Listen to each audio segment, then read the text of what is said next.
Rebound, Celtics have it. Horford outlet. It's Pritchard again. Pritchard, half court. It's in the air. Go! He got it. He did it again. Peyton Pritchard did it again with the world watching. He knocks down a half court three that will send the Boston Celtics into the locker room with a 21-point lead. All the sacrifice, handling the enormous weight of massive expectations, ends tonight here. It's over. Time to say it again, Boston. Anything's possible. Banner number 18 has been secured. The Celtics are NBA champions.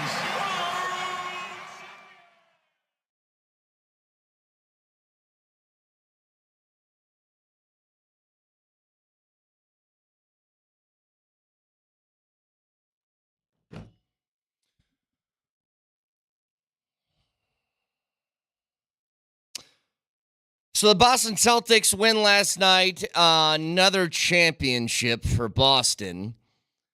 Game was not close. Whole series kind of felt this way. You know, as a whole, you look back through the entirety of these NBA playoffs, and they felt kind of meh, didn't they?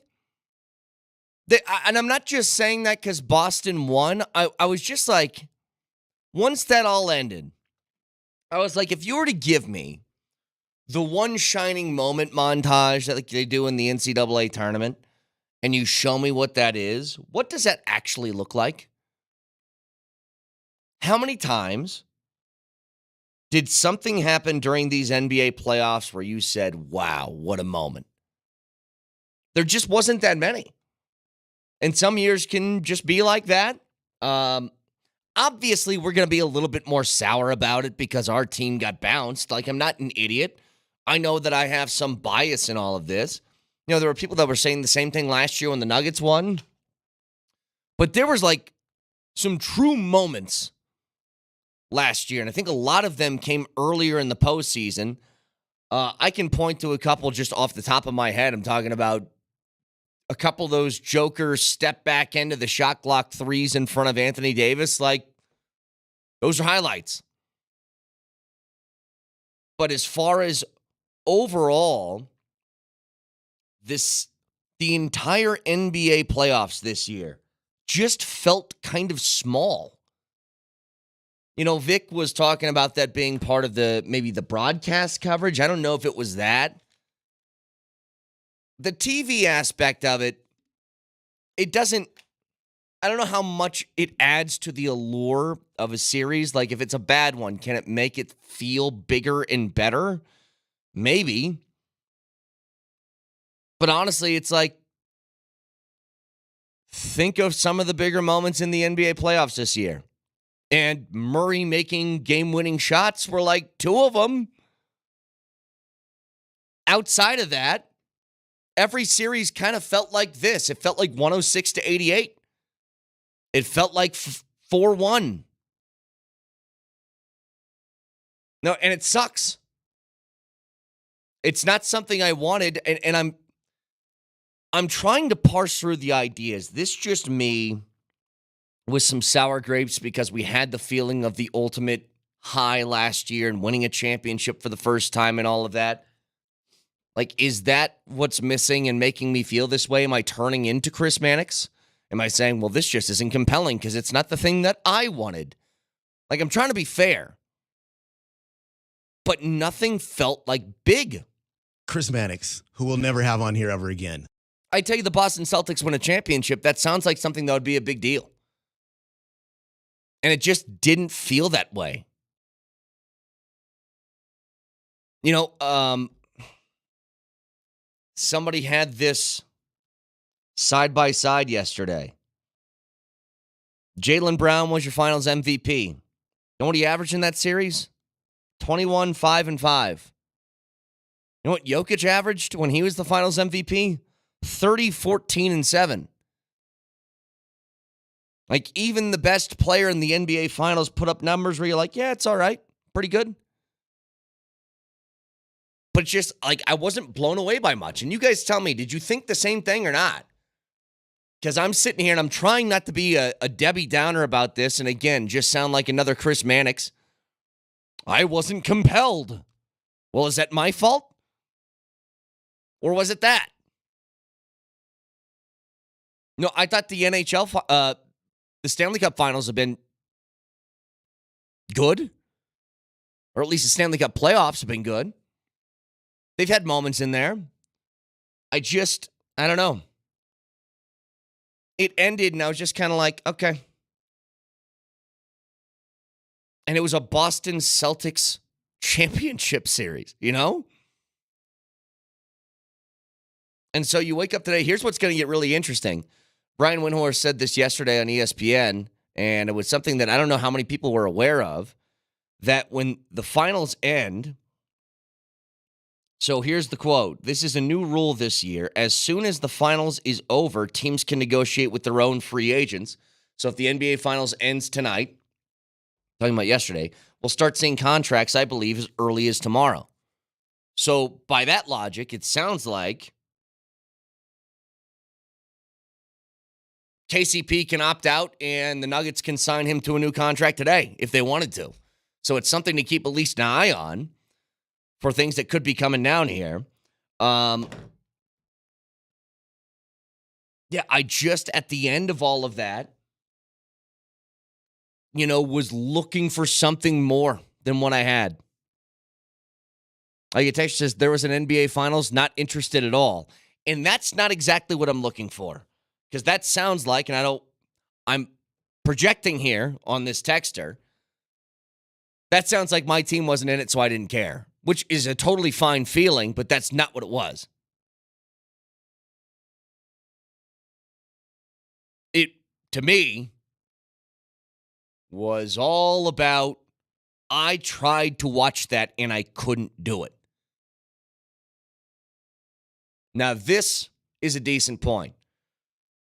Texture says they're never that exciting since the playoffs are 2.5 months long. They need to shorten that in half, and then I'd be interested. These layoffs that they had between games and between series are ridiculous, and it doesn't help anything. Like, you have momentum that you're trying to carry over, and I get it. They want to set things up for the right nights on TV to be prime time, and everybody gets the eyeballs. But how long was it between the conference finals and the NBA finals? Wasn't it like six or 7 days? You had momentum. You had storylines. But then it feels like you're beating a dead horse by you get to day 3 or 4. And then it becomes, well, we need to make some things up. And I don't think that helps at all. It's been 84 years. Seriously, didn't it feel that way? Now, the cool thing about this is you got like Derek White, who wins a championship. He chipped his tooth last night in the middle of the game. It's funny to watch him smile at the end of that with like, he almost looks like Lloyd Christmas a little bit. The chipped tooth. I mean, what are you looking at me like that for, Nelly? Like, the chipped tooth looks like Lloyd Christmas a little bit, doesn't it? Nah, man, I'm laughing because that's spot on. That right there is the only tiny little shred of joy I got from watching Boston win another championship is now we can say, see you buff NBA champion Derek White. What a cool story. Outside of that, screw this entire finals. Well, I'll tell you this, too. I don't want to hear another word about somebody telling me Kyrie Irving is so gifted, okay? I can't do that anymore. What he did in the finals, he had one really good game. It was game 3 in which they lost. He put up 35 points. But you're about to get closed out and you give me a 5 of 16 from the field? No, I can't have that conversation anymore. And I know that, like, he actually has a pretty beautiful game to watch with the way he can handle the basketball. But you can't keep throwing out there he's so gifted. Like, I give you an option between him and Jamal right now. Who are you taking? It's not even close, right? It's Jamal. For all the gifts that Kyrie possesses. Here's the thing. Dallas goes out and makes that Kyrie trade last year. They end up tanking the very end of that season and intentionally missing the playoffs. They come back this year. They get Porzingis. Him being missing from the lineup obviously hurt. But I don't know if just getting to the finals and losing in 5 games is something that they're going to consider success. Especially kind of the way it happened. Most of these games, not close, blowouts. Had a couple of close scores, but like the 106-99 game was, they were down by 20-something, and then they made almost what feels like a fake comeback to make the final score closer. But I don't know. It's the way I felt this morning. You guys can tell me if I think I'm wrong, because I don't want to sit here and sound like somebody who's sour grapes. Texture says, NBA boring was trending on Twitter last night. So, I mean, I saw that too. I know I'm not the only one. But there just didn't feel like a great story in the middle of it. So 303-504-0925. Thank you, Nelly. Oh, my God, it's almost perfect. He showed me a picture right now, a side-by-side of Derek White's chip tooth in Lloyd Christmas's, and I'm telling you, it's a dead ringer. It's just the opposite tooth. That's all it is. Like, if I were to give Derek White a bowl cut and call him a pumpkin pie haircutted freak, I mean, it's spot on. Nelly, I nailed that one. Yeah, pretty much. That tooth is the exact same sort of chip. It's even the same angle. It's just one's a mirror image of the other. Right. That is a scary comp. Yeah, if I put him behind like a two-way mirror and I had them stare at each other, you would think it's just a mirror image, at least tooth-wise, a mirror image. That's crazy. 303-504-0925. Shunt Mazda text line open for you guys. See, this is what I was looking for. Somebody needed to call me out. Stop being a negative Nancy. Enjoy sports, dude. The Celtics are a more complete team than the Nuggets were last year. That's true. I'm not disputing any of that stuff. Now, I'm not trying to be a negative Nancy. I tried to enjoy the sports. Again, I'm going full Chris Mannix. I wasn't compelled all that much. Now, Celtics are a more complete team than the Nuggets were last year. Complete, I would totally agree with. They had way more depth.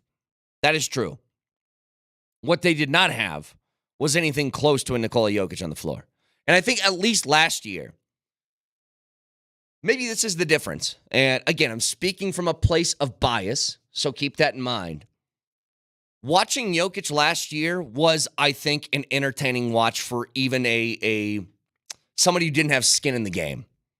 I remember the video last year. It was one of the games that was in Miami. Lil Wayne's walking off the floor. And I think he was dapping up is it Shannon Sharp or somebody? And he goes, I've never seen anything like that. Like he was in disbelief after watching Joker, I'm assuming live for the first time.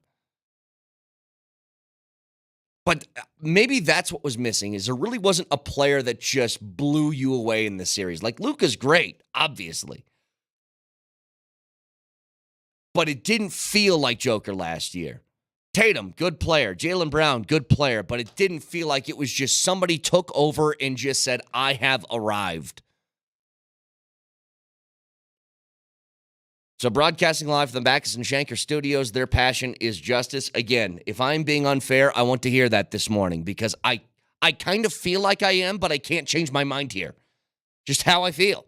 Golden Garrett actually brings up a good point. One tiny little silver lining is now the Celtics have officially passed the Lakers for most NBA titles all time. So Lakers fans are going to be in their feels. Anything that causes the Lakers pain, I guess, is good for us.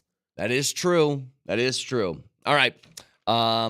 Again, Shunt Mazda text line 303-504-0925. Back after this.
Texture says, I think both the NHL and NBA playoffs have been difficult to stay engaged in. Honestly, outside the first round, I kind of felt like meh about the rest of the series. Been a little bit of that. I think a good point from a texter, though, and the NHL and NBA needs to rethink this. They can't just be chasing the best TV nights. They need to just keep a series going. The breaks hurt. They hurt a lot. If you have a big thing that happens, you want to get back to it as soon as possible. Think about the only time the NFL makes a bigger sort of jump between games is before the Super Bowl. And I think we can all kind of understand. You've played a lot of football so far. Your body probably hurts, giving teams an extra week to kind of rest and get their bodies right. Makes sense. But imagine if football did that at the beginning of it. Wild card round, you wait 2 weeks for the wild card, and then 2 weeks again before you get to divisional, and 2 weeks again before you. It's too much. It's too long. And part of that applied to college football, too. I used to hate, and we won't see it anymore, at least not as bad, when the final week of the college football season is that sort of, Black Friday weekend's the last regular season game, and then it's the conference championship weekend the week after, and then the college football playoffs don't start for like a month. And you're like, let's move this along here a little bit. Now, at least, I think if I saw this right, isn't the first round of the college football playoff games, I think they're like December 20th? So it's only going to be a couple of weeks in between. So that'll start to end this year. But when people enjoy something, the worst you can do is just wait before the next thing comes out.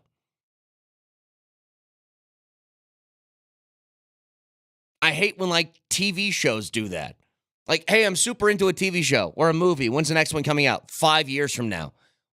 Well, I'm going to lose all my interest by the time that comes out then.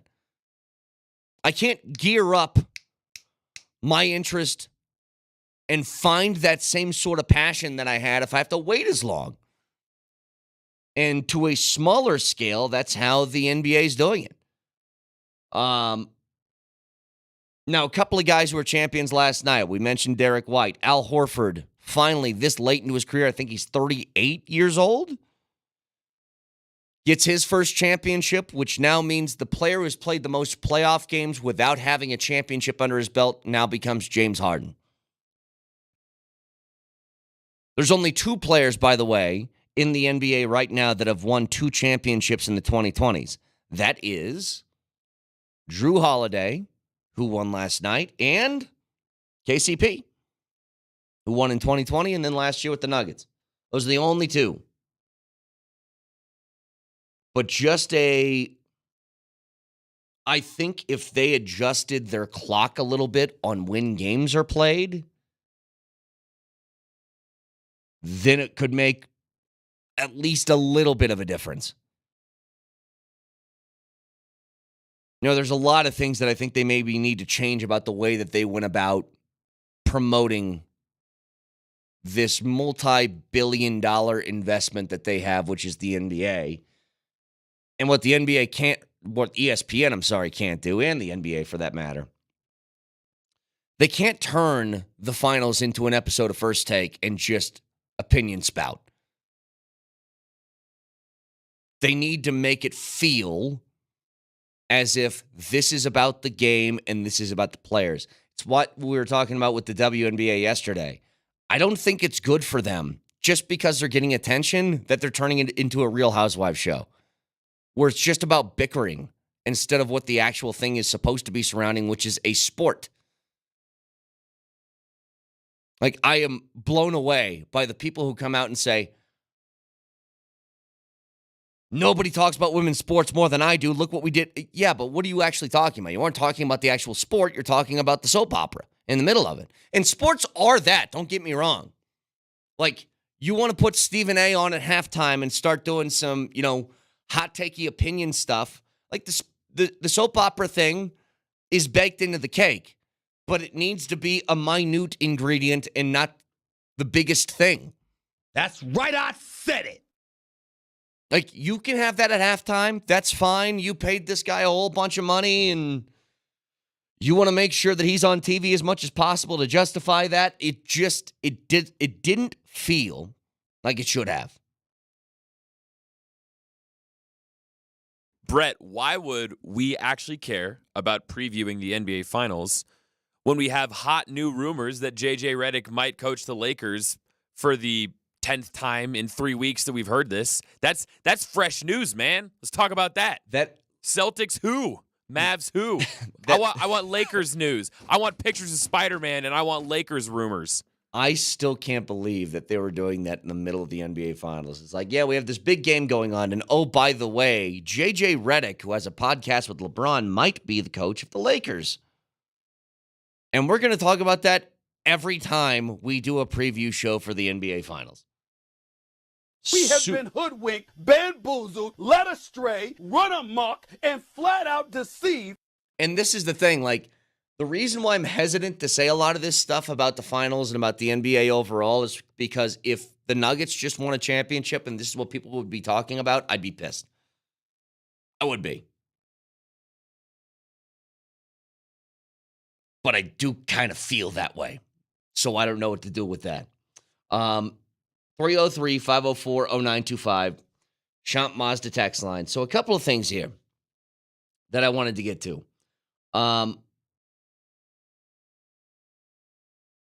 With camp around the corner for the Broncos, and I've been criticized by a couple of people for saying this, that I don't think the wins and losses matter all that much this year. Now, I've laid out my case for why.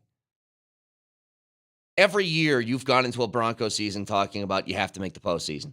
And I think for the first time in a long time, that can't be the goal. I think for the first time in a long time, maybe they were forced into the situation. I don't care. They're going about this the right way. This is just about talent. Talent on your roster.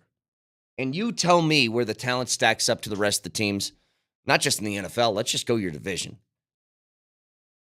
You know, this isn't just about QB. It's not just about quarterback. A lot of what goes in the talent discussion is, can people that are on the roster make the quarterback better? Because if your entire goal is to go find Patrick Mahomes, you're going to be waiting about 40 years to try and even sniff one of those types of quarterbacks. You know, I say this all the time in golf. Somebody has like a good couple of tournaments and they want to have the discussion, is this guy the next Tiger? Like, we're doing that with Scheffler. And I'm like, there's not going to be another Tiger. This is a once-in-a-generation guy. You can have people who are really good, but you won't have that. It's going to be a long time till you find it again. So what you need to do is sort of take a look at the foundation of the team and say, is this in a good enough place to where if we get somebody who's pretty good at that position, he can bring us a Super Bowl home? Because everybody likes to pretend like that doesn't matter, that aspect of it. And we have to conveniently remind ourselves that, like, Joe Flacco has won a Super Bowl because he was pretty good, and Nick Foles has won a Super Bowl because he was pretty good, but the rest of the team was great. Like, quarterback can't be your magic elixir fix to all of this stuff. And so I think they're actually trying to build this properly now. The question is, can Sean Payton follow through with actually committing to what this plan is? I'll give you like an analogy, or at least a side-by-side. Might not be apples to apples, could be more apples to oranges, but I think they're at least in the fruit family. So let me bring this one to you. I got a feeling, especially in the postseason, that's when it really hit, that the plan of Calvin Booth and the plan of Michael Malone might not have been aligned. Not that they didn't get along, or overall philosophy, they weren't on the same page as far as the kinds of players that they want on the roster. But for this year, it felt a lot to me like Michael Malone wanted veterans as opposed to younger players. And why? Because Justin Holiday played more than Peyton Watson did. And I think Peyton Watson's a better player. Now, Holiday wasn't bad in the minutes that he got, but if Justin Holiday was the exact same talent level in 22 years old, would he play as much? I doubt it. So Calvin Booth wanted the approach of, I want to draft and develop, get younger players on the roster so that when it comes time, for us to have an extended look at championship windows, these guys will build into players on cheap contracts that we can use. The problem is, if you don't play them, you're always pushing that timeline back a little bit farther. And that is exactly what I felt like happened last year with Sean Payton. He had young guys on the roster who I think when the team ended up or will end up being in a place to be able to compete, they didn't play enough, so now you're pushing their timeline back a year or two. Like Marvin Mims is essentially going into year one this year as far as real, actual playing time. Guys like Drew Sanders, he's out for at least most, if not all of the year. He was drafted last season. You won't get a good look at him until year 3. No, a guy like Riley Moss, who you drafted high last year, is he actually going to get on the field and play a little bit? Now, I know he had the injury stuff, but let's say he's healthy. Will he go out there and play? And I think this is one of those years that you need to sacrifice maybe a short-term W for a longer-term plan. Now, Nuggets, this is why it's apples and oranges. Nuggets were not in that place. They were in championship mode right now. So I understand the way that both of them were thinking. One guy's got to take a 5-year plan, and one guy's got to go out and win that night. So it's natural for them to be on maybe different wavelengths as far as that goes. But with the roster you have this year, there is no excuse not to get young guys in the lineup and just see. Like, I want Jonah Ellis playing. I want Bo Nix playing. I want Mims playing. I want Franklin playing. I want Estime getting carries. I need to see it, because if not, then what happens if Bo Nix isn't, Mahomes?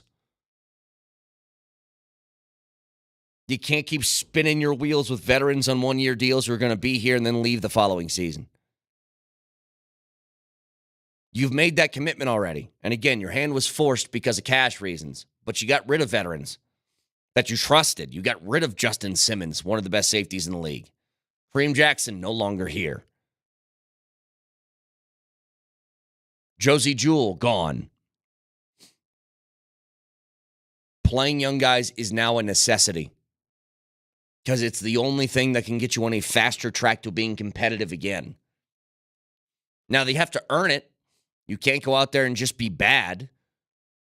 But I'm looking around the roster and I'm like, well, how much worse can they be than maybe some of these guys? And I hope to God that I'm wrong. I want nothing more than you guys to be able to throw this exact clip in my face. At the end of the year when they win 10 or 11 games and make a wild card spot. I would love that. I just put it on paper next to another team and tell me who you think is more talented. The Broncos are near the bottom of the list in that department. Maybe not the worst, but near the bottom. And you combine that with a rookie quarterback who's never played in the league before, I'm just imagining that the wins probably aren't going to come at a very frequent rate. But that's where the importance of having the longer-term view has to come in this season. The teams last year, say what you want about the guys at the very top. Mahomes won another Super Bowl, good for him. The teams that were left standing, though, towards the very end, let's just take conference championship weekend. Lamar's an MVP, great. Patrick Mahomes, one of the best ever, cool. What about the other two? I don't think anybody's confusing Brock Purdy. If you were to have a draft right now of quarterbacks and you could say, pick the litter, who are you taking? And we do it fantasy style. Well, Mahomes is gone, and Burrow's gone, and Josh Allen's gone, Lamar's gone, Herbert's gone. Josh Allen? Go through the list and tell me how far you get to Brock Purdy or Jared Goff. Because it's probably around 10, maybe farther. But those teams are competitive and had a shot to win because the talent around them was great. But you take your lumps before you get there. Now, Purdy kind of walked into a team that was already ready-made. But remember, when Shanahan first got there was a build for a couple of years to get that team to where it is. Now, Detroit was a team that was 0-11 a couple of years ago. Found themselves in the NFC Championship game. You made a commitment to younger players. You believed in your process. You draft and develop guys. And then you hope the quarterback that you have is good enough with the surrounding talent. You know, the Jags are in a place where they gave Trevor Lawrence $275 million and $200 guaranteed, not because they think he's the best quarterback in the league. They're hoping he can be good enough. So 303-504-0925. Shunt Mazda text line, one price, one person, 1 hour. Still a lot to get to. Stick around.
So just a reminder to you guys, now that the finals has wrapped up, Brian Windhorst gave us a little reminder yesterday on ESPN of what today could turn into. Listen. This is a new rule this year. As soon as the finals is over, teams can negotiate with their own free agents. So if the finals ends tonight, we will start seeing contracts, I believe, as early as tomorrow. Pascal Siakam. Here comes your backs, baby. Tyrese Maxey. Bam. Tomorrow. None of this we negotiate on July 1st. That's all thing. So Paul George, in theory, as soon as the season ends, can negotiate with the Clippers and sign. Klay Thompson can negotiate with the Warriors and sign. All this stuff is sort of part of negotiation. I am fascinated that Paul is very clearly going to be headed towards free agency, despite them knowing that the 76ers and others are going to be there with the big offer. Donovan Mitchell can sign an extension with the Cavs, in theory. Tonight. In theory. So all of that is now available. Now it's only players, your own free agents. So the Nuggets would have essentially just KCP to kind of think about. They have guys on one-year deals, but as far as the big fish, it's him. So could there be a move to that? I doubt it, but it's possible. So just something to monitor. And I also want to keep an eye on some things from around the league because those are some big chips that could be falling, some big dominoes that could be falling. I still am blown away when I hear that Donovan Mitchell has as much power as he does in Cleveland. You think about it, you're like, Donovan Mitchell's good. But is he that? Is he good enough to command that much sort of influence on an organization? I never would have guessed it. But again, in theory, you could sign KCP to a contract extension today. In theory. Something else that I noticed. Now, I didn't watch a single second of any of the UFL stuff this year. And Nelly, I'm told that season is over. Is that done? The Brahmamas? The Brahmas and the Michigan Panthers faced off, and I believe the Panthers shut them out 25-0 in the championship. So that's it. The season's over. UFL's done? It's over. Can we take a straw poll, please? Can you hit the straw poll button for me? Because I need to get a look at where people are at on this. And I know it's early in the morning. But I just want... There we go. Oh, yeah. By the way, favorites to win the 2025 NBA Finals. This on ESPN right now. The Nuggets are second behind the Celtics. Celtics plus 280, Nuggets plus 650. They're second in the odds to win the title next year. But here's Excuse me, by the way, it was the Birmingham Stallions who beat the Brahmas 25-0 for their third straight title. So, here's the question. What's the question? Did you watch a single second of UFL football this year? That's what I want. Just a simple yes or no on the text line, 303-504-0925. No. Because I feel like this is a scam. You guys ever looked around and saw, in fact, we have one right down the street. What is it called? Is it Mattress Factory or Mattress King or something like that? They're everywhere. And I don't know about you guys. I bought like one mattress in the last, 8, 9, 10 years. It doesn't feel like something that somebody's always like, hey, I got to leave today. I got to go get a new mattress. No, cars, you hear that all the time, cars. So you're like, how are they in business? I also feel the same way about how many mattress companies advertise with podcasts. How many people do you think are obsessed with true crime and also don't own a mattress? Yeah. Weird sponsorship deal. Really is. So the first one's coming through here. No, no, no, no, no, no, yes. No, no, no, no. Hell no. No. Hell no. No, no. Hell no. No, no. Okay. So it is just a money laundering scheme for people.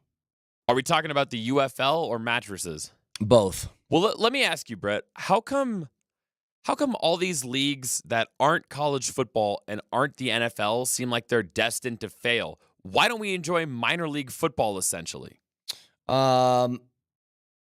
Because it's minor league football. But here's the thing. Minor League Baseball exists and does okay. But the reason why is because Minor League Baseball is just more about for the towns that have them. I mean, you go to a minor league baseball game because you live in a town that's got a team and it's just something to do that night. If they tried to say, hey, minor league baseball is going to be on Fox at 9 o'clock tonight, nobody's watching that. And it's the same thing with football. Like, you have your teams already, and I don't know how anybody ever thinks this is a good idea. Like, to my knowledge, The Rock is a pretty smart business guy. Like, he's made quite a bit of money in his career. Now, his choices in maybe what movies to play a role in are not great, but he seems to make a whole lot of money doing it. How do they look at failure after failure of a business model and say, let's just keep going? So you think these leagues could survive? They just don't need to do these big, massive Fox TV deals with Tom Brady on the call? I think that's the only way to make them.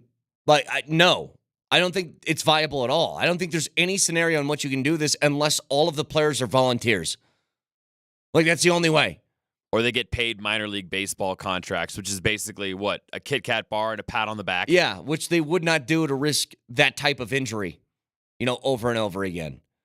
Arena football had at least a little bit of it right. They changed up the rules. They made the sport a little bit different. They didn't pay the players all that much money because they couldn't. But they weren't trying to get a massive television network deal. They were just like, here's your product. Do you guys like it or not? And that's the way that they got to do it, but they can't do it because who's going to risk all of the other stuff? Well, you're not making a lot of cash.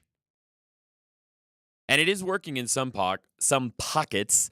On the Safeway Twitch feed, Kevin in Illinois, just streamline it. Just make it Kevin, Illinois. We don't need the in twice. He pointed out that the St. Louis Battlehawks have actually drawn a pretty significant crowd. Yeah, like the places that don't already have professional sports teams, like that's the thing. You get crowds there. It's like minor league baseball. And actually, going back to what you said, you're so right about minor league baseball needing to be enjoyed in person. It's more about that local small-town fan experience. Exactly. Like, look, man, the Albuquerque Isotopes, like that's part of your family here.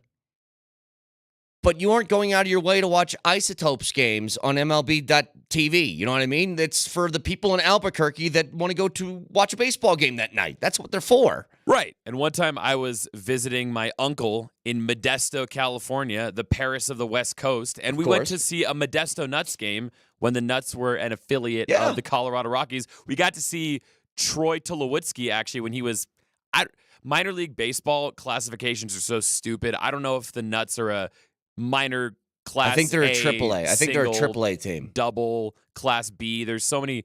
They have more specifications than boarding groups on an airplane, but whatever minor league they were in, it was a blast. It's great. Well, and that's, Omaha has the AAA affiliate for the Royals, and they get good crowds every night, and it's just like, it's for people who want to feel like local community thing. You want to get a cheap ticket, have a couple of beers at the ballpark, that's what it's for.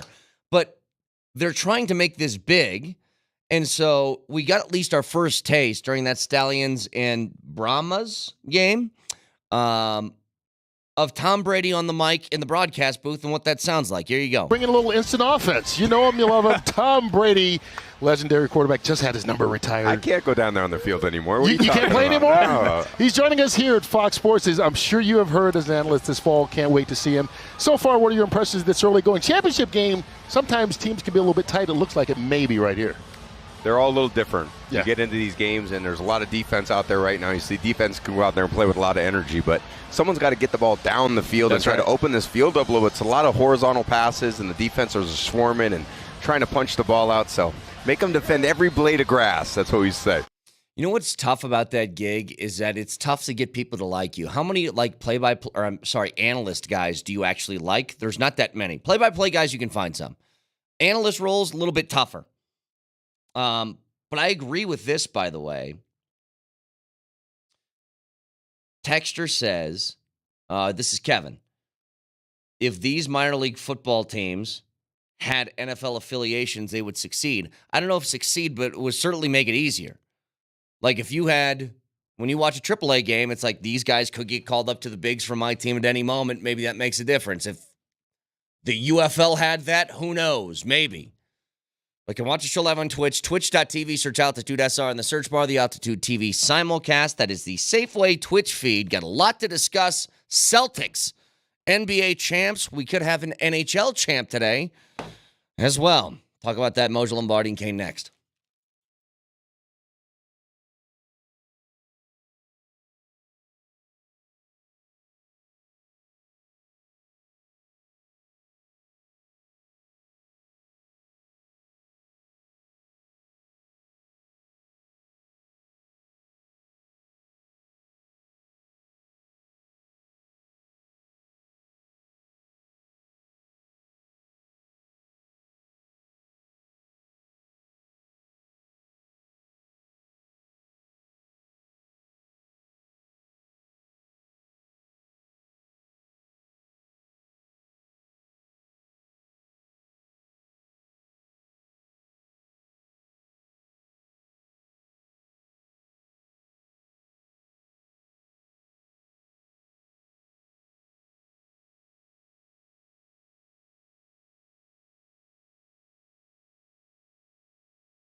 I mean, even dictators have. Did you know your mic was on? Yeah. Okay. Even dictators have a limit. Sorry, we just Vic. We had Kim Jong-un on for some reason in the on the news in here, and so we had a dictator discussion for 60 seconds. That's how we started off our Tuesday. Well, what was the takeaway? The takeaway: he's a bad guy. He's a bad. He's dude. a bad guy. He's a That bad was guy. it. That's all you had to hear. Boston Celtics. Speaking of bad, they've won another championship, and I'm going to start in a place where I don't like what I'm about to say. I don't like this, but it's how I feel, and I have a right to feel this way because I have a right to my opinion. I'm entitled to that on this show. Entitled, yes. So do I I agree with whatever this opinion is, yes. I know where you're going, and I felt the same way. I don't want to sound like Chris Mannix, but I was totally uncompelled. Like, by really all of the NBA playoffs, to be honest with you. Chris Mannix, who we'll never have on here ever again. I want to be fair in saying it's totally possible. It's just because the Nuggets won a championship last year and they got bounced and that I was pissed afterwards. Like, that's totally possible. I get it. But here's the way I think about it. You know, if this were the NCAA tournament and they were to make a one shining moment about this entire NBA postseason, what were they? What were they? Like, what moments? Made a shot. Outside of Peyton like Pritchard's half-court shots, he had 2 of them in the postseason. Seriously though, and this is where again I don't. If the Nuggets won last night, and I heard people talking the same way that we and a lot of people on Twitter were talking about this exact same subject of, man, that was boring, I'd be pissed. So I'm acknowledging that on the front end. But if I were to do a one shining moment montage of this NBA postseason, what the hell makes the cut? What are you showing? You know, I've heard one shining moment 1,000 times in my life, but I can't remember it in my head. The ball one is shining tipped. moment for all the marbles. It's so much fun to play hoops. Do you guys understand what I'm getting at here, though? Like, or I don't want Yeah. to sound that way this morning, but I don't know how else to feel about it. And is that just me being a Nuggets fan? My team lost, so I'm mad. It's a little bit of both. Let me psychologize you a little bit. Please step into my room, lay down on my couch, lay down, take care, get comfortable. Let me tell you exactly what's happening, because it's happening to all of us. Vic, how comfortable? You can do whatever you want. You can go to sleep if you want. But, you know, I watched the game with a room full of fans and Nuggets fans, and we all felt the same way. When you climb to the mountaintop, like when you're in the race and you're involved in, you have skin in the game, and you get to the ultimate high that we had just a year ago. I mean, 1 year ago, we had that ultimate high. Watching, participating, feeling. It was awesome. And then you're out of the race, and you're on the sidelines, and you're watching. It just doesn't feel the same. It's never going to feel the same. It's always going to be less compelling. It's always going to have that taste of, meh. It just is. The only part of the NBA Finals that I really watched and enjoyed, because I didn't really enjoy watching the games. I'm not going to lie to you. I enjoyed watching the post-game trophy ceremony. I enjoyed watching the interviews. I enjoyed watching the looks on their faces. Derek White talking about a chipped tooth and how he'll take that for a championship any day. Jason Tatum finally feels like, you know, he can breathe. Jaylen Brown up on that stand sharing his Finals MVP award with Jason Tatum and his teammates. Can I say something? All of that. Vic, can I say something about him real quick, though? Remember I told you through the playoffs I like Jaylen Brown. Mm-hmm. I am convinced at this moment that Jaylen Brown is a genius. I think that guy, if he wasn't the highest paid player in the NBA, could be a brain surgeon, astronaut. I mean, why is that? He's just, dude. He's a really smart leader, man. This guy's a genius, and you know, he played it, I guess, well enough last night to you know, they get the win. Obviously, they kind of cruised in the second half, no big deal, but. That's the guy that you want leading your team. And for him, it's been a long time coming as a former 3rd overall pick in the draft. He only played 1 year at Cal, but boy, has he become great. I mean, really, really great. So there are guys, Vic, like you said, that I like. Watching Derek White in his bloody mouth and chipped tooth and throwing the mouth guard away because it won't fit anymore because he's got to go get some dental work done. All that stuff to me was compelling, Brett. Yeah. But watching the people of Boston celebrate torqued me, man. I just did. I don't want to say it physically hurt me to watch them celebrate, but I didn't like watching them celebrate. You realize since the year 2000, do you know how many titles they have in Boston since 2000? A lot. I would say of the Big Four. Are you talking about the Big Four? Big Four. Let me think. Let me walk this through my brain a little bit. Since 2000, it's the year 2024. Well, Tom Brady they had have 10 titles. 13. 12 titles. 12. 13. 13. Okay. Yeah. That's sick. That's sick. You know, listen, we all have the same rationale when it comes to Boston sports and Boston fan and all that. We all understand you're not pulling for Boston fan. There's nothing worse than seeing Marky Mark's brother in the stands. They show him every other day. I'm so tired of seeing that. I get it. We all get it. I did enjoy the celebration stuff, though. I really did, because it just reminded me of last year. It just reminded me of where we were a year ago. That's all. And I thought the funniest quote in all of that, I can't remember who said it. Maybe it was Jason Tatum when he got on the stand afterwards on the podium. And he was asked, what about this is most gratifying? And he said how we didn't skip any steps and how, we were here and, it's the same crew. And I'm thinking to myself going, what are you talking about? Same crew. You mean you and Jason Tatum? That's it. Everybody else was brought in through trade, free agency. But you are the epitome of put together by skipping steps. I mean, I can go through all the trades. The true MVP, the guy who deserved to walk away from that podium with the finals MVP, is Brad Stevens. Yeah. Brad Stevens and what he did with the Boston Celtics roster to keep picking away at it, this doesn't work quite well. Let's try that. They didn't stop. You got to give Brad Stevens credit. He had an open book, and he wrote in that book every day. He journaled every day until he got the recipe correct. And that NBA final is all on him. Skipping steps. Give me a break. Your team was put together. You just fired your coach like last year. I mean, you want me to go through you want me to go through their roster? Okay, we know about.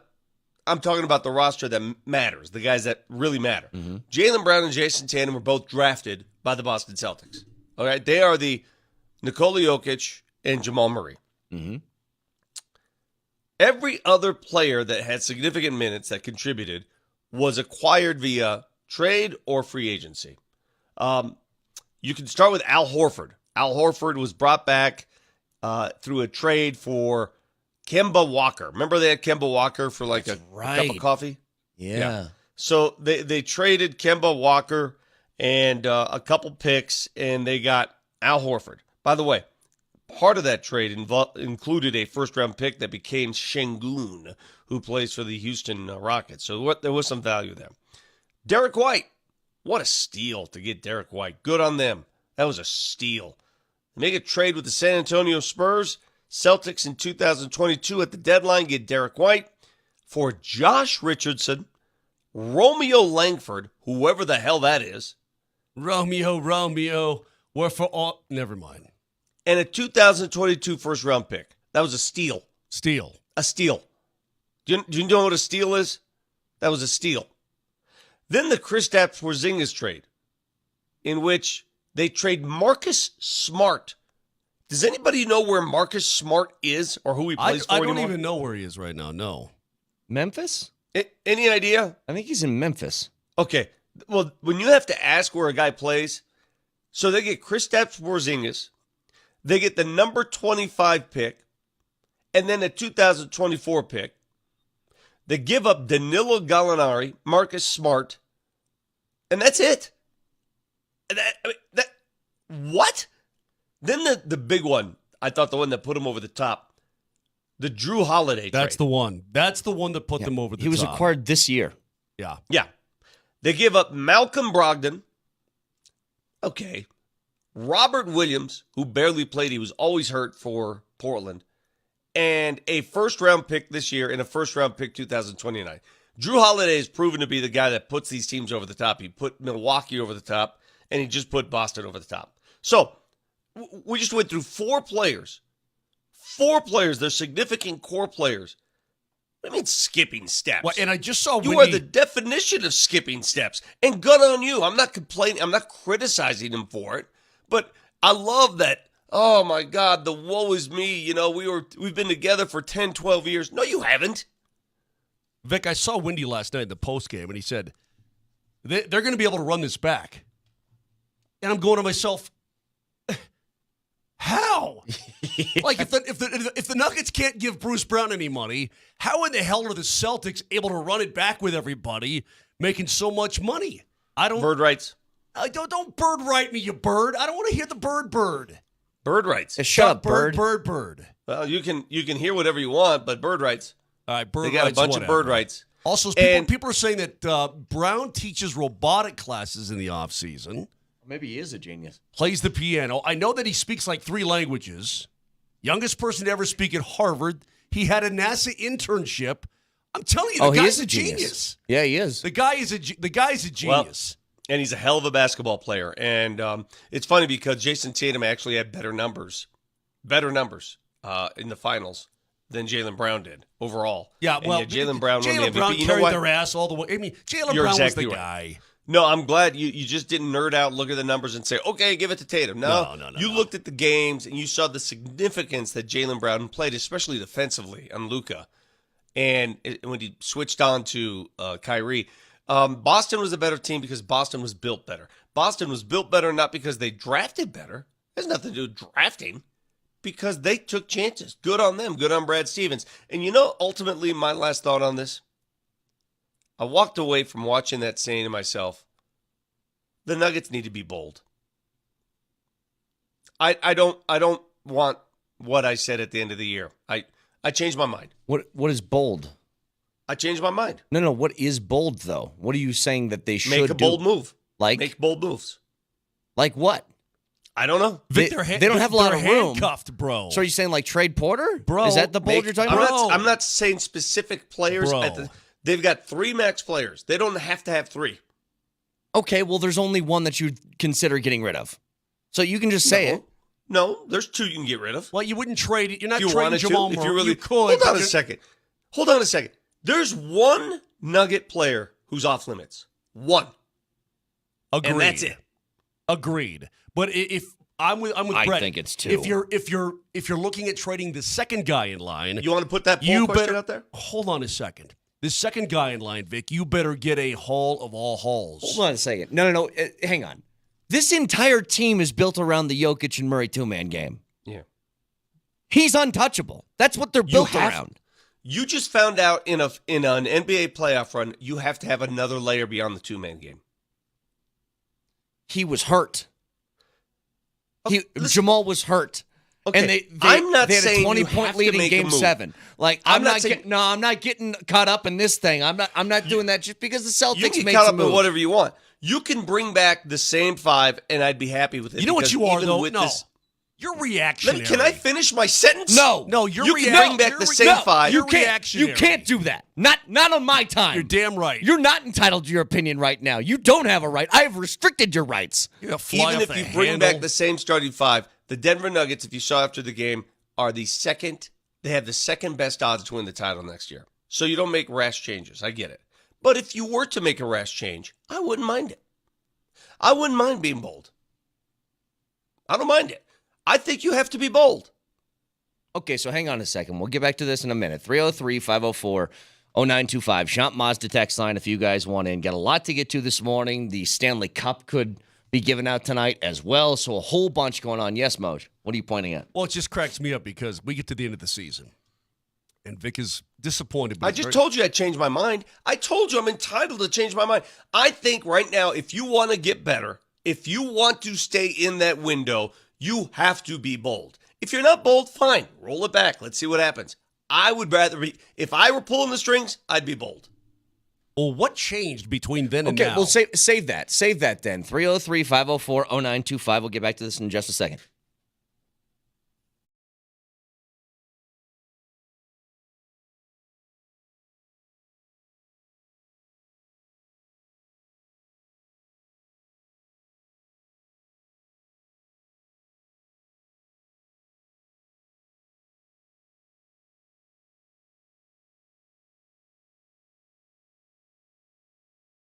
Circa Sports available in Colorado right now. The championship odds, because you know how we play this game. When one's given out, you look towards next year.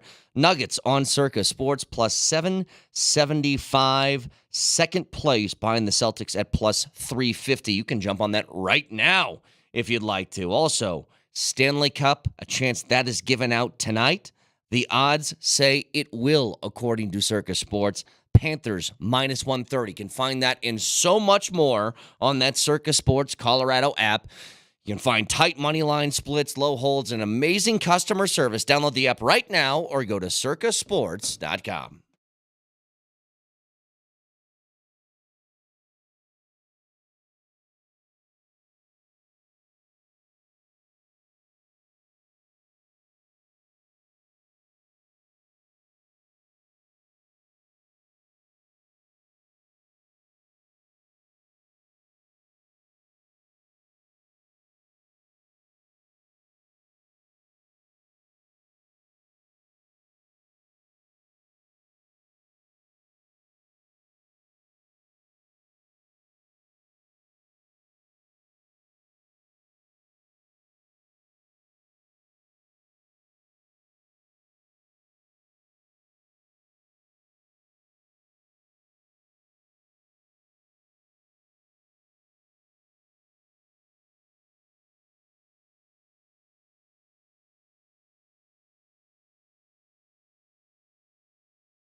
You got some loose teeth, you got a chip tooth.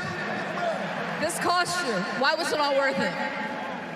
Man, this is what we work for. I mean, I'll lose all my teeth for a championship, and so I'll get it fixed, and I'm going to enjoy this one. Ball is tipped. That's all I know. For your life. You got it now, Moj? You feel it now? I do, but the more I think about it, this song really sucks. Yeah, I actually with you on that. I mean, it's not. Listen, hold on a second. All right, Nelly, kill it, please. Just go ahead and kill that. It doesn't compare to this. Ready? Dun dun dun dun. Doo doo doo doo. Bum bum bum bum bum. Doo doo doo doo. Dun dun dun dun dun dun dun. Ba ba ba ba ba. Ba da da da da. Doo doo doo doo. Yeah, it doesn't compare See to what that. I mean, this is totally different. Okay, couple things. Look at Vic just sitting there play with your little toys. You sit there with your teeth in your mouth. I'm trying to keep teams in championship windows, and you guys are playing with your little band listen, toys. All right, man. keep going. Okay, You so, change- no. Hang on, Moj. I need to say something to this guy. You want to make a bold move and you want to trade Porter. Look, I would be against that, but I could understand it. I could get it. But when you say there's only one guy on this team that's untouchable, I want to remind you of something. There is no championship without Jamal Murray on this team. There's none. I'm going to repeat this. I'm going to not only am I going to say this, I'm going to repeat it. And you know what bold is? Speaking of bold, bold is saying something like this and then sitting in an airplane with all these guys, even though they hear it, they hear me, they hear what I say, and looking them in the eye and saying something. That's pretty damn bold. Okay. Knowing that I'm saying stuff like this, like reassemble teams, I have no problem them hearing me give my opinion. None. That's pretty bold. All right. So you can say whatever bold is. I have no problem when I say this. There's one untouchable player. One. And that's it. Can I make the case why I disagree with you? I heard you. I'll make the case. Jamal Murray was better than any player in this NBA Finals last year, and he was your second best player. 100%. I can't dispute that. When he's on the floor and healthy, this team I still think is the best team in the NBA. That nobody beats them. He was not healthy this year, and that was obvious. Clearly obvious. Can you ensure he'll be healthy moving forward? No, but you can't ensure that whatever bold move that they would make getting rid of him would be better either. Like, when a team is... Exactly. Milwaukee tried a bold move, and it blew up in their face. Correct. The Clippers tried a bold move, and it blew up in their face. You're exactly right. The Celtics have been bold, and it worked. It doesn't always work.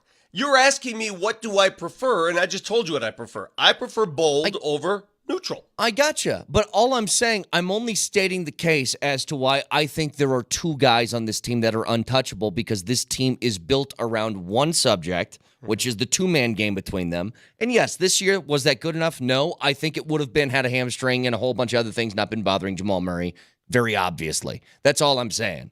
And I'll give you an example. Because when I said, I started the show saying I was just kind of like, meh about this series. And I think this was at least a difference last year. Last year was a 5-game series in the NBA Finals, but it was watched, had really good television ratings. And I don't remember people saying as much as this anyway, that they were bored by it. This one will be watched. That's you saying it. I guarantee when the ratings come back from this, they're going to be just as high, if not higher than last year.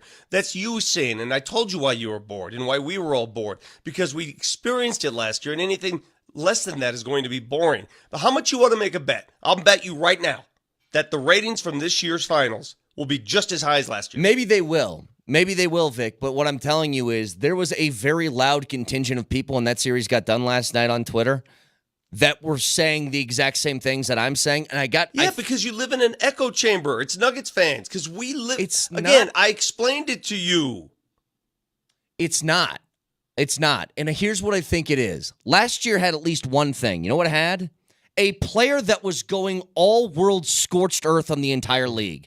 Watching Nikola Jokic in the entire NBA playoffs last year, but specifically the finals and what he did. When Lil Wayne is walking off the court in Miami, was it Shannon Sharp, whoever it was that stopped him on the way to the tunnel? He goes, never seen anything like that in my life. Like, he looked like he was in awe. There's not a single person on the floor that I felt that way about in this series. And I'll give you an example.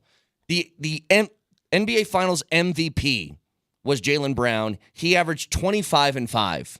Jokic last year was 31, 14, and 7. Like, there was clearly a superstar that was forming right in front of everybody's eyes during the NBA Finals last year. There wasn't a single player that I would say blew me away in this series. Wow, shocker. You mean the 3-time MVP played really well as opposed to a team without an MVP? Vic, you're the attitude today. Like, are you listening? Are you listening to what I'm saying? Vic, stop. But I'm telling Vic. you that the Boston Celtics won because they're assembled differently. Okay, they're not that's top fine. heavy. There's not one. They're not top heavy. There's more. They are more. That's how they're built. They're built.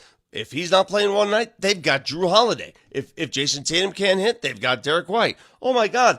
Al Horford's got a problem. They've got Porzingis. They've got depth. It's a different type of team. Of course, you're going to get less numbers, less stats. You know what it's like today? Somebody put like $150 in your back and pulled the string as far as it would go.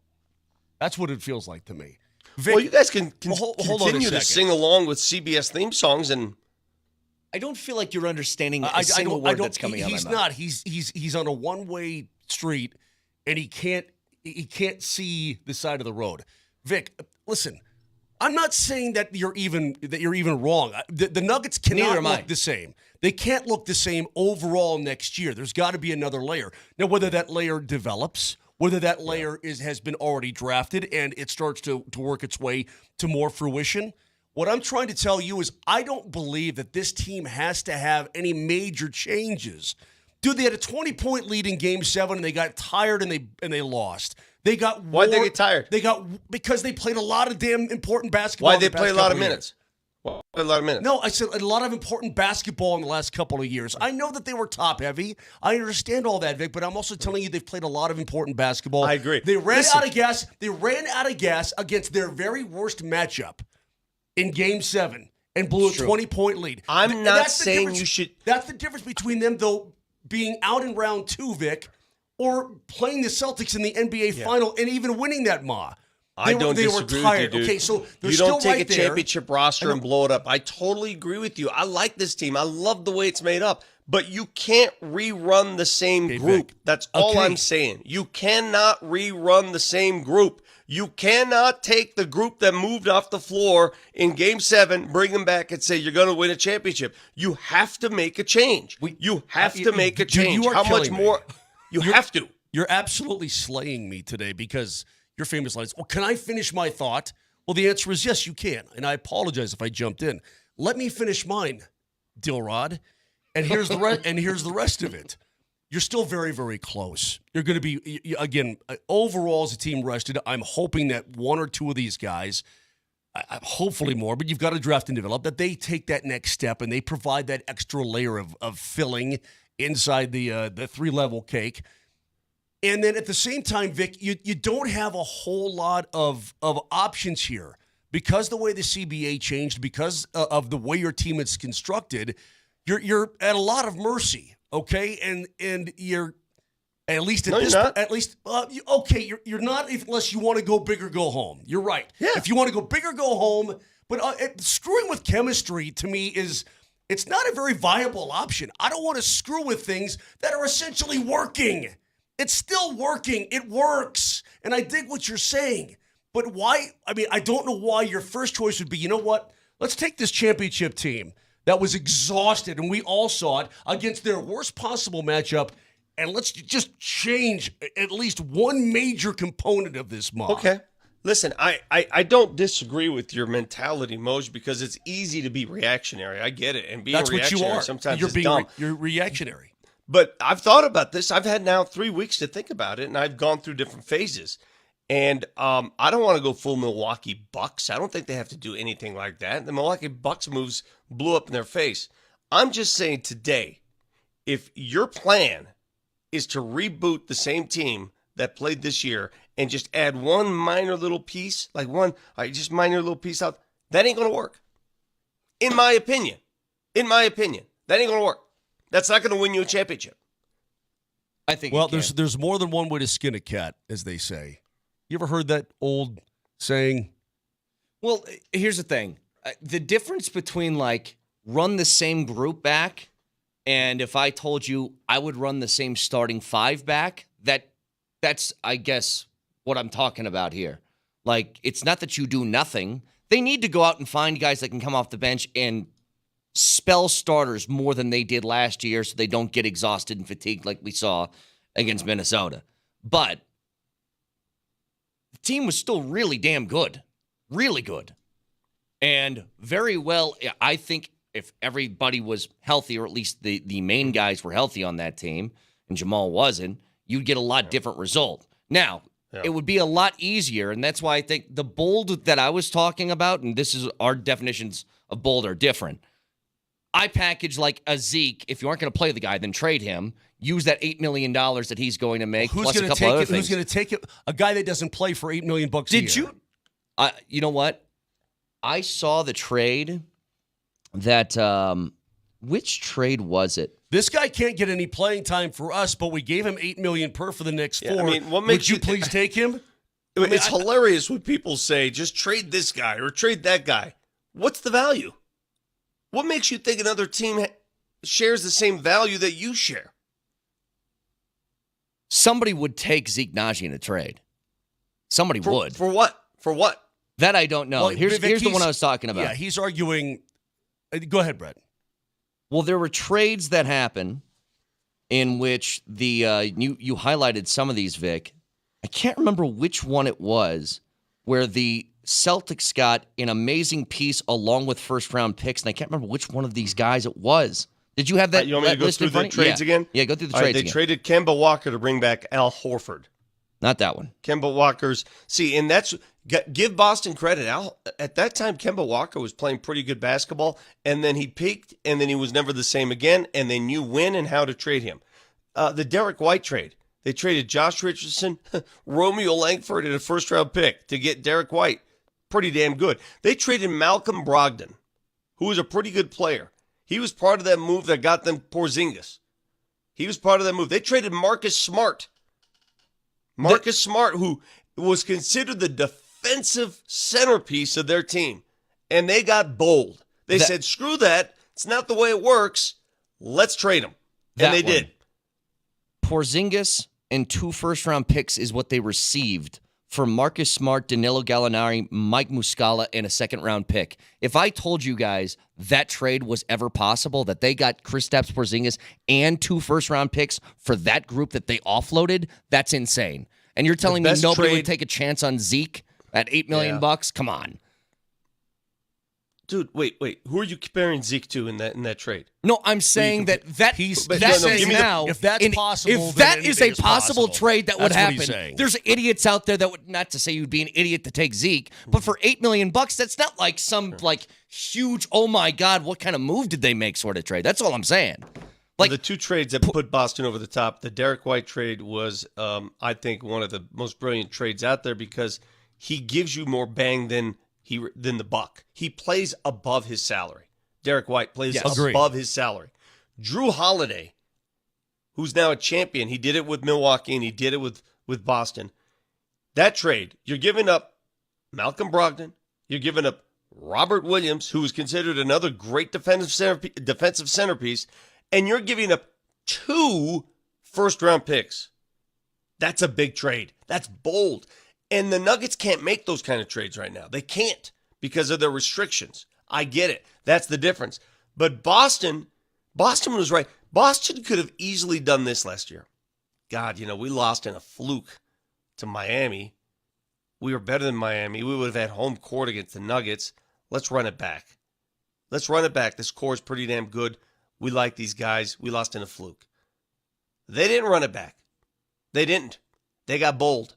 Brad Stevens got bold, and they smoked their way through the postseason. But they also had more wiggle room, Vic. Like you said, the Nuggets can't do that right now. You're right, but there is ways to get it done. Somebody said, "Well, Vic, the Spurs ran the same group back for a decade, and they got 5 titles. Spurs did it during an entirely different collective bargaining time when they didn't have the same restrictions that they have today.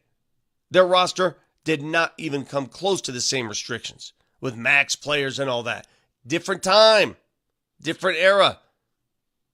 Different cap. It was different. So, yes. Do I like this version? It's a championship team. Of course I like the Nuggets. Of course I do. But if you ain't making moves, you ain't getting better. If you ain't making moves, you ain't getting better. Sitting on your hands is not better. The end. You ever been, you have 2 daughters. You ever taken your daughter to a juice place? like a Smoothie King or something? Yeah, exactly right. Okay.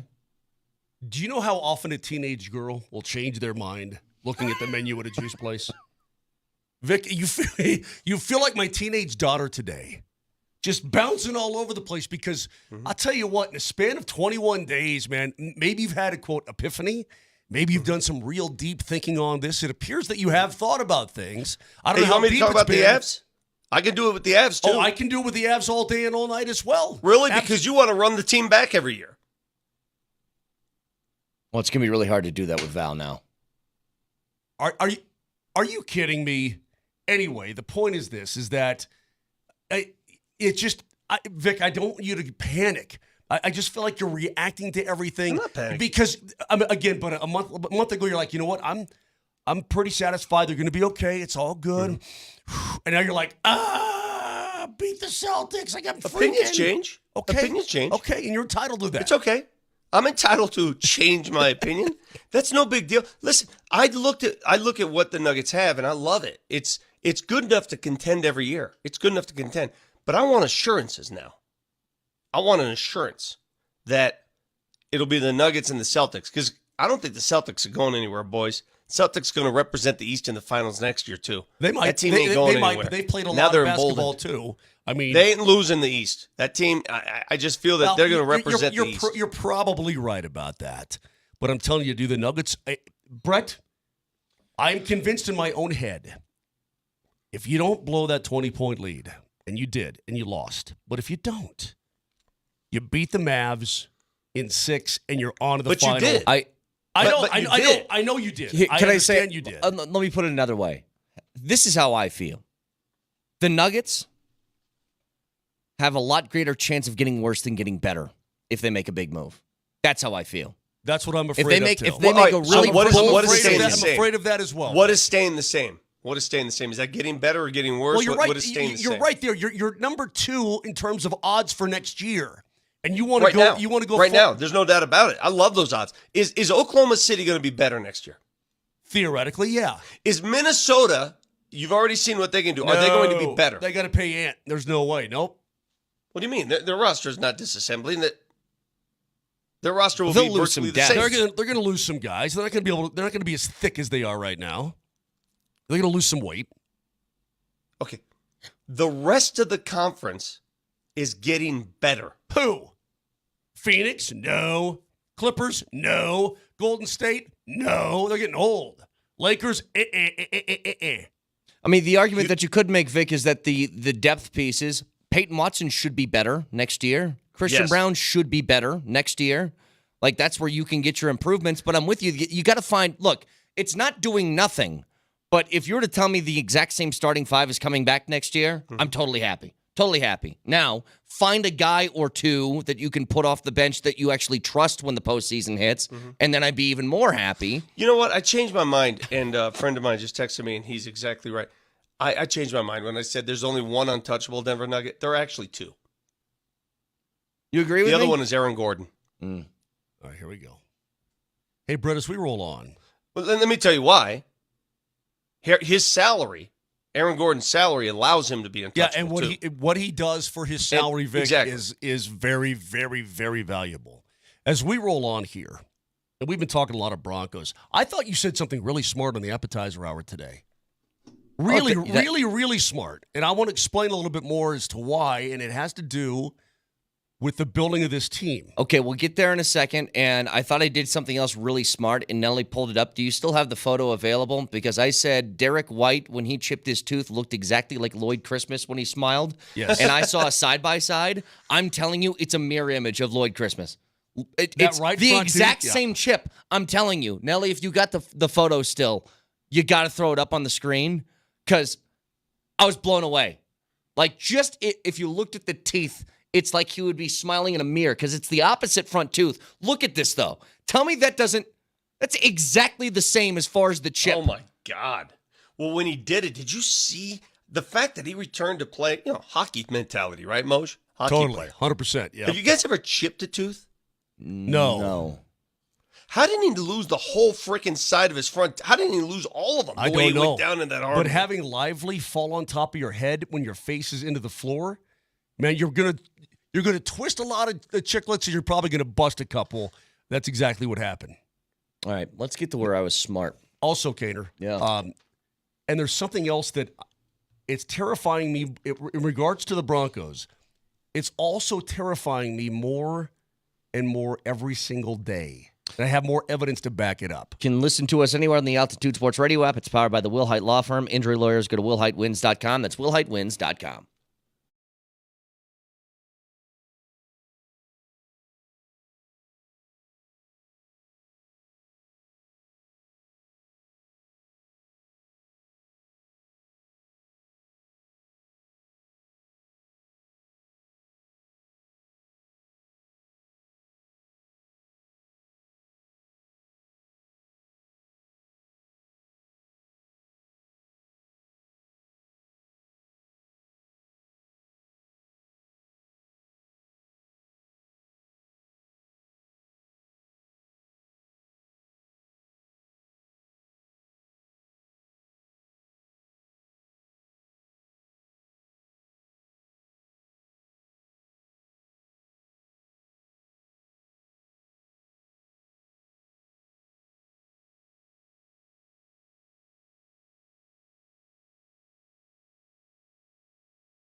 That's the late, great Lane Staley. Man, what a voice. Good job, Nelly. What do you want to talk about, Moshe? You were talking about the Broncos and their rebuilding. And this has got to be a year where the young guys develop and play. I know we say that a lot, but in this instance, it's absolutely the case. Salary cap leagues, you must draft and develop as part of your equation. You must. Which is why, Vic, I talk about the Nuggets and hoping that at least one of these guys becomes a real guy. Not that Christian Brown isn't already, but you know what I mean. More of a factor, more of that layer. In regards to the Broncos, Brett, you do have to look at a lot of young guys this year. I don't have a trust fund. I never have. I don't think you do either, do you? No. Okay. But I can imagine what Sean Payton is right now. He's like a trust fund kid that you don't get that bread till like, 25 or what, whatever it is, right? Yeah. Something like that. You got to graduate. So he's waiting and waiting for the Russ money to come off the books, right? And then he's going to be a drunken sailor spending all over the place. He and George Payton. Yeah. Theoretically. Which is why when you're drafting and developing and then you're going to have that money to spend, Vic, you know what you need? You need Bo Nix to work badly. You need Bo Nix on a team-friendly contract and being able to play football well so that you can get other pieces around so the turnaround is quicker. If you just had to do what the Jaguars had to do and pay $55 per, you'd be going, oh, my God, this is insane. You hamstring your team a lot, right? Well, but you also need that quarterback. That's why you need him badly, to be able to perform at a reasonable price in order to get these young guys going. Use your money when you have it again appropriately after next season or this season, and then let's go. Let's really, really go at that particular point. You would feel like you missed an opportunity. That's where teams capitalizes, the quarterback on the rookie contract. So, and what I was talking about this morning was, and I tied this kind of into the Nuggets. I don't know if this is true or not, but it kind of felt this way to me. And Vic, you can correct me if I'm wrong on this. I felt like maybe philosophically there's a little bit of a difference between the front office and the head coach. Because when Calvin Booth wants to draft and develop players, and you have Peyton Watson, who's not playing all that much in the playoffs, but Justin Holiday is, it's like Malone has to take the nightly approach of I have to do what I can to win, and I feel like a 10-year vet in Justin Holiday gives me the better shot than maybe playing a younger guy I don't really trust yet. Like Calvin Booth can't think that way. He's got to think longer term. Well, sure. And they admitted as much. They admitted as much in their post-game press conference that they didn't see eye to eye on a lot of this. And Michael Malone, he stepped up and said it right at the very beginning of the press conference. He said, I'm a competitive guy. We're coming off a championship. I want to win. And I worry about winning each game. He does the micro. The macro is handled by the GM. The GM, Calvin Booth in this case, make no bones about it, you'd have to be dumb not to understand this. He wants Julian Strawther playing all year. He wants Zeke Najee as the backup big all year. He wants those things to happen. They didn't happen. Mm-hmm. They didn't happen. And so when I take this to more the Broncos approach, I think it's the same sort of concept. Sean Payton doesn't like playing young guys. That much is obvious. We saw that last year. It's why Marvin Mims couldn't get on the field. It's why we didn't see Drew Sanders all that much. It's why we didn't see Riley Moss all that much.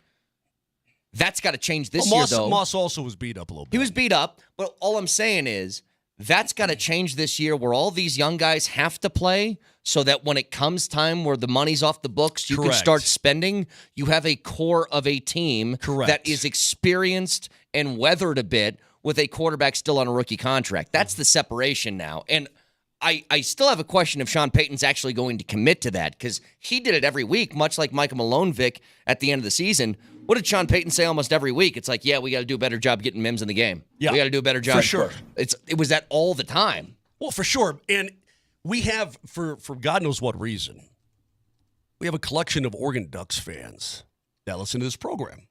Now, I mean, they obviously live here in Denver, I'm assuming, and they chime in on the program, and we talk Bo Nix. And we always get this. Here's the latest from the 4510. Bo Nix is the truth, Mosher. But you know what? Maybe you Duck people, maybe the Duck people are going to carry me through till we get to September. Maybe I'll just put my faith in Ducks people and say, okay, Duckies, quack your way all the way to September, and then we'll find out for sure. Okay, maybe he will be the truth. I hope to God that he is the truth. I do know he's the 6th quarterback off the board. That's what I do know. That everybody wanted a quarterback, picked 5 different guys before they picked him. That's what I know. I haven't seen him against anything but air. I don't know. I need to see him against real human beings. That being said, golly, they need him to be the truth. I mean, they do. They really need him to because, I mean, to take this roster, and let's just say, put it this way. These guys developed and you had a core, and then you had to go on out and buy a quarterback. Well, you could afford to do it coming up. That's not the preferable way to build a football team. I need Bo Nix to be able to play on his rookie deal and be able to play well. That's what I need. But, Moj, here's just to, quibble a little bit. I just need Bo Nix to be pretty good. That's what I'm saying. Because the responsibility... That's what I'm saying. The responsibility beyond that is on the front office and the rest of the team to supplement the rest of the stuff. You cannot ask him to be Patrick Mahomes. That's unfair, and you're not going to find that even if you're looking for it. This is why when I look at the team on paper, put the Broncos on paper next to a whole bunch of other teams in the league and tell me where they stack up. It's probably bottom 5 in the NFL, just talent on paper, and that's what needs to change. Because I looked at last year in the conference championship game. Yeah, you had Patrick Mahomes there, and you had the league MVP in Lamar Jackson. What else you have? You had Brock Purdy and Jared Goff, which if you were to take a draft of your top picks of quarterbacks, you hit probably number 10 before you get to those names. But because the roster was good enough, that's how you get your Flaccos and your Nick Foles Super Bowls and your Brad Johnsons and guys like that. The responsibility has to not just be Bo Nix needs to be amazing. That is correct. Also, Vittorio, there's something I'm afraid of. I told you that before the break, too. And I don't know that I have time to really get into it now. But I would like to play a little game with you guys as we roll on here in the next hour. I want to play a little game, Vic. I want to see how perceptive you are as a human being. And as a football guy, are you perceptive or are you not perceptive? What do you think you are? I hope so, because I have no idea what you guys just discussed for the last 5 minutes. I know you've been screwing around, drinking your coffee, and playing on your phone. Are you playing, what are you playing? Pac-Man? Finish your thought, Moj. You want me to get to it right now? Oh, yeah, go ahead. Okay, Open the can. You can write this down. Hell, record this. I'm going to read you something, and you tell me who's talking about who here, okay? You ready? He's been incredible. I think it's probably the reaction that everybody has. From my standpoint, I knew he was really good, but you're right up next to him watching where you can feel the way the ball comes out of his hand. When it comes out, it's going a lot faster than you think, than it looks on tape. He's bigger, taller than you'd think watching TV. The athleticism and strength, really, he could play tight end here. He could play edge rusher here. The arm talent is even better than advertised. It's an exciting thing. I found myself just sitting at my desk sometimes going, wow, he's on our team. And it's not just in shorts because I've seen him do this 11-on-11 NFL padded football games. Anthony Richardson? Nope. Looks like a tight end, I'm telling you, every single week we're getting this. Every week. Is this a rookie quarterback? It is not. This is a love affair with a new head coach and a quarterback. Herbert? Jim Harbaugh and Justin Herbert. I'm telling you right now, dude, if Harbaugh could put a ring on it, I bet he would right now. I can't swing a dead armadillo by the tail without hitting Jim Harbaugh gushing about Justin Herbert quotes. Now, Herbert hasn't done jack in this league. I get it. I think he's really good. You've had this weird romance with Justin Herbert for the last 5 years, 4 years. Frankly, it's borderline stalker-like. And I'll let you have your fun. You've been like it's ridiculous. Like a big Charger stalker. It's ridiculous. It's ridiculous. Your love affair with Justin Herbert, a guy who's won nothing in this league. Nothing. I'm telling you, wait till Legwall comes on Thursday. He's not on this Thursday. He's on vacation. Legwall takes vacation? I guess he does. To where? That's a great question. If Justin Herbert lived in Denver, and I get it, he produces. He's got numbers. Oh, look at those numbers. If he lived in Denver, I think you'd have a different take, a different attitude. I'm telling you, dude, when I see this reaction from Harbaugh and I see what's going on in L.A., Man, I'm starting to feel, and maybe I'm completely wrong about this, but I doubt it. I'm starting to feel like, man, the best you're going to get in the next several years is number 3 in this division. I don't care about the Raiders. Chiefs are always going to be there. I'm worried that this relationship between these two is going to take off, and the Chargers are going to kick ass. What? The Chargers have more talent, top to bottom, than the Denver Broncos. They also have a damn fine quarterback, Vic. Yeah. And I think they now got the guy to get the best out of him. But you're right. They should be better. So this is not breaking news. They should be better. Right? I think they have a chance to be really, really. I think this Harbaugh-Herbert marriage. Here's the thing. Maybe something that goes down as one of the best in the last 20 years. Well, Harbaugh's good, and you know how I feel about Herbert. 20 years or Herbert's whatever. good. The thing is, when you read 50 Shades of Grey, do you think Justin Herbert in the back of your mind? Because it is, I mean, I'd be lying if I said I hadn't. I don't think a day goes by on this show Vic, that you don't mention Justin Herbert in some romantic fashion. Here's why. I can't get away from it, dude. Harbaugh, all he does is spew about his quarterback. It's in front of my face everywhere I go. Do you even read? Do you know how to read, my son? Do you read? Because if you say my son? Yeah, that's from Trailer Park Boys. If you read, then you're going to be reading the same things that I've been reading, where Jim Harbaugh is like, Who has the bigger love affair, Mosier with Justin Herbert or Vic with Dario Saric? That's close. That is close. Mine isn't even a love affair. It's just, hey, if you can go get him, go get him. But Mosier every year thinks he's the best quarterback in the league. Well, let's do this. Get to a break. I have a series of trivia questions, by the way, and I want to jump into the Stanley Cup final tonight, which could be given out. You could have a team winning their first ever Stanley Cup. We'll get to all that next.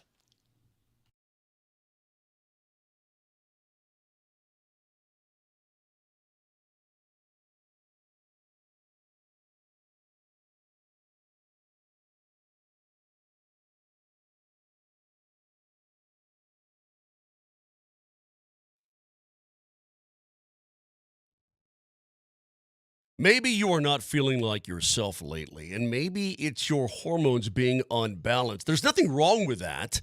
As you get older, things change inside your body, but I've got people who can help you like they're helping me, and I'm talking about Castle Rock Hormone Health. It's their 3rd anniversary right now this month, and they're not only giving you the free consultations, as they always do, but also free lab work, and if you need their help, the first month is only $99. Think about it. You're going to get that energy back. You're going to get that libido back. The brain fog is going to be gone. I had my treatment yesterday. I feel great. And these are professionals who can help right now. So just go to crhormonehealth.com. They've got 6 locations in the Front Range. They've got more coming. It's crhormonehealth.com. Castle Rock Hormone Health will get you back to being you again.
All right, couple of trivia questions for you guys. Vic, you mentioned this earlier. Drew Holiday, with the Celtics win yesterday, becomes one of 2 players to have 2 championships since 2020. Who's the other?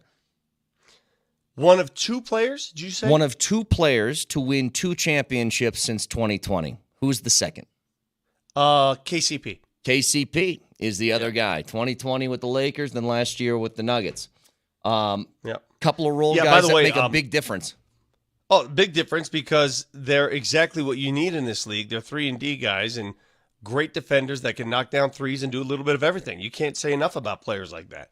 And it goes to show you, KCP's going to get paid, boys. I would be surprised if he remains a Denver Nugget, and that's sad to say, but he's going to get paid because those guys are valuable. Well, and any team can use a guy like that. Here's the thing. There's a new rule that has been enacted in the NBA this year, and it's currently in effect. It was right after the game ended last night. Brian Windhorst explained this on ESPN. Listen. This is a new rule this year. As soon as the finals is over, teams can negotiate with their own free agents. So if the finals ends tonight, we will start seeing contracts, I believe, as early as tomorrow. Pascal Siakam. Here comes your backs, baby. Tyrese Maxey. Bam. Tomorrow. None of this we negotiated on July 1st. That's all thing. So Paul George, in theory, as soon as the season ends, can negotiate with the Clippers and sign. Klay Thompson can negotiate with the Warriors and sign. All this stuff is sort of part of negotiation. I am fascinated that Paul is very clearly going to be headed towards free agency, despite them knowing that the 76ers and others are going to be there with the big offer. Donovan Mitchell can sign an extension with the Cavs, in theory. Tonight. In theory. So, in theory, KCP could opt out and sign a contract. Caveat, he has to opt out first. Yep. That's got to be understood. If he doesn't opt out, there is no negotiation. He has to opt out, then negotiate. He doesn't have to do the opting out technically until July 1st. Right. Or late, I think June 29th. Yeah. So, if they want to get something done, if they're serious about bringing him back, they can get it done by the end of today. Mm-hmm. If they really wanted to, he would have to opt out, and they'd have to have a plan in place with him opting out. But let me ask you this. Why would he? Why would he not test the market? Why would he just say, nah, I'm going to negotiate just with the Nuggets and not let any other team offer me a contract? Why would he? I don't know. The only answer I could give you is one that I don't think makes sense, but that he likes Denver so much that he goes, I don't care about what other offer I would get. I'm staying here. That's the only thing. He's 31. He's 31 years old. I would test the market. Yeah, of course he would test it. He's 31 years old. This is probably the last, quote, big deal he's going to get in the NBA. He's going to be set up for life. He already is, but you know what I mean. He would be, honestly, Vic, I love KCP. I love Kenny Pope, but boy, he would be silly not to go and see what's out there, wouldn't he? And that's tough because I want him to be a Nugget for the rest of his career.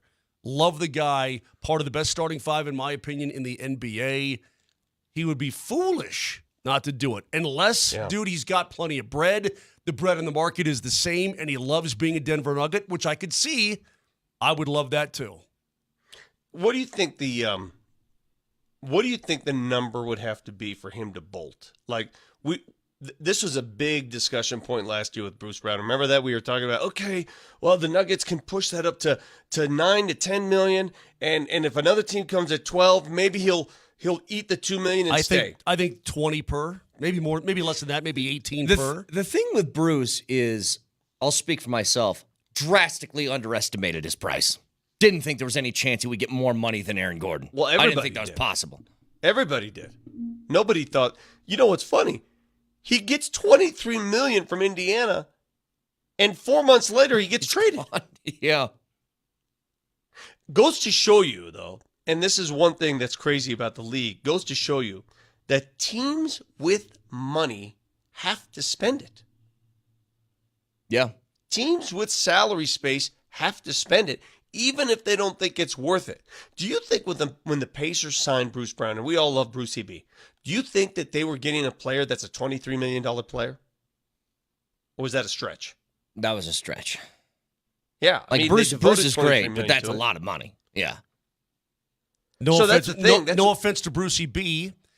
Incidentally, I think the Raptors can opt out of this year, though, right? So maybe it's just a spike year of $22 million, and then And So then he's going to go back down to a smaller number.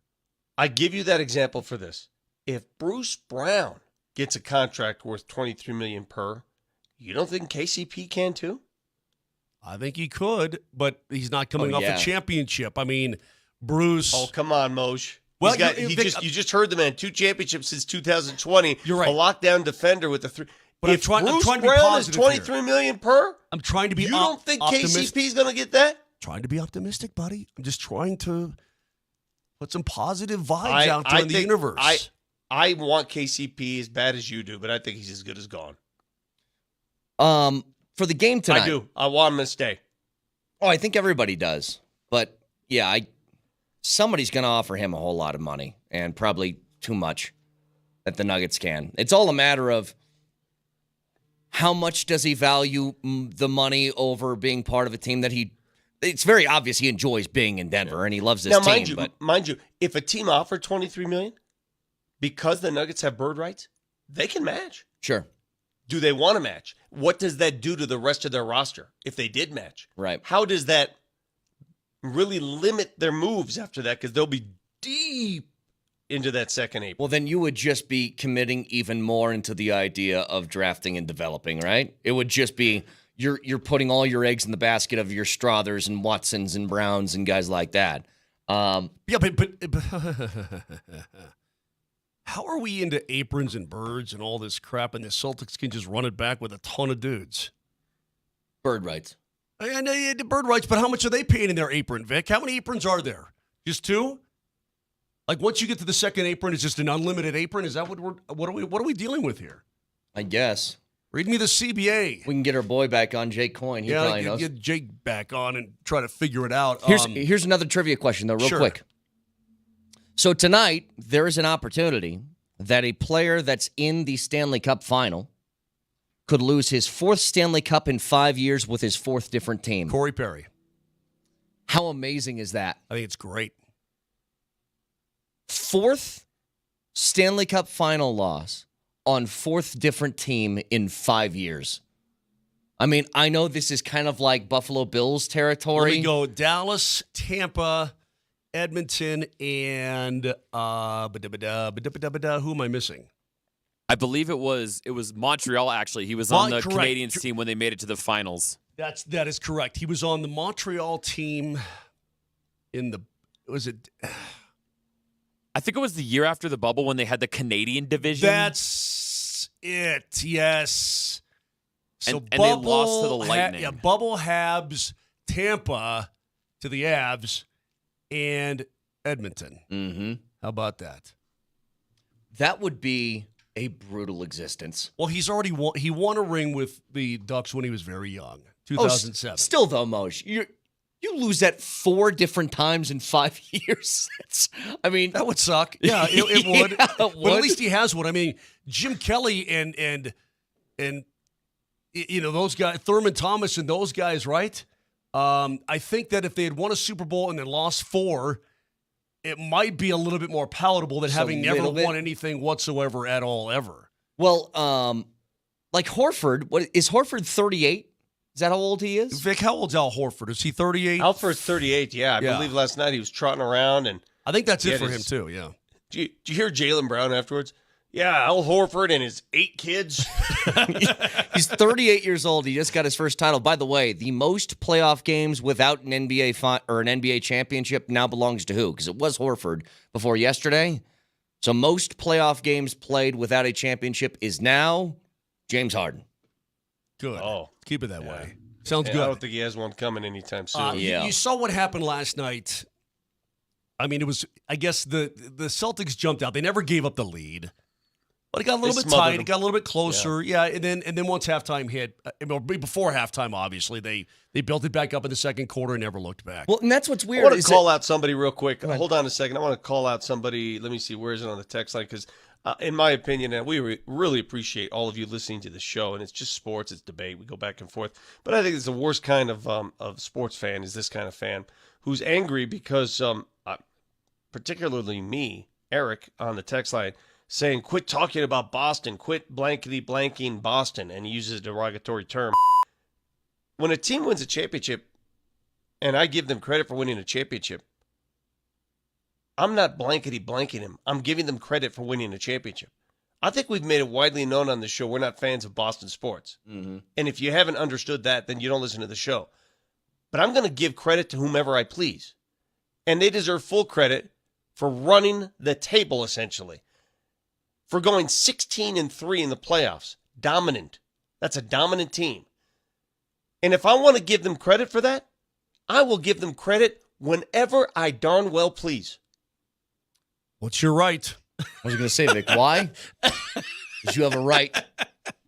I mean, for people to say, why are you coming on Denver radio talking about the Celtics? They just won the NBA championship. Turn on your television. You know what's crazy is that after getting their doors blown off in Game 4, Boston comes back and they pretty much dominate in Game 5 and take it home. That's exactly what's going to happen tonight. You lose a game 8-1, and I'm like, I think Florida's still just going to. It could have been. Tonight. It could have been 8-1. It could have been 15-1. It doesn't matter. By the way, Bob got pulled in Game 4. It doesn't matter.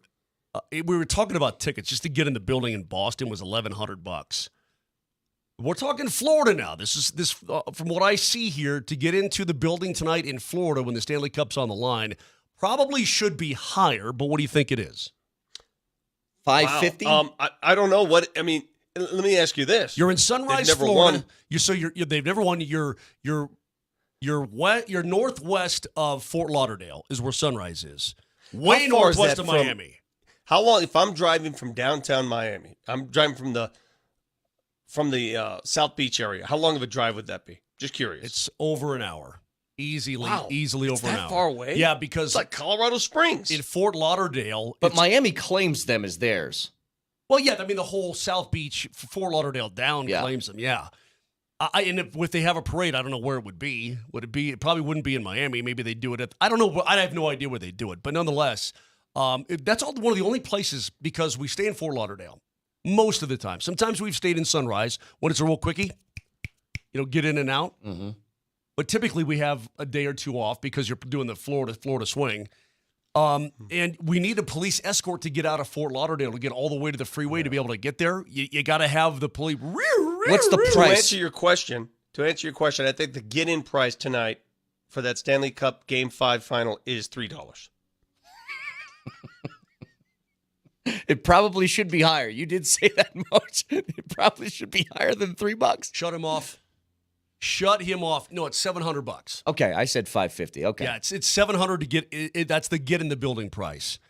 And I think that the Panthers, I think that they are going to come home and realizing the cup is in the building, realizing they blew it. What are you looking for? You got $3 out of Timmy's Fund to get in the game? We can go to the game. 3 tickets, please. I think they're going to win. If it's not 5-1 tonight, I'll be surprised. I just think the Panthers are going to come home and they're going to be incredibly serious and they're going to smoke those guys.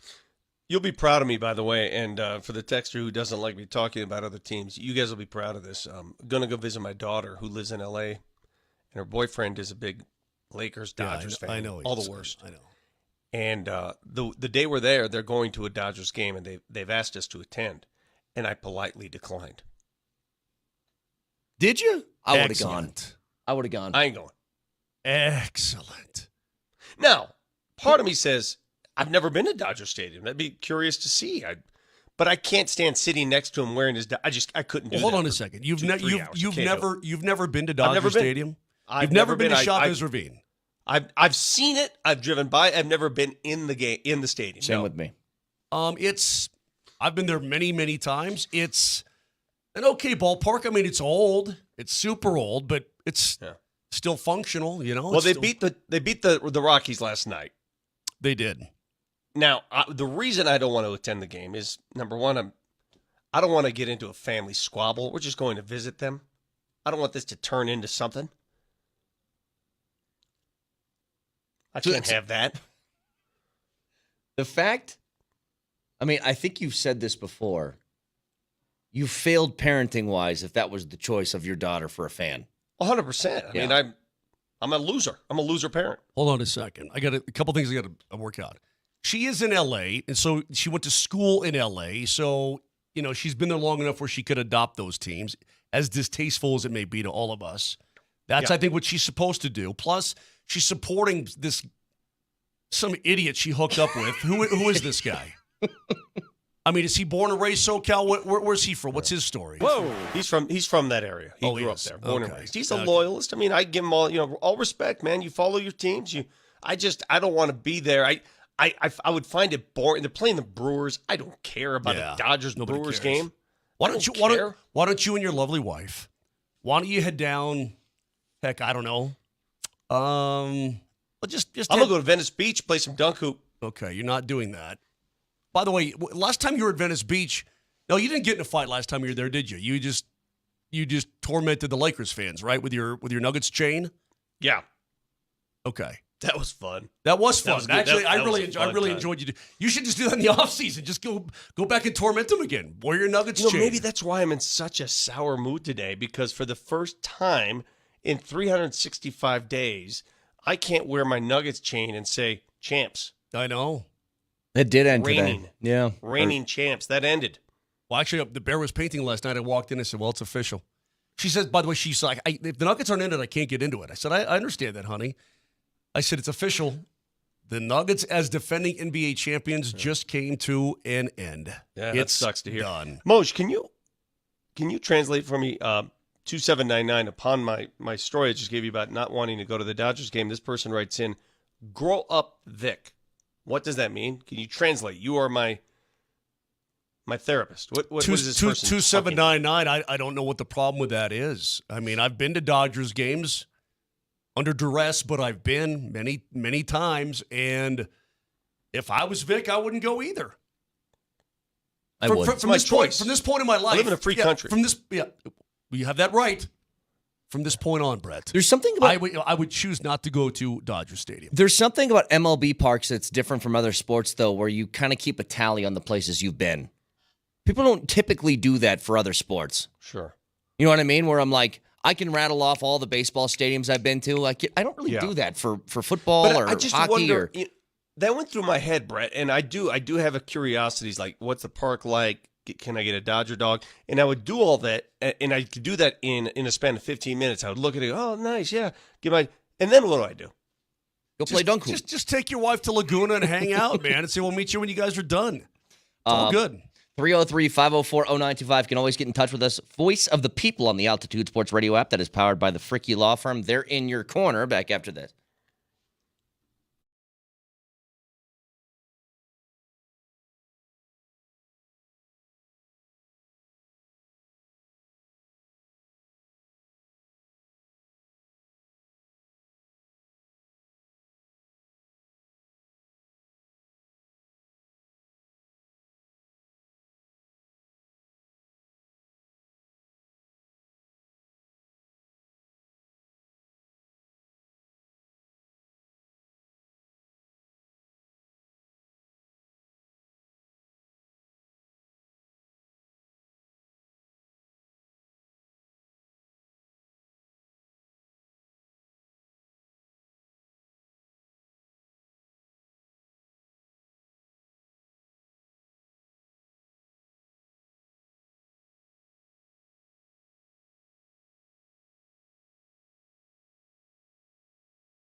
You know, something just made me upset. It was just a little joke that we had. Vic said, how much to get in the Florida game? $3. And I pulled out, whatever wad of cash we got in here in our Rancho Cucamonga fund.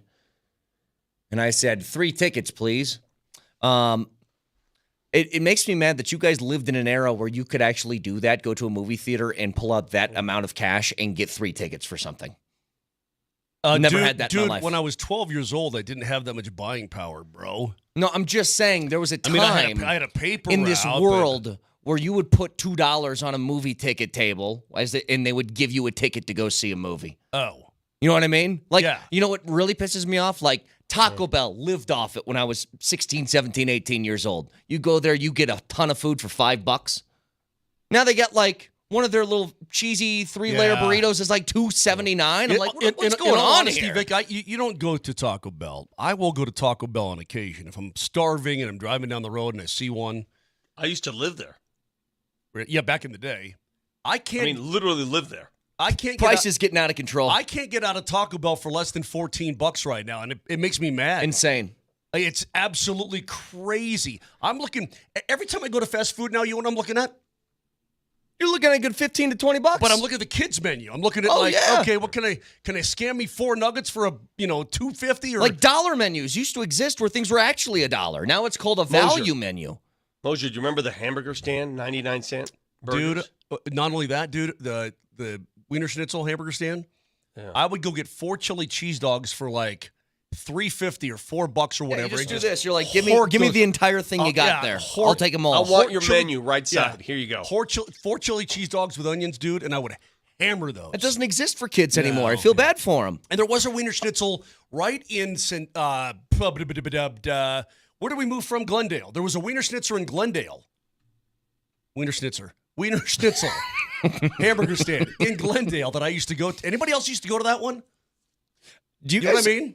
Do you guys want to hear another mind-blowing it's totally stat, gone by the now, way? But I love that place. Someone said, real quick, I said, I'm not going to the Dodgers game in L.A. Someone said, Vic, if you really want to go to a Dodgers game, just go to Coors Field. Pretty much. That is true.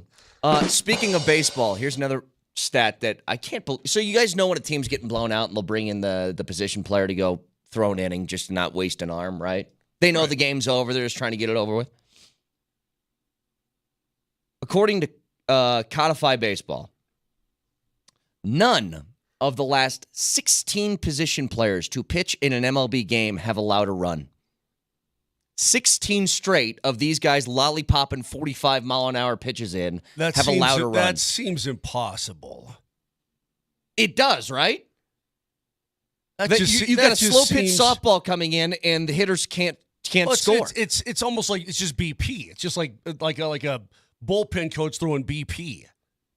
I don't know if that's possible. It's absolutely true. I don't know how, but it is. Speaking of baseball, the Rockies lost last night, as you just mentioned, Vic, 9-5 to the Dodgers. 3 hits for Shohei Ohtani. The only, I guess, kind of cool thing was Greg Jones got his first home run of his MLB career. So there we go. Boy, he turned. Did you see him turn on that pitch? Yeah, he did. He put all. How big is he? Because it looked to me like he turned all he could into that pitch. I feel shame. I didn't even know Shohei was in town. Did you guys know Shohei was? I didn't even know he was in town. Well, he's not pitching this year because he's still got the arm issues, but he's still in the lineup for him hitting. Wait, and he's hitting 314. 6 foot 175. I mean, he turned on it hard. God, Shohei's only listed at 6'4", 210. I thought he weighed more than 210. I thought he was like 230. His legs. He's built, dude. He's so built, that guy. It's unbelievable. So a couple things here. First of all, have we talked about this yet? Maybe you guys did on the day that we were all gone, Vic, that Utah has officially named for at least a year their team is the Utah Hockey Club. Yeah, we covered it. That's a real thing? 3 hours. Yeah, good coverage. Covered it for 3 hours. And the I know what you're thinking. Okay, so that means we can't talk about it? But my final deduction was pretty simple. They're doing the smart thing financially. They're simply calling it this for now so they can sell product, market T-shirts and jerseys, and then 3 years from now, come up with the nickname and do it all over again. Yeah, they saw the Washington football team model, and then they go, well, they made all that money, and then they became the Commanders, and now they make all that money. But here's the thing. If I were to spend hundreds of millions of dollars buying a hockey team, all of that's ironed out already. I got the name. I got what the uniforms look like. I got the colors. Like, I got all of that nailed down to a T. But I understand what you're saying, Like, Brett. they tried to make that a democracy. They're like, vote on the team name. And it's like, what? No, it's my team. That would be a very rational line of thinking if it had gone down differently than it did. This happened very, very quickly. Now, this guy, Ryan Smith, he wanted a team for some time, right? But you don't, they'll say, okay, you'll get an expansion team and you have 2 years to plan on what your team's going to be and so on and so forth. Basically, the league said, hey, you want the Coyotes? You can have them right now for, oh, yeah, let me pull. Then he pulls out his wallet, lays down, however, hundreds of millions of dollars. Actually, it was like $1.5 billion. Give me a night at a bar with a couple of whiskeys and I got a team name. 100%. It's not that hard. I'll tell you what they are doing, though. It's gonna be a situation. They're getting a little bit too eager with some of their emojis that they're using on their tweets and stuff. You hear that? What are they doing? Like putting some snow in there and stuff. Okay. What about it? No. We're a Rocky Mountains team. No. We don't have a copyright claim on snow. My ass. We're the Avalanche, for God's sake. You're some hockey club next to a lake you can't even fish in. Yeah, I mean, the fact that they don't take advantage of what is Utah known for? When you think of Utah, you think of that lake, right? The Salt Lake City, yeah. Salt so Lake. Every nickname of every team should have something referencing the stupid lake. Just take advantage of your dumb lake. The Salt Lake Lakers. There you go. That's their name. You know what? You're exactly right. They're more the Lakers than the Lakers are. Yeah, pretty much. much. What if they were the Utah Salt? Fine. Perfect. Whatever. That would bring on a different meaning. They just had some... Well, so would powder, and that was one of their options. Look, I know that's true.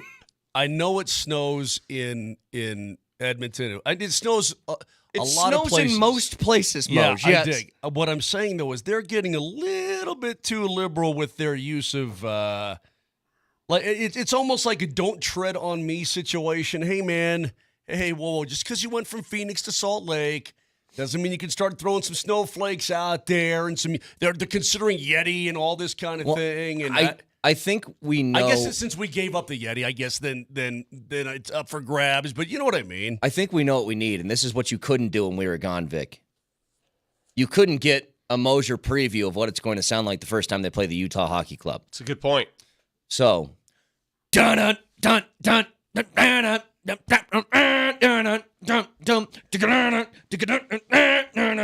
Delta Center, shining bright in the fall sun. The first ever game between your Colorado Avalanche and the Salt Lake Hockey Club people. And welcome inside Delta Center, everyone. With Mark Rycroft, I'm Mark Mosier and Riker. Here we are at the Delta Center with these guys who are ripping off our emojis and all this kind of stuff. They don't even have a friggin' name yet. How excited are you, bruh?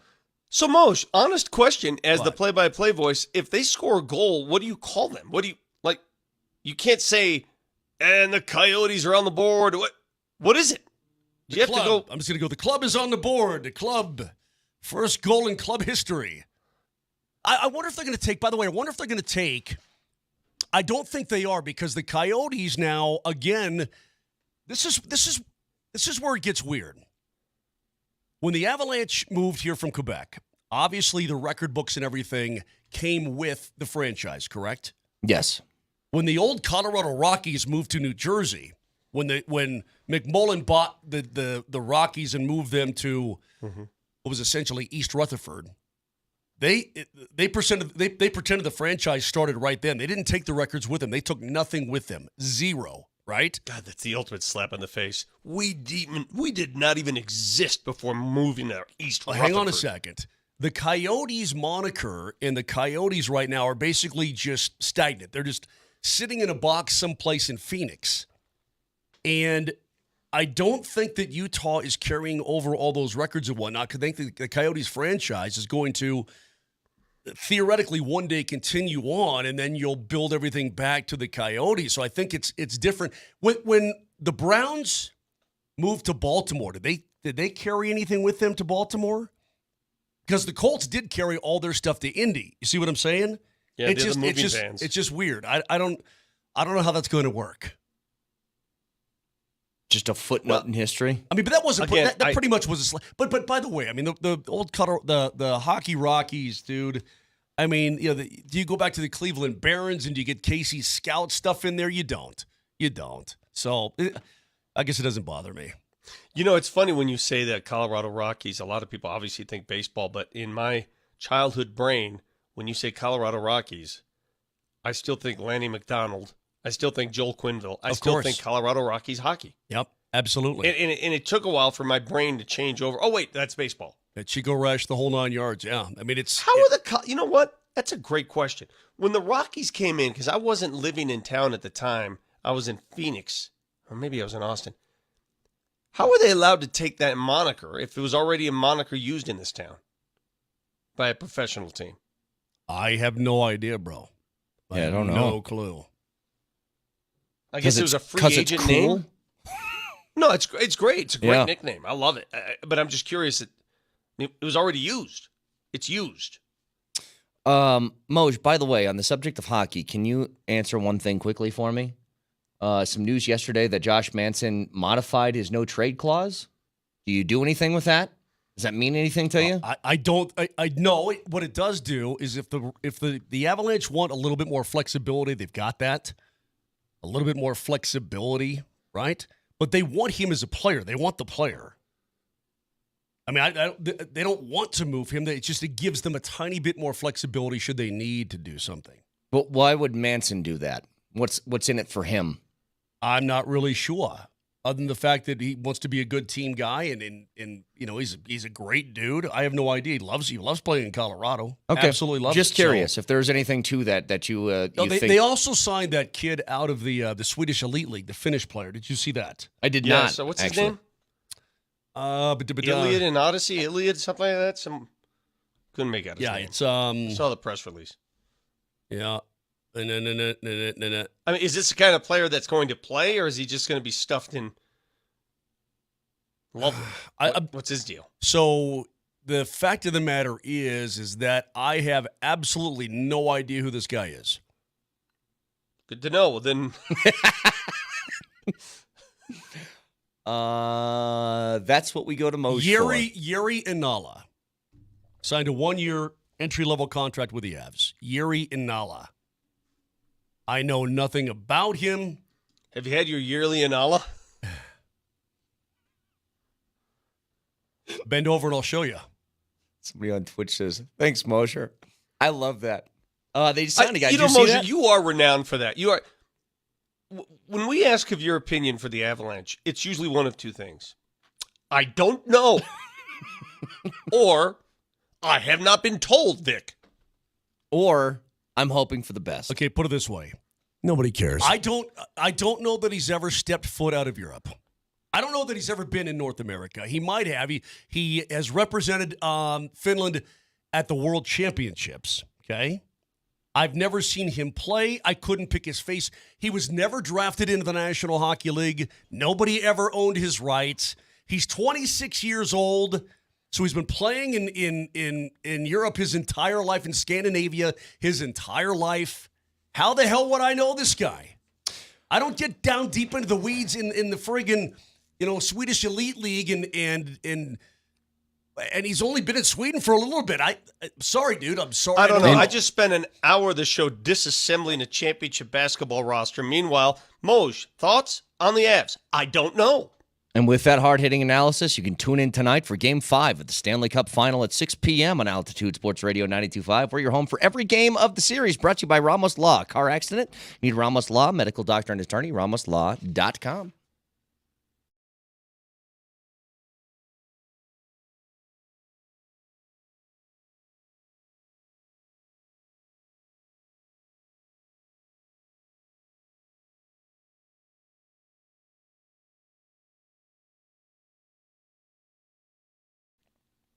Vic Lombardi here for Dan Caplis Law, the official law firm partner of the Denver Nuggets and the Colorado Avalanche. And like the Nuggets and the Avalanche, Dan don't play.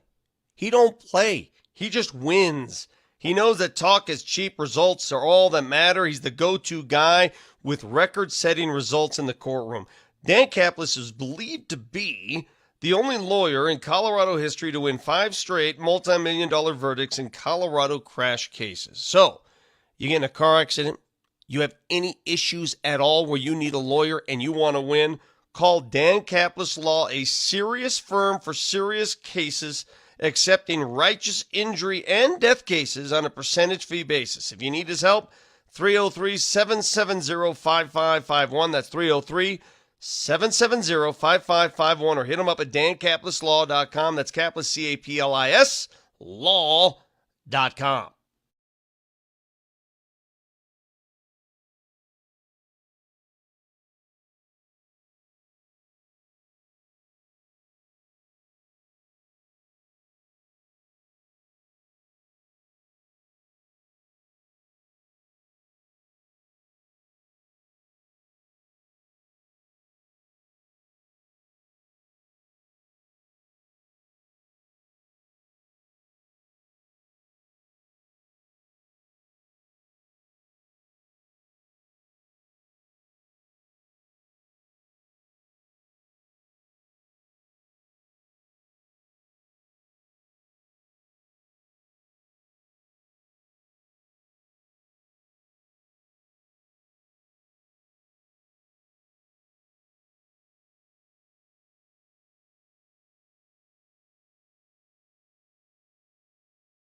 I want to say something real quick. Looking at the Twitch feed, and this is Colorado Sport Fanatic giving me the business about never ask about the moves Avs make or should make. He's clueless. That's too far. Listen, that is too far. We're the only ones allowed to mock Mosier. Just us. Not you. But let me explain to this diphole who obviously knows nothing. If there's anybody, and I don't care, now that he's an Avalanche, people can look him up and watch. I can watch all the videos on YouTube of him and everything else. This is a guy who, at the age of 26, he's 5'9", 183, talking about Inala. He has had some success. He's not lighting up. He went from the Finnish league to the Swedish Elite League the last 2 years. He's not lighting it up. Playing okay, not lighting it up. nobody cares. We're giving you a hard time. It's I know that's fine. Seriously, nobody cares about Roman Inola. Well, his name is Yuri. Whatever. Yearly. Would you say yearly? Listen, is the guy going to even make the club? I doubt he will make the club. He's over here on a 1-year deal. Could play for the Eagles. We'll see. I don't know, but nobody knows who he is. Not one person listening right now has ever seen him play in person, so knock it off. Having said that, thanks for your opinion. Thank you. You're welcome. How would you guys feel if you just were walking outside, Vic, you went to go play dunk hoops at your local blacktop, and then there's just Jokic playing a 3-on-3 game? Dude, I saw that video. I said, is that recent? Yeah, from the other day. So he's just in Serbia playing a pickup game with some dudes there on the court. I love it. Blacktop, playground, something that we don't do enough of anymore in this country. I love it. Get outdoors, get in the sun, sweat it up a little bit. Got next. I love it. You make up the rules. You call your own foul. You get creative. There's nothing like the creativity of pickup basketball outdoors on the playground. Nothing like it. The creativity, one learns to play a different game. You know about the character of a person by playing pickup basketball with them. Love everything about it. But it's Jokic out there. That's true. It's not just a guy. That's a 3-time MVP that just like, want to hoop? He's like twice as tall as everybody on the court, too, which is to be expected. Well, yeah, you see a Serbs and their height. You see a 7-footer. I mean, yeah, but the Serbs are naturally tall. If you've gotten a look at the Euro Cup, the Serbian national team, the soccer team, is the tallest team in all of the Euro Cup. What's going on with the genetics in Serbia? How do you know? How do you know that? I did my research, Moj. I did my research. You looked up England the average is among height. the shortest. You've looked at the average height of every team in Euro 2024. 100%. And Serbia is by far the tallest. Number one, why would you have the time to do that? Number two, it was in front of me. At this point, I can't believe a word you're saying from this point on because I don't believe you. You don't believe that what I just said is fact? It might be. The Serbian national team is the tallest team in Euro Cup, among the tallest in the world. I'd buy it. And I want to know what's going on in Serbia.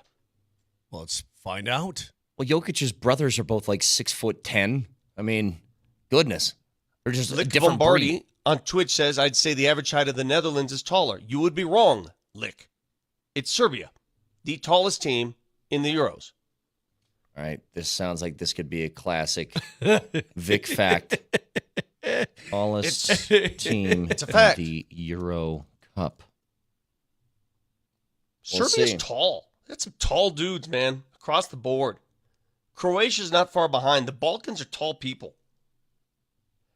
I don't know how and why, how they make them they tall got it up in there. centimeters. That's not going to help me at all. Oh, man, we're not going on metric system just to try to prove your point, dude. Why would we do that? If they're taller in centimeters, they're not taller in yeah, inches? but it's also not. It's not say? by team either. It's individuals. But give me the feet in the inches. Okay, what are we doing? Okay, here's the guys, and Vic is not far off. Terrible. Take a lap. The shortest goalie is 6'3". The tallest is 6'8". 6'4", 6'3", 6'5", 6'2", 6'5", 6'2", 5'11". 6'2", 6'2", 6 foot, 5'10". 6'6", 6'4", 5'9". No, Vic's right. Vic's right. I got it right here. Median squad heights leading the way at 188 centimeters is Serbia. Yeah. The Czechs come in after that, tied with Denmark at 187. Vic, you're correct. Nice job. I know I am. Dude, I know my heights. Who's the smallest? Is it England? On here, we got Spain. Spain, yeah. Spain and Scotland. Both at 181. Yeah, Italy's not too far behind. They play a different brand of... That's why when you see Joker and he's playing pickup basketball, playground basketball, the video has emerged. That's why when people say, all right, and this is a misnomer. This is fun perception, misperception. Oh, well, Joker goes back to Serbia and he never picks up a basketball and all he does is race his horses. You want to bet? You want to bet? Well, it's not exactly... If you're playing on a playground 3-on-3, it's not like he's in any organized type of game or anything, Vic. Understood, but I mean, we're going to argue about semantics here then. Well, but the argument that he doesn't really love basketball, that it's just work for him. Oh, yeah, that's silly. He loves the game. He loves Otherwise, he wouldn't be picking up a basketball in a playground in 3-on-3. The other video I saw right after that, though, was his horse Amsterdam won a race in Sombor where, do you know who was lifting the trophy? Was it Djokovic? No, it was, Bogdanovich. Yeah, Bogdanovich, yeah. Yeah, recruit him. Get him over here. It would never work. He's making like $17 million a year, but somehow find a way, do it. I'd take Can I get this off my chest? No. I want to get something off my chest, and it's been there. No. It's causing me to wheeze. No. What if I said no? No. That's fine. I mean, it's a good it's a hot take. All right, fine. I'll allow it. You know how much we love Joker and his hobbies and stuff, and I'm watching these videos emerge from him at these horse races, and I'm like, what are the chances I would ever attend one of those things that? Oh my God! In a heartbeat, you wouldn't go? And that looks like, in with all due respect to Joker and what he does for his hobbies, that looks like the most boring activity under the sun. Like, I would rather go to a Dodgers game in L.A. over sit there and watch a trotter. Like, go around the track on and on. What is that? But here would be the difference, though, Vic, that you would have a rooting interest, though, because you'd be rooting for Jokic's horse, and I think that would make it a lot more fun. You aren't just, like, picking one off of a sports book and then going to the ticket taker being like, here, give me $5 on this trifecta. It's like, I got one horse that I want to win. But in Vic's defense, I will say this. I've been to a lot of horse races, thoroughbred races, and trotters and pacers in my life. Okay? Mm-hmm. And thoroughbred racing is much more exciting than trotting and pacing. Trotting and pacing, it's a little laborious because it takes them forever because they're not in a natural running motion. You know what I mean? They're it's like watching a walk race. Like, the walkers. It's kind of like that. It is. It's not. I mean, the fact that you can bet on them is fun. Like regular horse racing, but thoroughbred racing beats harness racing. I would agree 1,000 times over. Yeah. So, are we in love with this because it's Joker? Yeah. Because if it were anybody else, I'd say, come on, next topic. What are we doing here? Well, I only mentioned it because Bogdanovich was with him, and I'm like, recruit. Get him on this roster. I want him here. You're a bunch of itches. Yeah. You want to turn Denver into the itch capital of yeah. The United States. Well, he did have a bedbug problem here for a while, so.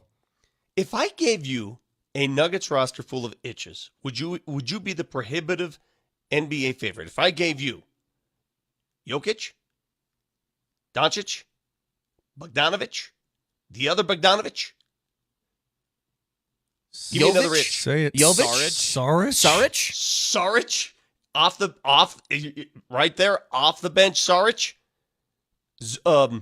Zubac. Wait, what's the guy Zubats. in? That's Zubats. That totally throws your theory out the window. Hey, give me another itch. Jovic. We'll Anthony Edwards itch. Donovan Mitchell-itch. Brett, since tonight could be the last night. Yeah, can we legally change names? Did you hear who just came over? LeBron James-itch. This could be the last night of the Stanley Cup playoffs, right? Yeah. Stanley Cup final, Game 5 tonight. Florida wins. They win the whole thing. Mm-hmm. Dateline, June 18th. Florida man.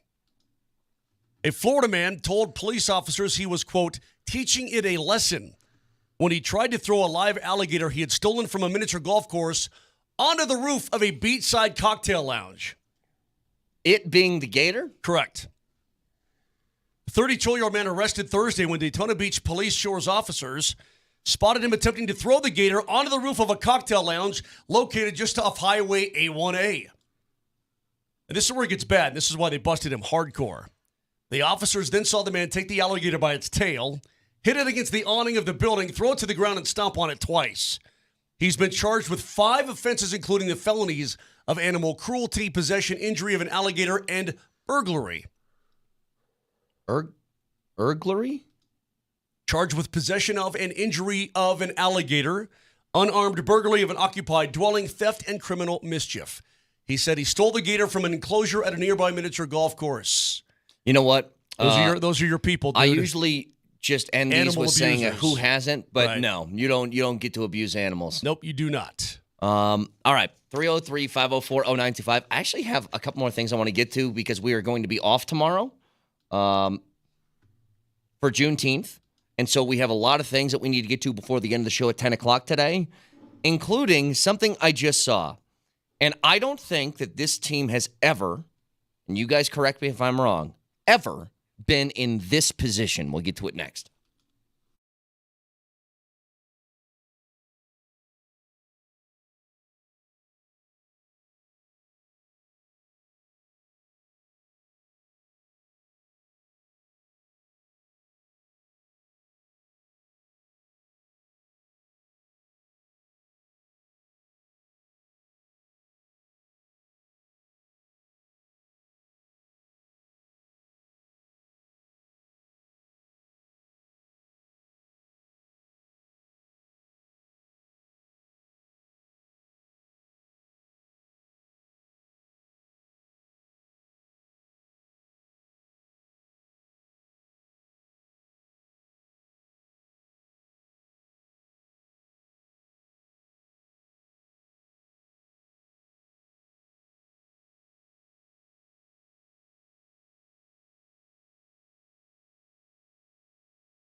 I don't think this team has ever been in this position, and you tell me if you think I'm incorrect on this. You know, the Broncos have always been a team that every year when the offseason comes along, you expect them to be competitive. You try and tally up the wins. What do you think? 9, 10, 11, 12, more than that? Super Bowl on the line? What are we talking?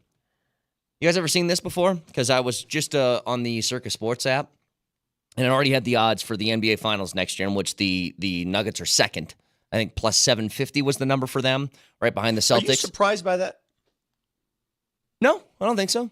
This morning you said it was plus 650. Different apps have different things. Circa was like 750. Okay. ESPN had a different number, but I'm not all that surprised by that because they have the best player in the world and their team's still really good. So I'm not surprised either. But do you think they're betting that those odds are made with the notion that no changes are made by any team, or that changes are coming for certain teams?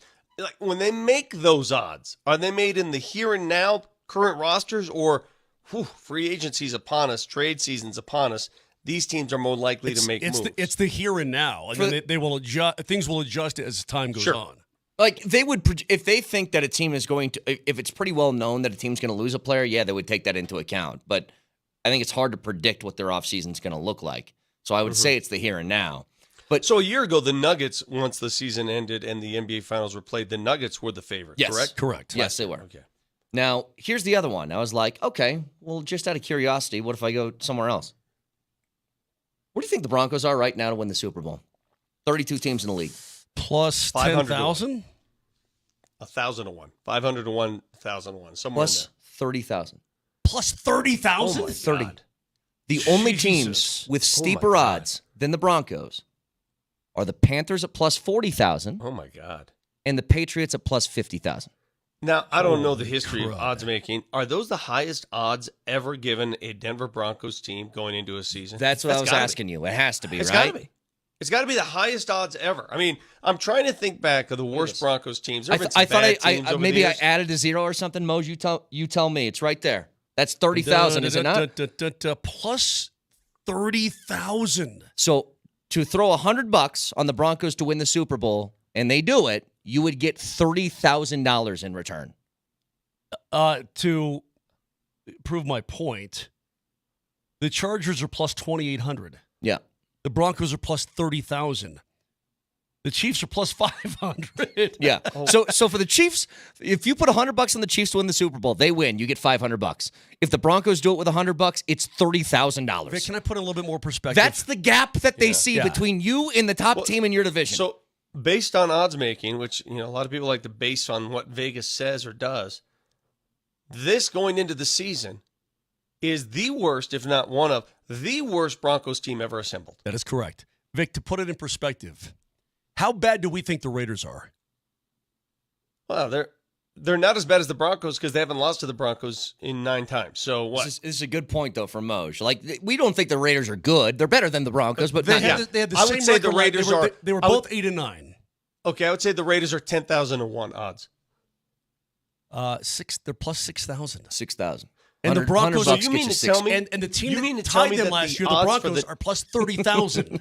They're 5 times worse? 5 times. All right, Broncos country, help me out here. Broncos country. Give me another team going into that season that you can remember from Broncos seasons that would have worse odds than this one. I can't think of one. There's no way one's existed. Unless it's like way back in the 70s or something like that. Let me think. No, there was a team after the Orange Crush. It was in the early 80s before they got Elway.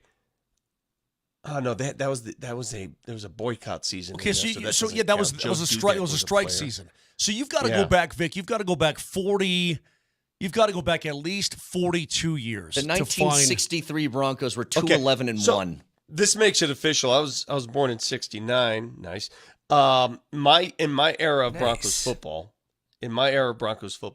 my generation, this is the worst, according to the odds, the single worst Broncos team ever assembled. When you put it that way, and I know the season has to play out, but given the odds, that is crazy. Yeah. I was blown away when I saw it. Blown away. And not to mention even the gap between, like, think about, I didn't look up the Avs. I'll look them up real quick. But between where the Avs and Nuggets are as far as championship odds, think about the separation between those. 30,000. What are the Rockies right now? Well, I mean, the season's, they're already 20 games under. So, but before they got to be like 0. Like, well, yeah, but before were the Rockies to win the World Series, were they plus 30,000 before pitch one? This is actually a good question. I want to see. That's a great question. Because I want to know if the Broncos... Because if you're telling me that the Broncos have a less chance of winning the Super Bowl than the Rockies did of winning the World Series, that blows my face. You know, that's such a good point because those odds are more objective than our thoughts. The Rockies... They're more objective, like, what do we think of this team? What do we think of that team? Yeah, we think they're going to be okay if this happens and that happens. But when Vegas gives you the odds, they don't worry about all that stuff. Is that now or before? No, this is right now for the Rockies to win the World Series. Count the zeros, Moshe. Hold on a second. I want to lay $100 down just in case because, hey, buddy Black, can you turn them around, baby? The Rockies what's now, as we sit. There's a 1, Vic, and then there's 6 zeros afterwards. So $1 million. What's the question? $100 for them to win the World Series. If they do it, you get $1 million. I think that's the cap because everybody, the Marlins are like that. I thought it was 100. The White Sox are like that. Are you sure? Because that would seem like that, count the zeros. Moshe, you tell me. I mean, what if something crazy happens? They're plus $1 million, and the Marlins are plus $1 million. And the White Sox. What if Chris Bryant comes off the IL, finds a stroke? Is it almost worth $10? Like, is it almost worth just throwing $10 down? Dude, Chris Bryant would have to come off. He'd have to come off the IL and hit 900 with 53 dongs the rest of the way just for them to get to 500. All right, let me ask our listenership. Let me ask the audience who's listening. Would it be a wise investment? Because we're about the community. We're about investing in youth. And we have a youth charity fund. Please show people our youth charity fund that we always contribute to, mostly Mosier on a daily basis. So would it be wise to take all the money in our youth charity fund and put it on the Rockies? Could you imagine how fruitful our charity fund for the youth would be if that dream came true? But the Rockies are like out already. Would it be better money spent to throw it on the Broncos? Who on the Broncos, they're 0-0 so far. So I mean, maybe Bo Nix is C.J. Stroud. Who knows? Yeah. What if he comes in and absolutely lights it up, man? The Avs, by the way, plus 1,000. Okay, so it seems about right.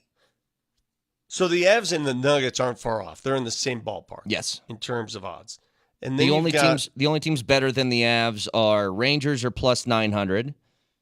Panthers are plus. Oilers are plus 900. Stars are plus 900. Panthers are 1,002. Okay, well, there you go. So crazy. they're fourth, fifth. We had to make a bet, and we wanted to bolster youth sports. The wisest bet would be the Broncos because of the payout.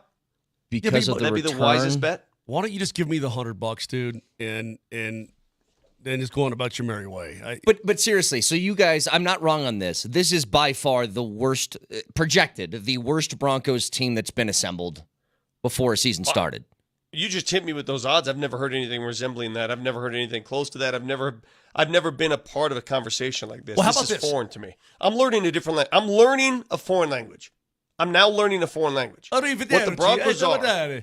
Yeah, according to the odds makers, what the Broncos are going into this season, that's a foreign language to me. I don't know how to speak this language. Vic, what did the Chargers finish last year? I don't remember. 5-12. Well, Herbert was hurt for like 11 games. Okay, and what about all their skill positions? Where are those guys now? They're all gone. They traded all the receivers. No more Mike Williams, no more Keenan Allen, no more Austin Eckler. They just gave a contract to that rookie wideout. What's his name? It's like Lance Cocktail. What's his name? The rookie, the second round pick, 34th overall. Jock Landale. Jock Landale. No, not Jock Landale. Lance Cocktail. What's his name? It's something like that. Clunky. Lance McConkey. What is it? Lad McConkey. Lad McConkey. Lad McConkey. There you go. That guy's a baller, man. That guy is a baller. They just gave him the most money ever for the 34th overall pick. More than Sam Laporta got from the flipping Lions, and he's a superstar. Because the cap went up, and then you have to... So what's your point?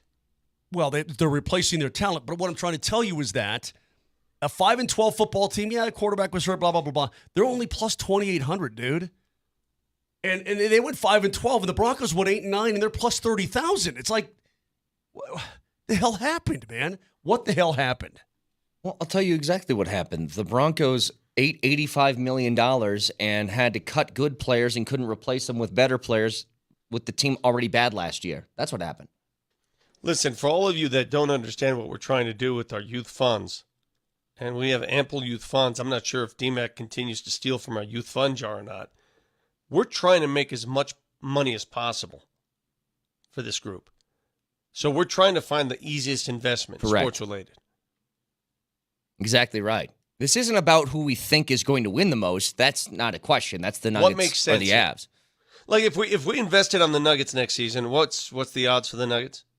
Plus 650, 750 right there. 750. So we make $750. Is that what's that going to do? What's that going to buy you? What?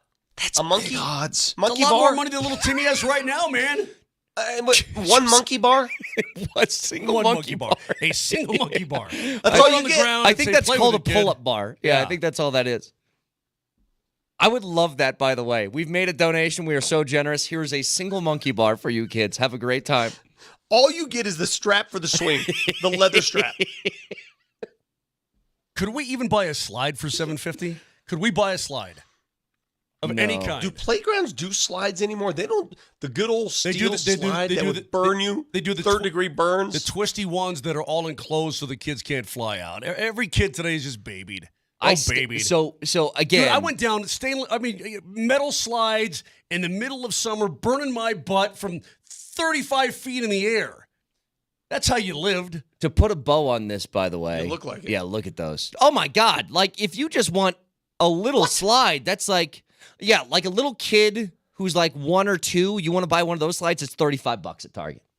That's just ridiculous. And those two, by the way, I'm not getting in a tube. Quit trying to sell me on these tube slides. I don't like those either. I'm not having, it feels like you're getting in one of those body, those tubes you get into in the hospital and they're checking your whole body. I'm not doing that. Yeah, I'm not doing an MRI slide. So let's reinvent that, please. To put a bow on this, the only teams that, at least Circus Sports odds, think will have a worse season than the Broncos is the Panthers and Patriots. That's it. And they have put their money where their mouth is, because if the Broncos do win the Super Bowl, you're getting paid $30,000 on a $100 bet. Did we mention that, speaking of the Patriots, have we mentioned that Bill Belichick is dating a young lady my daughter's age? Yeah, jail. That's my take. Okay. He goes to jail. I just want to repeat this. If my daughter came home and, my daughter's boyfriend wants us to go to the Dodgers game, I said no. But if she came and said, yeah, but Dad, my boyfriend is Bill Belichick. Are you sure? Bill Belichick, for the record, is 72 years old. He is dating a former cheerleader who is 24. Now, listen, we all have our thoughts on this, and it's an opinion show, and I'm entitled to my opinion, therefore I will give it. I'm reading here, somebody on the Twitch feed says, way to go, Bill. No. That's disgusting. It's gross. Not way to go, Bill. It's disgusting. That's my thought. That's my opinion. I'm entitled to it. What's your opinion there, Brett? My opinion is very simple. He goes to prison. It's not allowed. In my society, not allowed. Mark, do you have an opinion on this? Well, didn't Mick Jagger knock somebody up when he was like he should also be in prison. He should also be in prison. What's your opinion, Mark? Well, what's your opinion? Is it any worse for Mick Jagger to do it? Yes. Because he's a rock what's star? your Mark? What's your opinion? I think 48 years is a little bit much in the age gap, bro. A little bit much. I don't know what my actual cutoff number is for the gap, but 48 is far past it. Far. Listen, I don't know if Bill Belichick has a daughter. Maybe does he have? He has sons. Does he have a daughter? If you came home and you seem sort of at ease with this, Moj, more than me and Brett.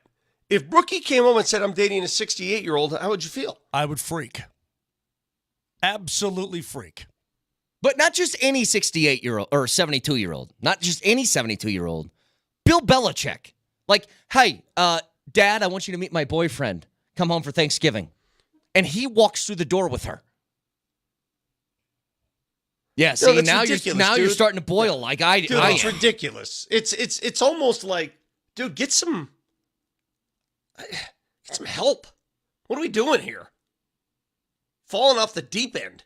He has 3 children with his ex-wife. His daughter, Amanda, played lacrosse at Wesleyan University. She is the head coach for the women's lacrosse team at Holy Cross now. So he has a daughter. He does have a daughter. I'm just curious. What do you think his daughter's thinking? The hell are you doing? Hold on a second. Hold on. So Amanda Belichick. Trying to figure out how old she is. Like, what's the gap between her and her dad's new girlfriend? Chris writes in on the text line, what's more offensive, him dating her or her dating him? I contend that what she is doing is the grossest. Now, I think what she is doing might be more obvious than what he... Well, then again, obvious is hard to come by. If I'm her father, I would lose my mind. So I don't know. I would lose it. Okay, her graduating year in college was 2007, so that would put her somewhere. God, she's what, 40-something? Right? 17 years ago. Yeah, she's 39, 40. No. Like, he's dating basically one of the players that she coaches, essentially, right? Essentially, yeah. Gross. All right, good talk. Moj, prison. All right, somebody says, what if it's somebody else that's renowned here in town that you like? I don't care who that is. I don't care if it's my father that I love. I don't care if it's my mother. If my mom showed up and said, I got a new boy toy. Wait, so we're saying you go over for lunch, Vic, and Bambina's cooking, and sitting there as her sous chef at the kitchen is like Bo Nix. He's just and they got romantically involved somewhere. Would it change your opinion? I'd kill him on the spot. He'd be dead. I would kill him. I would be in prison for murdering the Broncos quarterback. Oh my God, the content we would have for That'd be so so long, good, Moj. forever. Dude, we beat. It's almost I worth swear to it. God, It's almost worth it, dude. Vic, if you did that, Vic, if Bo Nix started dating your mother and you killed him in the middle of her kitchen once you saw that happening, like gives her a peck, and you're like, nope, it's time. That'd make for a good 30 for 30. Let me tell you something, Vic. Every day, you would be our interview guest from prison. You'd dial up the phone. We'd have to do the collect call thing, all that. But every day, we'd have to talk to you about it. It also leads me to believe, I think these coaches, when you've coached that long, you know, what is he, 71, 72? What is 72. I think you're so sheltered, and Coach Sanford might be a better subject for this because you live in this tube. You don't even see the outside world. It doesn't exist. It's football all day. They work 60, 70, 80-hour weeks. I've known coaches, and you live in this ridiculous tube. You don't even know what, like, proper protocol is. Like, what is couth? What is uncouth? What is considered gentlemanly? You lose all perspective. I think that's what's happening to him. He's, like, thrust into the wild. He lost his job. He's no longer a head coach. He's in the wild. He's like, yeah. Vic, I think I know exactly his perspective. I don't think there's a lot of mystery to it, actually. I think it's pretty right there in your face and simple. Yeah, but we're on to like 24-year-olds. We're getting ready Gronk to is go actually to a sorority. talking about it. I see It was the next brought up at commercial. the- I'm Bill Belichick for Cialis. Yeah. It's disgusting. Delivered right to your door discreetly. No, really. I mean, I don't know what families you guys are from, but there'd be some death. All right, 303-504-0925. We're giving away free gas this Thursday to kick off the official start of summer. Come by and see Nate and Andy on Thursday and pick up free gas thanks to our friends at Alta Convenience. Tune in all day Thursday for the location for our third and final free gas giveaway with Alta Convenience, convenience beyond the pump.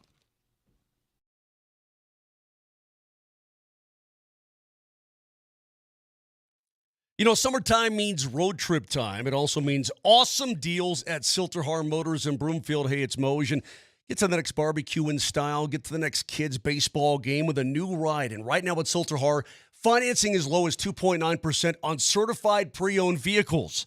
That's unheard of. And you've got to ask for the Mosier Special, but do it right now by name. $1,000 in free accessories or free 3-year maintenance, or an extra $1,000 in trade allowance. If you ask for it, I promise you they will deliver it to you. So get to Highway 36 in Wadsworth and see the unbelievable selection of vehicles that they have, or head online at sthmotors.com. That's sthmotors.com. It's Silterhar. Everything you want out of a dealership.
You know, there's something else that I've been wondering, and I ran a straw poll in the appetizer, trying to figure out where people's heads at were on this. And I feel like we need to do this again because the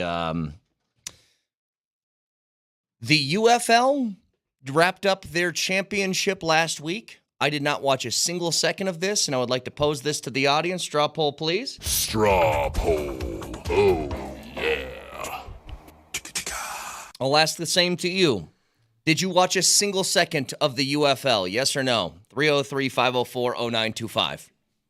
Because a full season came and went, and I had no idea when it was on, what channel, what time, what day, nothing. And it's over. And I feel like this is a giant, it's like a shell company for somebody rich because there's no way this thing is making money. None of these have made money. What is it? What did you say it's called? The UFL. Okay. I got to make a rule here. I got to make a law. I got a law. We have to enact a law. From now on, from this day until we all get dirt thrown on us, there will be no more off-season football leagues. No more. I agree. Stop it. Stop it. All of you trying to, the next great thing. Oh, but The Rock is the investor on this one. Oh, but did you see this one? The NFL has a stake in it. Oh, no more. Stop it. Stop force-feeding off-season football. Oh, but this one's flag. This one will work. Yeah, this one's 7 ounce. No, enough. Stop.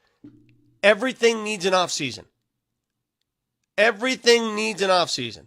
The old saying, propped up by another radio station in town, is a lie. There's never an off-season. That's a lie. It will always be a lie. There's always an off-season. You need one. You need one to exist. But every one of these things fails, goes bankrupt, and they keep trying to start a new one. Why? And the comparison I made, and I saw this on Twitter the other day, it's a good question. You drive down the street, if there's like a whole bunch of strip malls and stuff like that. In fact, we got one right across from the studio here. What are they called? Mattress Factory, Mattress Kingdom, Mattress, whatever those are, those mattress stores. When's the last time you guys bought a mattress? I was 8, 9, 10 years ago, something like that. It's not something that you go out and buy frequently. And yet, mattress places are everywhere. And I'm trying to figure out how those make money. And I feel like it's just a shell corporation for some drug lord. I don't get it either, bro. But the UFL is like that. No, it never makes money, and people just are like, I can't wait to get in line. Is this the line to throw away millions of dollars of my cash? I can't wait. Let's do that. If somebody called you up, because you're always investing in burgeoning businesses, I know your style there, Brett. Of course. Somebody called you up, wide portfolio, and you're having a business meeting about a new investment. Would you ever invest in an off-season football league? They sold it to you, man. They sold it to you. Hey, got a big television rights deal coming. We got an exclusive. We got an exclusive with Amazon. Off-season football. I would ask them one question. Has this business model ever made money? Their answer would be no, and I would say, then I'm out. Mm-hmm.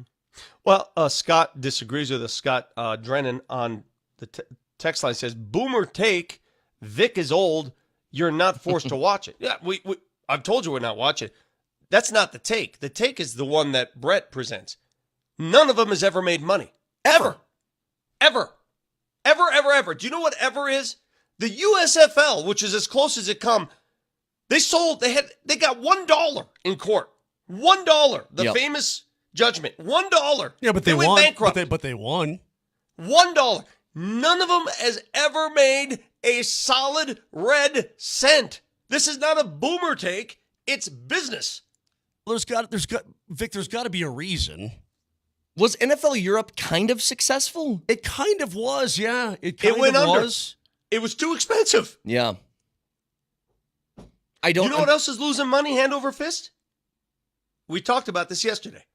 What's losing money hand over fist? It was a segment yesterday that was pretty the WNBA?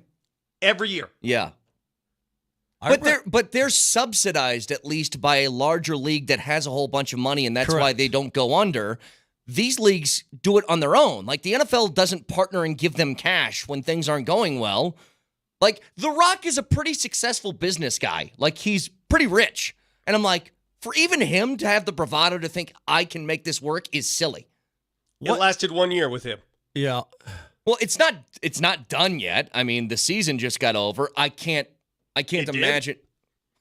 I don't think it's gone under. No, it hasn't gone under yet. I would have seen that. My question to you is, why do you guys even care? Well, part of the reason why I brought this up is because we got a debut in the the championship game, I guess, of this. We had the first ever appearance of Tom Brady in the booth. Here's how that sounded. Bringing a little instant offense. You know him, you love him. Tom Brady, legendary quarterback, just had his number retired. I can't go down there on the field anymore. You can't play anymore? No. He's joining us here at Fox Sports. I'm sure you have heard as an analyst this fall. Can't wait to see him. So far, what are your impressions this early going? Championship game, sometimes teams can be a little bit tight. It looks like it may be right here. They're all a little different. Yeah. You get into these games, and there's a lot of defense out there right now. You see defense can go out there and play with a lot of energy, but someone's got to get the ball down the field and try to open this field up a little bit. It's a lot of horizontal passes, and the defenses are swarming and trying to punch the ball out. So make them defend every blade of grass. That's what we say. So this is Tom Brady's way of kind of staying within the game, right? He signed the big deal with Fox. He's going to be one of their announcers. The other question I had on top of this was, how many analysts in sports get to be liked? You like play-by-play guys, but as far as like national analysts, you know what I'm talking about? Like how many times do people kill like Reggie Miller or somebody else who's on a broadcast call? How many NFL analysts do you like? Everybody hated Phil Simms. Everybody, you know what I mean? Like there's very few of them that get to breeze by this in a likable way. Greg Olson was pretty good until Brady took his gig. In his early I think Troy Aikman's pretty damn good. I still like Tony Romo to this day. I think Romo's good. In his early form, Tony Romo was beloved. Remember his first couple of years doing it? It was like, oh, my God. He's still fine. He's wearing up people. He's still fine. People just find a reason to whine and complain, Vic. That's why. I'm wondering if Tom Brady is if he does become one of these guys where it's like, yeah, not really my cup of tea. Don't like him all that much. Does he handle that well? Tom Brady was hated in a sports hate way. I don't think anybody hated Tom Brady, the dude, right? It was a sports hate thing. Yeah. So Jets fans are going to hate his guts. I would assume Bills so. fans will hate his guts. Yes. Yeah. Dolphins fans will want him out of the booth. They'll want to run him out of the booth. I can't believe Brady's doing our game, that kind of thing. Brady hates us. I hate him. That's just natural. Just natural. 303-504-0925. We didn't really talk about this either. I'll just ask it in this kind of way. Do you guys buy the rumor that, look, take this for what it's worth. It's a former player, and the former players have a lot to say about the CU program. But do you buy the story that Deion forced all of the players, made it mandatory to go out to Shedor's concert? He denies it. He denies it. And you have players now on video saying it's a bunch of bunk. It's a bunch of lie. It's a lie. Now, okay, that's fine. Players say, is it a little weird that Shedeur Sanders is the opening act for a Lil Wayne concert? Yeah. I think it's weird, yeah. Yeah, it is. I'm not saying he's weird. Starting quarterback is the... I mean, what are we doing here? It's certainly not a normality to have an unknown, at least artist in that field, open up for a gigantic name. Well, you say this all the time, Vic, about the NIL money. You're like, that's going to breed some contempt and maybe some jealousy among teammates, and you might have to fight some problems with there. Like, the CU stuff, especially with Shedeur, is kind of next level because it's like opening up my rap career with Lil Wayne and all the other stuff that kind of goes with it. I wonder how many, and I think that's where this came from. I doubt it was like a mandatory, you're going to get in trouble if you don't go to this kind of thing from Deion. But I think there's probably some jealousy there. And we hear this all the time, Moj, in sports, and especially in football with quarterbacks in general. You feel like they get special treatment? I mean, that was the whole thing with Russell Wilson year one here, right? Oh, he gets the office? And it's the funny part is that it feels like so many athletes think they can be musicians, and so many musicians think that they can be athletes, or at least they want to, or actors, or want to. Yeah, it's funny how it goes back and forth. Some guys make the crossover. By the way, Wayman Tisdale, the late great Wayman Tisdale, terrific basketball player, unbelievable musician. When Deion first got here, can I just ask you this real quick? When he first got here, we knew that this would be a big show. We knew that because that's what comes along with Deion. Even I didn't know it would be like this much stuff. Did you guys think so? We're like Lil Wayne's doing concerts in Boulder? No, this has gotten a lot deeper. Someone said here, Shedeur wasn't asked to perform, or he wasn't scheduled to perform.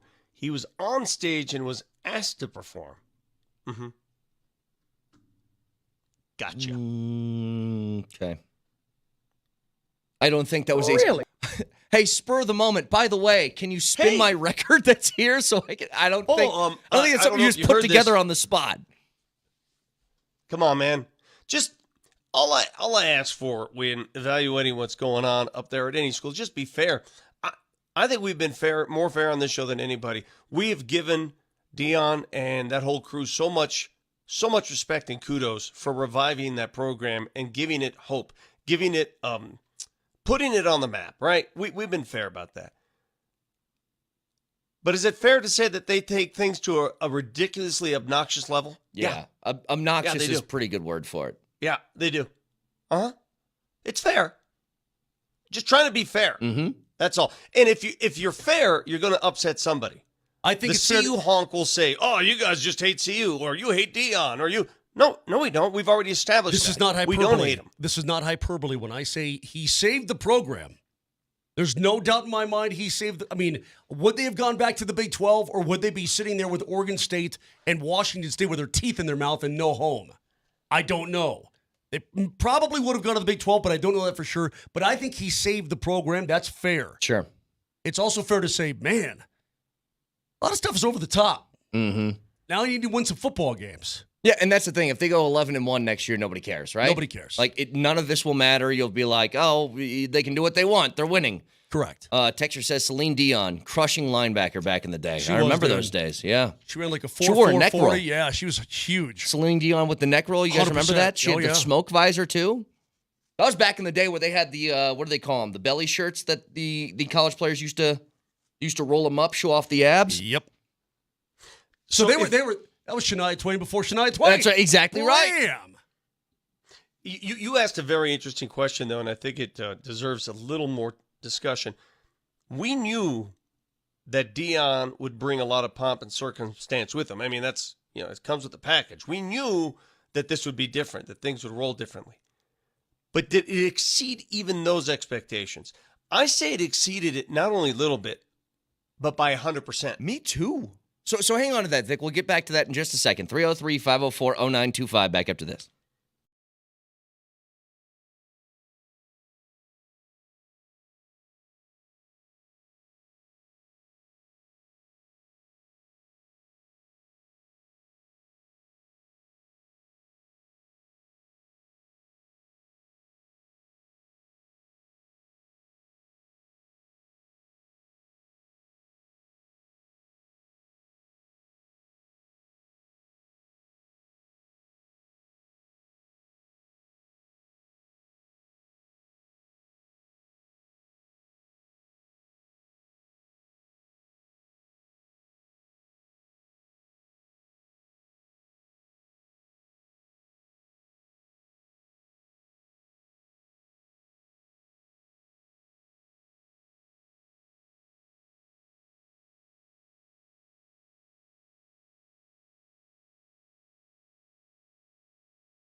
be thinking.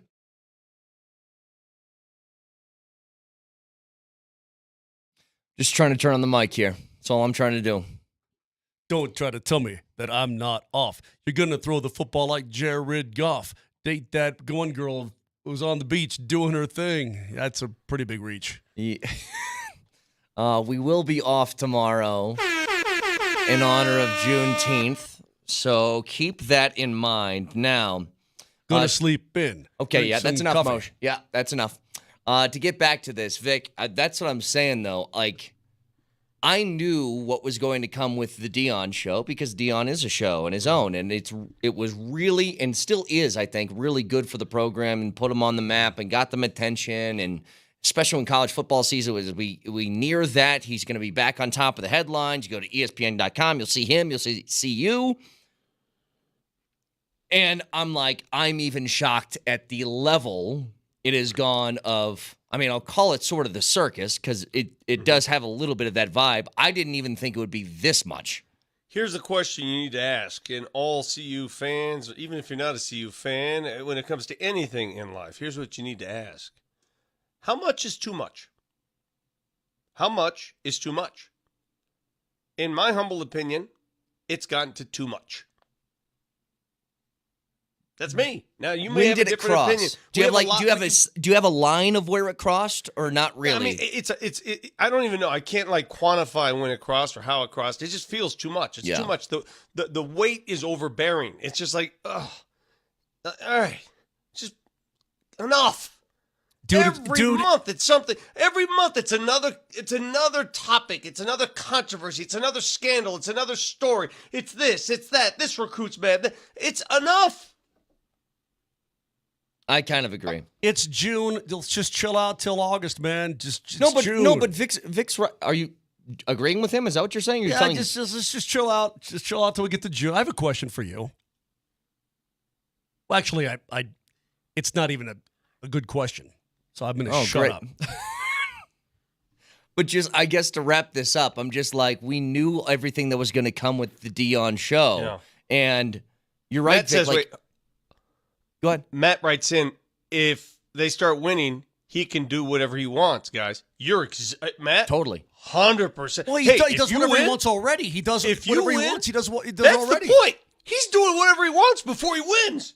All right, but Vic, let me tell you this. Before you get all uptight and hoity-toity up there in your golden Colorado house, I would take this and all this, and every month this or that or that or this, I would take that 1,000 times over than what I think the friggin' alternative would have been.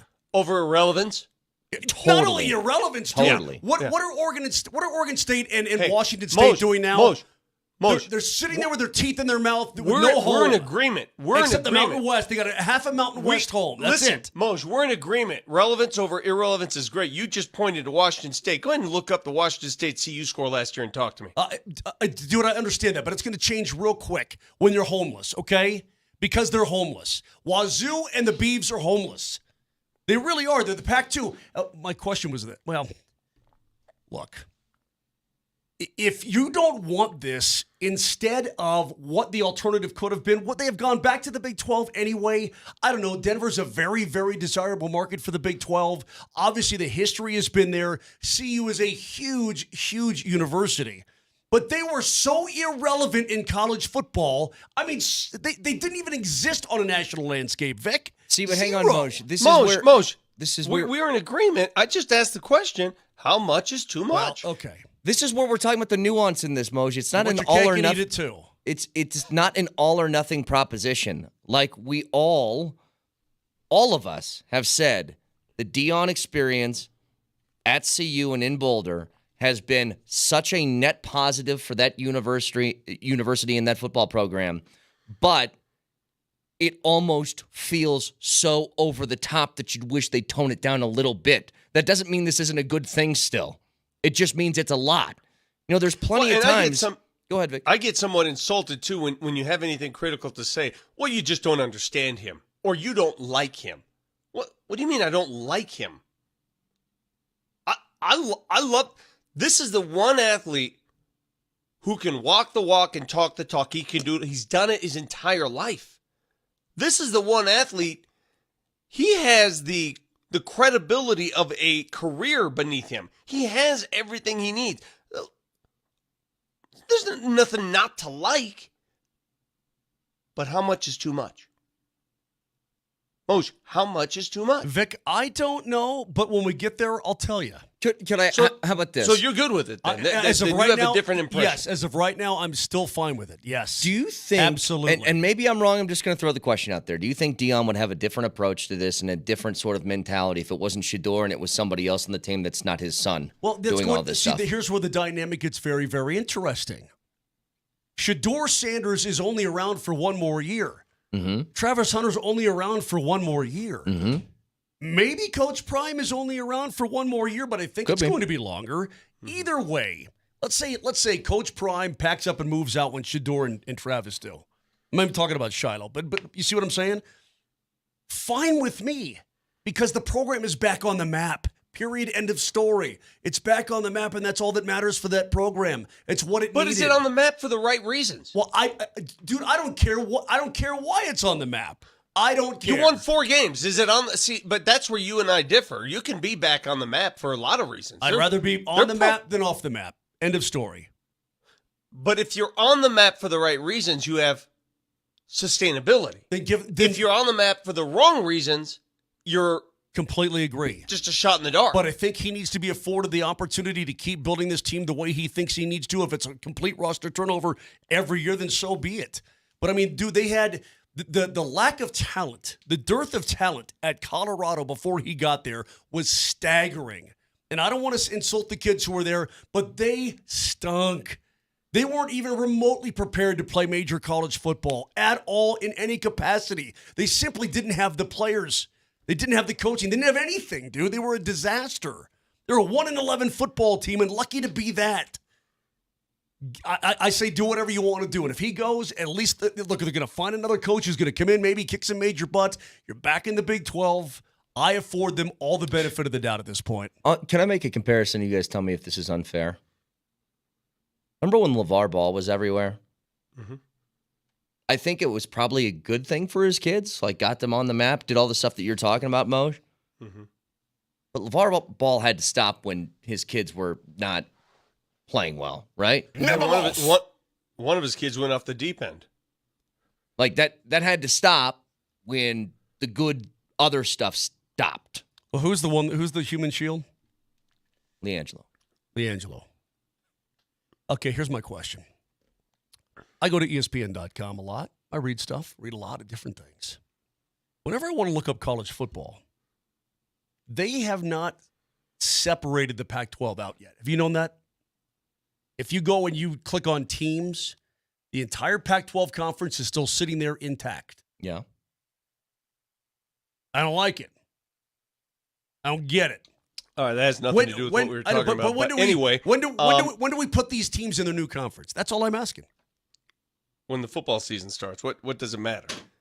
Let me ask you this, Moj. Pac-12 doesn't exist anymore, Vic. That's what I'm saying. Moj, let me ask you this. On September 12th, I believe is the date, and I just want to get your impression, and you better not say, I don't care, or you better give me an answer. September 14th is the date.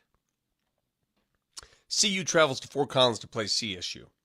CSU has been pretty much under the radar when it comes to national relevance, talk radio. How many times do we talk CSU football? Not a whole lot, but we love Coach Norvell.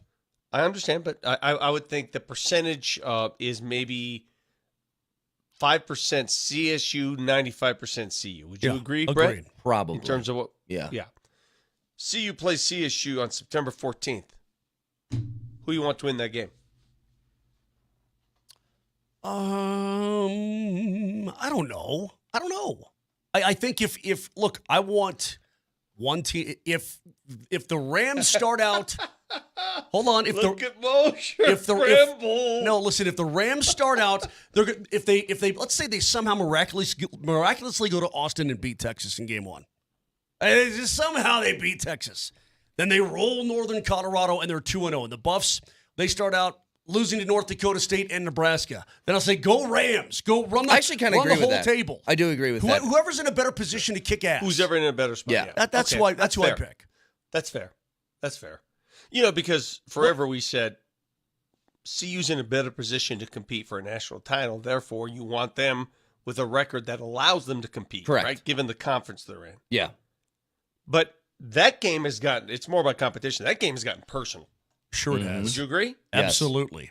It's gotten personal. Incidentally, guess what the line is for that game? CSU at Texas. Oh, Texas? 28.5? Longhorns minus 36.5. Yeah. I mean, Texas was really good last year, dude. I did. I'm just saying. Have you seen some of the initial lines for the CU Buffs against their opponents? Because we talked about this. We laid out their schedule, right? We were trying to determine how they do this year. And I told you guys the schedule is going to be tougher than you think. It is. It's going to be tougher than you think. And I'll give you some. The Buffs are 5-point dogs against Nebraska. Really? Oh, yeah. Initial lines from your boys at Circus Sports. Mm-hmm. They're also 5-point dogs against Kansas. They're also 6-point dogs, Kansas State. 6-point dogs, Texas Tech. That's 4 games in this new conference. 4 games in which they're underdogs already. Now, well, Nebraska's in the Big Ten. I understand, but the other teams got that. But these are 4 games already. When we're going through the schedule, Mosier, would you have them in the final record? 7 and 5, something like that. Yeah, 7 and 5. I just, if they earn it this year, more power to them. I just think it's going to be tougher sledding than you think. Yeah, me too. Oh, I don't disagree with that. But they should beat North Dakota State. I think they're a 9-point favorite there. Okay, fine. You're a dog against the Corn. You're going to be favored against the Rams, favored against Baylor, maybe favored at UCF, dog against K-State. Arizona, you're going to be a dog. Cincinnati, you're going to be favored. Texas Tech, dog. Utah, dog, even though that's at home. Kansas, dog, and Okie State, probably dog. You're going to be dogs a lot in this season, man. A lot of dogs. Yeah, I still remember. It was like we took a look on Circus Sports what the over-under was for wins. They had them at 5.5. And I was like, God, it's got to be more than that. Then we went through the schedule. It's like, dude, that's pretty tough, actually. It really is. All right. Off tomorrow. So you guys enjoy your Tuesday and Wednesday. We'll be back on Thursday. You can check out the podcast, iTunes, Spotify, Spreaker, Mosier, Lombardi, and Kane. Have a wonderful Tuesday. We'll talk to you on Thursday. Love you all. Goodbye.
Thank you, though. You know that I told that I don't want to stay on parade, but I want to stay on parade. This is the best. Yeah, this is amazing. This is we're all gonna remember this our whole lives, and when we see you guys that came out on the streets, and actually this one is for you. We love you, Denver. This one is for you. Thank you, guys. On a 2K Tuesday parade, well, Nikola, it's officially over, my friend. I'm sorry. The Nuggets have made way to a new NBA champion. The Boston Celtics 106-88 over the Dallas Mavericks last night in a gentleman's sweep. 5 games. They won the first 3, gave away the 4th, and then dominated Game 5 at home. Your MVP, Jaylen Brown. Jason Tatum dropped 31, 8 and 11 in the decisive 5th game. Luka led Dallas with 28 points and 12 rebounds for the Mavs as we welcome you into Dempsey and Company. I'm your host, Alex Ryan. You guys know me better as Raj, joined as always by our wonderful producer, KJ behind the glass, Josh Grismer as well. And as always, my co-host, my partner, he's the namesake of the program. He's Christopher A. Dempsey. What is up, brother? Oh, man, it's a great day. It's a great day. That was kind of anticlimactic on the NBA Finals there, but it's okay. It's all right. It's a kind of a bittersweet day that now the Nuggets are no longer champions. They're not defending champions. They're now one of the teams looking to knock the new champion off the throne. And so, it's just, but look, I have so many thoughts about everything, but it's a good day so far. I'm dragging a little bit today, so I just cracked open a Red Bull for the first time in like Sure 7 years. What? Hold on. Come on over to energy drink. Yeah, the dark side. That's right. Again, a guy that looks like Chris Dempsey looks. And I know like Chris is a TV guy, so if you watch Altitude TV and you're a Nuggets fan, like you know what Chris looks like. He's cut from a piece of marble. I love energy drinks. The really dude drinks more sugar than his 7-year-old son does. Let's go! That's a fact. I will continue to digress here. Why the hell is the opening, the mouth of a Red Bull, so small? This is made for a squirrel. I don't know. Because they know what you're getting into. It's the size of my pinky finger. Yeah, you have to be measured in. You can't just gulp that down. Otherwise, it'll just melt. Well, why all not? your Can't insides. I just I can? Yeah, I do this with beer cans a lot. You just kind of push it in, and you wonder if you're gonna slice your finger off. Yeah, I just need. You know what they need to do? They need to double vent this thing. Remember when Coors Light came out with the double vented can that looked like the Snapchat ghost?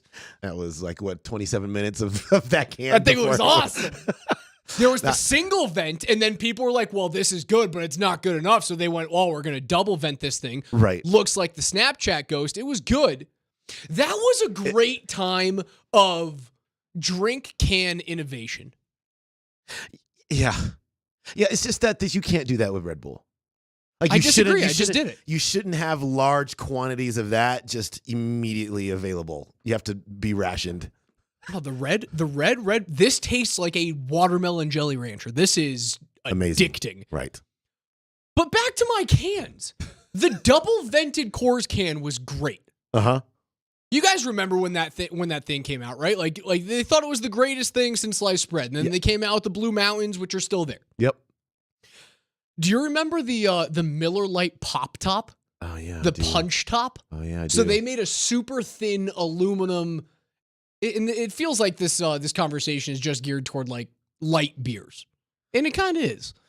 They made because you got to make those. You got to dress those up somehow. You got to make them drink. You got to make them crushable. So they made a punch top. This had to be in the mid 2000s or the early 2010s, where the top of the can was so thin that you could just punch it in with your thumb and then vent it. So that was their rebuttal against the double vented Coors Light can. And then they came out with something that I wish was still here. Do you remember when Miller Lite came out with the Vortex bottle? Oh, yeah, I do remember the Vortex. Wow, you remember. There's a lot of stuff. They grooved the inside of a glass bottle's neck so that you could launch it down your gullet in 7 seconds. That should come back. It should come back. That should come back. And the reason why I remember all these things, and we're getting here because I opened up a can of Red Bull for the first time since I was 16, and I realized that the mouth is way too small. I'm remembering all these because it's when I was a delinquent and I was trying to steal beers out of dad's fridge and Yeah. the Vortex bottle was unreal. Where the hell did that thing go? They all left because they realized these companies looked at themselves and said, "Wait, what are we doing right now? What is it that we're doing? We're making it easier for you to slam." I mean, it's just not. It's not enough that you could just beer bong that bad boy. You should make how about a Vortex beer bong? I think you can do that just with the kind of just the motion of your hand. Yeah. God, I want them to bring back the Vortex bottle. That I bet thing that was will, sweet. I bet that will Give me come a back, though. I Vortex bet that will bottle come and a Nerf Vortex football. Those are ridiculous. And I'm a happy guy this summer. That's all I need. Were we talking about sports? Yeah, Nerf football. What happened in the NBA last night? The Celtics look like they were light years ahead of the Dallas Mavericks. I mean, that just is that was apparent to me from game one in the series. And I mean, a couple people called me out on it on the text line. Said, "Oh, okay, well, you're coming to conclusions after one game." Well, the deal is that when you know what you're looking at, and you just see the Grand Canyon-sized gulf between these two teams, then this ended up exactly the way I thought. And it's just interesting because this is what I think I know. The Nuggets would have given the Celtics a far better series. Obviously, they couldn't get there, so then that's a whole different issue. But their ability to be able to put multiple offensive weapons that you actually had to really pay attention to and guard, the Celtics at the end of the day were able to do to the Mavericks as the Mavericks were able to do to the Minnesota Timberwolves. And that is just to pay attention to two guys, really. I mean, if we're just, bottom lining it, you had to get Luka slowed down. You had to get Kyrie Irving stopped. The Boston Celtics did those two things. You didn't have to worry about anybody else. Josh Green hit a couple threes yesterday, but they tried. Tim Hardaway Jr. off the bench. That dude hit 0 3-pointers in one game. PJ Washington, he was okay. I'll give him okay marks. And Gafford too. But those aren't guys that they can't in any one game. All of a sudden it's like, whoa, PJ Washington, 25 points. Oh my gosh, Daniel Gafford, 21, 12, and 3. Those things aren't happening. And because those things aren't happening, Dallas had really no chance if Luka didn't just go nuclear. He didn't do that, and Kyrie was MIA most of the series. And he did for the majority of the postseason. He led the league in points, rebounds, assists, steals, blocks, 3 points made, double-doubles, triple-doubles in the postseason. Yep. And as you go farther and farther in the playoffs, in the tournament, you happen to accumulate those type of stats. I totally get that, but over the course of the playoffs as a whole, Luka was likely your most valuable player. It just was very clear that Dallas was punching up to a weight class that they just simply couldn't touch. Right. And I wonder if it's this outlook on the NBA, because most of these leagues are copycat. They're going to try and look at what Boston did with two superstar players in Jalen and Tatum, and then try and supplement it with different players. The Derek Whites, the retread Kristaps Porzingises, the Holidays that you can find a way to put on a team, right? That's what you have to do, seemingly, to beat Boston next year, because they're going to run it back. Everyone's under contract. Nothing changes. Right. And Moshe's sitting over here on my left. He's like, well, how can they run it back and the Nuggets couldn't? Well, because the Nuggets had a guy in Bruce Brown who was about to make $23 million, way more than we ever anticipated that he was going to. Yeah. That was an expiring deal. Right.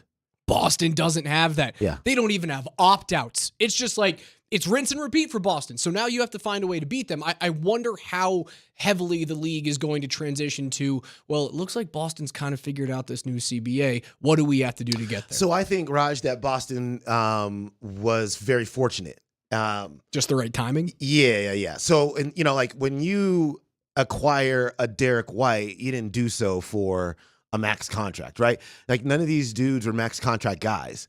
You acquired Drew Holiday and Kristaps Porzingis, and you didn't have to give up a ton of assets going the other way except for in Drew's case. But it's they were able to acquire really elite level role players support players is that's the term I like the best for costs that other teams were not incurring. I mean, the Nuggets have 3 max contracts. The Celtics don't. And so if that, to me, they were very fortunate, and then those players play to an elite level. So Derek White, he's played so well that he is being mentioned in the Olympic conversation if Kawhi Leonard cannot go to the Olympics. And so when you're able to do that and the salaries are down, then you can be the Boston Celtics, and the Boston Celtics are going to get a chance to run it back in a league that is the 6th straight different champion. Hold on, you'd put Derek White in there over like Aaron Gordon? If you're going to miss a defender like Kawhi Leonard on Team USA, you're going to go to Derek White? He was second team all defense. Second team all defense. Can't AG defend more positions across the board? Because you've seen AG be able to effectively defend 2 through 5. If I'm Team USA, I don't know if I look at White. I don't need more. Maybe it's just me being here in Denver. I don't think I would. That being said, he had my favorite moment of the playoffs. Like the dude took a healthy bite out of the TD Garden floor last night and stayed in the game because he's a damn hockey player. That's why. Yeah, that was crazy. He lost a tooth. Yeah, lost half a tooth. You know how painful that is? You've ever done that? Yeah, no. So my front right tooth. Yeah. Hi guys, if you're watching on Twitch, twitch.tv/AltitudeSR on the Safeway Twitch line. Half of my front right tooth is fake. And it is excruciating. Like, I'd rather have a tooth get knocked out because then the pain goes away. Yeah. If that nerve is at all exposed, any sort of breath in is, it's like someone taking like a taser to your teeth. It's miserable. Yeah, and he said that the other one was loose too. So, I mean, the new Derek White might have a couple of veneers, by the end of the week. You know how you get rid of that? You break open a Tylenol, like half, and shove it up there to try and kill the nerve. That is not something. It's misery for like 2 or 3 seconds. Shove it up onto the nerve of the tooth, hold it there, and then the pain goes away. The tooth dies, but then the pain goes away. Guys, I hope I never Hence, have to go. Fake tooth. Yeah, I hope I never have to go through that. But Derek White afterwards said he would have lost all his teeth just in order to be able to win the NBA title. But you know what? Look, the Celtics are very well positioned to do this again in a way that maybe none of these other teams, they are the 6th straight different champion, maybe in a way that none of the previous 5 were set up to be able to do, including the Nuggets. And so I think, and now as we get into today and it's open season on teams being able to sign their own free agents, and so I'm sure we'll start to see some of that stuff filter in. But their model is where the NBA, I think, salary structure wise, is going to be when you're building a roster that can be have some longevity. On the other side, I want to continue to take a look at what Boston did, what the Nuggets are going to have to do to get back to that level next year. And a lot of the conversation this morning with Moj and Brett and Vic was, well, do you have to move out a big-time guy in order to get those types of complementary pieces that you love so much, Dense on Boston? You've got the answer there. I've got a crazy stat. Jaylen Brown's NBA Finals last year, or this year, where he wins an MVP, versus Jamal Murray from last season. I'll tell you what it is on the other side.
303-504-0925 is where you can reach us on the Champ Mazda text line. One price, one person in 1 hour. It's a 2K Tuesday. Alex Ryan, Emmy alongside Chris Dempsey. Text in those requests. KJ will get in your favorite 90s and early 2000s songs throughout the day. I've been talking about the Celtics and their win, their 18th record NBA championship last night as they blow out the Mavs 106-88. Jaylen Brown is your MVP. Did you know that as the MVP this year, he averages 20.8 points per game, 5 assists, 5.5 rebounds? Last year, a guy who did not sniff the MVP, as Nikola walked away as a unanimous, very much so deserving. Jamal Murray averaged 21.5, 10 apples, use a hockey term, he got game 5 tonight, and 6 rebounds last year as a player that didn't garner a single vote in MVP consideration. Yeah. I mean, that's granted. He didn't defend Luka Doncic to a T. Yeah. Also, I thought that a lot of the media, the people who were voting on that MVP award, I thought that I thought they made up their mind pretty quickly in the series. And if you just look at the performance that Jason Tatum put on last night, boy, I mean, that would have. That gave me pause. I mean, I just thought, he put that team on his back and he led them to that victory. And but good for Jaylen Brown. A couple of things on this, because one, Jason Tatum, I have so much respect for that dude, because all he heard throughout the entirety of the playoffs was like, whose team is this really? Is it Jaylen Brown's team now? Because Jason Tatum should be the leader. And that is hard to hear all the time, as the guy who was actually a first-team All-NBA player. That was Jason Tatum, not Jaylen Brown. Yeah, Jaylen Brown's the highest-paid player in the league. He's got an MVP and NBA and MVP in the final to go with it, too. So yeah, I think the conversation is warranted. That's going to change this year. I mean, Jason Tatum's max contract will exceed Jaylen Brown's, and then he's going to be the highest-paid player on his team. And, but he never took the bait. He could have rebelled and had terrible press conferences and been super selfish on the basketball court. And he did nothing but look everybody in the eye and just say, but you know what we're really here to do? We're really here just to win. And if my guy ends up winning the MVP, then more power to him. And I loved every single second of it. Like he lived that out. If he was not making shots, he was awesome. He was awesome. And we'll get into it a little bit later. He also might be like the cringiest guy this side of Russell Wilson. No. That is no. Dude. Nope. No. Recreating the Kobe photo last night, going out of his way to do that. Yeah, no. Stealing the Kevin Garnett line, going out of his way to do that. What did he say? We did it. Kevin Garnett. It was Kevin Garnett. Anything's possible. It was to a T. Anything's possible. My brain used anything is possible during the broadcast. Like, it was like everybody's stealing everything from everybody. It was a little cringy. I love it. A little cringy. Come on. Not Jason Tatum. I will play you those clips coming up at 11, and you can tell me whether or not it was cringy. Okay. And I'm telling you, it was. It was. I thought the thing with this kid right after the final buzzer went off was adorable, and I'll give him that. But as we go back into how do you copycat Boston, the conversation then revolves around like how do you supplement multiple max contract players. And Jamal Murray, by the way, is going to get one this summer. So he's contract extension eligible. I believe isn't Tatum, as you just said, is eligible for next year. He's under the fold. Even if they don't extend him, he'll be on the team next year for the next 3 seasons as well.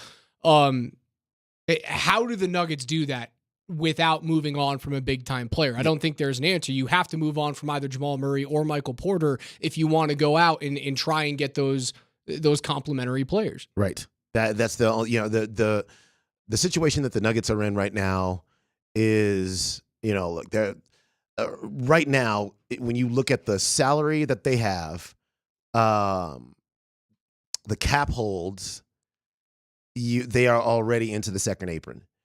And so they got to figure out a way to at least get out of that, because it just hamstrings you so much in terms of what you can or cannot do to build a roster.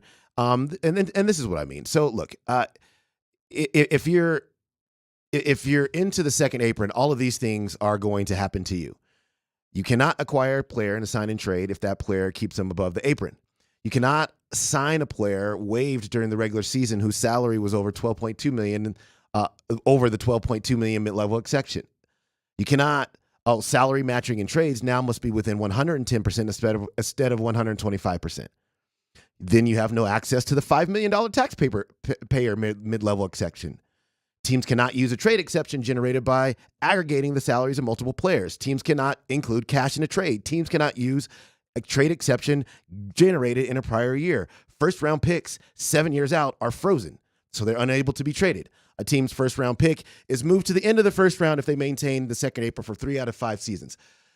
If you live in the second apron, you will never be able to put together a team that is competitive year over year. Then walk away from KCP. And they don't want you to, because that's what they don't want to do. Then walk away from KCP. So I think for the Nuggets, and we see that when you look at the odds for next year, that it's got the second best odds to win the NBA title. I see him at plus 750. I've seen him as low as plus 650, but Boston is number one.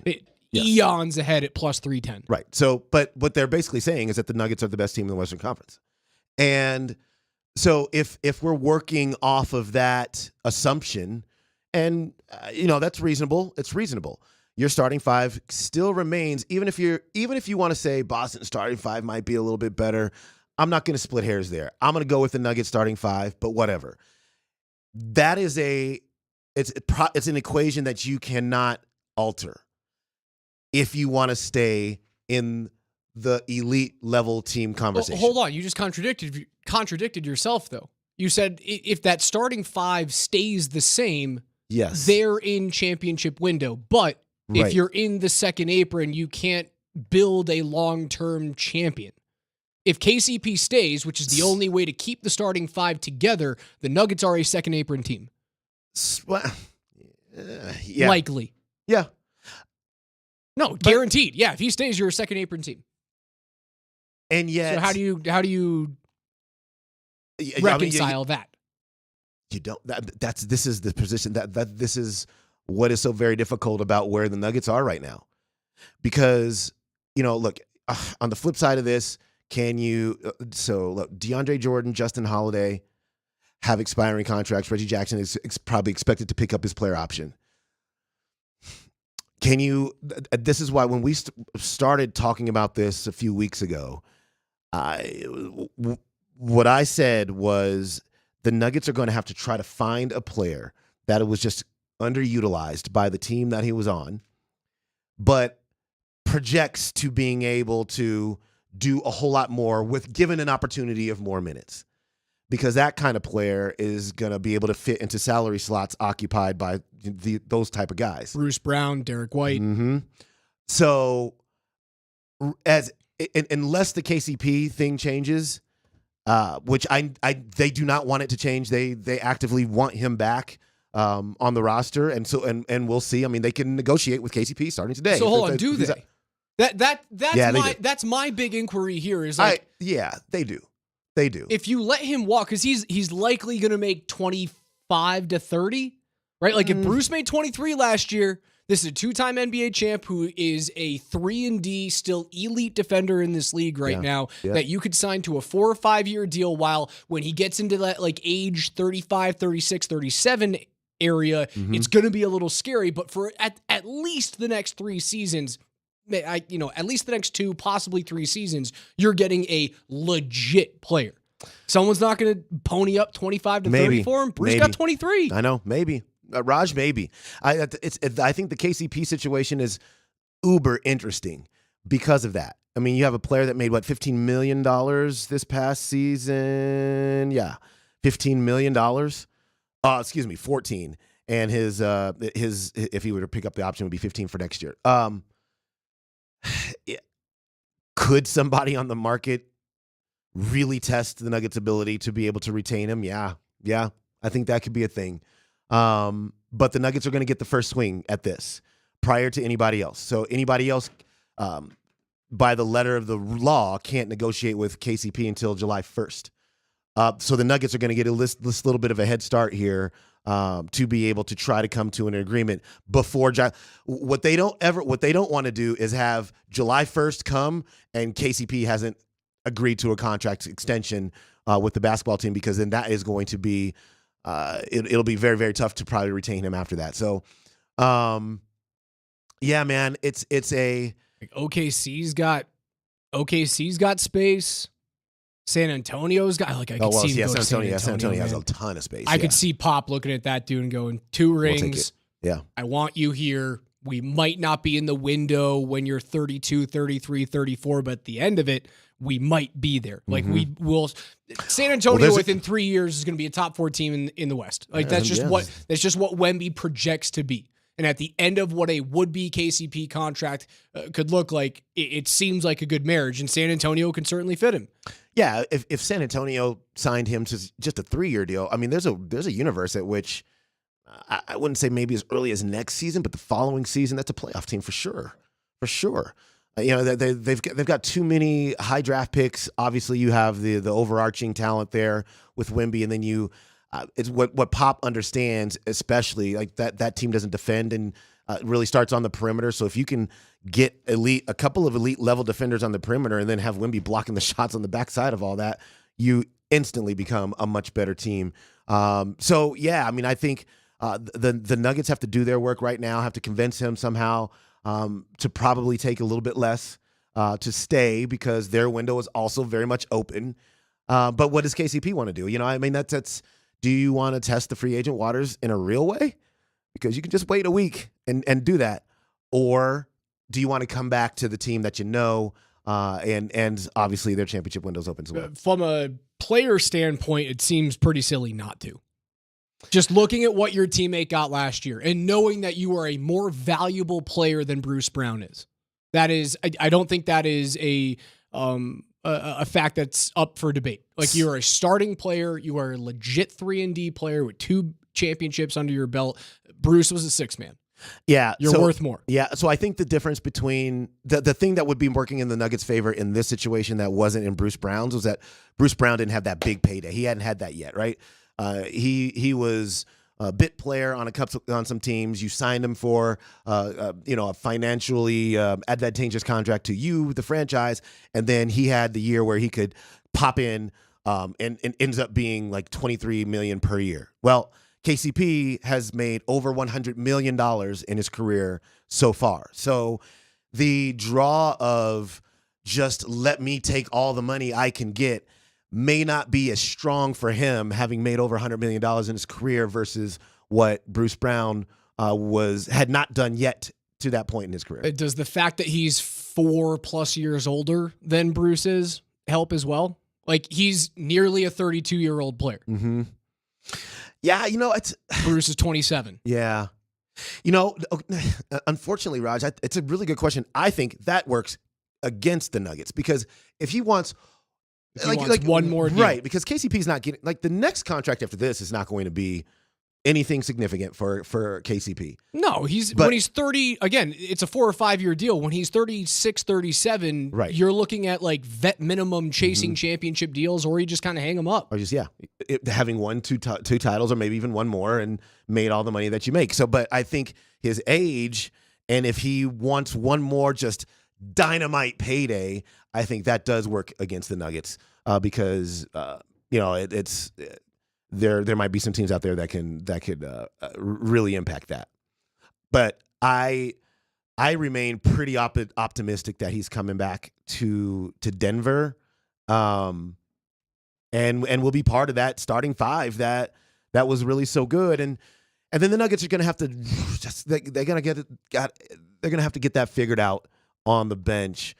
And I know they're going to continue to lean into Peyton Watson, into Christian Brown. Well, I'm sure we'll see. Yeah, I'm sure we'll see Peyton in Summer League. And then they're going to try to get Julian Strawther up to speed a little bit more. The injury, that knee injury in the middle of the season, really derailed any type of ascending learning that he was being able to do. And so can they get him into a space as well? But they're going to have to try to nab somebody from somewhere who can really come in and maybe lend some more reliable, consistent scoring off the bench. Those way too early odds for next year, the Celtics plus 310, followed by the Nuggets at plus 750, a massive drop off from 1 to 2. Behind that, Dallas at plus 950, OKC at plus 950. The Bucks come in at 5th at plus 1,000. That's so terrible. They're tied with Minnesota at plus 1,000. Do you know Then it's Knicks, Sixers, Clippers, Warriors, Lakers. Yeah, Lakers. Warriors. Warriors. Both those teams are toast, man. Yeah. They're done.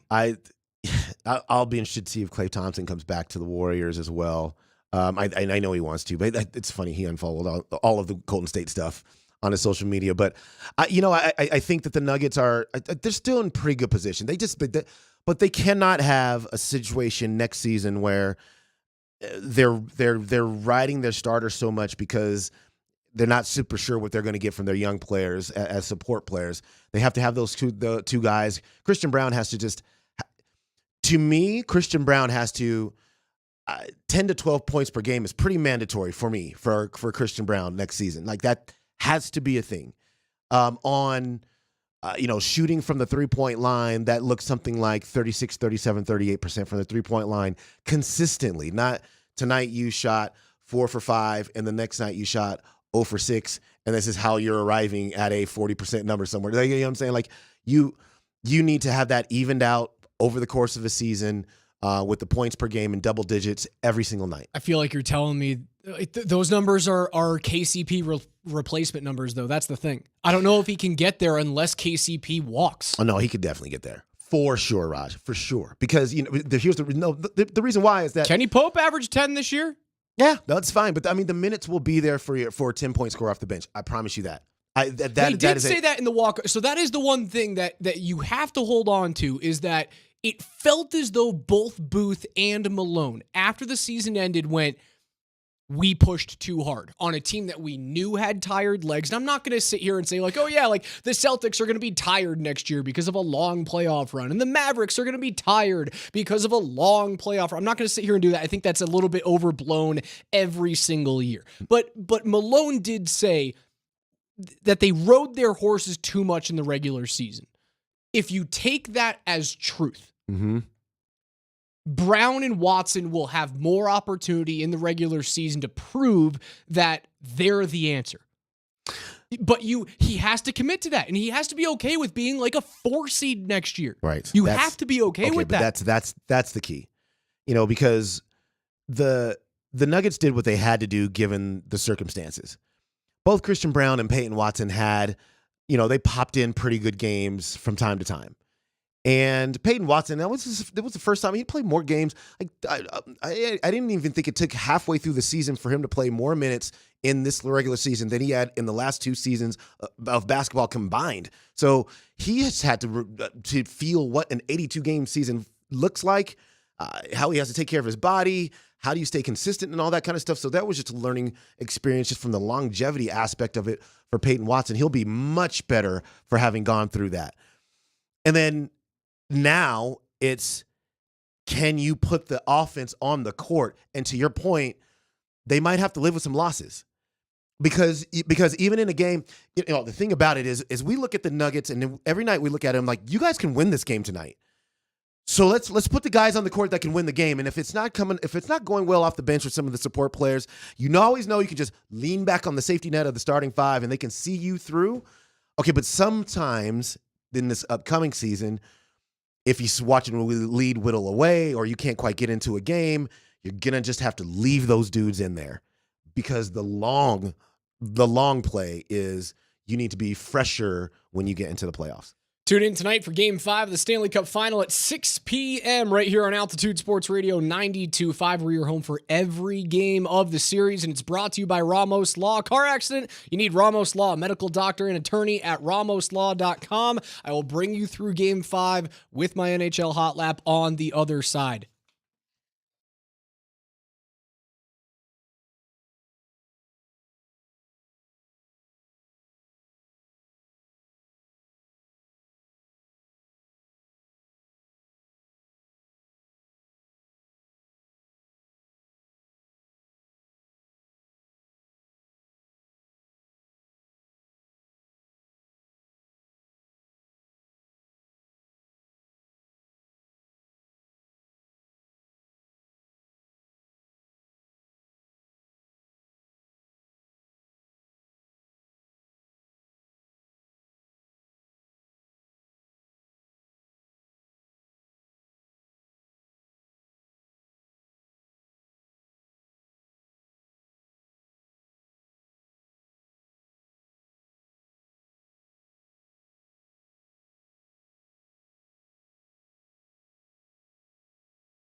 Hey.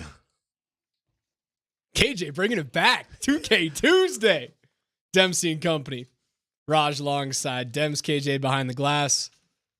We're giving away free gas this Thursday. We're kicking off the official start of summer. Come by and see Nate and Andy on Thursday and pick up free gas thanks to our friends at Alta Convenience. Tune in all day Thursday for the location for our third and final free gas giveaway with Alta Convenience. Convenience beyond the pump. That is Thursday. We'll be off tomorrow as a station for the Juneteenth holiday. So again, tune in Thursday morning. Moshe Lombardi and Kane will tease that location where you can go out and see Nate and Andy in the afternoon and get yourself some free gas for the first day of summer. It doesn't feel like the first day of summer was like 7 months ago. It's been 95 and sunny for weeks now. Good. It was freezing in the spring. It's like snow and then rain every day and super cold weather. I can't get the house down. What do you keep the house at? What do you keep the place at? 67-ish. That is proper. That's the right answer. Yeah. The right answer. Yeah. My in-laws keep theirs at like 74. It is so hot. Brother. So I love my in-laws. They live down the road just outside just outside of Albuquerque. So it's like 6 turns to get to my in-laws' place. Very easy to get down there, say hi, and then head back up 25. Yeah. We went about a month ago as my mother-in-law was retiring from 30 plus years in the school system and went to a party down there. We were fine. It was hot. I didn't sleep well. Wife went back last weekend. Asked me if I wanted to go, and I went, I'll take the air conditioner. I'll take the rain check, honey. That's right. But I can't get the house down to like 67 right now. It's impossible. Yeah, it's too damn hot. Yeah, it's too hot. damn hot for a penguin to be walking around out here. It's hot. I like hot weather though. But I do keep the place at 67 though. There's no doubt about that. Tuesday mornings on Dempsey and Company, we go through the NHL with my hot lap. Dempsey and Company present the hottest headlines on 200 feet of ice. Driving, way fast. Let's take a lap around the NHL with Raj.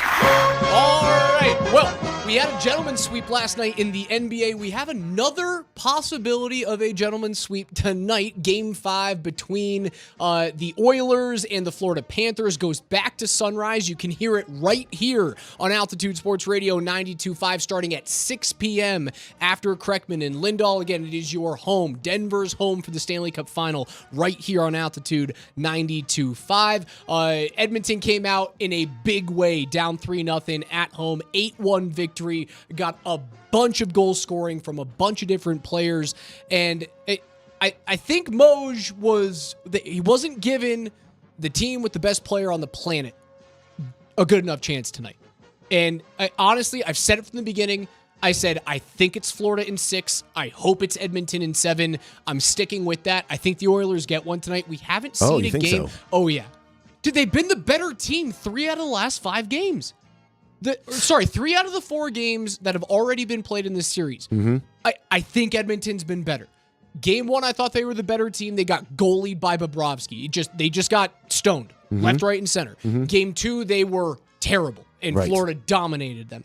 Game 3 was a 4-3 loss that they gifted to the Panthers. Like, you remember Stuart Skinner went behind the net and threw a puck out to the middle. Like, Darnell Nurse was atrocious that game. He's not a $9.25 million player, but he was playing like an AHL player in Game 4. By my eyes, Edmonton has been good enough for this series to be tied at 2. Mm-hmm. And I've yet to see a Connor McDavid take over, I'm better than all of you type of game. I'm waiting for one. I think it's tonight. Do I think Edmonton wins the series? No. But more often than not, in the NHL, you see these generational talents get it done. Like, I don't think McDavid's going to win a cup this year, but I don't think they go out the whimper in 5. I think it comes back to Edmonton, and then Florida gets them there. Is it because Florida has been good against him? You know, it's like, they're so good defensively, right. man. I mean, sometimes, you just kind of got to watch so closely with these situations, right? Because when the star player is not playing up to snuff, Draisaitl, then the question are they just not bringing it at the time that they need to be bringing it, or is the team doing something to take them out of their game? And my sense of this series is It's more Florida being able to impact their overall effectiveness of the game versus anything that they're not doing, the star players are not doing to lift their team up. Yeah, I think it's the Celtics against Luka. I really do. It's your ability to tamper down elite talent on the other side with wave after wave after wave of solid two-way players like Sam Bennett, Alexander Barkov, Sam Reiner, Evan Rodriguez, Matthew Tkachuk, Anton Lundell are all really good two-way players. And they play hard. They play fast. They're not necessarily the meanest, but there's a lot of rats on that team. Like, they're just willing to get into the corners and muck it up. That, like, Draisaitl looks as though he wants to do. And I've said it for the past couple of weeks. Like, I wish Mikko Rantanen was the player that Leon Draisaitl typically looks as though he is. But he's shied away from everything. Like, I don't think McDavid has. McDavid's been right there. He just hasn't been able to break through. And I'm banking on McDavid breaking through this game. Do I think Florida's going to lose the series? No shot. Yeah. But I'm just banking on that happening because he is the best player on planet Earth. Draisaitl's the issue. Draisaitl has disappeared just as much as Avs fans thought that Mikko Rantanen disappeared over the course of the playoffs this year. Mm-hmm. He really has. And he's shying away from it. And this is a guy that typically likes to be a physical hockey player. He doesn't have it right now. No. He's a little injured, but doesn't have it. Yeah. No, he doesn't. I think that Florida closes this team out today. And I think your point is well taken, though. There are instances in this series where these teams appear closer together than anything that the Boston and Dallas showed us in that series. And because of that, yeah, I mean, do they have a puncher's chance? I mean, if they were playing at home, I'd probably go with Edmonton winning tonight. But I think Florida is going to play this very similarly to the Celtics and just go, we're back at home. We are not getting on a plane and going back to Canada. This series ends tonight. And whatever that looks like for them, I don't think it's going to be blowout fashion, but whatever that looks like, I think they get that sorted out. And in large part because players like, I mean, look, McDavid, even if he has a great game tonight, can't do this alone.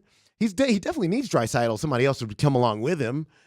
And I don't think that you're confident that Draisaitl will do that. I'm not. I certainly am not. And if that's going to be the case, then I'm gonna go with Florida tonight.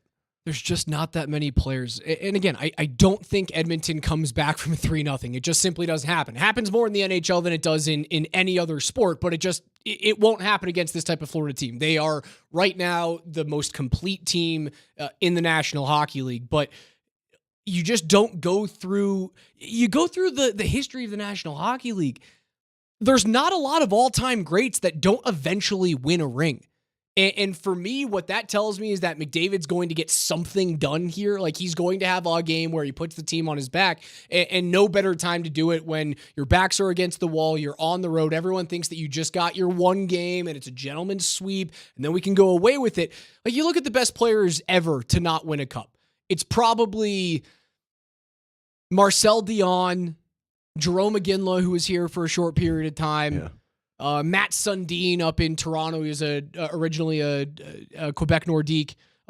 Mike Gartner never won one. Luongo, Lundqvist never won one. Adam Oates never won one. So but McDavid would be by far the best player on that far list. and away. Not like McDavid's going to go down as a top 3, top 5 player of all time. He's probably top 5 as it stands right now. Yeah. I wonder for him if he doesn't look at this. I mean, and look, they're still actively in the series, so I can't throw dirt on the grave right now. But if they end up losing the series, can Edmonton just be back here next year? I mean, look at the West, dude. The West is wide open, but I think that for the Avs, I mean, when I look at the West in the NHL, I don't see any team that's like an insurmountable hill to climb to be able to get right back to the Stanley Cup Finals if you're the Avs, and if you've made the right moves to be able to get your team in that elite level space. And that includes Edmonton. But for Connor McDavid, I'm sure he looks at this kind of that way. But, in his defense, I think Edmonton, the decisions they've made to put players around him, which players are around him, those are the things I think are holding him back the most. I agree. They don't have the goaltending. They don't have the defending to do it. And I think if you look at the West, like Dallas likely isn't going anywhere. Winnipeg is probably going to take a step back next year. Colorado isn't going anywhere. Vancouver likely is not going anywhere. You have to deal with the resurgence from the Vegas Golden Knights. The rest of the Western Conference, I'm not too keen on. Like, I think Nashville outkicked their coverage this year. The Kings might buy out a dude that they signed last year for like a 12-year buyout in Pierre-Luc Dubois. They'll be in the conversation. And there's a worry that like this might be the closest he'll ever get. Right. Yeah, I think it's a very real possibility. I mean, look, I don't think most people didn't have Edmonton in the Stanley Cup final. No, I didn't. No shot. But they played really well through the Western Conference playoffs, and so now they're here. But I don't know that means that they're going to be here all the time. They seem to me to be they hit on what was happening this year. So you're in the Stanley Cup final, but this is a team that usually just loses by the second round of the playoffs, and I think that they will revert right back to that. You can watch it tonight, listen to it tonight rather, on 92.5 starting at 6 p.m. after Kreckman and Lindahl. It's brought to you by Ramos Law. Car accident, you need Ramos Law, medical doctor and attorney. You can find them at ramoslaw.com. KJ's NFL notes are coming up at 11:20. Again, it's a 2K Tuesday. Text in those song requests to 303-504-0925. It's Dempsey and Company.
Thank you, though. You know that I told that I don't want to stay on parade, but I want to stay on parade. This is the best. Yeah, this is amazing. This is we're all gonna remember this our whole lives, and when we see you guys that came out on the streets, and actually this one is for you. We love you, Denver. This one is for you. Thank you, guys. It's over. Parade's officially over. It is. It's too bad. That was so much fun, man. Nikola went back to Serbia and won a horse racing competition, apparently, though. Yeah, I saw Bogdanovic raising a trophy next. That's the guy that you want to get here to Denver. You just gotta let Nikola do his like Eastern European cooking, his Eastern European tampering. Like it's the Cold War. Man. Yeah. Just going in there like a double agent saying, hey, I want you. I want you, Dario Saric. I want you, Bogdanovic. What is this Dario Saric thing? I don't. Vic why are we on Dario Saric? I've heard. You need to find complimentary players. That's who he is, and he's cheap. It's not like he's the next coming of Christ. It's not good. He's just not good. You know, there's but neither were players like 7, 8, and 9 on the Nuggets bench this year. I just don't. You know, I sometimes if you have a player that has bounced around a lot, it's for a reason. That's all I'm saying. Kristaps Porzingis bounced around a lot. Well, I mean, he looked pretty good this postseason. He bounced around a lot. He wanted out of New York. Jonathan Drouin bounced around a couple of teams before he came to Colorado. Looked pretty good this year. No. When you're a team that has cap issues, like the Nuggets do, and like the Avalanche do, you have no choice but to take a chance on a ping pong ball type of player. Guys that bounce around and maybe were overpaid in a previous stop, and you have to take a chance on those guys.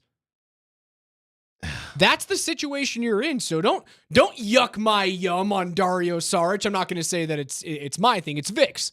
Yeah, But that's the situation you're in. I guess I'll just put it this way. He's fine. He's a fine player. If he is on your roster, you have exactly the same problem as you had before. That's it. That's all I'm saying. I'll check in and I'll check out on that one. Because what you're actually trying to change the equation for the better. But the most he would ever do is leave it exactly the same. I have to look. I do have to measure my words a little bit, but because you never know who's gonna actually show up in town. But I hope not. Jason Tatum did his best Kevin Garnett impersonation after the game last night. It's a surreal feeling. We did it. We did it! Man, I'm so hyped right now. Anything's possible. Anything's possible!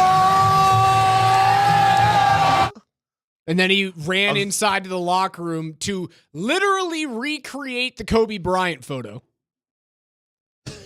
You're telling me it's not a little cringy? It's a little cringy. He just wanted to kiss the trophy, that's all.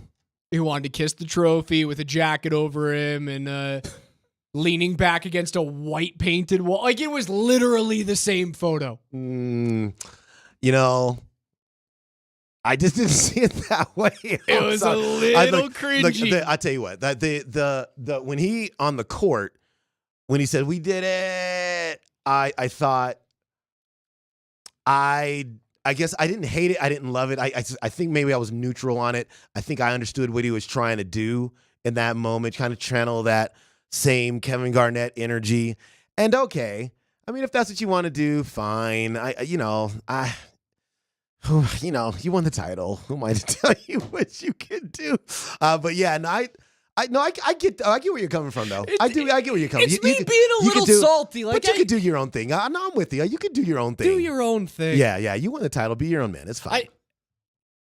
What I do have to admit, and I have to give Boston props, the duck boat thing with their parades. While it's been done now, it'll be done. I believe this is the 14th time in the last 2 decades they've had a title and a subsequent parade with all of their teams in the Major Four. Yeah.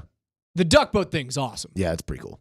Like, I don't know, outside of a ticker tape parade in New York, they have the best parades. They might have the best one. The duck boat is dope. Yeah, it is. I like the fire trucks here. I had a great time on those things. It ain't a duck boat. Oh, we know you did. I think a good parade is a good parade. Fired, man. I really did. I like how you can't get mad. You can't get mad at a guy in a blow up inflatable man costume on top of a. You can't. You just can't. I like how you just took the Pepsi challenge too. It's like there are individuals who are kind of like, I don't know if you should get on that fire truck. You might not be like. And then Roger's like, you know what? I'm going on that fire truck right there. Well, listen, I learned from the best. Like that's the Vic mentality. Yeah, is true. Like literally until someone grabs you by the nape of your neck and rips you out of line. Right. This line is not for me. Right. You walk in there like you own the place. Right. I did it in the NBA Finals like all last year when I was taking video and photo. I didn't have a media credential to be on the court at that time. And I'm like 5'7". I'm in a sea of incredibly tall people when it comes to the NBA and covering the NBA. Mm-hmm. I can sneak into places most people can't. Like I'm the burglar that you shove down the chimney to get into the house. Did you ever see Ocean's 11, 12, 13? Oh, yeah. Yeah. I love me a heist movie. Yeah. It's one thing that like I'm embarrassed to really love. I love a heist movie. Yeah. Who's the guy that the little dude that they like? The little Chinese guy? Yeah. Yeah, he shatters his hands because someone... Right. That's you. Yeah. I don't know if I can do like triple backflips, but I can get in there. When it's the NBA, again, when it's covering the NBA, I can do it because everyone's like 6'8" and taller, and I look like I'm a 12-year-old. In the NHL, it's a little different. It's a little different because while I'm still much smaller than everyone, I'm not that much smaller than everyone. And I'm still at like relative eye level height. In the NBA, like. Unless I yell at Scotty because he's in a different stratosphere than I am, Scott Hastings would have no idea that I would exist. He has to look down at me and goes like, oh, like, how's the weather down there? Well, and there's just more real estate to be able to go places in an NBA game because, I mean, the ice cuts off everything. It does. And then, and so your spaces are limited. So they immediately identify you as like, you can't be here. You got to go. In the NBA, you just move on to the next, just go over there. And then you just go over there. Yeah, short of finding a set of skates and hopping on the ice, which I feel like would be a horrible idea. Talk about getting fired. That's a really easy way to do it. Oh, you should do that one. Just get out on the ice. The guy is drunk. Yeah, right. Like we said this the other day. Raj will do more things than you think he will do. Peer pressure is don't you listen to this, Amari. Peer pressure is the greatest thing ever. When it comes to me. Not Chris's kid is in here in the studio with us. He is. Hi, Mars. I have a good time. I want to get your thoughts on this. And maybe it's because I am a hockey guy. Mm-hmm. Every year that I see the NBA and Major League Baseball and the NFL hand out their trophies. Yeah. I hate it. You don't like it? No. It just feels so disconnected. The NBA is the closest thing that you have to the Stanley Cup presentation. It is the closest, like, team feel. Yeah. It still doesn't touch, like, that grandeur feeling of the Stanley Cup being passed from guy to guy, and everyone gets his, minute with it, and nobody's around him. And it might be a thing because of the ice. There's more space to do it. Mm-hmm. People are literally gliding away from you. It'd almost be like giving. If you translate it to the NBA, it would be like giving every one of the players like 45 seconds to take a jog around the court, which I feel would look a little weird. Mm-hmm. But I can't help but feeling a little bit like, oh, this sucks compared to the cup. Yeah, there's just too much. There's so much more tradition with just how it goes down, right? So in the NBA, it's just kind of like here, the best player or the captain holds up the trophy. Everybody else is kind of looking everywhere else. They don't really care, and that's how it goes down in the NBA, right? And whereas in the NHL, I mean, it is such a like you said, everybody gets their chance. They're and everybody looks forward to it. It's tradition. It's how it goes. It's who gets this first to who gets this second. And it's just players. Yeah. And because of that, yeah, it's the best. And the trophy's awesome. It's awesome. Let's just start let's start right there with the trophy being incredible. The trophy's better than any other trophy in professional sports. Yeah. It's not even close. Yeah. But what gets it for me is that it is player to player to player to player. You never see a front office exec. You barely ever see a head coach. You don't see an owner with it. Mm-hmm. That's what kills me about the NFL is that like they do this whole presentation where, like John Elway walks the trophy out and he's lined by fences. Yeah. So that the players who just won that trophy can't touch it. Right. Like it looks as though that they're in Times Square for the ball drop. Yeah. And it kills me. And there's maybe 5 players up on the podium, including the MVP, and it goes to the owner first. And then it goes to the head coach. Right. And then the guy holds it up, lording above the locker room of equals. Yeah. Yes. Hate it. Yeah. Hate it. Yeah, there's no real great way to do it in the NFL. In the NBA, I think if Adam Silver had his way, I think he would want that presentation to look a lot more like if you won the Champions League. And they all, yeah, exactly right. I think he would love for that to be the case. It's close. Yeah. It's very close. It felt close. like that last Yeah. year. And maybe it feels a little bit different being at court level like we were last year as compared to watching on TV. Mm-hmm. And the energy is different. And like I guess I didn't feel like this passionate about it last year because, it was the Nuggets winning a title. It's close to the EPL. Yeah. They'll eventually get there. Yeah, they'll get there. They'll get there. But to your point, I mean, it's just nothing will ever eclipse the NHL. I mean, that's just all there is to it. It's the one thing they got. Yeah. Hockey doesn't have much over the other sports. It has largely nothing over the other sports. It's got the trophy in the presentation, and nothing touches it. Yeah, it just feels a lot more. I don't even know what the right word is for it, but it just feels a lot more. Like it just means a whole lot more. Like you guys have gone on this journey. Everybody understands just the blood, sweat, and tears it took to get to this point. And then you respect the trophy and the tradition of how this is handed out enough to like it just feels bigger. I think maybe is what I'm trying to say. We're tough for me to say. Broadcasting live from the Backus and Shanker studio. Serious Lawyers for the Seriously Injured. We are 1 month away. 1 month out from rookies reporting to camp. NFL News with KJ. Those are next. Summer just started.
Dempsey and Company present KJ's NFL Notes. Why are you smiling? Because I love football. Football's fun. Fun, sir. Fun, sir. It's fun. Brought to you by Mountain High Appliance. Locally owned and operated since 1993. Colorado's most complete appliance store. Every day here on Dempsey and Company, you go through the biggest stories around the NFL. You guys can also listen to us in the Altitude Sports Radio app. It's powered by the Wilhite Law Firm. Injury lawyers, go to wilhitewins.com. That is wilhitewins.com. KJ, what is first, my friend? It's time for your NFL notes. Well, my NFL notes is being interrupted by a very special guest here. Joining us from Moser Lombardi and Kane is Vic Lombardi. What's up, Vic? I hate to interrupt KJ in his NFL notes, so I'll let you get right back to it. I just wanted to make one quick stipulation to something I heard on your airwaves. Great show as usual, fellas. I'm on my run, and I heard you guys talk about the Vic Lombardi move is the Dario Saric move for the Nuggets. I just want to say something about that. That is my move only, Chris, if the Nuggets do nothing else and they need to sign a veteran to a veteran minimum. Now, there's going to be a tug of war because Golden State will want him back. But if you're telling me he's the only option, if they keep and stand pat, he's my move. Now, if you're going to open this up to other moves, like being bold with max contracts, that's a completely different argument. But if you stand pat, Dario Saric is the answer. And Chris, here's where I'll disagree with you. Okay. You said, nothing would have changed. You mean to tell me you don't think Dario Saric would have played in the postseason? You don't mean to tell me that he would have provided at least a breath at the 5 once or twice? You don't think he would have played in the Minnesota series? Yeah, I do think he would have played in the Minnesota series. I just, the question is he moving the needle appreciably enough that no, okay, no. So then that's all I'm saying. Yeah. All I'm saying, and for those who think I'm fascinated by Saric, it's the only move if you only make one move and add one roster spot at the lowest common salary, and that's all you got. That's my move. Yeah. But if you're going to spend money and open it up, not even close to my move. That's all I'm saying. You know what we're going to do? Well, here's what we're going to do. Yeah. We're going to come up with like a list of, let's call it 6 or 7 players that all fit in the same space. Like Dario Saric. So Saric will be on the list. And then we'll come up with like 5 more players and see what we think that they should do. Because I do think it's interesting, but they cannot have players that in any way they have to get guys that can consistently be productive. Yes, exactly right. Yeah, that can play. I mean, that's their problem. They had Zeke Naji, who is paid to play that role. He didn't play. And that cost him. Yeah. That cost him exactly dearly. Right. Yeah. That cost him in fatigue. That's all I'm saying. Fellas, proceed. KJ, do your thing. Love the show. Long-time listener, first-time caller. My guy. Vic Lombardi, you can hear him every day here, 7 to 10 on Moser, Lombardi, and Kane. KJ. All right, here we go. Let's try it again. All right, I don't think you guys got any interruptions. I'm going to let you finish. Appreciate it. Thank you. Listen, there was a list that came out this morning from ESPN.com that, for more or less, it discussed offseason grades. All right, the Broncos got a B-. Their biggest move was drafting, quarterback Bo Nix. Oh my gosh, who would have ever thought? Oh, that is so amazing. All right, that's not what we're doing here today. All right, we're going to play a game because Broncos country. I need you guys to understand something, and I need you guys to understand it right now. Things are going to get bad this season. And I need you guys to remember June 18th, 2024, where we broke down to you specifically why the Broncos are in the class and the conversation they're in.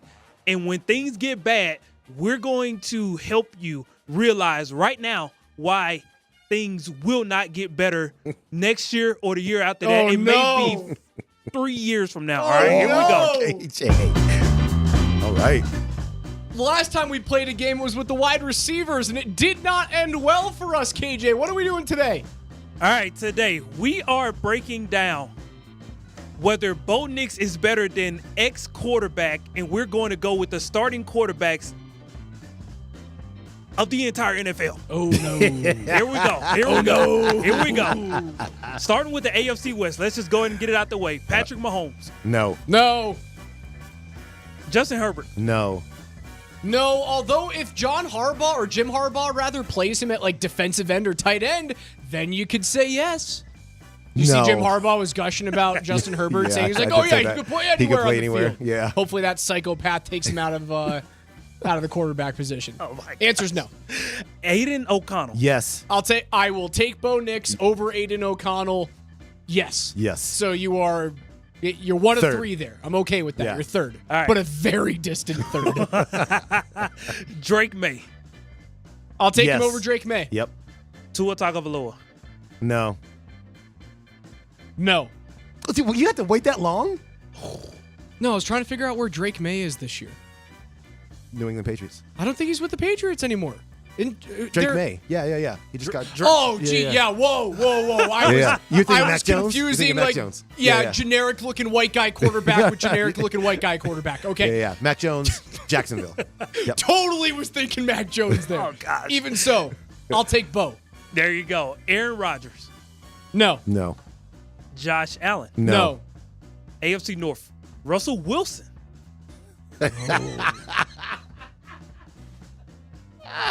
No, you have to look at what the organization did. I don't understand anything that you said. There's $85 million saying that the organization says he's better. It's Yes. the David Justice Moneyball situation. He's not good enough to play here. I am taking Bo Nix over Russell Wilson. Thank you. Yeah, Thank so you. am I. That's Yes. what I'm saying. We're on the same page. Yeah, Yes. we're on the same page here. Right. Knicks over Wilson. All right. Wilson's toast, dude. I'm not convinced he's going to play the whole year in Pittsburgh. Oh, my gosh. We don't have time to get into that today. Joe Burrow. No, Burrow all day long. Deshaun Watson. Watson No. all day long. Yep. Lamar Jackson. Nope. Lamar Jackson all day long. Yeah. AFC South. CJ Stroud. Nope. Stroud. Trevor Lawrence. Lawrence. Will Levis. Bo Nix. Ooh. Bo Nix. Okay. I'll take Bo Nix over Will Levis. Yeah. Will Levis flashed, but didn't show consistency that Tennessee really needed, to the point where like they don't really know if he's the truth, if he's the answer there. I'll take Bo over Levis because I like the fact that Sean Payton is gung ho on this guy. Yeah, and I you know what? I think he's probably going to get more. Like, who's Tennessee's coach now? Who'd they hire? I can't even remember. Be that as it may, I just think that they're probably going to get more out of Bo Nix than. They hired Bengals offensive coordinator Brian Callahan. Oh, that's right. Actually, that's right. I'm gonna still take Bo slightly. I'll take Bo. Anthony Richardson. Ooh. The sample size is so small, I know, but he looked good, man. He did. He just takes too many chances with his body. I mean, is he going to fling himself into a defender again? They're going to crush him, and he's not going to play for 5 straight weeks after that? I'll take Anthony Richardson. Me too. It's such a small No, I'll sample do it. size, but I'll I do it. really liked what he looked like before he got with hurt, you. man. Yeah, I'm with you. Yeah, Richardson. NFC East. Dak Prescott. Dak. Better quarterback. Dak. Yes. Jalen Hurts. I'll take Jalen. He's been to a Super Bowl. Ooh. Jalen's the guy. You taking Jalen? Yeah. I think he's on the downswing, and I believe we've seen the best out of Jalen Hurts. Okay. And that version of, Sirianni and all that crap out there in Philly. Yeah. I will still take the guy that's been to the Super Bowl. It's funny because I took Bo Nix over Russell Wilson. He's a Super Bowl winner. He's been That's there right. twice. You did. I'll take Jalen Hurts It's a different situation, though. Jalen's younger. Yeah. And they're doing, look, Philly, the new offensive coordinator, they got some more talent around them to throw the ball. Like, we'll see. But yeah, I'll take Jalen. All right. Daniel Jones. Bo Nix. I'll take Nix over Jones. The Giants were. The Giants could have taken Bo Nix. I'll take Nix. Jalen Daniels. Jalen Daniels. Yeah, I'll take Daniels. I will take the Heisman Trophy. Yeah. Yeah, I'll take that guy. Yep. All right. NFC North. Jared Goff. Goff over Nix. All right. Jordan Love. Love over Nix. Yeah, for sure. Sure? Yep, Yeah. 100%. Jordan Love. Dude. Yeah. What, should we not? Is that No, I'm kidding. I'm kidding. I didn't know. JJ McCarthy. I feel like they're kind of. I I don't know. know. Okay, so here's the space that I came from in this. I came from the J.J. McCarthy, right? This is right after the national championship game, right? and McCarthy's stars kind of rising. And all I could see was a dude that they didn't trust to put the team on his shoulders to throw the ball and throw them to victories. They handed the ball off a billion times. And then Jim Harbaugh is telling us just like, he's the greatest thing since sliced bread. And I didn't think so. I came around a little bit on J.J. McCarthy during the draft process, given what we were hearing from our own Mike Sanford and everybody else out there. I'm going to give the slight edge to J.J. McCarthy. I think they're going to have very similar careers. Careers? Really similar careers. Wow. I've said this before, and I will say it again. If Bo Nix turns into Jay Cutler, it's a really, really good draft pick. And I think both of those guys can have like a similar career. I'll take Nix. I'll take the better. I will take what is assumed to be the better coaching situation with Sean Payton. The better talent lies certainly around J.J. McCarthy right now in terms of his weapons in Minnesota. Connell's a pretty good coach. Would you take him over Payton, though? Not at first blush, but he made the Pasternaut look good for at least a week. I get those guys, the quarterbacks that they had roll through there in Minnesota last season. He's a good coach. Had either one of Nix and McCarthy been available at 12, and it was between one of those two guys, I know hindsight's 2020 right now. Yeah. I don't think I would have. I don't think I would have been like really upset one way or the other, or really excited one way or the other. Troy goes, "Why are we playing this game? We haven't seen Nix play it." That's what we do. It's June 18th, and there's nothing happening. Do you want me to sit here for 2 hours and just say nothing? What are you talking about, Troy? Get with the program. Who's next? Hey, Troy, we could just lie to you and tell you how great Bo Nix is, even though he hasn't played yet, if we want to play your little theory. Caleb Williams. Caleb, yep. I would take Caleb Williams right now. I can't wait for the next one. I hope Coach Sanford is listening. NFC South, Baker Mayfield. Bo Nix. That's ridiculous. It's ridiculous. It's ridiculous. Okay, I'm kidding. Baker Mayfield. Baker. Derek Carr. See, I just don't think. Okay. Derek Carr. I take Derek Carr. You know what I really want to say here? He's a perfectly fine quarterback, which honestly is what you're hoping the fifth quarterback taken in the draft is. Sorry, sixth. The only reason I'm going to say Derek Carr this year is because he's been in the NFL already and understands what's happening. Otherwise, I would have taken Bo Nix. But I'm going to go Derek Carr only because this is Bo Nix's first season. That's it. I'm taking him in protest. That's what I'm doing. I think I take Carr.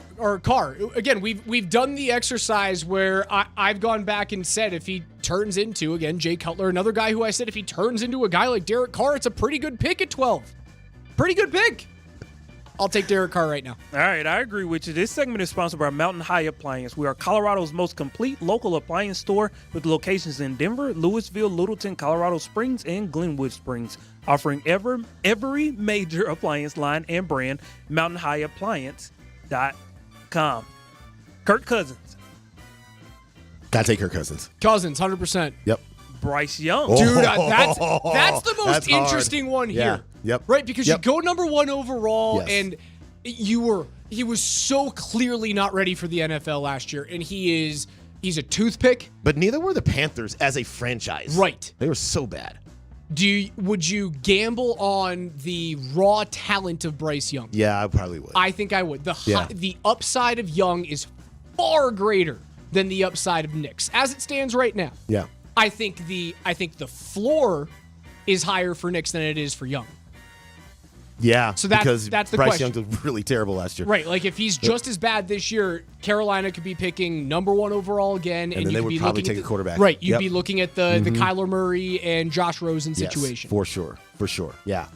So, wait, who are we taking? I think I don't know, man. I love potential. I am potential guy, right? Like I'm can he go through the perceived glass ceiling there? Okay, so Young. But you're taking Bo Nix. Yeah, just do it. Bo Nix. Screw it. Yes. I'm in. Why not? All right. Love it. Why not? NFC West, Brock Purdy. Purdy. That's been there, done that, man. I spent an entire year last year trying to say this guy doesn't have it, and at every turn he was like, "Yeah, I'm good enough. I got a great team around me, but I'm good enough." Yeah, no, I take Brock Purdy. Yeah, me and you were in the same boat last year, Raj. I was trying to do the same thing. Yeah, Matthew Stafford. Geno Smith. Oh, see, I just don't think Geno Smith's good. I'm sorry. I'll take the potential of Bo Nix over the 1 year flash in the pan that Geno had up there in Seattle. Yeah, right. Yeah. Yep. Nix. Bo Nix. That's what I got. Kyler Murray. Ooh, I know. Kyler. I'll take Kyler. Yeah, Kyler. This is Kyler. You know what? For a quarterback that has had as up and down an early career, and for a number of reasons, right? He's injured a lot. Sometimes he's inconsistent on the field. Sometimes he just doesn't study the playbook. They got to put that in his contract. All the things. Arizona was so sold on him. They didn't even entertain the idea of maybe drafting somebody different.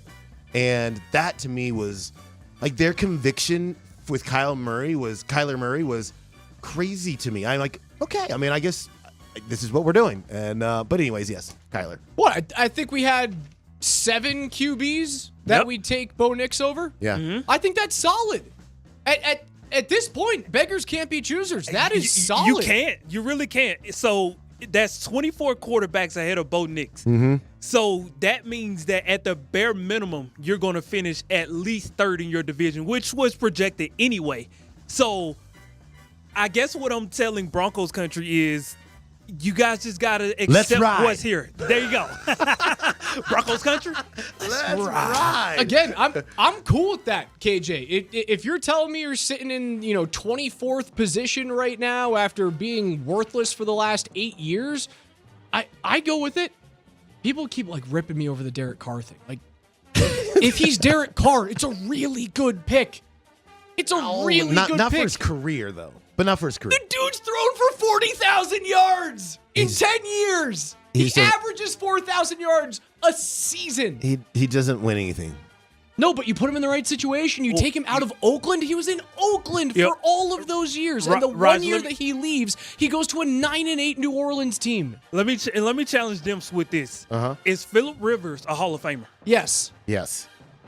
So if Derek Carr is in that same trajectory, and by the end of his career, he will be, I would say, top 15 minimum in passing yards all time. What's really holding him back from being a fringe Hall of Famer? I'm being dead serious. Here's what's happening. 72 and 87. 72 and 87. That is his career record as a starting quarterback. He was in 72 and 80. He was in a cesspool of a franchise. A cesspool of a franchise. And the 1 year that he leaves the Raiders, he goes to a New Orleans team and makes them a 9-8 club. Was he a world beater last year? No, he was not.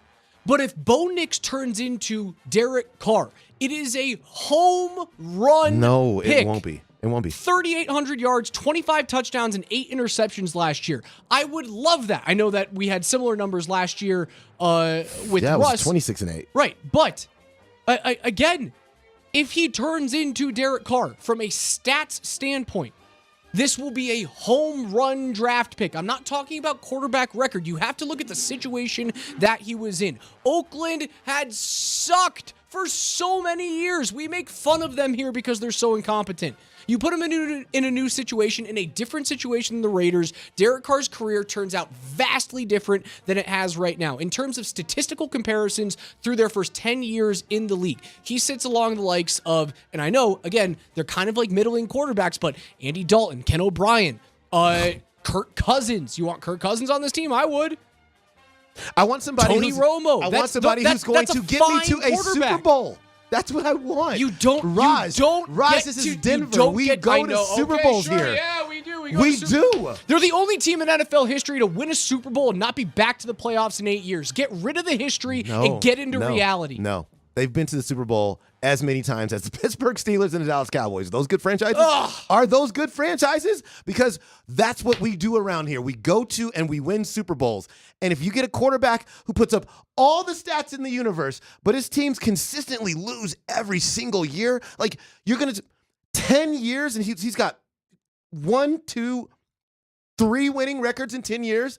He is absolved of all of that forever. How many winning records the Broncos have in the last 8, Chris? Like their quarterbacks have been terrible. 0. Terrible quarterbacking. This guy, no. If Bo Nix's career ends up like Derek Carr's. Statistically, I'm not talking about the record. I'm talking about stats. Stats. Raj, the wins matter, though. Your ability. You can't put him in it. You're putting him in a vacuum. He was in Oakland. He was 12-3 one year in Oakland. 12-3, 8-8, 10-7. Those were his 3 best records with the Raiders. He had 3 first-round draft picks with him. Not one of them is on the team anymore from a single year, and one's in jail. Did he not just play with Josh Jacobs and Devontae Adams? Did he not just play with those players? Yeah, and he made the playoffs at 10-7 in 2021.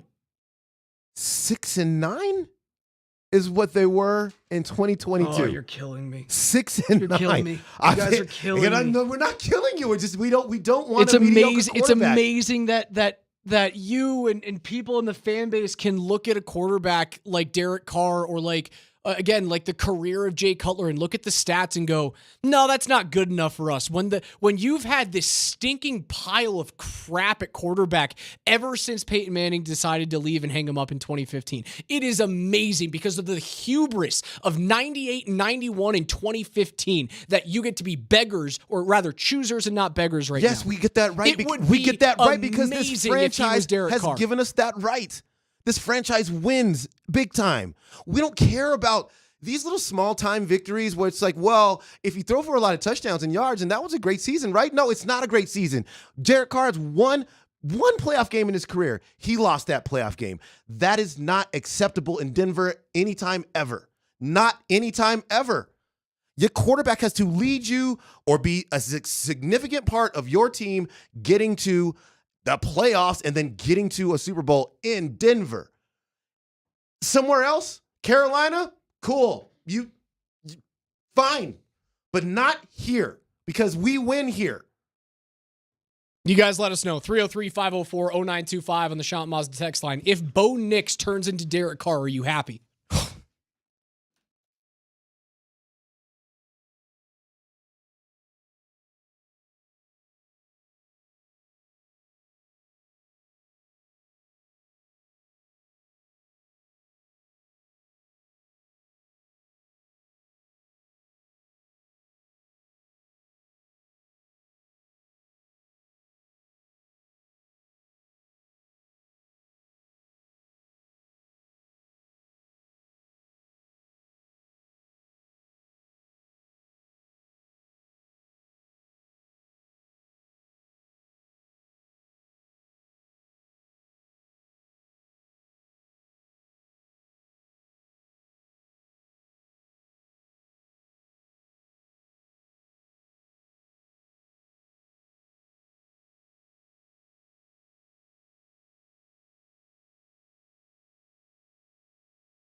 You can join us on the Voice of the People on the Altitude Sports Radio app. It's powered by the Fricky Law Firm there in your corner. All you got to go down to the bottom of that Altitude Sports Radio mobile app and hit the little microphone button and let us know what you think. You could be agreeing with me and the proper thought process of if Bo Nix turns into the first 10 years of Derek Carr, it's a pretty damn good draft pick. Or you could be on the wrong side of the situation and let us know, like Dempsey's saying that, well, no, Derek Carr is not good enough for the Broncos. He's not, because you know why? Because history. Because we used to have really good quarterbacks here. Live in the here and now, Chris. Live in the here and now. We know here. This is Denver, Colorado, where we know what good quarterback play is. It's a blessing and a curse. But what we know it's not is anybody that looks like Derek Carr. That's what we know it's not. But fortunately for us, we have seen the Craig Mortons, the John Elways. We've seen them. Peyton Mannings. We've seen them. We know what that looks like here. And we shouldn't accept anything less than that. Anything less than an individual who can get you to the places where this franchise has been. The Steelers have 8 Super Bowl appearances. The Broncos have 8 Super Bowl appearances. The Cowboys have 8 Super Bowl appearances. Like that's what it's about around here. And while there are a number of players, I think, in this league's history at the quarterback position who have put up decent stats, decent to good. And there will be more as the years go by because it has gone heavily passing in the past 2 decades. Exactly right. Yes, what we're going to actually see is we're going to see a lot more average quarterbacks putting up really good passing numbers. Again, and I threw out average quarterbacks, and I think Derek Carr is an above average quarterback, but nothing more. And what I'm saying is it's been so bad here that the chances that Nix is what Derek Carr has been for the past 9 years, the chances of that happening aren't very high. Honestly, they're not. 6th quarterback taken in the draft. They're just the data says the chances of him having as successful of a career statistically as a guy like Derek Carr. You could choose any one of the players that I popped up there. Cousins, Tony Romo, Ben Roethlisberger for 9 straight years. I'm just looking at the similarity scores on Football Reference here. Just how their careers have gone statistically. Mm-hmm. Those are his peers. The chances of that happening, they're slim. So if it does happen, I'm happy with it. I don't think they're slim. Why would they be slim? Just because? I mean, that's where we get back to. The question is then, do you believe in Sean Payton or do you not? I do. Because if you can take a quarterback who was highly productive in college and make him a reasonable facsimile of that in the NFL, why wouldn't he be then a quarterback that's better than Derek Carr that can actually win you games when they count the most? Like that's at the end of the day, I think it's going to be fun to see Bo Nix if he ever gets into a space where he's throwing for a bunch of yards and a bunch of touchdowns. Will that be fun? Yes. I'm not saying that won't be fun. But what's only going to matter around here at the end of the day, do you know how old it's going to get immediately? As many years as the Broncos have been out of the playoffs, and I know we're all starved for playoffs, and we just want to get to the playoffs. Great. And if they do that, wonderful. They ain't going to do that this year, but if they do that soon, great. But you know what will get old immediately here in Denver is getting to the playoffs, losing immediately. Because at some point, really quickly here, we're just going to say, it's not enough to get to the playoffs. It's enough to get us through to where we want to go around here. And that's what he's going to ultimately be judged on. He won't be judged on so many stats being great. I mean, the year that Peyton Manning authored one of the great offenses we've ever seen in this league, they lost the Super Bowl. The year that he was a shell of himself is the year they won the Super Bowl. We'll take the win. And that is all I'm saying. God bless Derek Carr for he's had a great career. Kirk Cousins, he's got one playoff victory himself.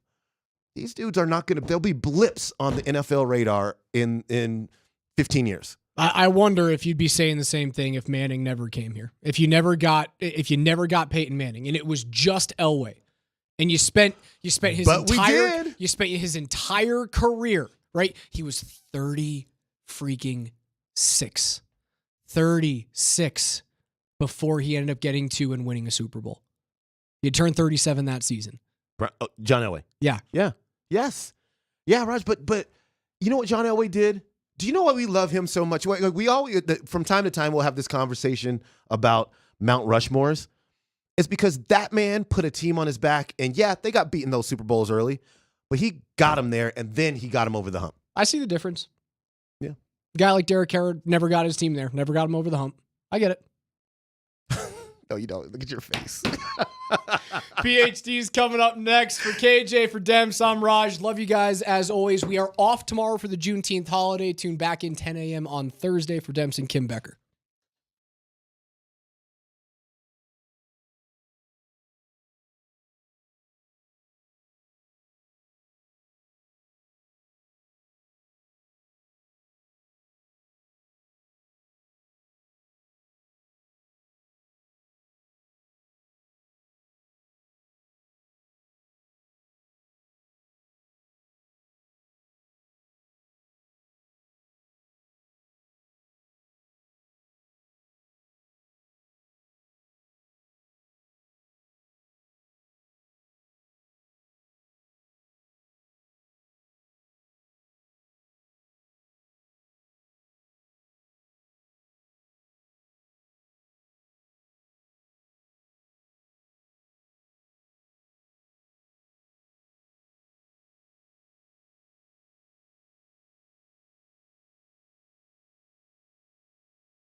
Helping you out here, right there, getting all man. sorts of new gadgets. Dude, I tell you what, man. Is that from a new sponsor? It's yeah, Safeway.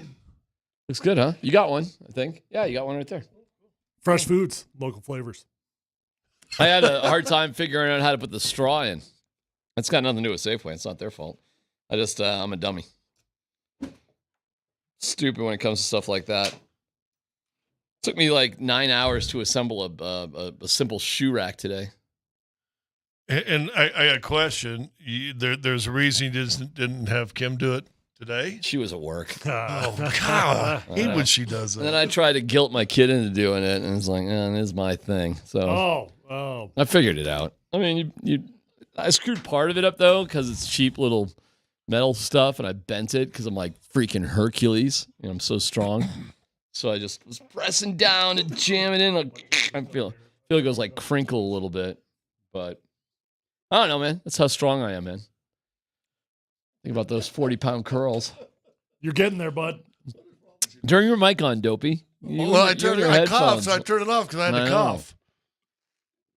I got a good laugh out of you in the first minute of the show. And you need to share. We need to share that right there. Yeah, Dan Tanner's not the only one who can get a laugh around here. Dan had a couple good ones yesterday. Dan was on fire yesterday, wasn't he? But I guess whose shades are these? Those are me's. These are yours? Yeah, maybe a little dirty. They are a little dirty. That's not a little dirty. Like, when was the last time you wiped those things? Oh, a week or so ago. That doesn't drive you nuts? That was a boring NBA Finals. Yeah. It was boring. Hey, I mean, credit to the Celtics. I watched it, but it was domination, boring. man. I mean. Well, I mean, let's be honest. D-Mac was there in his green and white 90 and jumped up down. Not anymore, buddy. His little kerchief on. He has a clover tattoo for the Celtics. Would she all be rooting for the Mavericks? We should be rooting for Dallas. Why? What time within the game did your pops call you and say, "How about these?" Well, he's circling 88 these days, so we're gonna talk to him later today. How's Pops feeling? We can get him on the air if you want today. That'd be kind of fun, right? I mean, he's still a Celtics fan, though, right? Oh hell yeah! Oh no, yeah, yes. Yeah, Pack your cat and have it. Yeah, at 18. That's what I'm talking about there, Darren. I like them apples, Lakers. No, we can call Pops. We can call Dad. I was really hoping the Celtics would get their 18th championship. It's just they just really needed that. I know, it's annoying. It's like, oh my God, we haven't won since Kevin Garnett. And then remember when we had Bird and hey, how about Paul Pierce and what about John Havlicek? And how about keep going, like they go through the highlights. There was an article you sent on that, so we got to do discuss it because I give Calvin a lot of credit for 2 years ago for Denver's championship, making two monster moves that I don't think you win a championship if you don't make, getting Bruce Brown and KCP to come in. Right. I think those solidified a championship, right? And then you had other guys healthy and playing tops. Yeah. Porzingis, people go, what are you doing? What's Porzingis? Great addition. What a great addition. And you don't need him to be a star. And puzzle piece. He tried to carry the mantle of being the unicorn and the star. Then that's just not his role. They didn't even need him. Be a supplement guy. Well, they'd have won it without him probably, but it's still a good supplement guy to have. Right. And he had moments. Yeah, he did. But game 2 he came back in or whatever. He came off the bench, had 18 in the first half. Man, it's like, game. Christian Brown had a moment last year. What game was that? 3? Well, he had it in Miami. Game 4 in Miami. By 4, or Game 3 in Miami. You're right. 3? Bruce Brown was 4. Yeah, Christian Brown won an NBA game, the final game. Yeah, Game 3 went off at 14 or 16, something like that. Yeah, but he was the difference in an NBA final. And the Mavericks, it's like, I don't know, Luka. I'm sorry I even brought it up. I'm embarrassed I even brought it up about Luka. I don't think you just brought it up. I think you anointed. No, I was like, he could. It was he's on the cusp, for sure. Well, but now he's not. Now he's fell off the cliff. But if you pay attention to watch him, you see how just slow-paced. He looks out of shape. No one else involved basketball he plays. Well, I've always thought Dallas had a very boring offense, period. But it just really, how did they beat Minnesota? Well, it was a fair conversation at the time that it was brought up. Was Luka the best basketball player in the world like 2 weeks ago? At the moment, right? He was on fire. The problem is they weren't doing the slow pace with Luka. Like they kind of figured it out a little bit throughout the playoffs, and then he just reverted back to almost before Kyrie. That like the finals reminded me of Luka before Kyrie was even on the team. Kyrie shot like what? 30% maybe in the games in Boston. All 3 of the games in Boston, I mean, he was completely. I think he was feeling the pressure of the fans. completely taken out of the game by being back in Boston. And Luka by himself in a championship series. You know what you can do that in February when a team played last night in Utah and they flew in, got in at 3:00 in the morning. Now they got to play again this night, and hey, it's the second game of a back-to-back, and you got 2 more games on this road trip, and it's like, okay. Luka, do your stuff. Yeah. But when you have 2 days off in between, and now we get to concentrate and force everything on you, he's a different guy. I felt his personality, just everything about him was so unlikable in this series. Now, I thought Kyrie was actually pretty classy at the end of the game, man. He goes over and. Well, they're still his guys, right? I mean, yeah, man. He goes over and shakes every day because I get that because at the end of the game it's chaotic and there's confetti. And they had a lot of confetti. Holy cow! Damn, they did not spare on the confetti. Yeah, I don't remember that when Havlicek stole the ball. I don't remember the confetti. Oh, I do remember fans on the floor, but I don't. Well, it's so funny you said. I was talking to my kid. I'm like, back in the day, you better have done that because you were about to get destroyed by the fans coming out there. When was the last time a professional league had the court or that's field a good question. Well, basketball was insane. Basketball by far was dangerous. Yeah, I mean it was crazy. Go back and watch. It's on YouTube. The Havlicek steals the ball moment, and when he goes down the floor, I mean Havlicek barely got off the floor. It was bedlam. Bird is like throwing punches. I mean, if you're an opposing player too, I don't. Listen, man, you want to be gracious to a degree, but I don't blame the guys they just lost, man. I don't blame them for wanting to get off the court. I don't know who shook whose hand, the whole thing. So you're feeling Rory. Well, what was that Rory did? Because it wasn't really an apology yesterday. Oh, it wasn't an apology at all. It was hey, Bryson, you're a good dude, and I'll be better. He didn't even attempt to apologize. He just stated some facts. He just stated that it hurt, that he's going to take some time off. He's going to take 2 weeks off here, and he's going to come back and try to defend the Genesis. No, I think Rory should have stuck around and shook Bryson's hand. I do. Yeah, even without did he not even shake his hand? No. He waited to see if he was going to make the putt, and as soon as he made the putt, he went, well. And he went back in the locker room and then left right after. Okay. Oh, yeah. That's definitely bad. I thought we were just talking about media stuff. No. He split, man. And the crew from Netflix Full Swing had like a 3-person camera crew. Did you see him fall on. up to the car? Yeah, it's funny. Also, I'm not going to lie. Here are the Celtics, all the confetti. It's over. The year's over for it's like now it's really over. And the video that comes out with Jokic just playing with like 5 slugs in a park in Sombor. I was just going to bring that up when we were sitting there talking about Luka. I didn't see the video. You haven't? No, so he's playing pickup with some guys? Yeah. Oh. Yeah, so that's not the one from last year, though, is it? Yeah, this is a brand new one, brother. Oh, it's Dan. Do we not? Oh, you got to see it. It's hysterical. Yeah, he's out there playing 3-on-3 pickup basketball on blacktop, and he's definitely not giving full effort. But I was actually thinking about that as I'm sitting there. We're sitting there talking about Luka and his personality and all that, right? Like, do you think Luka would be doing blacktop 3-on-3 basketball back in Slovenia? We don't have time right now, but I want to break this video down. Like, oh yeah, here we go. Yeah, I want to do a deeper dive into it, but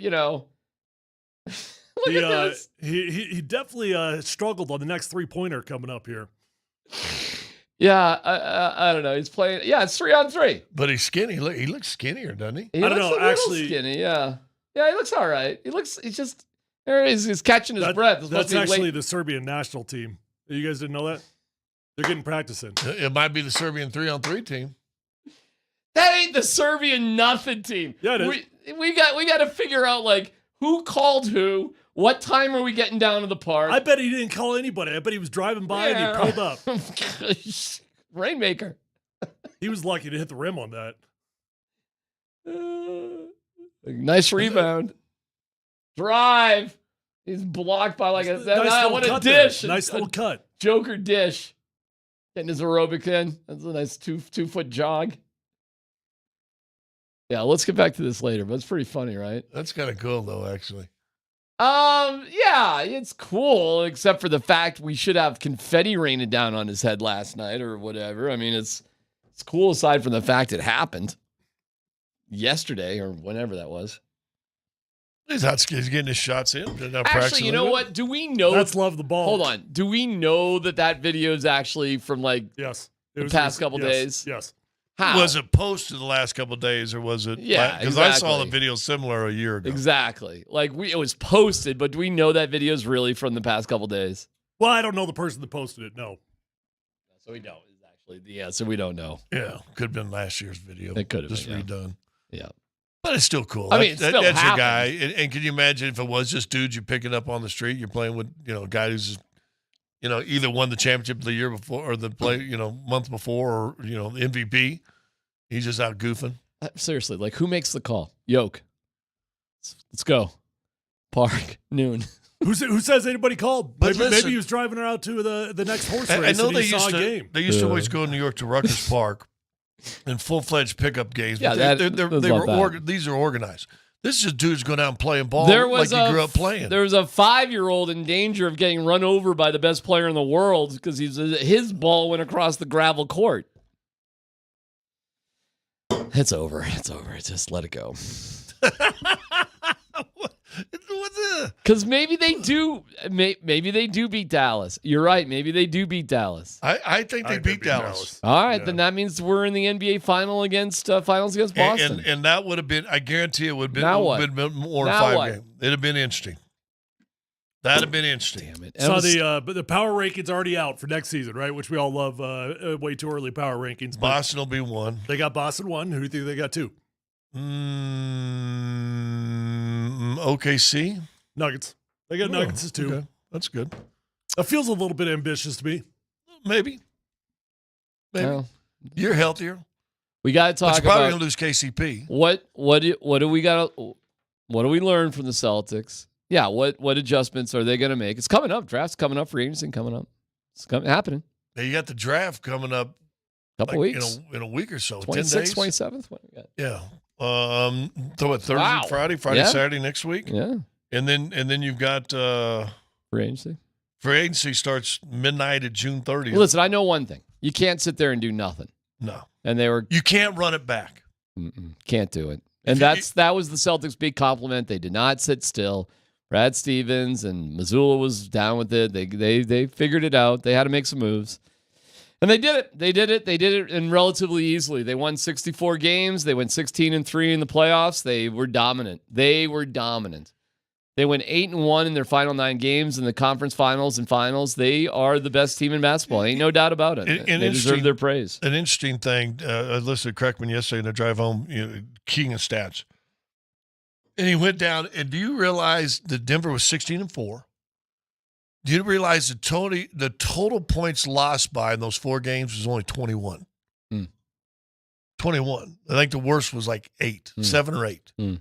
But they were even games they lost, and you say, well, they didn't play great. Those 2 games in Phoenix, I thought they played horrible. Right. They lost by 5 and 6. Right. I mean, so you're right there. Won by 40. And then you lose by 3 at home to Miami. Didn't play great. Lost by 3. You're a shot away. Right. So, and then, Boston got beat by 30-some in Dallas. But that's so obvious what that was Which is exactly about. like I said was going to happen, didn't it? Yeah, and it almost feels like Florida did the same thing. It's almost feels like they threw it on purpose so they could win at home. It does feel like that. It really does. Which, I'll go back to we got up on Portland on the road. It was back when you played 2-3-2, and we're now up 3-1. And the immortal words that will always stick with me from Bill Laimbeer. We're in, 5 before we come out of the tunnel to go on the floor. So, boys, let's win this thing now because the party's always better on the road. We're in the Backus and Shanker studios. Their passion is justice. Major League Baseball is considering doing something interesting. I got some really interesting insight on the robo-ump sort of deal. Deion Sanders, we haven't talked about this. with the Lil Wayne and Shador thing. And I don't know what you're hearing about that. So that's kind of a fun thing. And the Celtics won. You're bummed a little bit. I'm happy to be with you guys. We'll have a good time here today. But it really, you don't feel a little sad like it's over for the Nuggets? No, Like because It was over a long time ago. I am now excited because to me this is where Calvin Booth and the front office earn their stripes. This offseason they're going to earn their stripes because as Tyler brought yesterday, up against the cap and everything else, and you can't stay pat. It's PHC on 925.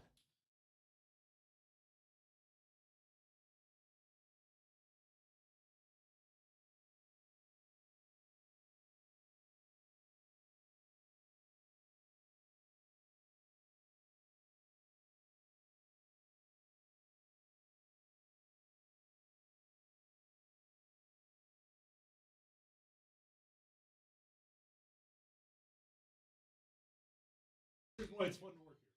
Yeah, you're going to have more time off, so you have to work less days, but you can't give you rate. Right. Hey, one of the cool things about the posting the before and after photos with Soda is you don't necessarily feel like a different person, but you certainly look different and you get treated in a different way. But that's not the most important thing. When you see the before and afters, you realize I'm just healthier and I can do better for myself and for my family. That's the most significant thing. It's not out of vanity. It's just the smart thing to do. And this is the education you get with Soda. Soda Weight Loss. If you go to sodaweightloss.com right now, click the Request a Nutritionist callback. Within minutes, you're going to be talking to somebody who truly wants to help you get in the best shape of your life. Here is Henry. If you have not joined Soda, and you know you should, it's time to get out of that rut and drop the extra pounds. Forget about I'll do it tomorrow. Soda works, do it. Thank you, Henry, kicking the butt. 9,000 Google reviews. It works wherever you are, at home and at work. It's Soda Weight Loss, SOTA weightloss.com. Soda Weight Loss is, say it with me, state of the art.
Scott, I got you a nose cleaner.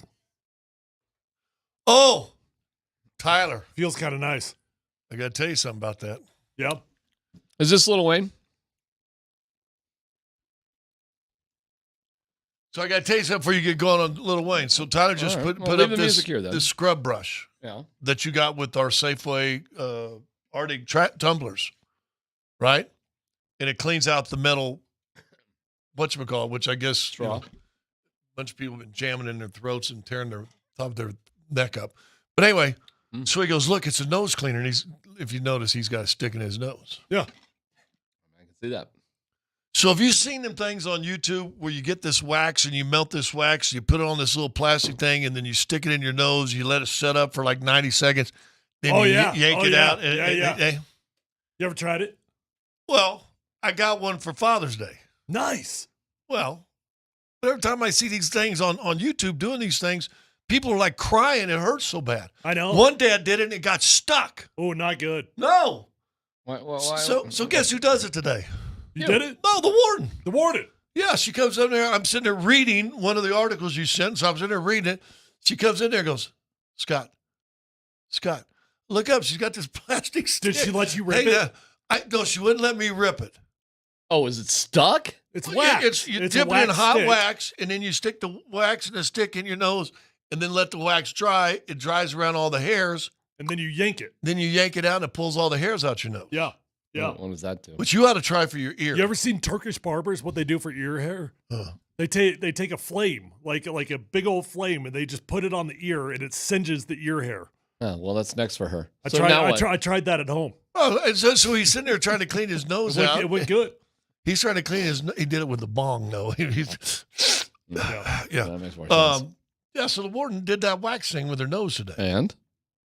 She just did it. It looks satisfying. Like thousands of hairs come out for that thing. It's kind of weird. That is a turnoff. You should tell her. Right? You should tell her. It's like, I mean, that's just not something you ever need to see from a partner. You think? Why don't you just fart in front of me? I mean, what are you doing? Don't you come in here guns hot. That's too comfortable. That's too comfortable? That's too comfortable. So you're saying your wife would never do that? Well, I don't. 37 years. I don't want to see that. There's parts of her body that just, whatever. She's got some, I don't need to, whatever. You deal with it. If she'd ask you, I don't want to know about it. Hey, Darren, will you pull my stick? No. Would you yank it for her? No, sure. I mean, I'd do anything for my wife, but I don't want to see it. I don't want to voluntarily see it. Just hair. You know what? Let's not be that comfortable in our lives. I think that's love. I ever tell you my let's have some privacy around here. The worst air hair I've ever seen in my life. So I'm doing the Broncos and riding up the elevator, and it was like a national game because Al Michaels is in town. There's Al. He looks like an Ewok. So I go, hey, Al. Shook Al's hand. How you doing? Scott, hey, boom. Sit in the thing, I'm up in the elevator. He's right beside me, next door.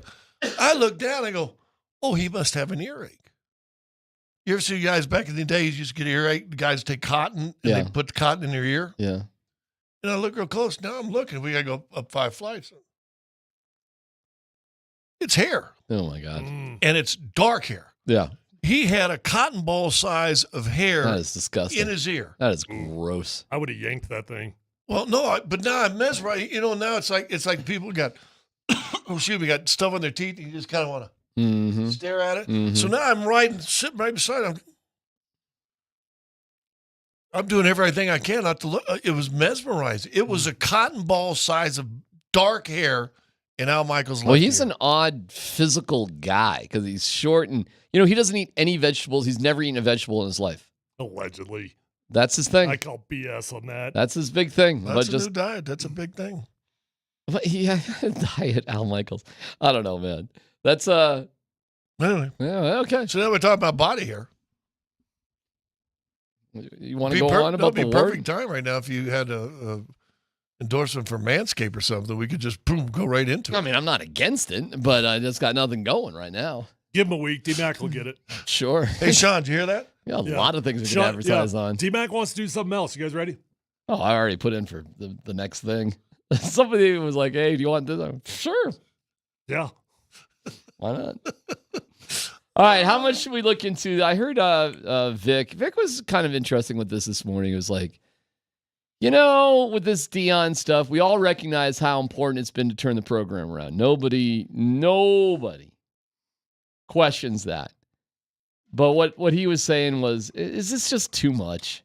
Is just all of this stuff too much? And then the next story is, Deion told everybody you got to show up for Shedeur to open up for Lil Wayne. And then people are like, no, he didn't really open up. He was just more like just on stage with them and really wasn't like that. And it was more like, hey, just everybody's we're going to, as a team, go to this thing and not required. But, again, it's like OTAs, right? Like, hey, it'd be great if you showed up for this. Well, I mean, I'm sure there's some people that felt like they had to be there. So the question really isn't, I think this story in particular is silly because who knows? Who cares? But is all of it just too much? Is just everything just a little bit too much with the CU stuff? Well, so the storyline that is coming out, there was another kid that transferred out, whatever, and he said that Deion told the team, if you don't show up for Shedeur's set on stage with Lil Wayne, you're going to be cut off the team. It turned into another huge story nationally that everybody's running with it. It's the story of the month with Deion Sanders. And then the team, Dan, do you have that audio I sent you of the team denied it, all the guys going to the locker room and everything? So the team actually responds to it. We'll play the audio here in just a quick second, which, okay, so they're going to quickly debunk this thing, which is cool. But the only thing that kind of bothers me a little bit is like, hey, whatever happened to like not hearing the noise? But anyways, here's the well-off media response to whether guys were threatened to be cut. Did you went to that concert, the Lil Wayne concert? Nah, I ain't go to that bit. I seen a little post. You ain't get kicked off the team? Nah, I'm still here. Okay. Hey, whoever ain't go to the concert, you got kicked off, bro. No, it's over. Go to the concert. People you had to discipline for not going to the concert. Bro, what is up with that? Why people do making up weird stuff? Because we ain't even know we was going to perform, bro. Exactly. How we decide 5 minutes, but Dad already predetermined. Dad ain't even know we were going to perform. So I do believe them. That feels very quickly debunked. Part of me is just kind of like, why are you even spending your time and energy responding to this stuff? Why are they even responding to it? Yeah, you don't need to. I mean, certainly you've got the right and you've got your own platform, and that's the beauty that athletes have today that they did not have 15, 20 years ago. You didn't have a platform to respond to anything. I'd probably prefer that you just ignore the noise entirely, but, they have been under attack left and right, and so I guess they're standing their ground, they're defending themselves. Is it all too much? I don't know. What do you mean by that? Like, is it too much that Shedeur Sanders was on stage with Lil Wayne? I don't think so. I really don't. I think that's what their brand is. I think that's how they're selling the program. They're selling these cool experiences to the kids. I think you just played an example of like that's too much right there. You just did it. Like, it's like, what are you doing? Who cares, man? You're definitely making it a bigger deal just by doing that. Sure, you have the right to do it, I guess, but you got your own well-off. I laughed about well-off media. It's a propaganda channel for Deion Sanders, not some sort of objective news source. The thing is it's one thing to load the gun for your enemies, and another thing maybe to give you ammo. And I'm not sure he's loading it, but he's passing out ammo left and right. Well, so did Deion suggest to the team that they should be there for this? I'm sure he did. And there's absolutely nothing wrong with it. See, what people are not keeping in context is what was the event and what was the timing of the event. The timing of the event was after the spring game. It was a party to celebrate the completion of spring football. So could the team have been strongly encouraged to show up for a party to celebrate the end of the spring? Yeah, and that'd be totally normal in every team across America. The noise thing, like, look, man, it's so simple for me. Is it too much? Sure. I mean, are there things that I wouldn't do if I were running the program? Yep. And I hate to make this so simple, but here's the reality, boys. No, nothing is too much for me yet, because guess where we are right now? We are in a 10 times better position than we were when he got here, and we are a relevant program that people are talking about. And before Deion got here, we were the definition. You're of a relevant program that they're talking about, but what are they talking about? Yeah, so they got to win. There's got to come a time when the talk about becomes play on the field, right? I mean, I don't know if it's there yet, but it's got to get to a time where we're talking about, dude, you see them take Washington or Nebraska, beat them like a drum. Did you see what they did against I mean, what are they in Pac-12 now? Did you see what they did against Texas Tech or what? Now it's got to be that. Since, it's got to be about the play eventually, and I don't know when that time is because it's not about that yet. It's this year. I do think that. Now, what does that mean? Does that have to be 6 wins? Does that have to be 8 wins? That's probably open for interpretation, but I do think it's this year. You have to have wins, or else all of this will be too much. You win ball games, nothing's too much. And right now, this is how Deion, whether you like it or not, these experiences is how Deion is selling his football I'm team. laughing, though, too. You know what's going to happen when they win games, though. It's going to be like, nobody believed in us. Do you believe now? It's what we told everybody. And it's like, man, we're rooting for you. We're from Colorado. We want CU and CSU to play well. I'm going to give you my Uncle Buck and my old man get off the line take in the same time. The Uncle Buck is, man, it is kind of fun. And this is attention, and this is something – they're doing. I mean, first of all, let's say this: forget Shedeurs going up on stage with Lil Wayne. Lil Wayne's at a CU Buff after party. Exactly. I mean, just that alone. Yeah, that's cool. Hey, let's have fun. Let's be cool. This is awful sweet. Now to get off my lawn, though, the problem, and this is through years of experience, is you've just given so much ammo that if this season doesn't work out. Mm-hmm. You are setting yourself. You have become the anvil, right? And a hammer's going to come down on you. Yeah. And I'm glad you had all the parties during the spring game right here. It seems like you weren't ready for the season. Let Shedeur have an off season this year. Oh my God. Well, he's going to be the second quarterback off the board after Carson Beck, right? Yeah. Well, let him go 25 touchdowns, 23 picks, and they win 3 games. Is he going to be the second pick? He is. Well, he's still, as of today, he's the literal betting favorite to be the number 1 overall pick. Oh, over Carson Beck? Yeah, he's the betting favorite. Really? Yep. But again, let him go 25 touchdowns, 23 picks, win 3 games, and see if he's the number 1 overall pick. Sure. So, but here's the thing with all that. That's not how I would run a program. I'd be blue collar. I'd try to kind of be behind the scenes, but that's why I wouldn't be a coach in college football today, because that doesn't work anymore. Tom Cable, and it's not what CU needed at this time. And it's not. It's not, right? So this is the brand. How is Deion selling these kids coming to his program? I'm not even going to sell high school kids because we're talking about college kids. He's selling experiences. That's the selling point. So will it all come back, and will people point and laugh if they fail? Yep, but that's what he's choosing to sell the program as. All right, well, I'm pulling for CU. I want him to win. I want him to do well. That'll be more fun, right? And they have good Mondays and talk about good college football on Saturday. But I'm telling you, man, if they win a few games and we start hearing you never believed in us, and we're showing you, it's gonna be like, come on, man, just.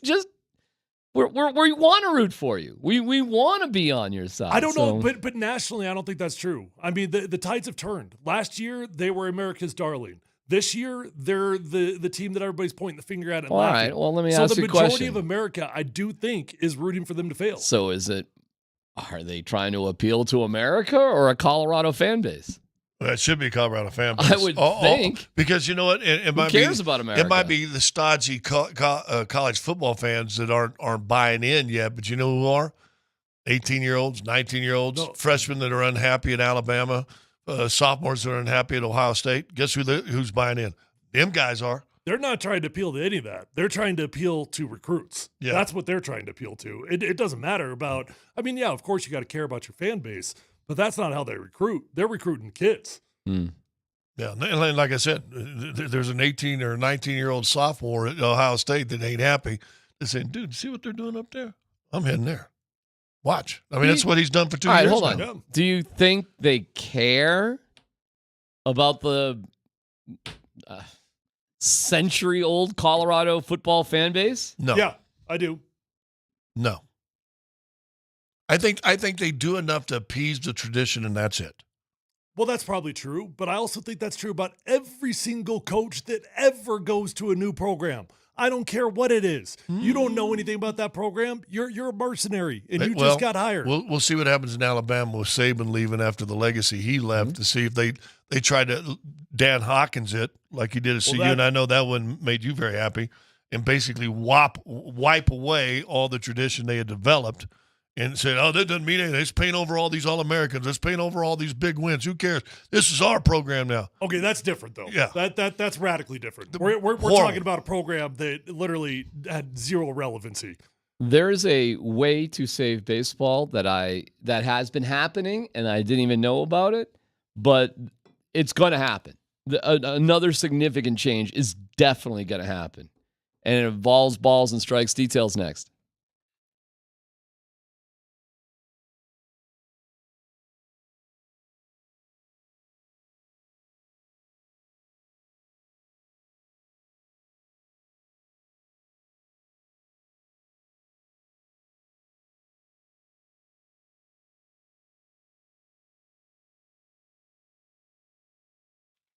All right, it's DMAC, and the ultimate sales event is going on now at Mike Maroney Chevrolet GMC in Longmont, where Maroney means more. More peace of mind with a money-back guarantee. More convenience with free delivery anywhere in Colorado, and more value on every new Chevrolet and GMC in stock. Go green in a new 2024 Blazer EV all-wheel drive, $389 a month, and you can hit the road.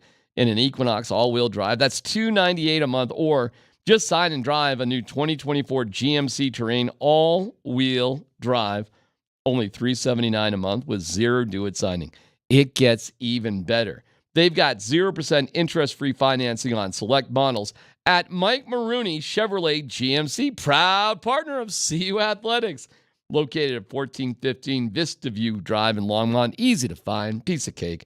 Mike Maroney, Chevrolet Buick GMC.com. That's Mike Maroney, Chevrolet Buick GMC.com.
to you, Mrs. Robinson.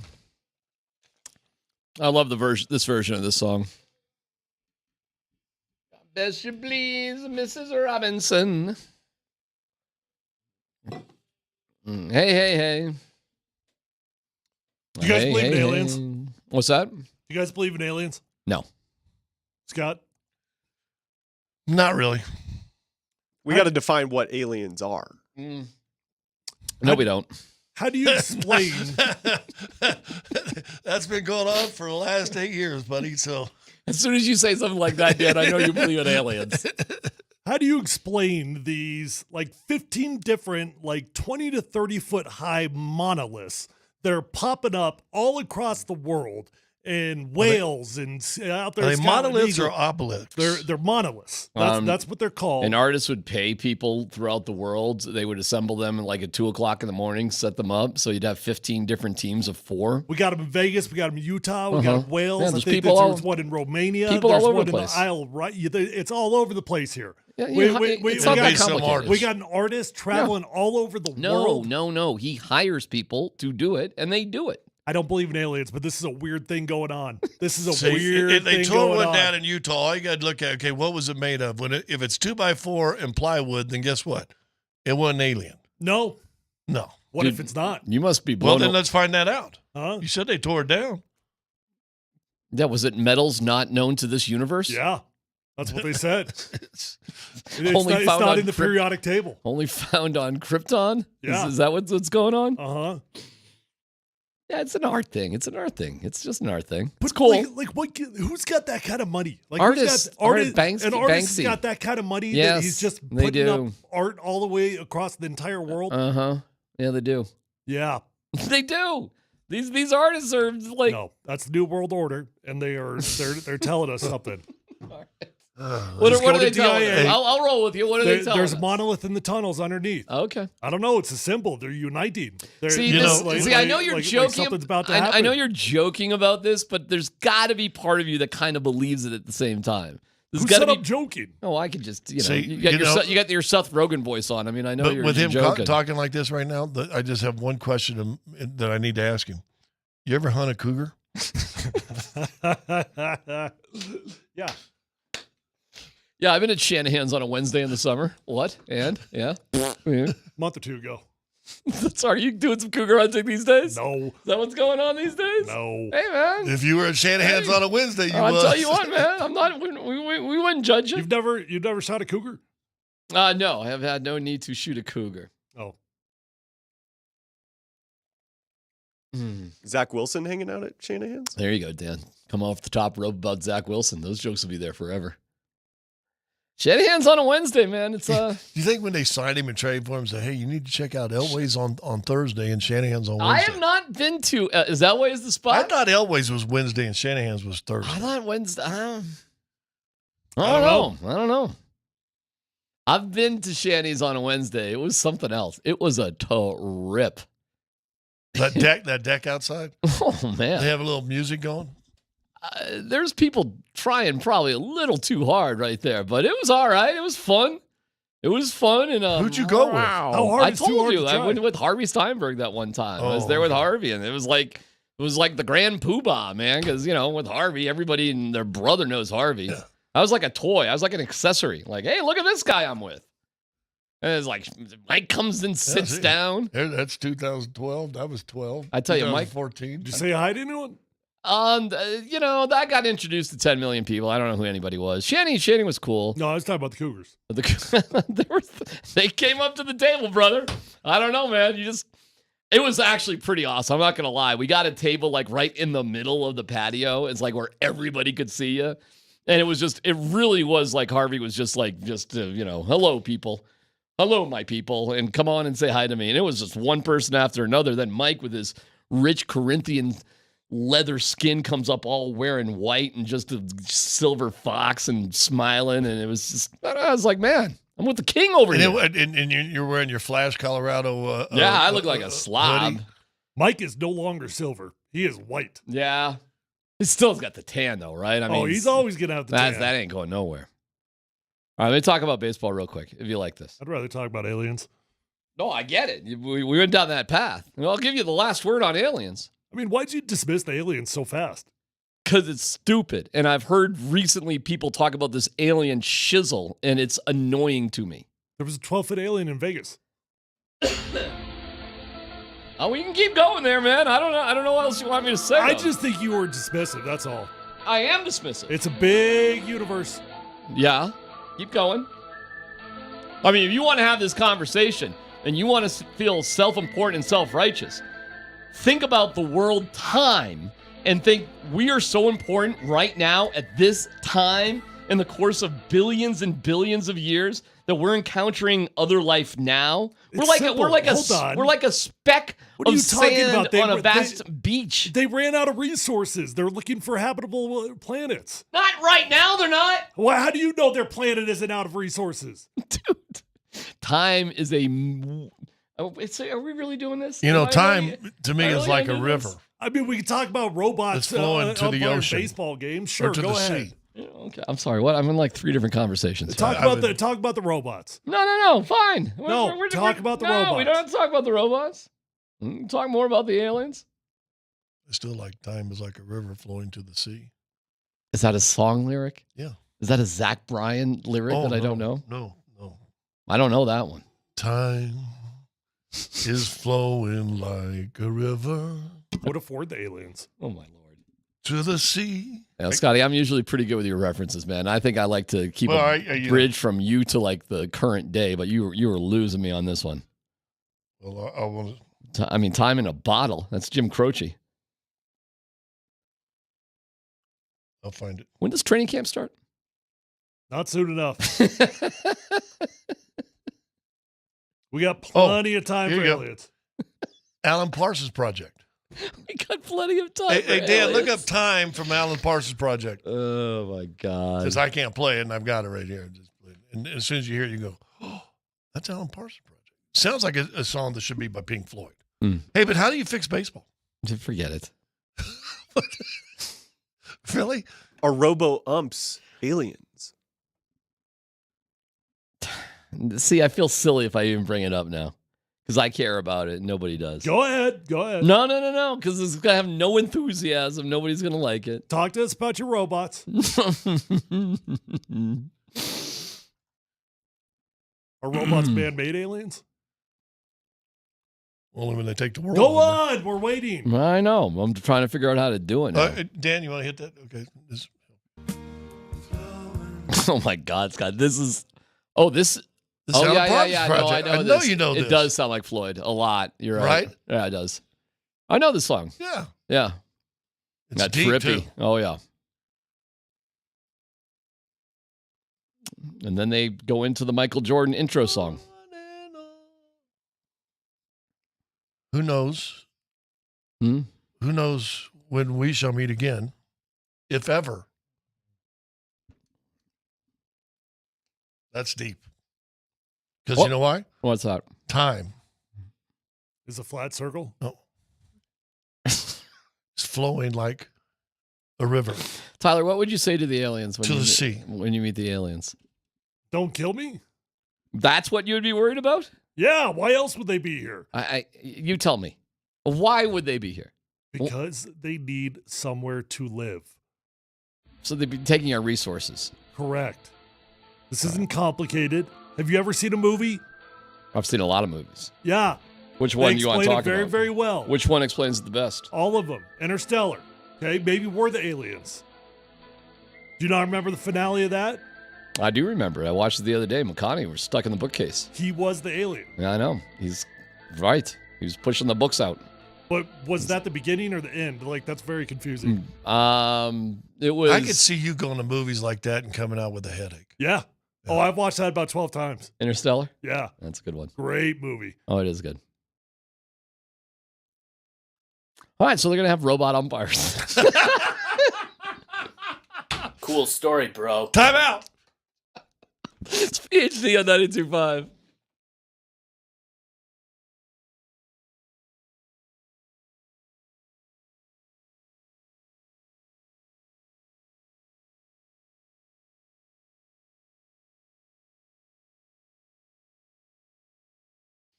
Hey, it's C-Mac for the Rocky Mountain Men's Clinic. When dealing with the issue of erectile dysfunction, you want the right treatment for your specific medical situation. Every case is different, and finding the right treatment can mean the difference between it's all right and an experience that's amazing. ED can really be a terrible condition, causing stress in a relationship, but we have the Rocky Mountain Men's Clinic to the rescue. They have treatments with success rates well over 90%. Some treatments can even have you last an hour or more. The Rocky Mountain Men's Clinic has served the Front Range of Colorado for nearly a decade and successfully treated tens of thousands of men. You can schedule a consult with the Rocky Mountain Men's Clinic today. Your initial visit is only $99.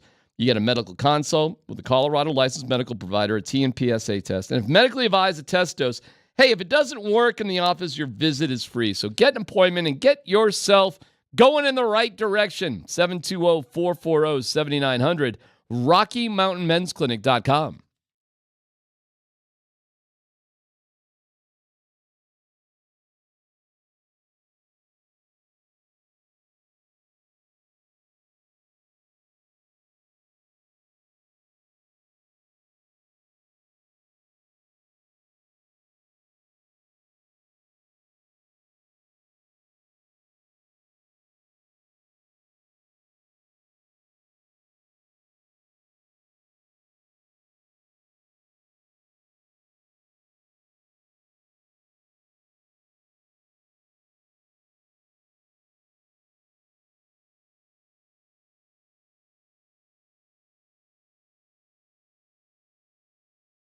What's going on? It's D-Mac with Old Chicago. This is happening.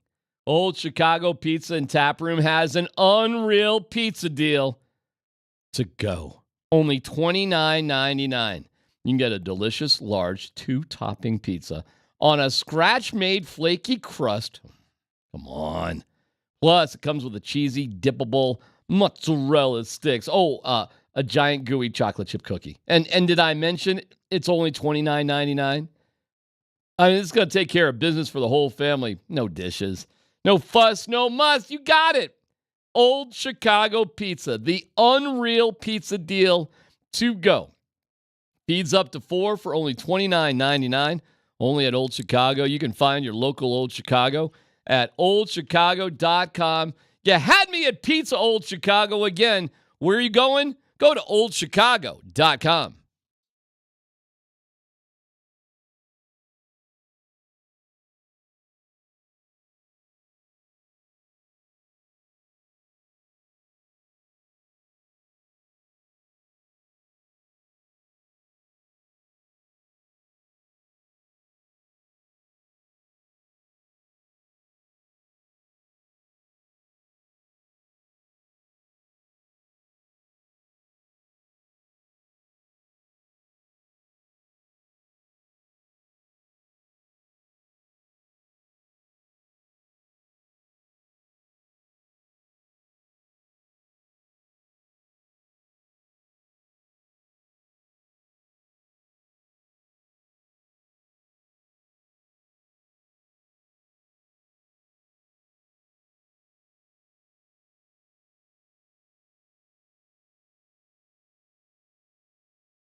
Ba-ba-ba-ba-bom-bom.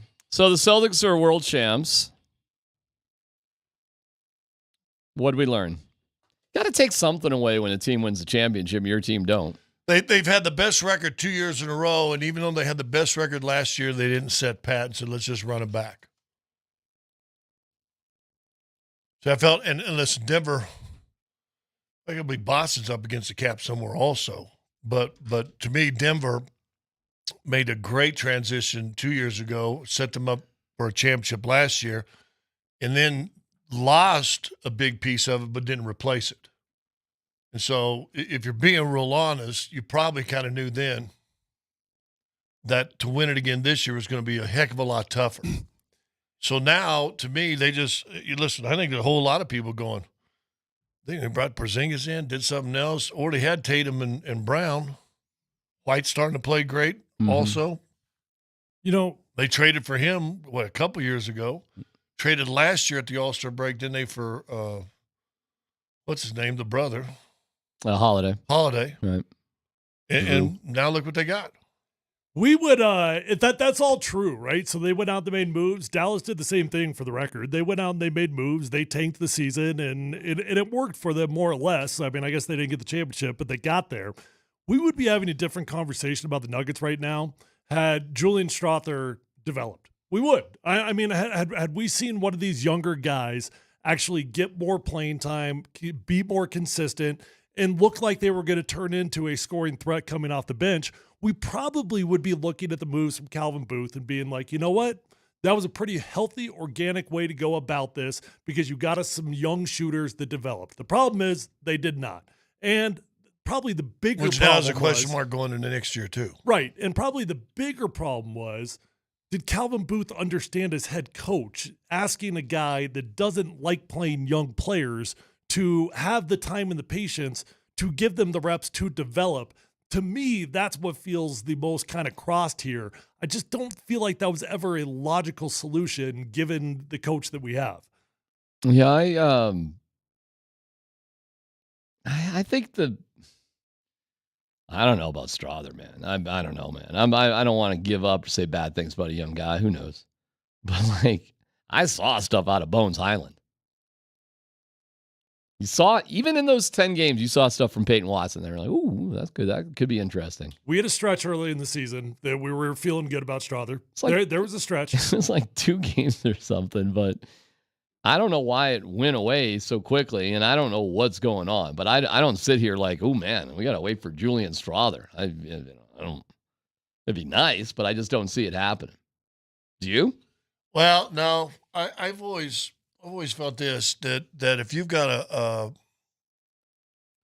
a first-round player that's having to play in the summer league and going into the second year, he probably didn't develop in his rookie year. Right. Now, there's guys that don't. I mean, there's guys. Well, the whole rookie class is going to play in the summer league this year, aren't they? Yeah. I mean, Hunter Tyson. I mean, okay, you expect him to play in the second round. Pickett, I hope so. He was like the MVP of the summer league last year. And you expect Pickett to play, but you were hoping that Strawther had got enough minutes this year, like Christian, that if he wanted to come and practice with the guys, just make an appearance, fine, but that he's not playing. Right. So I don't know, man. Can they develop? Me personally, I would try to see if I could turn Julian Strawther into my backup point guard. What are you doing with Reggie? Bye. Like I said, I would try to turn Julian Strawther into my backup point guard. He can be your third point, Ish Smith type thing, and here you go. Let's see what you can do.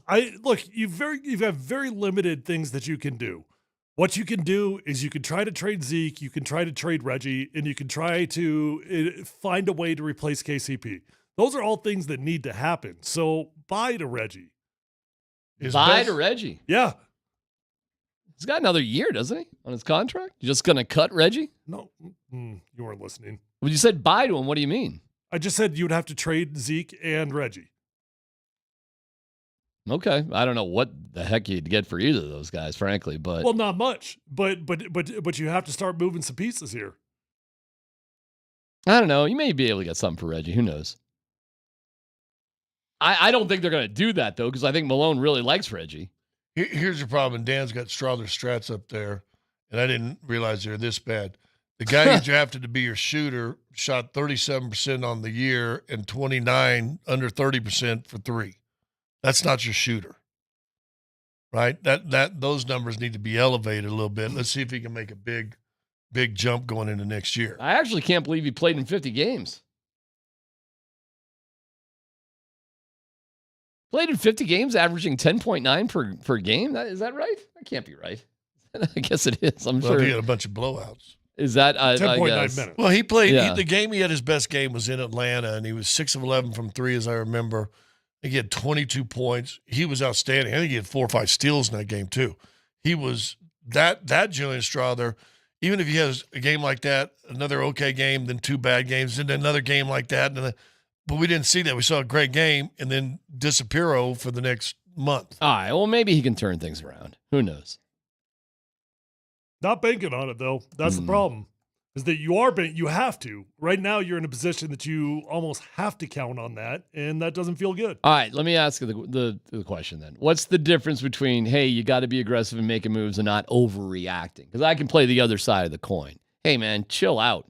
You were up 20 in Game 7 in Minnesota. And did you hold on to it? And listen, it's not a miracle. Like next year with a little bit more rest, you're not going to have a problem hanging on to that game. That was a one-off weird game. And you know what? You win that game if you make 2 or 3 shots that you missed, and would you go 0 for 8 or 0 for 9 on threes during that third quarter? Yeah, that ain't going to happen again, and you're not going to lose at home, and you're going to blow a 20-point lead. What, do you think that's going to happen twice? Nah, come on, man. Then you're going to say that, and you were set up better to play against Dallas anyway. So what you're saying is your strategy, which I believe I've heard you had a comment on this before in the past. Your strategy is hope that never happens again. Yeah, hope. And you hope's a bad strategy. Hope those guys develop more, right? So your strategy going in is hope that was a one-off year. Right. That's the other side of the coin. I've heard people say that. Calm down. Everything's fine. But you're going to lose. Can they curl 40? They can curl 40. That said that? Oh, Dempsey. Oh, Dempsey. I don't think there is much of a choice to be had here. I don't think they're going to trade Michael Porter Jr. And outside of trading Michael Porter Jr., you don't have the availability to make any significant moves. Well, so you're going to lose KCP, right? Right. But probably. But okay. That doesn't free up a whole lot for you. I mean, 15. That's not doing a whole lot. So you really don't have a choice. You could sign you a Klay Thompson with that, maybe. You could. Maybe. Is Christian Brown a starter? He can be in that KCP starting, play defense, and average 6 or 7. Would Malone probably just rotate a bunch of guys around that spot and just see what's what? I think he would give it to CB until he couldn't handle it. Until he proved he couldn't handle it. But that's the next guy in line, right? Yeah. Then you bring a scoring 2 off the bench. Clay, or DeRozan, or you hope Strawther. What would you rather have? I guess it'd be better if it was Strawther. I'd honestly wish there was some way you could develop Strawther into a backup point guard. Yeah. And in an emotion offense, as we've seen in this offense, it's not really a true point guard. Right. I mean, you're moving the ball around. You got different guys are touching it. Everybody's moving. There's all sorts of motion. And now you can throw 2 guys out there, say, and I'm just using an example because I don't think it'll get done, but say a Klay Thompson and Strawther in that second unit coming off the screens and moving around. And now you got 2 dudes that can drop a 3 on you.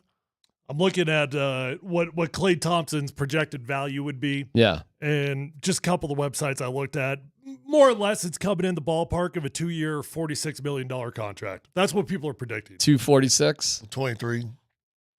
And what was he making last year? 35 or 40? I think it's 43.2. See, this is kind of the Cortland Sutton argument. Like, we know we need that player. Do we want to spend that money on that player? Like, they know they need a dynamic receiver for the Broncos. They know it. And they'll have the money next year to do it. They will. But is that the guy? So is Klay Thompson the guy to spend $23 million on? I think they can do it. See, Klay Thompson a year or 2 ago, you'd say probably so, and let's go. But now an older guy that looked like he slowed down a little bit.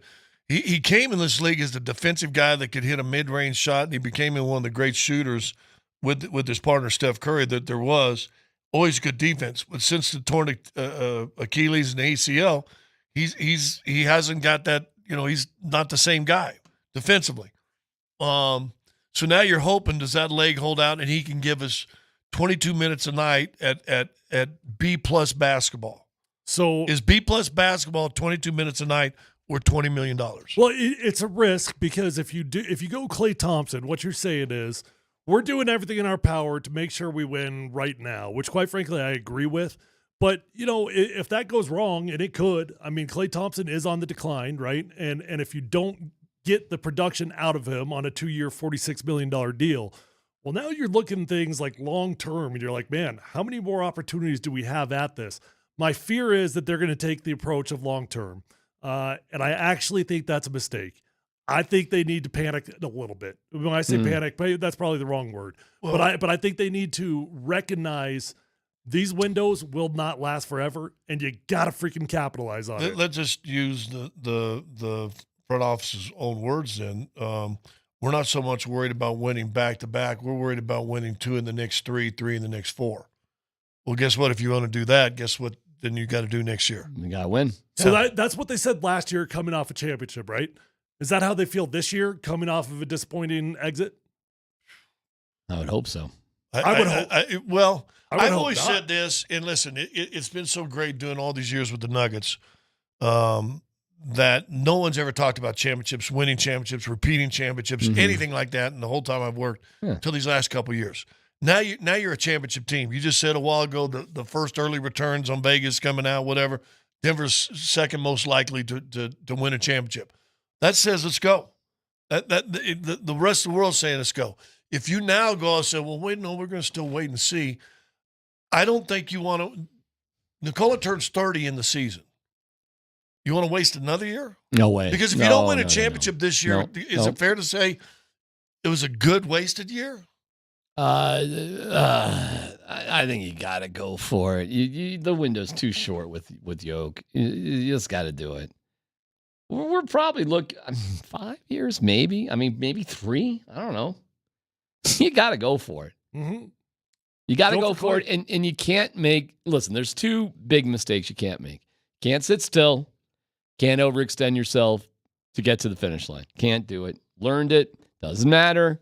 Win on the road. And if the Celtics are the Celtics again, I mean, all right, whatever. I mean, they won.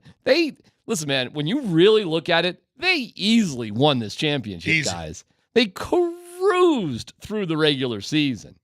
Even the games against Denver, which they lost by 2 in Boston, and it was pretty close here in Denver too.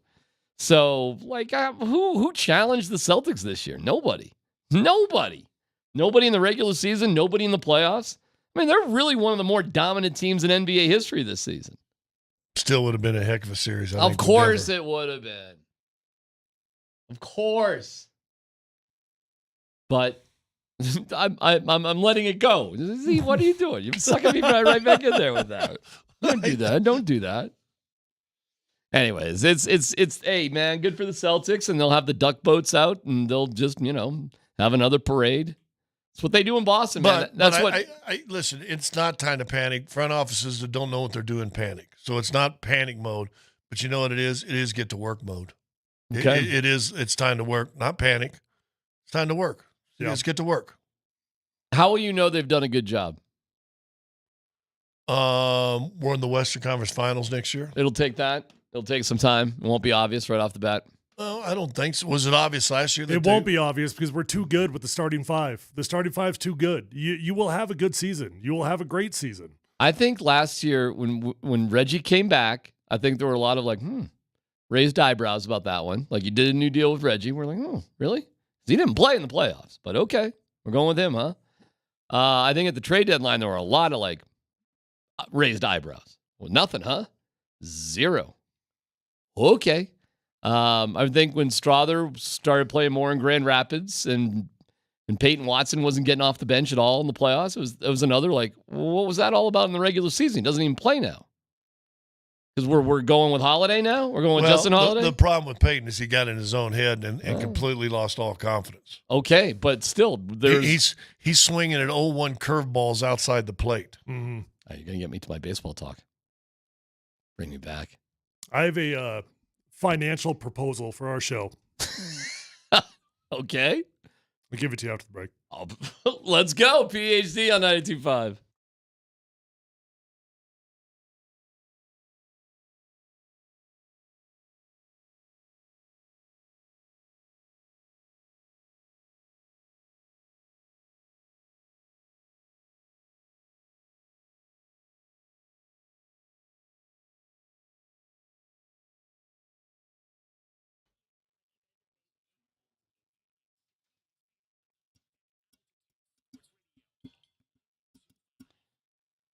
All right, it's D-Mac, and the wait is over. You're waiting for the best time to buy a new car, truck, or SUV. I'm telling you, now is the time. The ultimate sales event is going on at Mike Maroney Ford, Chevrolet, and GMC, where Maroney means more. More peace of mind with a money-back guarantee, more convenience with free delivery anywhere in Colorado, and more value. Like a 2024 Chevy Blazer EV, that's only $389 a month. GMC Terrain, $299 a month. A Ford Bronco Sport, that's $249 a month. And if you're looking for a great deal on a quality pre-owned vehicle, Mike Maroney has one for every single budget, including yours. Find out today. Visit them at Mike Maroney GMC in Boulder. How about Mike Maroney Chevrolet GMC in Longmont? Mike Maroney Ford Longmont. I'll be up there tomorrow, as a matter of fact. Proud partner of CU Athletics. For all the details, go online to MikeMaroneyColorado.com.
Hey, no dumb questions coming up in 8 minutes. Free gas going down on Thursday with Nate and Andy kicking off the official start of summer. So come on by, see Nate and Andy on Thursday and pick up free gas thanks to our friends at Alta Convenience. Tune in all day Thursday for the location for our third and final free gas giveaway with Alta Convenience. Convenience beyond the pump. We'll see. We had fun when we did that. That was sure a good did, day. man. Good trip. We did it in my old neighborhood I had there. nothing else to do that day. Well, I'm glad you could make it. Oh, we're glad you missed your daughter's graduation. She'll have another. So this is Nate and Andy, and let's see how they do compared to, because from what I understood, we cleaned the clock at the morning show. Crushed them. Crushed them. See how Nate and Andy do. Wherever they are, you got to tune in Thursday and find out. Thank you, Alta Convenience. How'd you guys like to make $30,000? Yeah. Sure. Yeah. Sure. And all it took was a $100 wager. All right. Keep talking. So between the three of us, we got to put in about $33.33 a piece. Right. I'll put in 34. You bet $100 on the Denver Broncos to win the Super Bowl this year, you will get paid out $30,000 from Circa Sports. That's what the current odds are in the Denver Broncos right now. That's terrible odds. Those aren't good odds. $30,000 on a $100 bet? I mean, I'll give you $33 if it makes you feel better. But Well, I feel like, why in the world would we not do that as a show? Why wouldn't we put in $33 a pop here and just say, what the heck? What if the Broncos win a Super Bowl? We walk away with 30 grand at the end of the year. I mean, I was going to take $33 in cash and just wipe my butt with it, but I can just hand it to you. Do that. Right. I mean, I can just because that was the or other wipe thing. your butt with it and then give it to him. That's right. Oh, well, that's rude. Yeah. And maybe eat the coins first and just time it perfectly. And keep the change, you filthy. So you guys down for a $33 investment? Sure, I'll give you $33 if you want to make the bet. Is that what you're saying? I mean, I think Go for it. I think first off, that's insane. Think about that for a second. Think about how low Vegas thinks about the Denver Broncos right now. That if you place a $100 bet, they will give you back $30,000. I thought it'd be more like 300,000, not 30. No, so there's only one team with worse odds. It's the Carolina Panthers. What are they? The Panthers are plus 40,000. So they're saying the Broncos will be the second worst team in the NFL this year. That is correct. Correct? Yes, that is exactly correct. The next team after the Broncos, I believe, is the Commanders at plus 20,000. Mm-hmm. And then you get a radical drop off from there. I mean, the rest of them, I mean, the best odds you're going to find are like plus 5,000. All right, let's play this. Let's what play book this is game. this? Circa Sports. Which we like. Okay. Good. A lot. A lot. Thank you. Mm-hmm. Thanks for the luck. Mm-hmm. Well, let's break this down a little bit. Took the wind right out of my No, sail. I know, but I helped you there, sailor. Popeye. Toot toot. This supposes the Panthers are the worst team in football. Correct. Okay. What are they doing with Bryce Young? What do you mean? What are they doing with Bryce Young? They just turned out to be the worst team in football. What are you doing with Bryce Young? Oh, yeah, at the end of the year? Yeah. Oh, I don't know. I think you're in the market for a new QB. Okay. So they pick up Carson Beck. Panthers pick up Carson Beck. According to Vegas, the Broncos... Technically speaking, Shedeur is the favorite to be the number one pick. Do they pick up Shedeur Sanders? Well, I'm just telling you that's what Vegas says. Is that what they're going to do? Would you do that if you were the Carolina Panthers? Would you draft Shedeur Sanders? I don't know. I mean, I would. Yes, I would draft a quarterback. If it was that bad 2 years in a row, I would draft a QB. Okay. Because how many games did Bryce Young play last year? I thought he played. Did he not play all of them? I thought he got hurt. I'm a little bit light on the Panthers' Missed like 6 schedule. or 7, 8 games. Bryce Young. Yeah, he started every game. He played every game. Yeah. Oh, the guy in Indiana got hurt. He got hurt early. Yeah, we don't even know about him. Got hurt. Yeah. That's right. All right, so the Panthers are drafting a quarterback. They're giving up on Bryce Young after 2 miserable years. Would you? You probably would not. I would. So we're talking 34 starts, and we're the worst team in 3 football. wins? Sure, something like that. I'll tell you this. If I had the number one pick, I wouldn't be afraid to draft another guy. It would depend on how I feel about Carson Beck or Shedeur Sanders. 2 years. That's a healthy sample size. Is it a big sample size? No. But if you've got the number one overall pick after 2 terrible seasons, That's enough sample size to say I'm ready I to talked with a guy once who was an assistant GM. He did a bunch of stuff up in Indy for the Combine, and he said, you got to give a guy 18 starts, a quarterback 18 starts before you can tell what he is. So he's one game away from that if he started all 17. Okay, I would say 18's fair to do we see hope or not? Okay, yeah. All right, so the question they'd have to ask themselves, Carson Beck, who's everybody's bigger than Bryce Young. Guys, for an NFL quarterback, he's tiny. You just don't believe that Shedeur is the number one pick? I just read a draft guide on ESPN today that had Carson Beck going number one. But whatever. I'm happy to play the Shedeur game. No, he just happens to be the betting favorite. That's all. Okay. So there you go. Shedeur is a grown-ass man. He is a big dude. He's a physical guy. And he's Shedeur Sanders. Are you taking Shedeur Sanders if you're the Panthers? I would take the best quarterback available, yes. All right. You're the Broncos, and now you got the second pick because you had the second worst record because we're betting on this right now. All right. You got the second pick. That's a much more difficult decision. 1 year is not a big sample size. Well, all you have to decide, let's just say for the sake of argument, Shedeur is on the board at 2. Sake of argument. It's not that complicated. Would you rather have Bo Nix or Shedeur Sanders for the next 10 years? Well, did we? Okay, so we saying we won 4 or 5 games, but in that ballpark, is that what we're assuming? We're number 2. We probably won 3 games. According to Vegas. 4 and 5 is probably 2. Whatever it took to be the second worst team, we did. All right, let's call it you got 4 wins. Okay, you get 4 wins. But did you get 4 wins like the Chargers with Justin Herbert having good numbers, or did you get 4 wins like the Panthers with your QB looking terrible? You lost probably every game by, 8 points or so. No, that's not what I asked. You look bad. The QB looks bad. Sure. You're at a Peyton Manning-like year. You passed Peyton Manning for the most interceptions ever, and you played 16 games out of 17. I'm entertaining it for sure.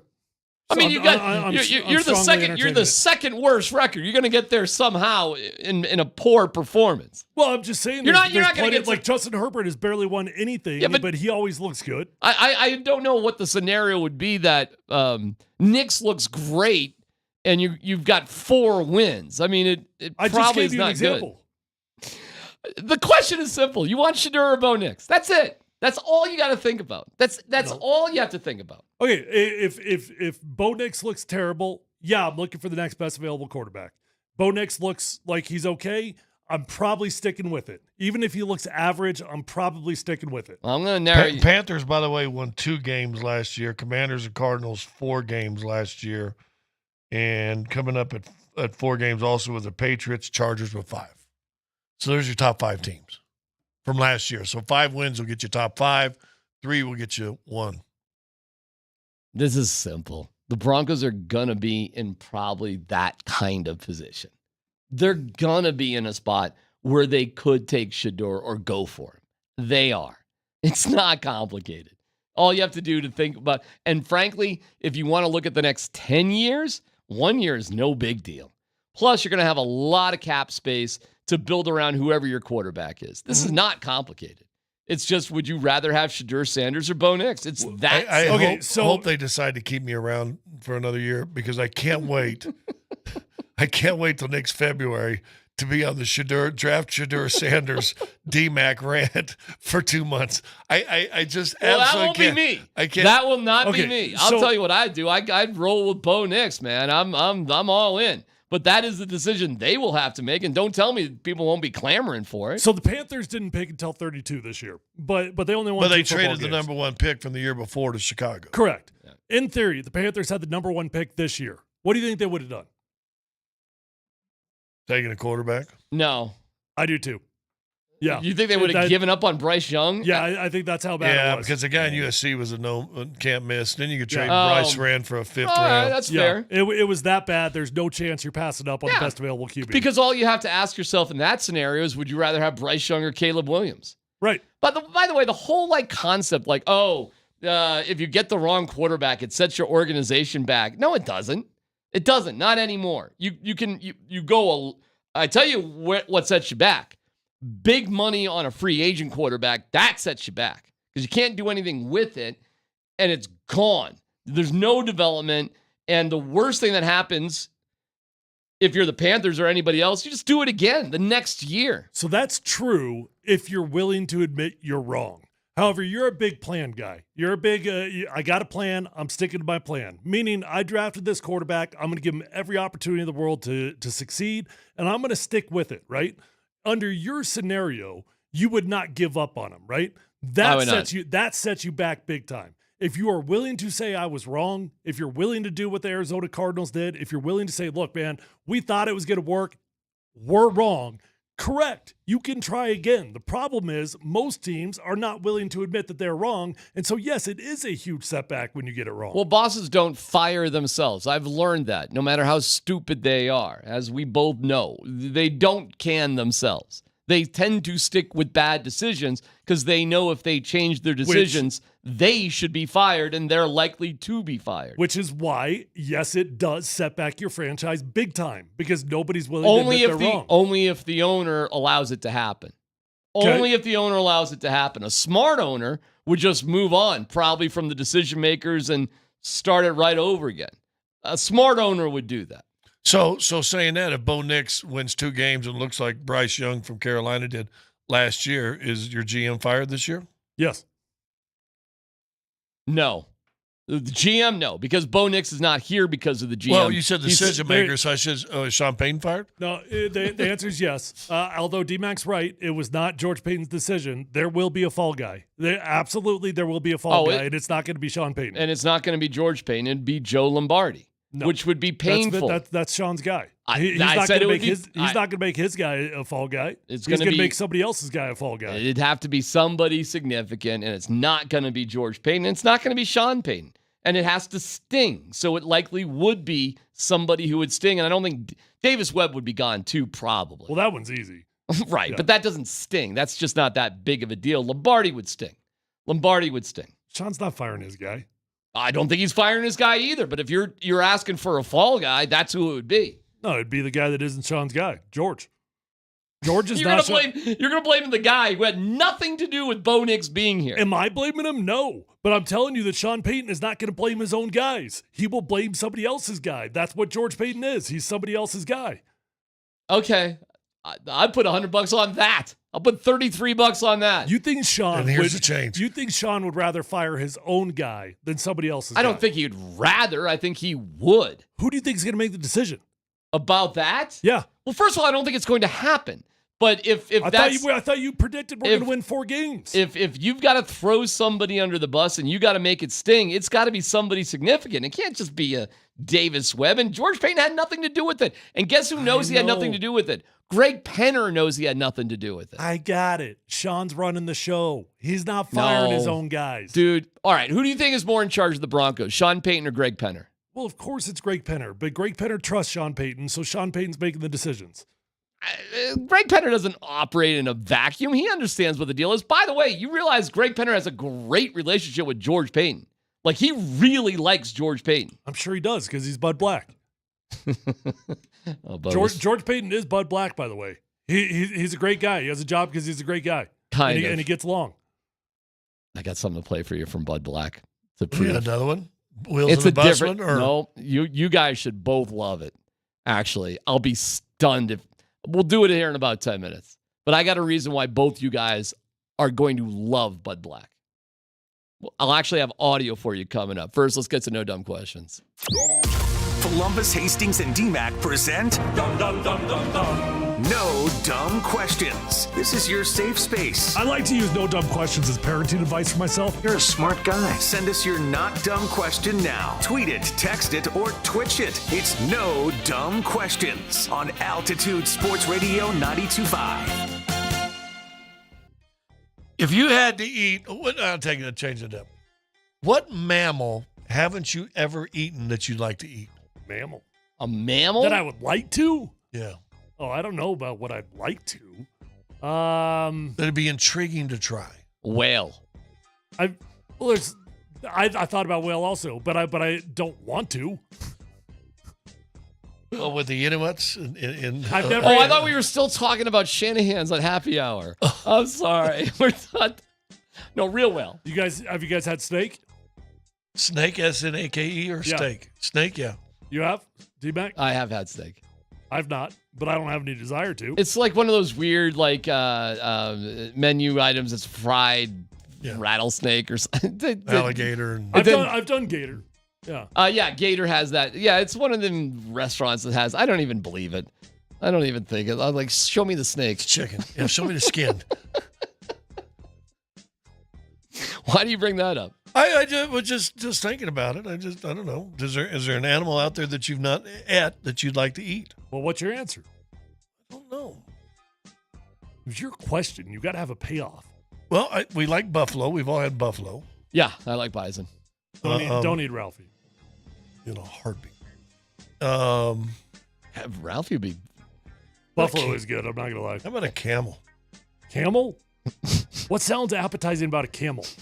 Well, I'm not saying anything that's going to sound appetizing. Just saying something you've never eaten that you might want to try. No. Okay, you got a horse and a dog in the desert, and you have no food or nothing. But which one are you eating first, the dog or the horse? Well, the horse is going to last me longer, so that's just a logical decision. Yeah, but how are you going to keep it fresh? Yeah, that's right. I'm going to find some salt. How are you going to carry it? How are you going to carry it out? Find some salt. You're in the desert. I'm going to dip it in the ocean. You're in the desert. I'm going to walk to the ocean. Then I'd get He's going to get a monolith and have it riding over to the next. Have the aliens pick you up. Yeah. Send out the signal. Yeah. Asked this question a long time ago. I'm not going to eat a dog. I'm not going to eat a dog. Period. All right, but which one would you feel less? Okay. You'd have to eat the horse. I'd eat the horse. I'm not eating a dog. You would have less guilt about eating the horse. Yes, absolutely. 100%. Because the dog's my buddy. A horse is not my buddy. Horse is just talk about you'd never had been around a horse. A horse ain't a buddy. Oh, they are buddies. They are. Oh, okay. A horse is more of a buddy than a dog. They're like big dogs. Because they're 30-year long buddies. Yeah, they'll be your buddy for 30 years. And they'll give you a ride somewhere. You ever rode your schnauzer? Dude, the horse sprains his ankle. You put a shotgun to his head. I've seen it. Do not. You're on a deserted island. You have to eat one of these three, and they're going to be plentiful for you on this island for you to eat. It's the only thing you're going to be able to eat. Right. Monkey, dog, or cat? Monkey, dog, or cat? Monkey, dog, or cat. You never run out? No, that's what but you're going to eat it for the rest of your life. Oh, monkey. Well, that's kind of like cannibalism. Huh? Right? Why? I don't know. If for opposable thumbs? Yeah. I don't know. Get nice little salted monkey. I'm eating the cats because I hate cats. I'll kill them all. Wow. That is brutal. Oh, I couldn't go home if I said cat, so I'm just saying monkey. I'm not gonna eat. I'd already said I'm not gonna eat a dog. Anybody that loves cats has evil in their heart. Scott owns a cat. 2. I know. Both of you do. I own a cat. Yeah. 2. I got 2. We got Ross and Rachel. Yeah. If you relate to monkey cats, and little one. If you relate to cats, you're just an a-hole. Because that's what they are. Wow. Cats are the gentlest, kindest. When Rachel, the kitty cat, was crawling up in bed this morning, snuggling and purring. What other animal will be sitting in your lap, purring as you're petting it, and then out of nowhere just and latch onto your arm? Because you overstimulated it. Exactly. But name another animal that's going to do that to you. A cheetah? A pet. A dog? I don't know. Dogs don't do that. Dogs don't do that if you hit the wrong place. Cats are evil. They hurt you.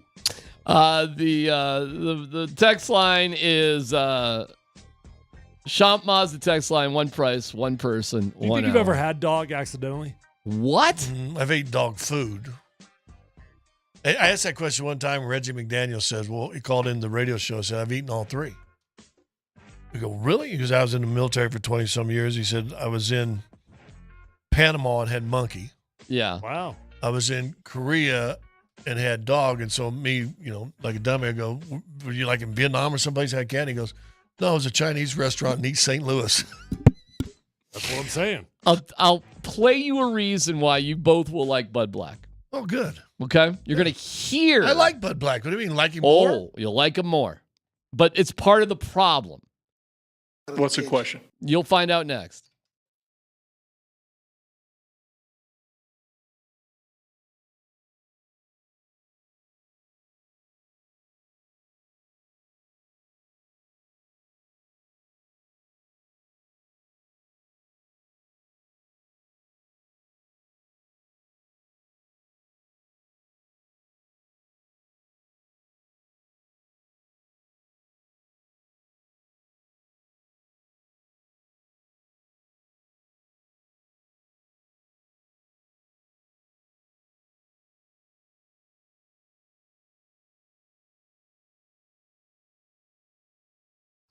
All right, guys and gals, you want to look and feel your best. It's summertime. Who does not? Call my friends over at Revitalized Health. Tyler Columbus here, and I've been going there for 7 years. I wouldn't waste my time for 7 years unless they made a huge difference in my life.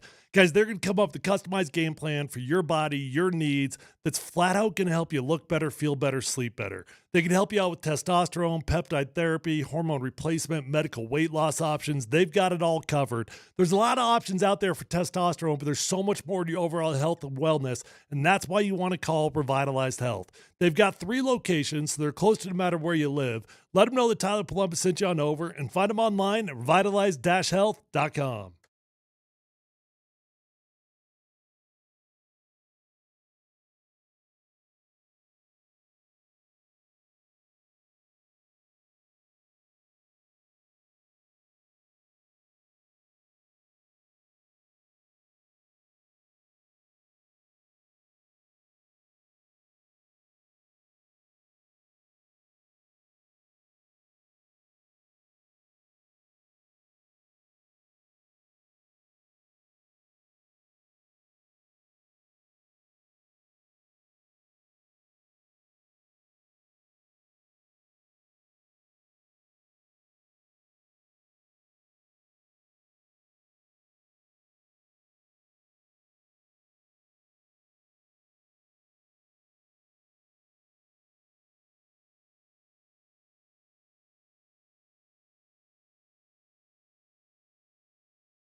All right.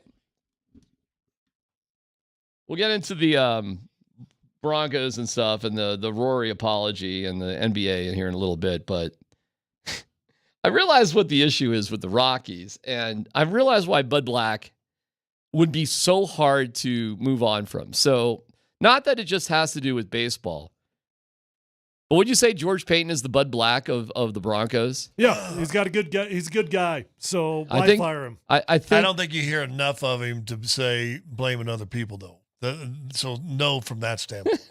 Well, actually, I don't think I've ever heard. I don't think George is ever throwing someone under the bus. That's fair. Yeah, that is definitely not his style.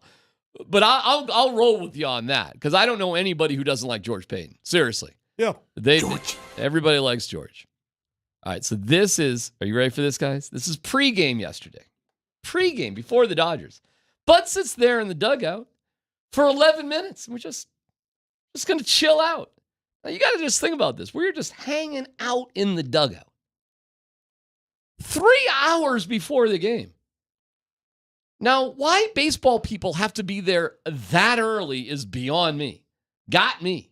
But you want to feel sorry for some media people. Think about the media people for the Rockies. First of all, you realize he comes out after the clubhouse is closed. So you're covering a Rockies game top to bottom. You're there 4 hours before the game. There's the game in an hour or so afterwards. Wow. Every day. Yeah, no thanks. Or the Rockies. But you get to spend a few minutes with Bud Black. And because you spend a few minutes with Bud Black, you guys ready? Let's hear Bud talk about this particular instance. I think they got an inside the park home run. Yeah. Hey, do you remember that? In Iowa, that ballpark? Yeah. Yeah. Remember that one? Yes. Yeah. Ball just keeps going. Yeah, ball kid didn't have a fence. Yeah, it kept going. And then this ballpark was adjacent to a farm. and then the baseball rolled in and a pig ate the ball. And you know what they called it? It's baseball. An inside the pork home run.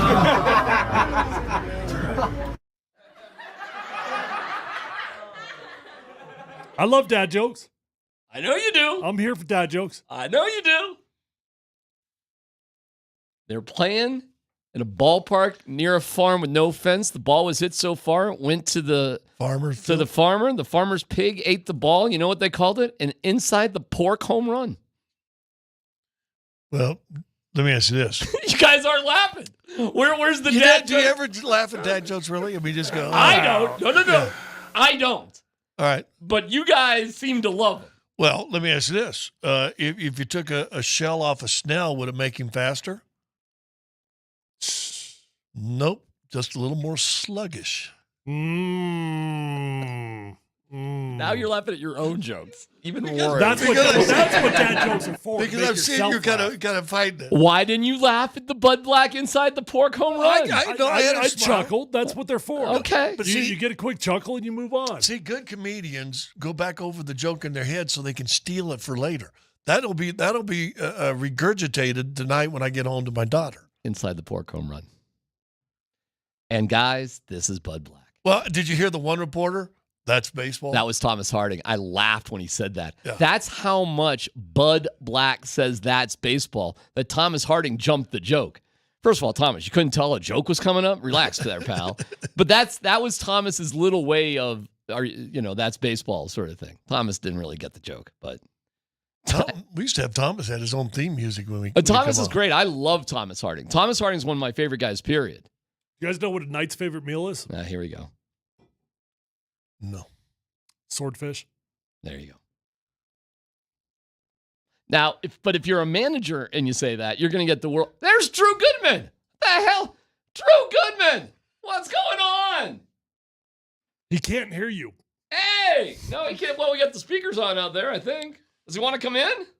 He's taping something with Marky. Hey. Oh, that'd be great to get Drew on. Drew Goodman. He wouldn't want baseball. No, he's going, oh my God, we can't. No, he wouldn't want to be part of this conversation. He doesn't want to be.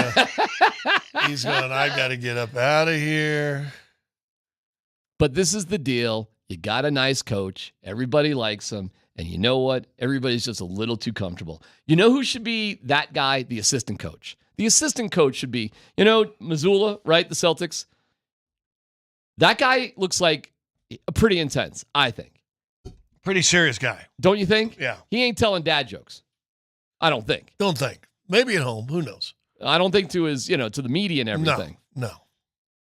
I think that's I think you need a coach that keeps you on edge. I really do. I think there needs to be, the best coaches are always coaches to me, head coaches. Well, you got to have good cop, bad cop, and I don't think it always has to be that way with the head coach. Pete Carroll's a bit of a unicorn. Pete is not that guy, but he had Tom Cable, he had Alex Gibbs, right? So he had some serious guys. He had someone to contrast him. That was there was the bad cop. So you got to have somebody in the organization that's willing to do it. I don't know. Baseball to me feels a little bit different, and honestly, quite frankly, if I'm in that organization, it's not fun, man. Like, look, Mike Shanahan, he was an interesting guy to play for because you know what? I did have some bad seasons with Mike where we won like 3 games, matter of fact. And Mike is a hard coach to play for, man. I mean, he's demanding, he's accountable. But you know what he did in the bad years? He lightened up. He did. Once it got out of control, once it was obvious we weren't going anywhere, he wasn't grinding us. He wasn't riding us because it was just a miserable environment. And I think that's what Bud Black has just realized. That's where he is. So what's the point of making this any more miserable? I think Bud Black would be a great guy to have on your staff because his wealth of baseball knowledge is cool. I think you need a different approach right now because what you have is a bunch of young guys coming up, a bunch. And he said the other day, we're under construction. Yeah. Meaning get ready, by the way. Not that you're following along under right construction, now. do you think you need harder as opposed to kinder? Yes. Well, hold on. I'm actually a little bit confused why we keep going there with Bud because for the last 3 weeks, we've been doing this Wheels of the Bus segment where he's throwing guys under the bus. He's doing that. He's holding them accountable. Oh. He's doing it in a public forum even, which is the most like aggressive place that you could possibly do it. So I don't know why we're calling Bud out for not being an accountable coach. Because I don't know if he's doing it behind the scenes, and the guys aren't playing like it. They're Dude, not. If you're doing that publicly, you're doing that behind the scenes. You're not doing that publicly and then walking behind the doors and be like, hey, how you doing? Everything awesome today. Contrast Bud Black to Jim Tracy. Because Jim Tracy kind of followed a funny guy, at least with the media, that I think ended up getting almost too hard. Well, to be fair, well, that's for sure. Ask Troy Rank about that. But to be fair to Bud Black, his first couple of years here, they're going to the playoffs. Like, they're a good team. And they had solid players. I think Bud would be just, in my opinion, would be better with a more seasoned, experienced team. That, they got it. Yeah, I think Bud would be a good fit. That had Trevor Story and a veteran first baseman, third baseman's an all-star. Yeah, I think Bud, actually he already was with the Rockies when they had that kind of team. He was the perfect fit for that. But we're sure with all these new guys coming up that.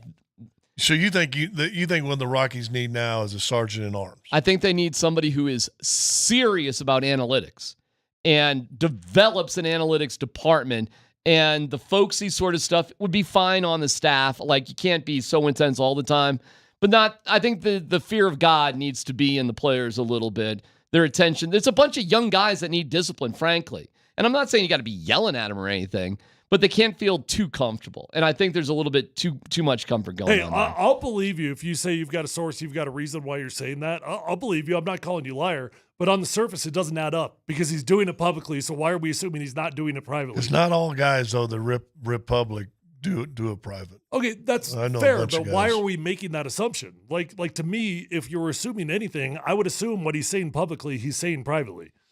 Well, whatever's working or whatever he's trying to do ain't connecting. But I'm telling you, that's a great example of why Bud, everybody really does love him for the right reasons. And you know what? If I'm sitting there in the clubhouse and the manager's making a fun little kid joke, dad joke, I'm laughing too. And I'm thinking, hey, he's a cool guy, because he is a cool guy.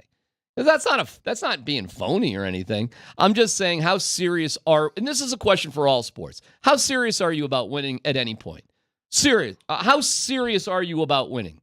Because if you're serious about winning, then you've got to make some tough decisions. But you can be serious about winning if you have the ability to switch that a little bit to serious about developing. And what you're saying in all this conversation, the Rockies are in a developmental stage of their Correct. of their run. So is this the right guy to be developing younger players, or is this the right guy to be managing a more experienced team? Like I'm telling you, Bud Black could probably go to the New York Yankees and be great.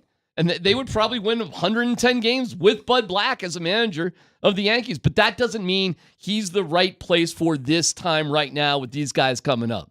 And there's a lot of guys coming up. You know, there's a guy named Greg Jones, got his first major league hit. It was a home run.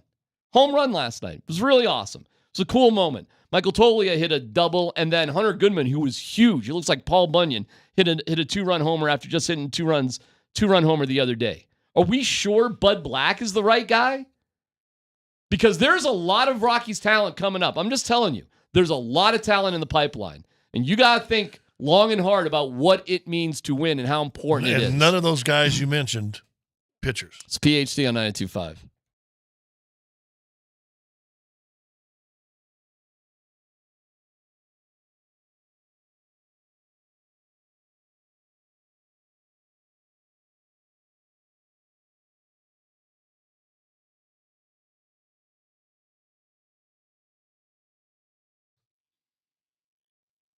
Hey, it's D-Mac here to tell you when opportunity knocks, you've got to act, and we have that opportunity right now.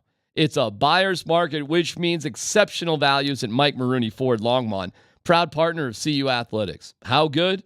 Well, how about $20,000 off a new Ford F-150 Lightning Lariat? I'll be up there tomorrow. Can't wait. Mike Maroney Ford Longmont. Hey, you heard right. Go green and take $20,000 off MSRP on an F-150 with federal tax credits and rebates. But that's not all. At Mike Maroney Ford Longmont, you can save thousands in finance charges and buy a new Ford with 0% APR financing for 60 months. Want their lowest payment on a 2024 Bronco Sport Big Bend? Well, you can lease one today for just $249 a month. It's Mike Maroney Ford Longmont. Buy now and save big. They're located on 3rd and Alpine, but easy to find online at MikeMaroneyFordLongmont.com. That's MikeMaroneyFordLongmont.com.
Two nights. Game 5 of the Stanley Cup Final right here on Altitude Sports Radio 92.5. 6 o'clock. We're your home for every game of the series, brought to you by Ramos Law. Car accident? You need Ramos Law, medical doctor and attorney. RamosLaw.com. And this could be in tonight too, right? So what are you feeling if both basketball and hockey now end within 24 hours? Aliens. Aliens what? Basketball and hockey end on the same night. It's so and your baseball team is going to win 60 games. This is we could be having some deeper alien. It's a complete crap. The sports calendar. This is one of my favorite things to just get off my lawn moments. The sports calendar is stupid. NHL is stupid in particular. I think NBA could change things also. I agree. Big time. But NHL, wake up. Wake up to who you are. Wake up to your audience. Totally agree. Wake up to where you stand in the order of the league. Now, what we've learned because of North American hockey ratings, Canadians will watch hockey no matter what. They do not care. They will watch hockey. You put hockey on, Canadian and especially people put watch a Canadian team. If you have a Canadian, they don't care. Edmonton, Vancouver, Ottawa, Montreal, Toronto, Calgary. Oh boy, I think I just did that, by the way. They don't give a rip. They'll watch it. So you don't care about an audience that's going to watch it no matter what. What you need to do, to your point, is attract the other audience. You know, America. And Americans on June 18th aren't going to be watching hockey. Why are there not more Canadian teams? Why, if what market it's would that you put big, in? I don't know anything about Canada, so Okay. I don't know. Give me another market in Canada you'd put one in. But are you telling me there aren't small markets that it couldn't thrive in Canada? Name one. I don't know Canada. I Moose just Jaw. told you that. I mean, that's part of the problem. I've never been to Canada. The problem is that you don't have the size. Well, of we cities. got Ottawa. Seems like a big country to me. It's a huge country. There's no people. So where are you putting a team? I don't know. You got Nova Scotia? Nobody's out there. Sure, they'd love it. Montreal, you got a team. There's talk about putting 2 in Toronto, and maybe you could stick one in Mississauga down the road. The Toronto area is gargantuan. It's huge. It's like New York City, especially you got Mississauga 20 minutes south, and that's its own humongous city by itself. So put a second one in Toronto. You possibly could do that. Put a second one in Montreal. Can't do that. It's too small. And they speak French. Nobody would care.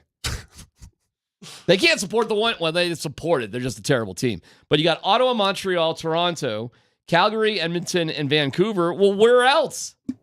Winnipeg, too. Oh, I forgot about Winnipeg. No, where all the CFL teams? Put one in Hamilton. And you wonder with Seattle putting a team in with the Kraken, does that hurt any of the Vancouver audience and fans? Hamilton Tiger Cats. Do you know where Hamilton is? No. It's just south of Toronto. Why do you know so much about Canada? Because I lived in Buffalo for 5.5 years. Tell him where Buffalo is. Do you know where Buffalo is? I've been to Buffalo. I've been to the Falls. I didn't go across the other side to Canada, though. Yeah, that's right. Canada's on the other side. Yeah, I know. We're from downtown Buffalo over the Peace Bridge up the QEW. It's 90 minutes from Buffalo to Toronto. It's nothing. Nothing. Hamilton's there, and then you got Mississauga, then you got Toronto, then you got a cool place, Niagara on the Lake. It's like being in Europe. It's very cool. It's on the lake. But that's why Canada's maxed out. Forget about Canada. There's no more hockey teams in Canada. You got to have Quebec's, Quebec. Well, they had one. We got them now. Believe me, trust me, in Winnipeg, it's a stretch you even have one in Winnipeg. Are you kidding me? Give me a break. Hockey needs to end in March. You know what should be going on right here, June 18th? We should be in the second round of the NBA playoffs today. Yeah. Second round. How awesome would that be right now? How nice. And you start on Christmas. Day 1, Christmas Day, NBA's here. NBA, how about this? Day 1, Christmas Day, and you do your in-season tournament to kick off the season. Sounds good. Sounds fun. And you know what you do? You do a special game the night before Christmas. Like that's the everyone in the house. Yeah, that's the special game, and then you have 6 games on Christmas, right? And the whole NBA. Well, frankly, just everybody plays on Christmas. Every team should play on Christmas, except for like the one, the defending champs. Yeah. So you get not anymore. Or you do a rematch of the finals. There you go. On Christmas Eve. It's over now. They took too long.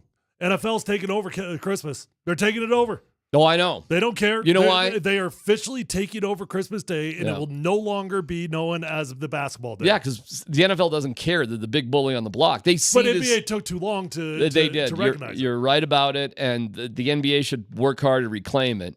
Baseball, you don't have to change anything. They won't get it back, though. I mean, now that NFL's there, that's what it is. Listen, you just need the NBA. This is such an amazing time right now. And hockey could own March. And wouldn't it be nice when it's super hot out in August to go inside and watch a hockey game? Wouldn't that be awesome? We'll start late August and go and finish your championships. And maybe the first week of April, you're done. When it's cold or whatever. Still spring. You still sort of get it. It's still hockey season. It's Tyler, June 18th. The All-Star game for basketball should be mid-April. Sounds great. What else we got going on? Well, spring training. Not in April. April, it's game 10 of a 160-something game season. It's boring, man. First 20 games of the MLB season, who cares? Opening day is cool. Spring training is all right. And then you just plow forward. Yeah, and then even the All-Star games turned into... Yeah, who cares? So somebody says the idea that the time of the year dictates when hockey fans watch hockey is stupid. Okay, that's true, because the hockey fans, they will watch it no matter when it's there. But the problem is there's not enough hockey fans. And so you're missing the entire point here. Correct. They need more hockey fans. Correct. True, hockey fans will watch. People that don't care will not. Correct. And a casual fan, well said, a casual fan is going to sit down and watch hockey tonight? Well, and I know the NFL's doing Monday and Thursday and all that different stuff. But still, if you could go to hockey that's all through the week, even during the football season. You want to know how stupid this is? Do you know the longest day of the year is coming up in a couple days? You can be outside doing stuff here in America till like 8:45 tonight. Do you know what time? Well, listen, at 6 o'clock, the hockey game starts here. I'm glad we have it here and all that. But I'm watching a hockey game when it's a beautiful day outside. That's where you got to. Well, but you know what you do? Open up the garage doors. Hopefully, you have a flat screen set up in the garage. A couple of chairs, lawn chairs, little darts in between intermission. Cold beer with the fridge over there to the left, and you watch a little hockey in the garage. You got to get that. Damn. With the broken shoe rack. I took a picture of my setup last night, and I didn't tweet it out because I was like, "Were you going to show us? So I can show you guys. Yeah. I got pictures of it. You've been bragging about how rich you are for like the last week. I thought it would be a little too showy to show it off, but I had to take a picture because I'm like, this is. It was the best. We set up our. You worked hard. We set up our dartboard yesterday, which was so awesome. Did you find a bracket? We ordered from Amazon. It came in less than 24 hours. It's freaking amazing. I'm never going to a store. I'm never, ever, ever going to go to a store for anything. Hey, if you get a chance, make sure you stop by. Oh, yeah. Be careful. Well, I'll go to a store to get a car, but I mean, dude, it's ridiculous. I'm sitting there. I got the Rockies on the flat screen. I got the NBA on the computer laptop that I propped up against my golf clubs. I'm getting a little workout in because I just didn't get enough of a workout yesterday. What, so you got a bike down there? Or yep. Your little roller? I got a trainer, it's a bike on a trainer. It's an older bike, doesn't matter. It's like Dan Tanner's bike. Yeah. By the way, what happened to the bike? Did you ride the bike? No, he's never going. It's never going to leave the office. The bike is still here? Of course. You've got to be kidding me. Dan? I had too much stuff in my car, in my backseat of my car yesterday, so I had to. Shut up. You were lying. That is not true. No way. No way. That is true. You've had that bike in that car. So did you clean it out last night when you got home? I took some stuff out. I'm going to take it home today. Like when you say stuff, are you talking about Taco Bell wrappers or are you talking, books? What was in the car? What was in the car? Clothes, golf clubs were back there. What's in the trunk? It's not going to fit in the trunk. Tire? Not the bike. Right over all that. You put the golf clubs in the trunk. Well, they're in the trunk now. I went through all that. I fixed your tire. I fixed your bike. I rode it back in the blazing hot sun, and you didn't even take it home?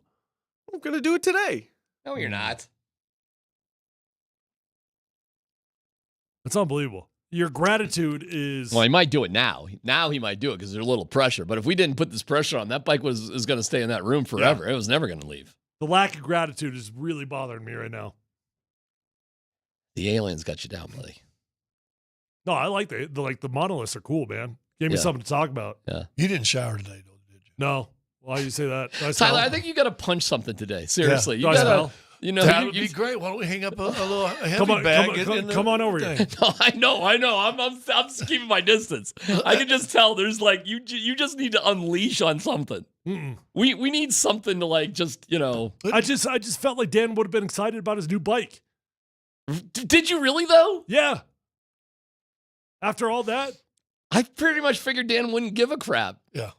So I just wasted $20. Kind of. I could have put that $20 towards the Broncos, and that would have paid me $20,000. $20 towards a good bit, though. Got a little social media run on it. No, the value there was high. Yeah.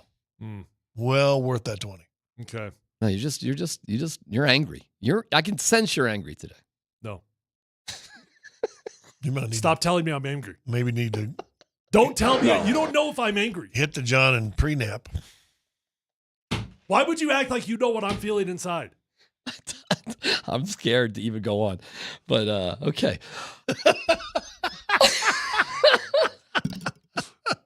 Somebody was saying that to me the other day. He goes, "Oh, what would Tyler do if he actually hit you?" I go, "Well, I'd die."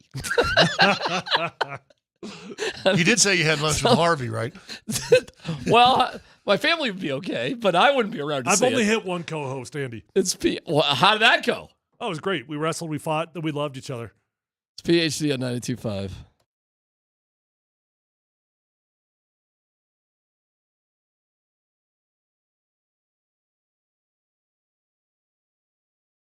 All right, guys and gals, you want to look and feel your best. It's summertime. Who does not? Call my friends over at Revitalized Health. Tyler Columbus here, and I've been going there for 7 years. I wouldn't waste my time for 7 years unless they made a huge difference in my life.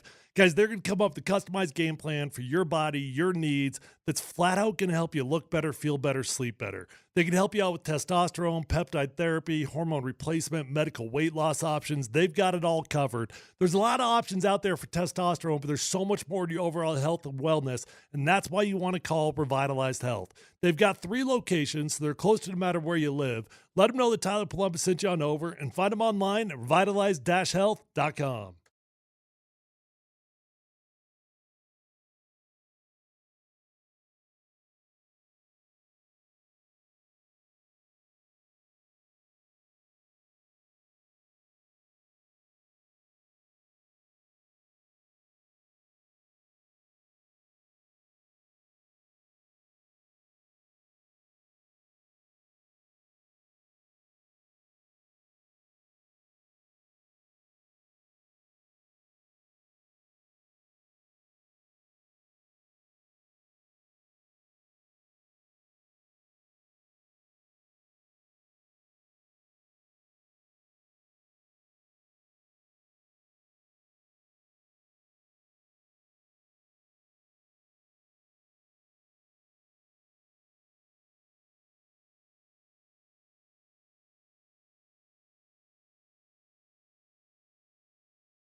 Why would you do that? Context is important. Why isn't would it? you eat a horse?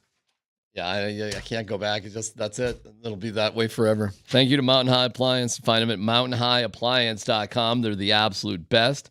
Are you kidding me? Locations in Denver, Louisville, Littleton, Colorado Springs, and Glenwood Springs, offering every major appliance line and brand. Check them out today at mountainhighappliance.com. Dan, Bud, Squints, Tanner, fire away. All right, fellas, I want to play this clip from Dempsey and Co. from this morning. They were talking about if Bo Nix has a career that's similar to Derek Carr, would you consider that a success? Here's the fellas from this morning. If Bo Nix's career ends up like Derek Carr's. Statistically, I'm not talking about the record. I'm talking about stats. Stats. Raj, the wins matter, though.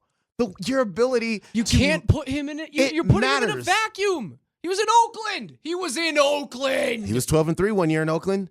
12-3, 8-8, 10-7. Those were his three best records with the Raiders.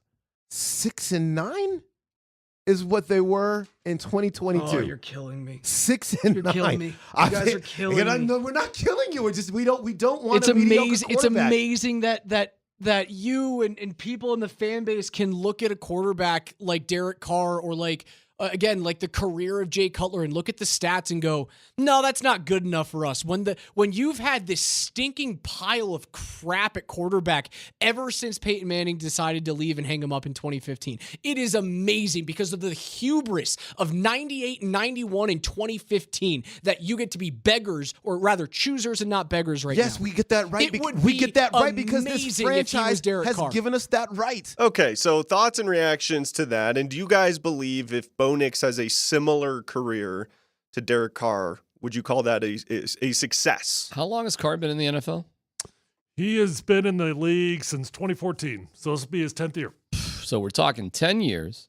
How many playoff appearances does he have during that time with his team? A lot, right?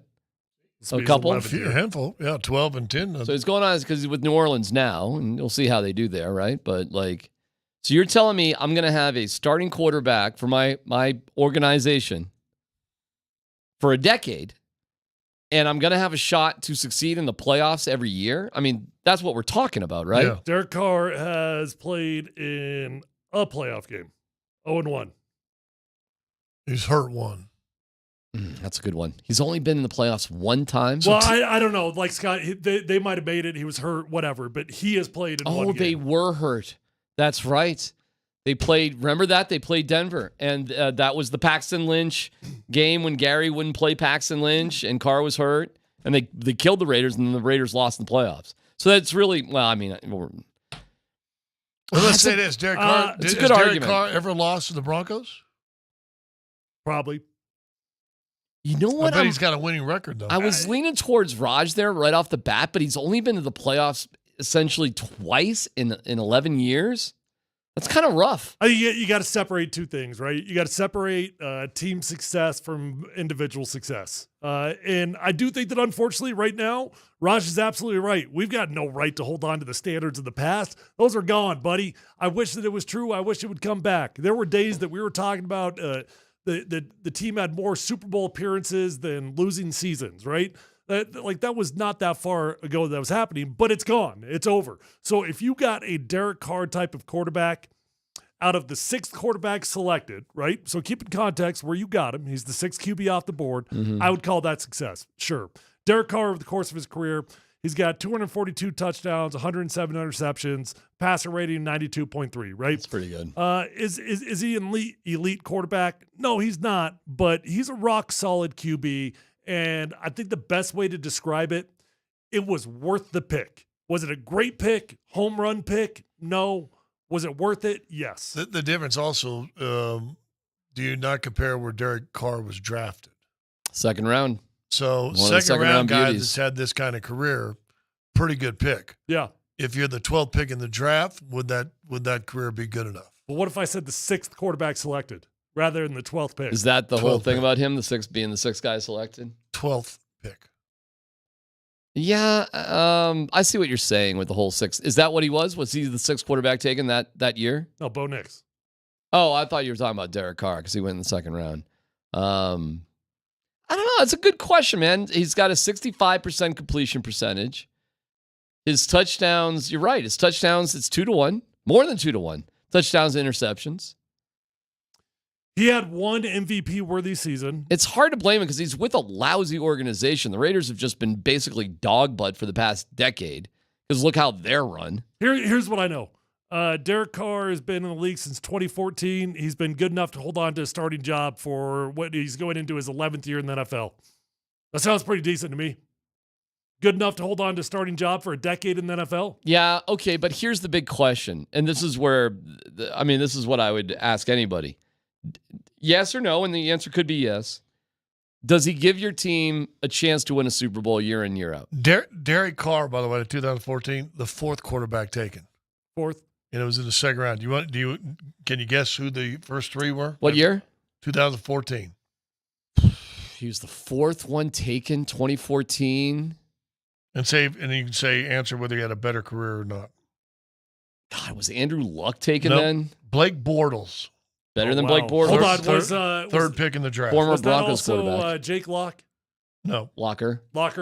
Johnny Manziel. Oh, Johnny. In the Second 20s. quarterback taken. He was 22. Oh, I know the best one in that class.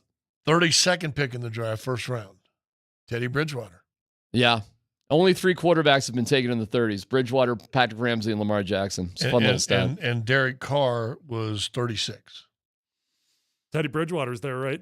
He was 32. Yeah, 32. But I'm saying, would you rather have Teddy Bridgewater or Derek Carr? Teddy was pretty good, man. Teddy was good for a minute. I'd rather have Derek Carr now, but Teddy was all right. Yeah. Well, Teddy Bridgewater in the same amount of years has thrown for 15,120 yards. Derek Carr's thrown for 39,100. Here's what I think is safe to say. That's good argument. You get a quarterback like that, it was not a bad pick. That's fair. All right, how about this? That's not a bad selection. All right, in Derek Carr's third year, in his third year in the NFL, right? Is that his MVP season? Well, I don't know, but his completion percentage was 64%. He threw for 4,000 yards. He had 28 touchdowns and 6 interceptions. His quarterback rating was 96.7. I think I would take that, guys. I think I would take that. In your third year out of college, that's the type of season you're putting up. It sounds pretty good. I don't know what they did in that year, which would be 2016, but those are some good numbers. He was 9-8 last year for New Orleans, 68.4% completion, 3878 yards, 25 TDs, 8 picks. Yeah, he had a pretty good year last year. Yeah, I'd take Derek Carr. I got to think about it for a second, but you sure? Yes, can you win a Super Bowl? I mean, I guess you put him on the Ravens in the years past, sure you could win a Super Bowl. I think you could. If you're Trent Dilfer. Yeah. A one-off. You could get a one-off if you get really lucky. Yeah. That's about it.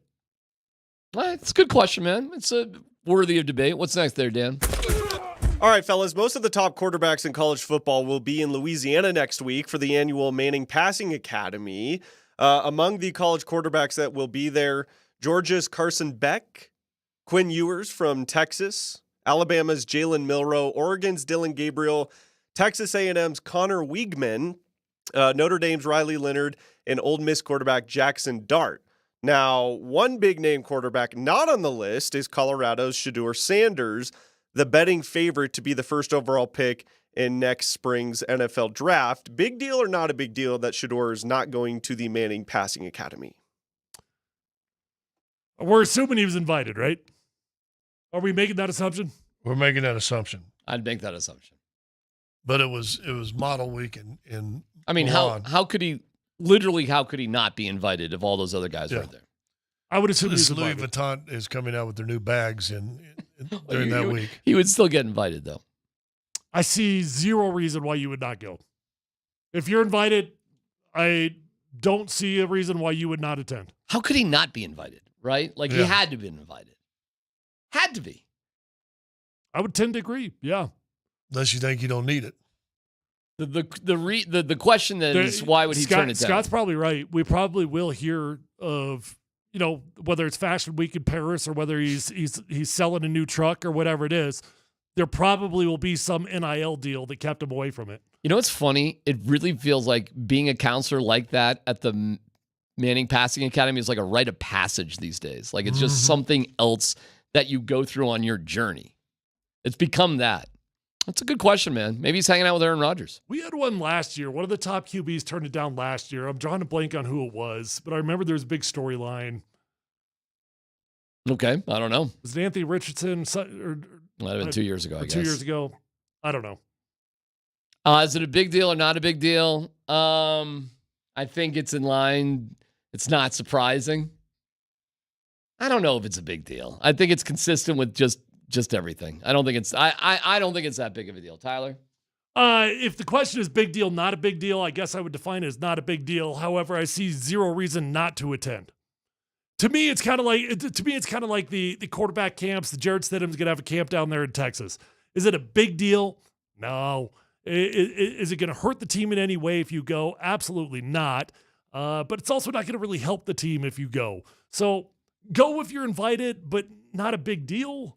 Nah, I mean, the two quarterbacks that were in the Super Bowl last year both worked at the Manning Passing Camp at one time. Well, I think almost everybody's. I mean, it's like who hasn't? You'd have an easier time thinking about who hasn't gone there than figuring out who has gone there. So in 2023, I just read an article. All 8 QBs that were left in the playoffs: Dak Prescott, Trevor Lawrence, Jalen Hurts, Brock Purdy, Daniel Jones, Joe Burrow, Pat Mahomes, Josh Allen. All of the 8 quarterbacks that were left in the playoffs, they all went through it. Rite of passage. That's interesting. I wonder why he would turn that down. That should be worth investigating. That is interesting. That would be an interesting question to ask. Yeah. Or, I mean, that would be insane if he wasn't invited. I can't. I can't see that. No. How's that possible, right? All right, next up, Dan. What's up? All right, let's hear from Ian Rappaport on the contract dispute, the standoff going on right now between the San Francisco 49ers and wide receiver Brandon Ayuk. Good one. Now, Ayuk was caught on playing a video game or something, saying that the 49ers don't want him. Here's Ian Rappaport with an update of what's going on between he and the team. But he certainly did the posting, clearly sending a message to his former teammate and maybe everyone that in his mind, the 49ers don't want him. But they do want him. They just want him at their price. It is not a negotiation, to my knowledge, that has been completely dead. They just have not done a deal yet. And it's pretty clear that Brandon Ayuk wants the kind of money that Amon-Ra St. Brown ended up making, about $28 million average over the first 3 years of his deal. The 49ers are not there yet. They like him. They really like him. They just have not been able to come together on a deal. So maybe that's kind of the feeling that Brandon Ayuk was trying to give out. All right, so he wants a deal similar to Amon-Ra St. Brown, $28 million per season. If you guys are the GM of the Niners, you comfortable paying him $28 per? No. Did you guys see the video by chance? I heard about it, but I didn't see it. He was talking to Jaden Daniels. I know who his teammates with. He's FaceTiming with Jaden Daniels, and he asks his girlfriend, Brandon, to video him FaceTiming Jaden, right? Mm-hmm. The whole thing is the biggest setup thing of all time. and he's on FaceTime with Jaden, and he says, "Yeah, man, they told me they don't want me." Really? They told you they don't want you? That's what they said? They said, we don't want you on the football team? Because I'm pretty sure that they just offered you $26 million per year. That's what they offered him. They put an offer out there for $26 million. Is that saying they told you they don't want you? No. I mean, it's all just for drama. It's a guy that's looking for some attention right now. The 49ers clearly do want him. They offered him, allegedly, $26 million per year. Mm-hmm. So it's all a negotiation. I think it's the stupidest thing in the world for players, and it happens. And listen, Ayuk's not the only guy that's ever done this. To be negotiating out in, and I know all the younger players now have all grown up on social media, but the reason you hire an agent, get it done. Mm-hmm. Stay quiet, because all you're going to do eventually is, if you keep going down this route, you're not going to PO the 49ers. Guess who? They've dealt with all sorts of players forever and ever. You're going to PO off the fans that support you, that are going to sit there and hear what Tyler said, $26 million, and they don't want you, really? And also, you're just going to turn those people on. All right. So you don't win getting loud on social media unless you want out. So if you want out, then keep going on. All right. So if you're the Broncos, would you rather have Courtland Sutton or trade for Brandon Ayuk, knowing you'd have to pay Ayuk $26 million next year? Oh, I'd rather have Brandon. You're going to have to pay him 28. Okay, well, all right. Yeah, no, I'd much rather have Brandon Ayuk. Brandon Ayuk's a better player, in my opinion, right now. I think he's a big-time game changer. That being said, who's throwing the ball to him? It'd be Bo Nix. Yeah, because, see, that's still a position that has a requisite of someone being able to get him the ball. Okay. Do you both believe the Broncos will pay a playmaking difference wide receiver next year? No. Really? Okay. Tyler? Absolutely. Yeah, I do too. No. Oh, I think that's well, you can't. It's not a yes or no. My opinion, yes, if they think they got the quarterback. No, if they're still in the guessing game, and are we going to have to draft? What we saying? We're going to draft Shedeur Sanders. We go back to the full circle on the conversation. If you ain't got a quarterback, why are you spending $30 million on a wide receiver? Well, I think they do believe they have the quarterback, but they're going to have $100 million in cap space. You're going to do a big deal with Miners and Surtain, okay? Just look at the trends of the NFL right now. Right. And there's a reason why you're not giving Sutton a big deal, because you don't believe he's worth that money. And if he's not worth it, then who is?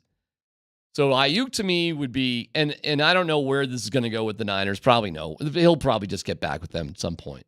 But they're putting out money for Christian. Deebo Samuel's getting paid. They're going to have to pay out a big chunk to Brock Purdy. Pay to your defensive guy a year ago. Oh, right? you got Trent. Well, I don't know what Trent's deal is right now. I'm not sure where he's at. But you know what I'm saying. Who's the can't keep everybody. The pass rusher guy that Bosa. Yeah, they paid Bosa either at the beginning of last year. Mm-hmm. He got a big contract. Yeah, he got a huge one. Boy, I got to imagine the Niners are kind of bumping up things with Purdy to come. Purdy will have a new deal before the season's over. Don't you think? Yeah. So we really spending $28 million on Brandon Ayuk too, with all that? Well, they allegedly already offered him 26. Yeah. So if they offered him 26, I would say yes, they'll pay him 28. But the rumor was... Why would you cave at that point? I mean, if you value the player... The rumor was earlier they were going to trade Deebo Samuel, right? So that could be on the table. So you signed Ayuk. You're thinking, okay, Ayuk's the guy that we're going to keep here for 2 or 3 more years. Samuel's a guy that we know we can move right now. Dude, Ayuk had 1,342 yards last year, averaged 17.9 per catch. Phew. Wow. How many touchdowns? 7. Okay. Courtland had 10, right? Yeah, he did. You know, it's funny. Like, if you're the Niners, Yeah, Courtland only had 12 altogether. Courtland Sutton is pretty appealing. Like a big red zone sort of target. They don't really have anybody like Courtland Sutton on that team. And the Broncos have Courtland Sutton, Tim Patrick, and this Vele guy who are all kind of the same sort of dude. It's interesting. Yeah, I mean, he also had 26 more catches. Brandon. He's a difference maker, man. He's one of those guys. I'm not going to say it's him, but the Broncos need one of those guys. It'll happen. I mean, it's the current trend in the NFL that I do actually think the wide receivers are going to hit a bubble here at some point. Mm-hmm. But you're on a team that's got no playmakers. They're not going to go another season without trying to add a playmaker. But if you go another season without a playmaker and you're still not decided that you got a playmaker quarterback, or you're going to go get a playmaker that needs a quarterback to throw in the rock. I think you're going to do it no matter what. See, I don't. Yeah. I don't. I think it's a waste of money. I think if Bo Nix is the guy, and even if you don't like him, you're like, well, we need somebody he's a to guy. help. If he's a guy, then absolutely, I can see them going out and getting a wide receiver for him. But if you get down to the end, we just talked about in the show a while ago. Well, what if you get the second pick and Shedeur Sanders available quarterback? If you're questioning whether you're going to draft a quarterback at number 2, then Bo Nix ain't your guy. It's PhD on 92.5.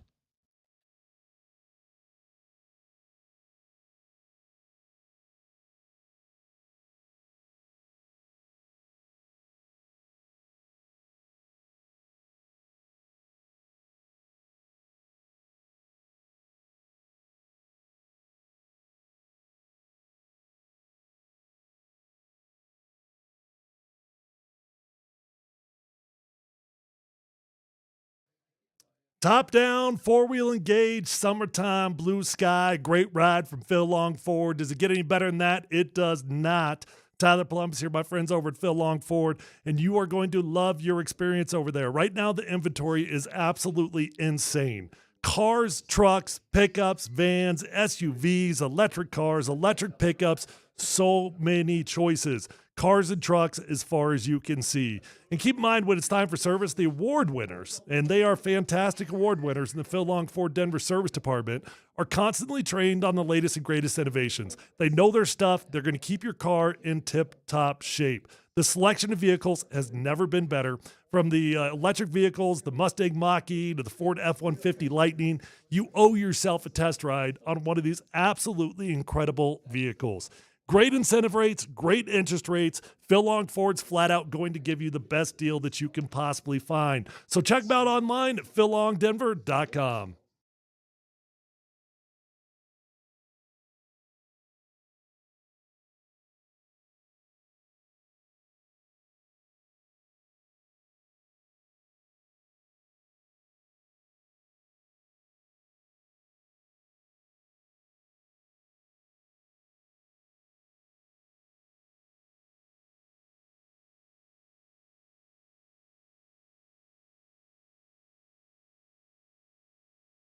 Hey, it's C-Mac for SOTA Weight Loss, SOTA weightloss.com. SOTA Weight Loss. And if you think about, well, you know, I was diagnosed with some sleep issues and sleep apnea. I was, and I have a CPAP machine, the whole thing. I've lost 40 pounds in 4 months, 3.12 per. I don't use CPAP anymore. I still got it. It's got some dust on it. It's been a while, but hey, man, sleep is important. And that is another just such a significant thing. It's, yeah, sure, it'd be cool to feel more comfortable at the pool and all that, but my energy level is up. I'm feeling better about everything. And for me, don't need the CPAP machine. Pretty cool. Big difference. Huge change in your life. That's for sure. And if you want a huge change in your life, well, go to sotaweightloss.com. Click on the Request a Nutritionist callback. You'll hear within minutes from someone who wants to help you get in the best shape of your life. They've got 9,000 Google reviews and amazing before and after pictures. It's available to you wherever you are, at home, work, on the go. Nutritionist coaching and support, 100% on the phone. Again, go to sotaweightloss.com, SOTA weightloss.com. Sota, say it with me, state of the art.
Tonight, Game 5 of the Stanley Cup Final. 6 p.m. right here. Where you're home for every game of the series. Brought to you by Ramos Law. Ramos Law. Car accident? You need Ramos Law. Medical doctor and attorney, ramoslaw.com. It's kind of nice. It's a little, I'm glad it's in the 70s. It cooled down a little bit, fellas. I'm fine with that. It's kind of insane here the past couple of days. So. I was actually bummed out to walk outside today. It was a little bit cool. You could feel it, couldn't you? I'm kind of digging the heat. All right. Well, I don't know, man. I'm glad we got a little bit of a break. Supposed to get into the upper 80s and 90s Thursday and Friday, but we were mid 90s, upper 90s, man. It was warm. That was something else. Need a little rain. None in the forecast, brother. Not that I mean, nothing. We got hammered last week. I think we're doing okay. We got no rain plans, at least according to Steve Jobs. Looking at him right now. Thank you, Steve. The Indiana Fever beat the Chicago Sky 91-83, which was awesome. But it was more awesome than anything in the past, ever. Ever. It's the WNBA's most watched game in 23 years. They've been around for 27, which is like, really? You had something? Probably not. 24? My guess last time they took records. Exactly. Or they didn't have TV at all. So you could make the argument this game between Caitlin Clark and Angel Reese, because that's what it is, was the most popular WNBA game of all time. Yep. And let me throw this out there that you said yesterday. Are they the Magic and Bird of the WNBA? Ratings would tell you yes. Ratings would tell you yes. Ratings would tell you yes. So I'd be curious to know all of the Indiana Fever's viewership numbers throughout the season, because for all the people out there yesterday that were fighting with me about whether Angel Reese is relevant or not, this to me is all the proof in the world that you need that Angel Reese is 100% relevant. I'm not telling you she's the best basketball player. I'm not telling you that anything other than the fact that she makes the storyline more compelling. All right, so you have to get over the comparison that they are Larry Bird and Magic Johnson. Let's just get over that. Athletically. Forget that. Importance to the league. That's right, because Bird and Magic, their rivalry saved the NBA. Absolutely. Saved it. Yeah. And it happened immediately once they became pros together, which is exactly the same as Angel Reese and Caitlin Clark. And it was because of, this is back in the day when you stayed in college, they had a known rivalry in college. Now, their teams both stink, by the way, so they're not going to... Yeah, but they both had a rivalry in college. Correct. So to say that this, and I guess there is the black-white thing too, I guess if you want to go there, but I'm looking more just like the attention they had from college to the NBA, to WNBA. Yes. Guys, I think this is exactly what we're looking at. Mm-hmm. The question is, will it be strong enough to actually lift the WNBA into another stratosphere? If the games can remain competitive when the two teams play, and listen, Bird and Magic had a contention, but it wasn't necessarily because Bird and Magic were vocal about it, right? Magic was always happy and smiling, smiled and light up the word. Bird was more of the quiet one, but neither one of them talked trash about the other. Well, we found out later how much Bird really did not like Magic and how he treated him later on. They became friends, but not right away. And you know where they became friends at, right? Well, they did a Converse commercial out in Larry Bird's like farm or whatever, and then happens. Caitlin Clark isn't out there talking about how much she hates Angel Reese, but I promise you she does. I promise she does. I mean, maybe she doesn't hate her. That's a strong word. I think Caitlin Clark probably talks a lot more smack behind the scenes about stuff. Yeah. Oh, big time. So will it be enough? Well, a few things have to happen, and you got to get it a little bit lucky.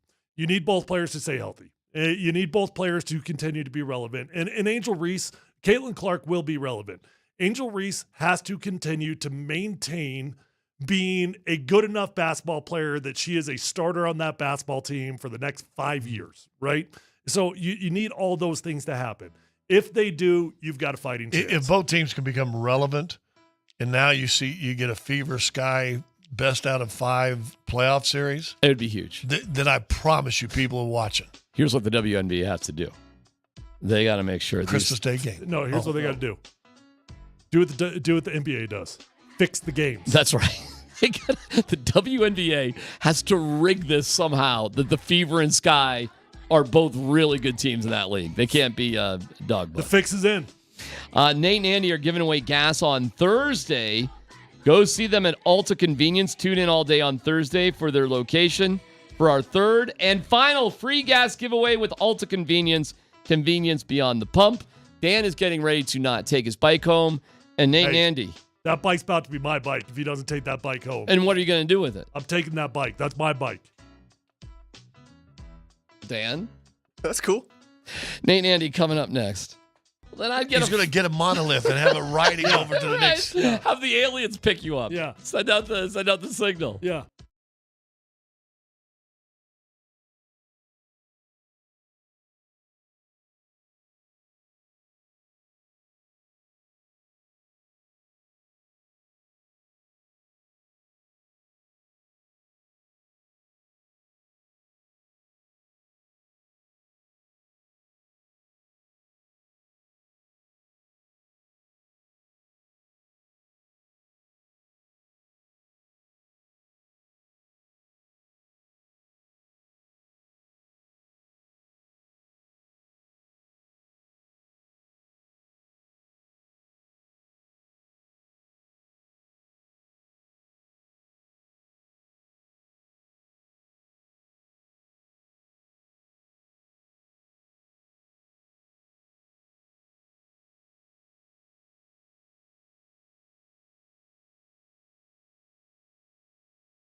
Denver, Colorado. Altitude Sports Radio 92.5. It's Kreckman and Lindahl. Now puts it on the floor, guarded by Doncic. Gets into the paint, kicks it out in the corner. White steps back, three-pointer. It's good! Ball batted around. White catches, fires, and hits a three. Derek White, step back three. That's good. Derek White with his third three-pointer. Shot clock at 4. White launches a three. It's good. Derek White from downtown. Going to get one last incredible run. Lively the rebound, back up. White got a piece of it. Derek White with another block. How many 6'4" guards are willing to go vertical with a 7-foot center? Derek White. Congratulations to Derek White and Derek White only on winning an NBA championship. Here's Nate and Andy, driven by Colorado Off-Road.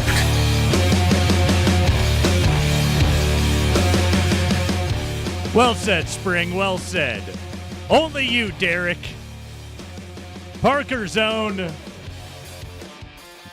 UCCS's own, CU zone. Derek White is now an NBA champion. And once you say CU zone, then only half the state wishes him a good luck, right, too. So right. The other half. Legend High School zone. Legend.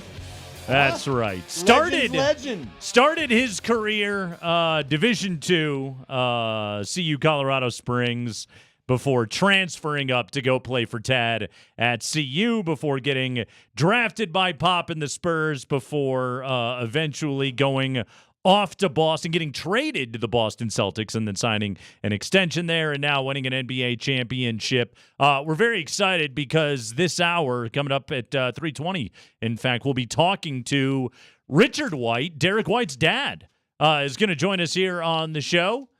I've been looking at his Twitter. He has been enjoying himself quite a bit.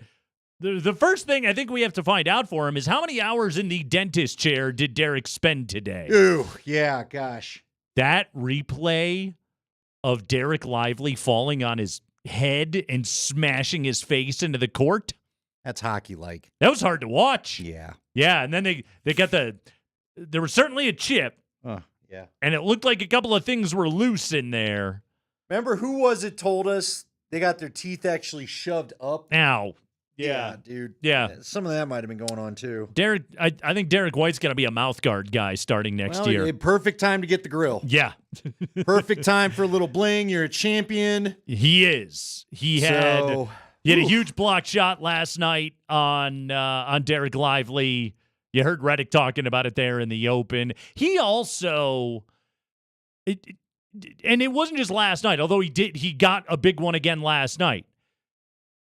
It felt like in the 4 Celtics wins, and yes, these games would, typically follow a formula. Anytime Dallas was ever making a run, Derek White would hit just a kick in the nads 3 that would just halt them in their tracks. It felt like every shot Derek White made in this championship series was a huge shot.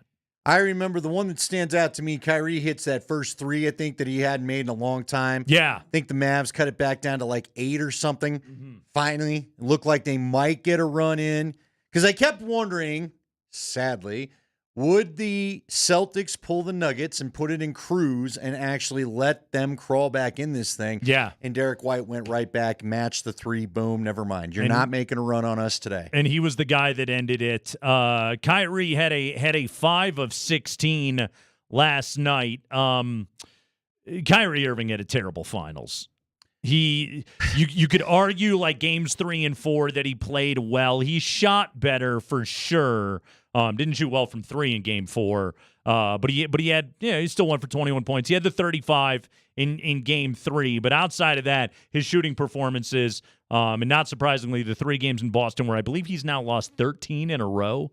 6 of 19, 7 of 18, and he put up a 5 of 16 last night. Kyrie Irving had a completely forgettable NBA Finals last night, which is a large part of why it was a 5-game series and was never a terribly compelling series. No, it wasn't. I'm hoping hockey will give us a little bit better tonight, although I know most people from who we heard from are hoping that America keeps that cup down in Florida so that tens of tens can celebrate. But anyway, maybe I lack the proper amount of national pride. I feel nothing about Florida winning a Stanley Cup. Yeah, it's odd. That does not fill me with any national pride. Now, I've not dealt with the hoity-toity that Connor told us about on an interview, or Kyle Keefe has tweeted about, or Moj has made mention of. They're really stuck up in Edmonton about how much they know about hockey. Whatever. I don't care. The Cup to me is such a special trophy. Send it to a place where it'll be celebrated. Florida does not care. They do not care. There's a few that care. By and large, they don't care. Give some meth to some gators, pull out some toilet snakes or whatever, and enjoy your Stanley Cup. Yeah, have fun. Someone will be, So, can you fend off a gator with the cup?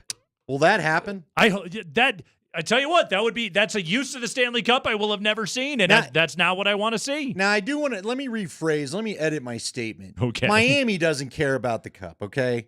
The Tampa people, I think, really did care about it. I think Tampa, that was like their thing, and so I do think the Tampa folks were actual fans of what was going on. Okay. But yeah, and someone again, right? And it's about McDavid not winning the cup. For all the Avs fans that say that, look, I get it, but I would ask you this.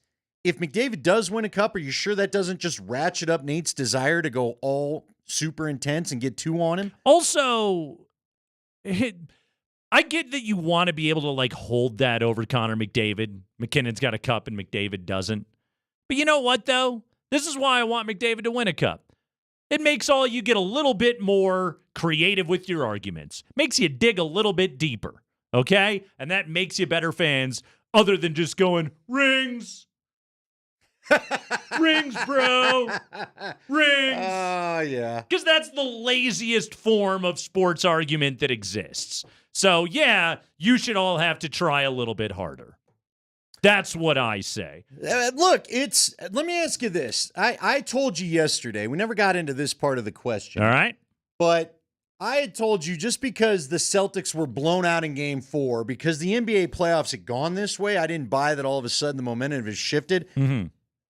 The Oilers have put on an absolute assault on the net, and Bobrovsky has been unbelievable. Yeah. Unbelievable for Florida, and that's why they've been able to dominate. Crack in the armor. So I do wonder if an 8-goal output, hockey can be different. Oh, look, everybody was in a panic with the Avs. Then all of a sudden, Georgie gets a good game. They actually get some scoring, getting past Hellebuck. Whole series changes. So I put more, I'm not sure I believe it'll happen tonight because I feel like they're tired too.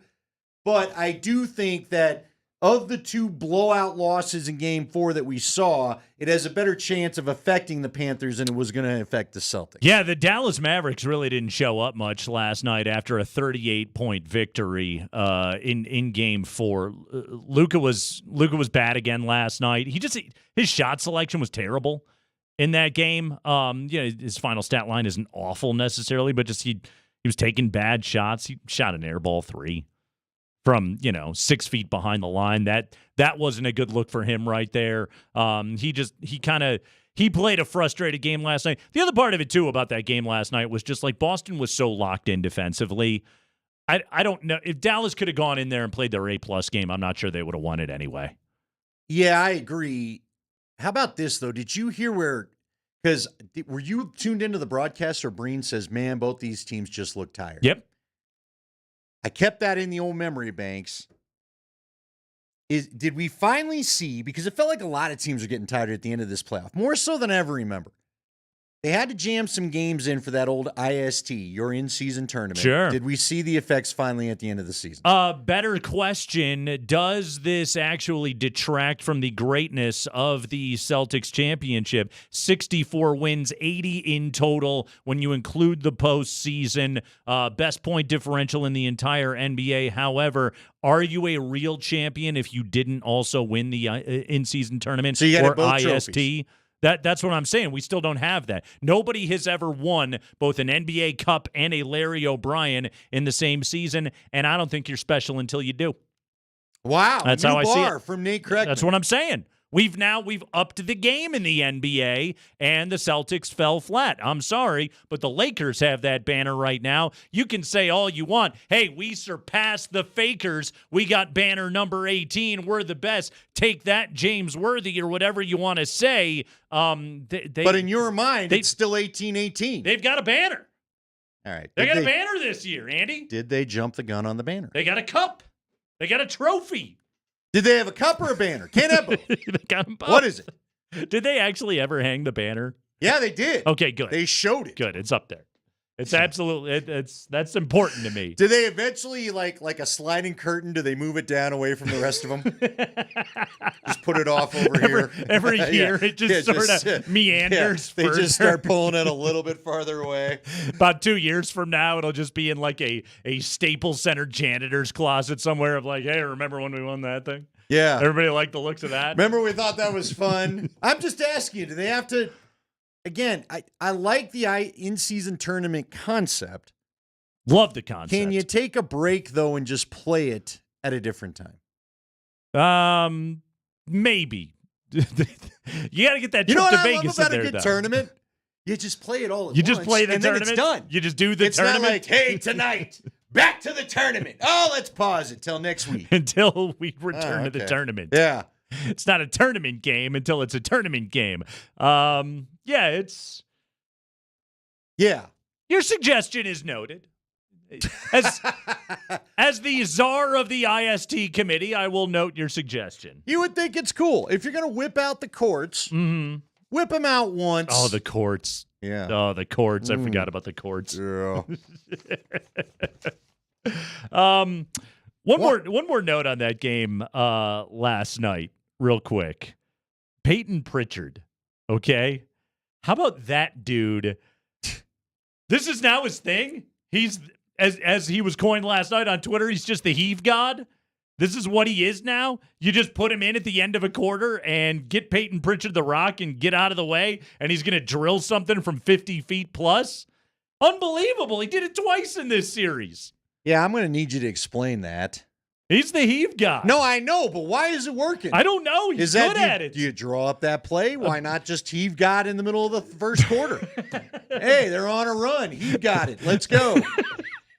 It's, we did get to a place where, Steph Curry and Dame Lillard and Caitlin Clark hoisting 32-footers did become a good shot. What if Peyton Pritchard from 46 feet and beyond eventually becomes a shot you design plays You for? run your guy down there for rebounding, right? Like the retriever on the short kick in football. Sure. And you tell Peyton Pritchard, here's your shot. Do it. Something to consider on that. It's Craig Pitt at Lindahl. It is a Tuesday afternoon. We're thrilled to be with you. We're going to talk to Derek White's dad. Richard White's going to join us, tell us all about his son winning his first NBA championship and what it was like to be there in Boston last night. So we'll be doing that coming up next. That's Andy. I'm Nate. It's Altitude Sports Radio 92.5.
show is ugly. This is what he's saying. You're a little ugly. He came over to you, JJ, and said 2 front teeth are loose. Well, he's clearly got one of those is chipped. A second one might be coming out later tonight. The team dentist will be working tomorrow. Derek, talk us through what happened with your tooth and how low on the list is that of priorities right now? Dove for the ball, Lively landed on me, and I knew right away. I've chipped it in the past, and so it's not new, but this tooth's loose. The other 2 tooths are wiggling, but they were trying stuff in the locker room. I was like, I don't care, just play. Derek, how would you explain the reality of winning a championship, something you've obviously dreamed about for years and years? What are kind of some of the emotions right now? This is unreal. I don't think it really has hit and settled in, but it's just a special group of guys, a special coaching staff that I'm just thankful to be a part of, and it's unreal, and I'm just trying to enjoy the moment and not get too lit. Well, they say you got to leave it all on the floor to win an NBA championship, and Derek White did just that last night, including his teeth. I would imagine that was uncomfortable. It looked painful, to say the least. Our next guest, we're very excited to have him here on the show. What's funny about this is many of our listeners probably know him from Twitter and have no idea that he is Derek White's dad. He is on Twitter at RamblinRec34, where most recently he has been trolling Jimmy Butler today. He is Derek White's dad, Richard White, joining us the day after his son became an NBA champion for the first time. Richard, welcome to the show. How are you, sir? Thank you, Nate. Thank you, Andy. Thanks for having me on. It's great to have you on, Richard. Let's just start with how are Derek's teeth doing? Has he been in the dentist chair yet? What's going on with the mouth? No, he has not been to the dentist yet. The team has got an excursion planned, and he's going to get to the dentist tomorrow. So that can all wait, right? You're only an NBA champion once. Nobody is in a rush to go sit in the dentist chair, huh? That's correct. How did they numb him up? I mean, how is he? He's got to be sore, right? How's he dealing with it? Or he's just tough? What is it? Yeah. I mean, he used to think he was a hockey player, but he can't skate. So he's, played football. He's gotten, that's not the first time. I think that's like the third time he's been face planted into the hardwood. He did it in FIBA. He did it back in high school. So that he's kind of used to it. I don't know how you can be used to it, but he was just kind of more upset at the halftime because of what they were trying to do, and he just wanted to get back out and play. I mean, Derek Lively is as big a dude as there can be to just fall directly onto your face and smash it into the court. Brutal stuff. Richard, so much that we want to ask you about Derek winning an NBA championship and what it was like for you to be there. And I guess we'll just kind of start there. I mean, you watched the journey. You were a part of the journey next to Derek, and to watch him having gone from, a kid from Legend High School only getting recruited by Johnson & Wales at the NAIA level to now NBA champion and a two-time all-defensive team player, but more importantly, finally getting over the lip and winning an NBA title. What was that like to see that culmination in the journey last night? It's kind of surreal. I mean, everything that's kind of happened to Derek has been surreal. Getting to play at the University of Colorado Springs, then CU, and then getting drafted by, the Spurs and getting, traded to Boston. It's just a whirlwind. I mean, everything that came together. I mean, you can't script what happened. I mean, that's, in today's parlance, that'd be one hell of a parlay for him to get from point A to point B. So I am curious, has it been an emotional roller coaster for you? They were up 3-1. I mean, you knew it probably was going to go their way one way or another, but what has the last 2 weeks of your life been like? Is it, as a parent, we always hear, even the former athletes will say, man, it's way worse than watching it than playing in it. What's it been like for you? It's been a whirlwind. caught a late flight to be there and, game 4 for Indiana, and then he hit the corner 3 to win the game. That was pretty surreal. Then they kind of got ahead, and, in the social media era, it's kind of like, they can't do it, and everybody wants to kind of, poo-poo and think that they can't do it. I mean, heck, you guys went through it last year. They said, Nuggets can't win, and they just want to find all sorts of ways to downplay your accomplishments, even though you're playing the best everybody going in. Talking to Richard White here, father of Derek White, now NBA champion. Richard, you are, I mean, this is the thing that's funny about it. You're a father of an NBA star, but you are also a hardcore Celtics fan. In fact, I believe you grew up in Boston, did you not?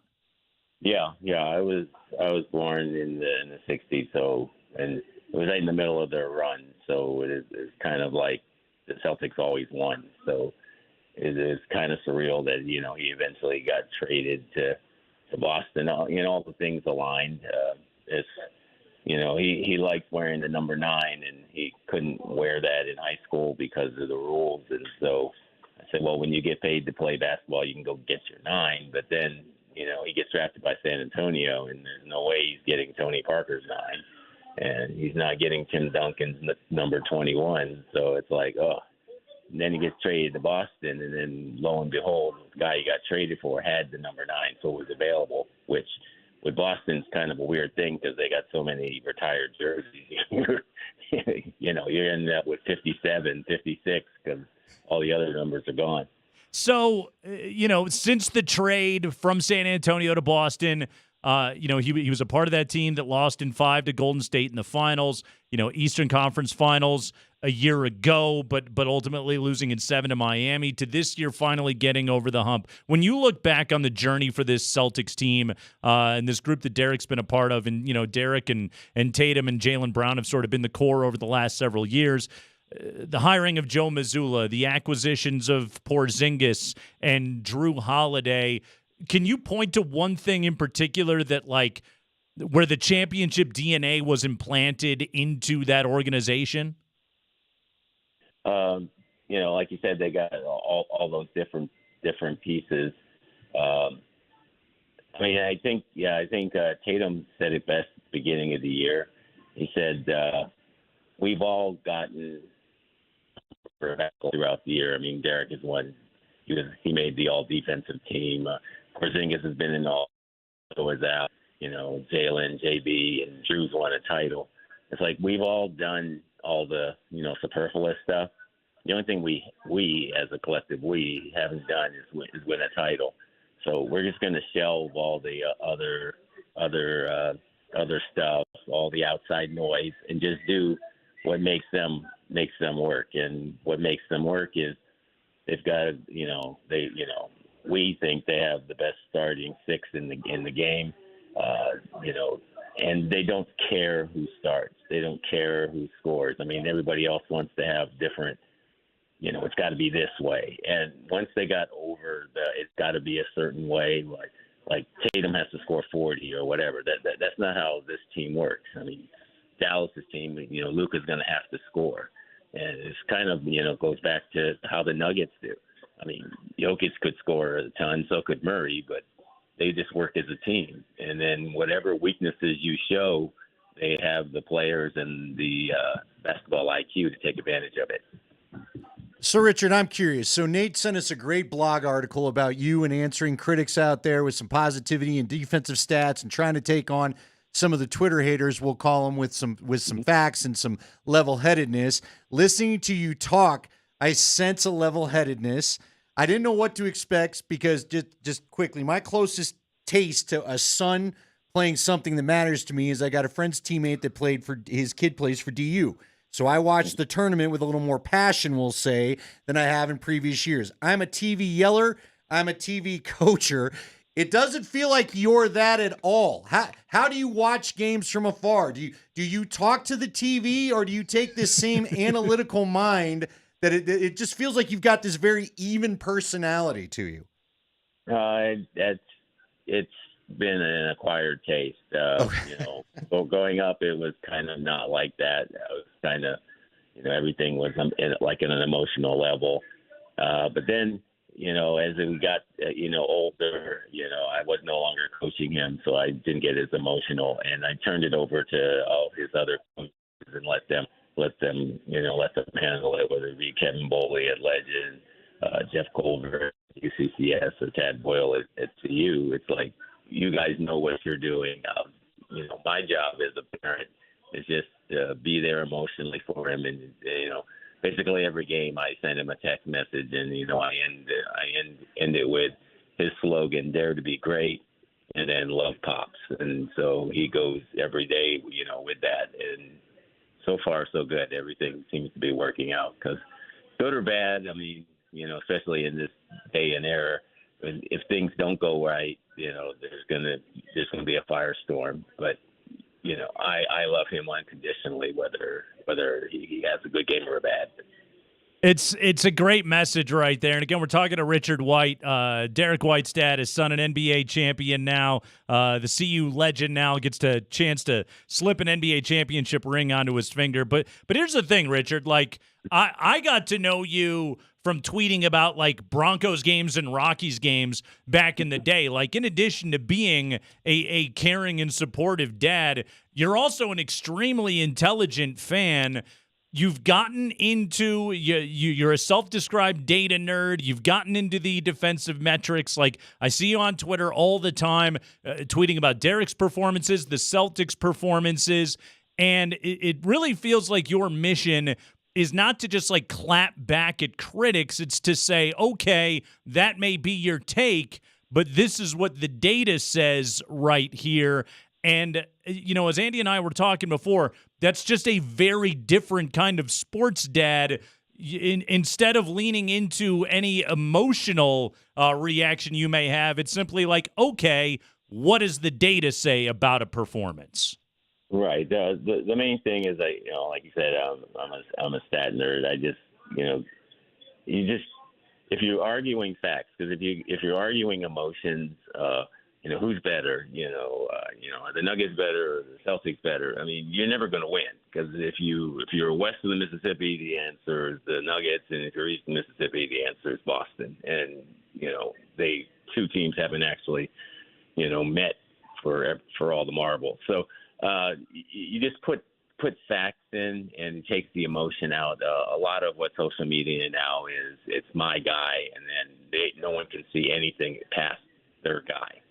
I mean, there's a whole lot of talented players in the NBA, and I'm just very grateful and thankful that my son is one of 450 players that has a guaranteed contract, and even less to actually now won an NBA title. So you can never take that away. That's just something that'll always be there, and so it kind of makes going forward fun, because I know in Twitter there's going to be a lot of people saying this player is better than your son or whatever. And, all I got to do is look: does your player have an NBA title? If the answer is no, there's no reason to go into anything different than that. The facts speak for themselves. All right, I'm going to ask you. It's probably an impossible question, but you have a very unique perspective. The coaches that your son has been around, it's pretty amazing. You've mentioned them all already, from Pop to Tad Boyle as a couple we know here and love. But who's been his best coach in your mind? Outside of you, because I think, dad's always important. But who has been his best coach? I mean, he's gotten a lot from everyone. I mean, he's picked up different things. Culver gave him an opportunity. I mean, we might not even be here if he didn't, give him that opportunity at UCCS. Tad gave him an opportunity at the Pac-12 level and impressed upon him that you have to play defense. Pop was always, trying to get it over his head that, you actually belong and don't fall victim to imposter syndrome.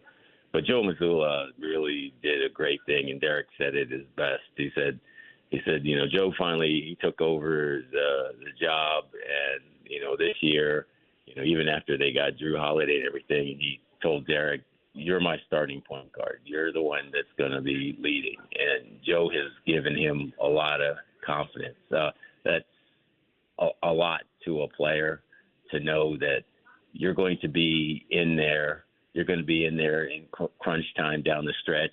And if you make a mistake, it's okay. Don't look to the sideline and think you're coming out. Find a way and fight through it. What is it about Derek? And his defense stands out in every performance when he's on the floor. But how is it that any time Dallas seemed to get some momentum, cut into a lead, it felt like this entire series, and again, you can tell me if my feelings are wrong and if the data suggests it, Derek just hit a gut punch three that stopped Dallas dead in their tracks. I mean, between that and Peyton Pritchard at the end of quarters, it just felt like Boston always had an answer, but a huge part of it was just Derek White hitting threes. That's the big difference. A couple of years ago against Golden State, he wasn't hitting threes, and he got taken out because his shot left him, and his confidence then followed. So he's been for 2 years. He's been working with his trainer Marcus Mason on getting up threes and getting his form consistent so that he could be a threat on there. I mean that's what makes their team go. I mean we know how good Tatum and Brown are, and if you get in the NBA and you double team and you decide that the stars aren't going to beat you, someone's going to be left open, and you don't want to be that guy that they say, well, go ahead. So I mean, you can see on some of the different teams that they have guys that, well, we don't need to guard him, and then when you don't need to guard him, that gives you 5 guys to cover 4. And if you find a team that has 2 people that don't want to shoot, that's 5 guys to do 3. I mean, and that's what the good teams do. They're gonna keep hammering you with things you can't stop, and then when you adjust, if you're willing to, make that extra pass, then you're really difficult to stop. And I think that's what the Celtics finally learned, because, in the past we ran into troubles where, they would double team and we were good enough to shoot through the double team, but not consistently to win a championship. This year, they've really gone to if you want to double me, I'm going to pass it to Derek. I'm going to pass it to Drew. I'm going to pass it to Al. I'm going to pass it to KP.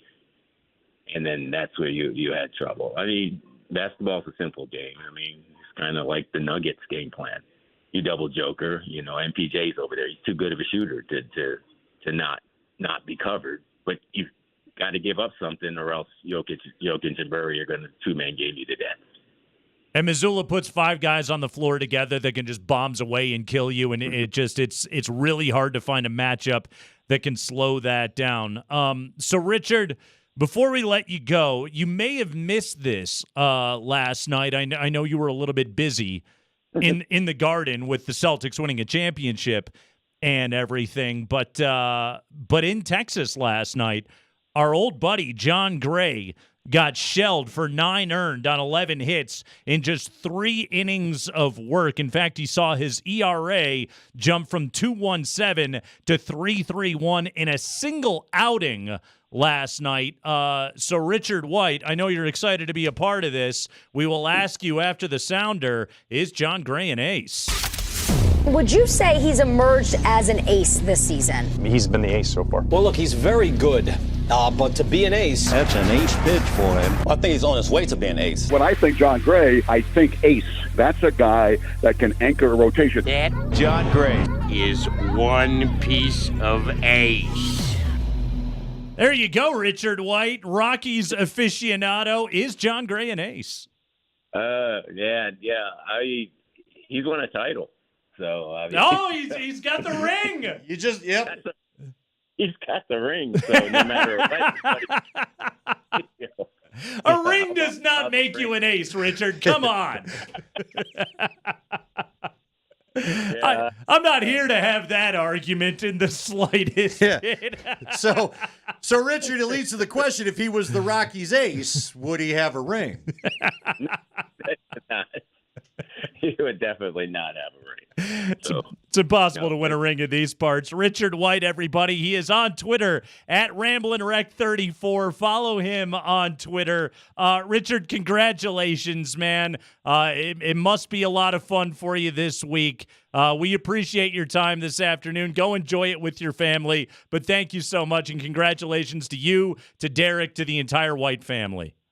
Oh, thank you again. I appreciate you guys having me on. You guys have a good rest of your show. All right. That is Richard White with us right there. He's too classy for this show. I love, by the way, his Twitter bio is just Boston Celtics, Boston Red Sox, Denver Broncos, CU, UCCS, Legend High School. There you go. That's it. I think the Rockies got bumped from his bio. For good reason. for good reason.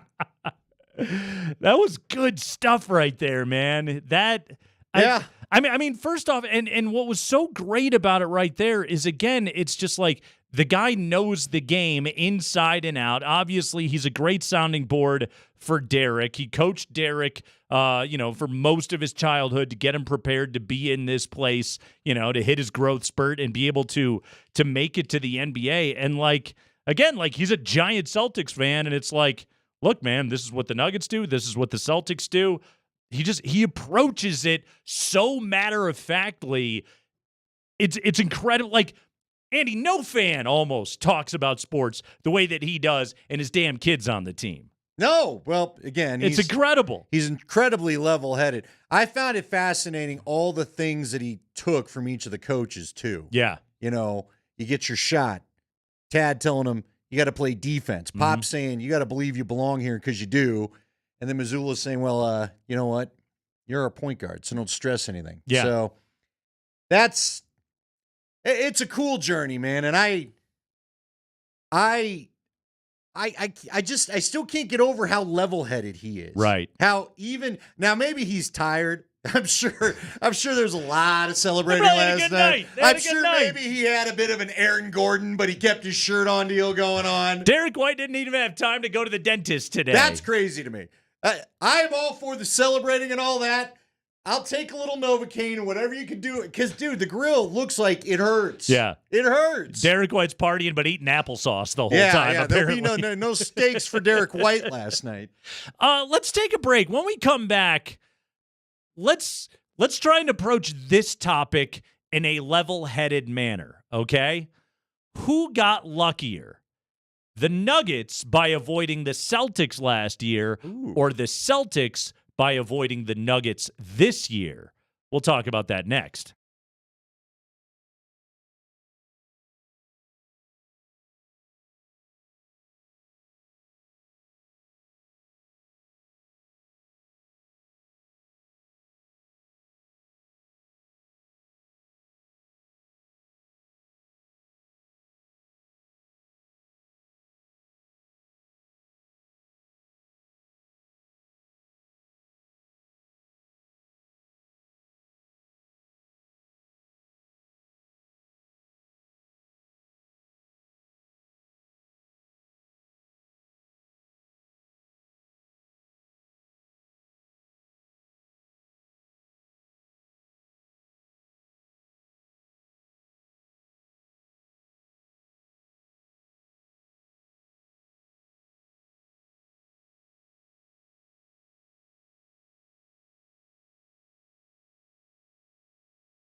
I like this text coming in from the 523. I wanted to hate that interview because Derek White's the enemy, but that was a pretty cool interview. That's good. I like that. That shows a maturity. But Derek White is Denver zone. Yeah. CU zone. Come on now. We're allowed to celebrate the man winning an NBA championship, 2-time all-defensive team member, Derek White, getting it done. I don't need to be happy for any other Celtics. I guess I was happy for Porzingis. He got to get on the floor last night. I don't mind Tatum. I don't mind Brown. You know what? If nothing else, I love Drew Holiday. I love Drew Holiday too. I wish we had him. Every basketball fan should love Drew Holiday. God, he was good again last night. How about the misidentifying his wife? You know, maybe we don't need to identify all the family members. Anyway. We're good. No, but seriously, you can't tell me as a Bronco fan, as a Bronco fan or a Buff fan, you weren't happy for Shaq Barrett a couple years ago when he was with the Bucks and they won a Super Bowl. You should be. They go to the pros. We should all pull for them. Celebrate the community. Now, I know a lot of you folks don't, but you should. You're all bitter, miserable bastards. From the CSU crowd, which is fine. I still root for your guys. So I'm rooting for Mo Kamara. I've been told it's important we hydrate. Yeah. Safeway style. Hydrate. Andy, I don't know if you know this or not. Do me a favor, look under your chair. But our Twitch feed is presented by the fine folks at Safeway. You can shop Safeway's summer 4 times points and earn up to 4 times the points to redeem on gas and groceries when you purchase participating items. Throughout the store, clip the offer in the Safeway app, opt in to convert points into cash at checkout automatically. Safeway, fresh foods, local flavors. The way the Boston team was built, too, is so fascinating because, it was well constructed, to be sure.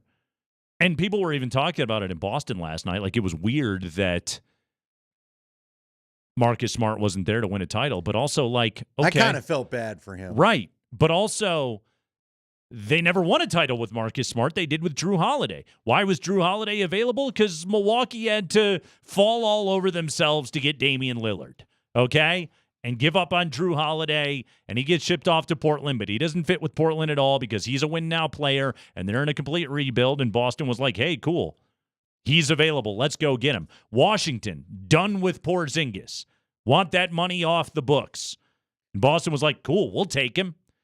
I mean, really, that's what's so wild about it is you can look at it and go, Boston's a super team. Well, 2 teams gave up on Porzingis and Drew Holiday, and Boston was just like, okay, we'll take him. Perfect pieces for us. Hey, real quickly. Mm-hmm.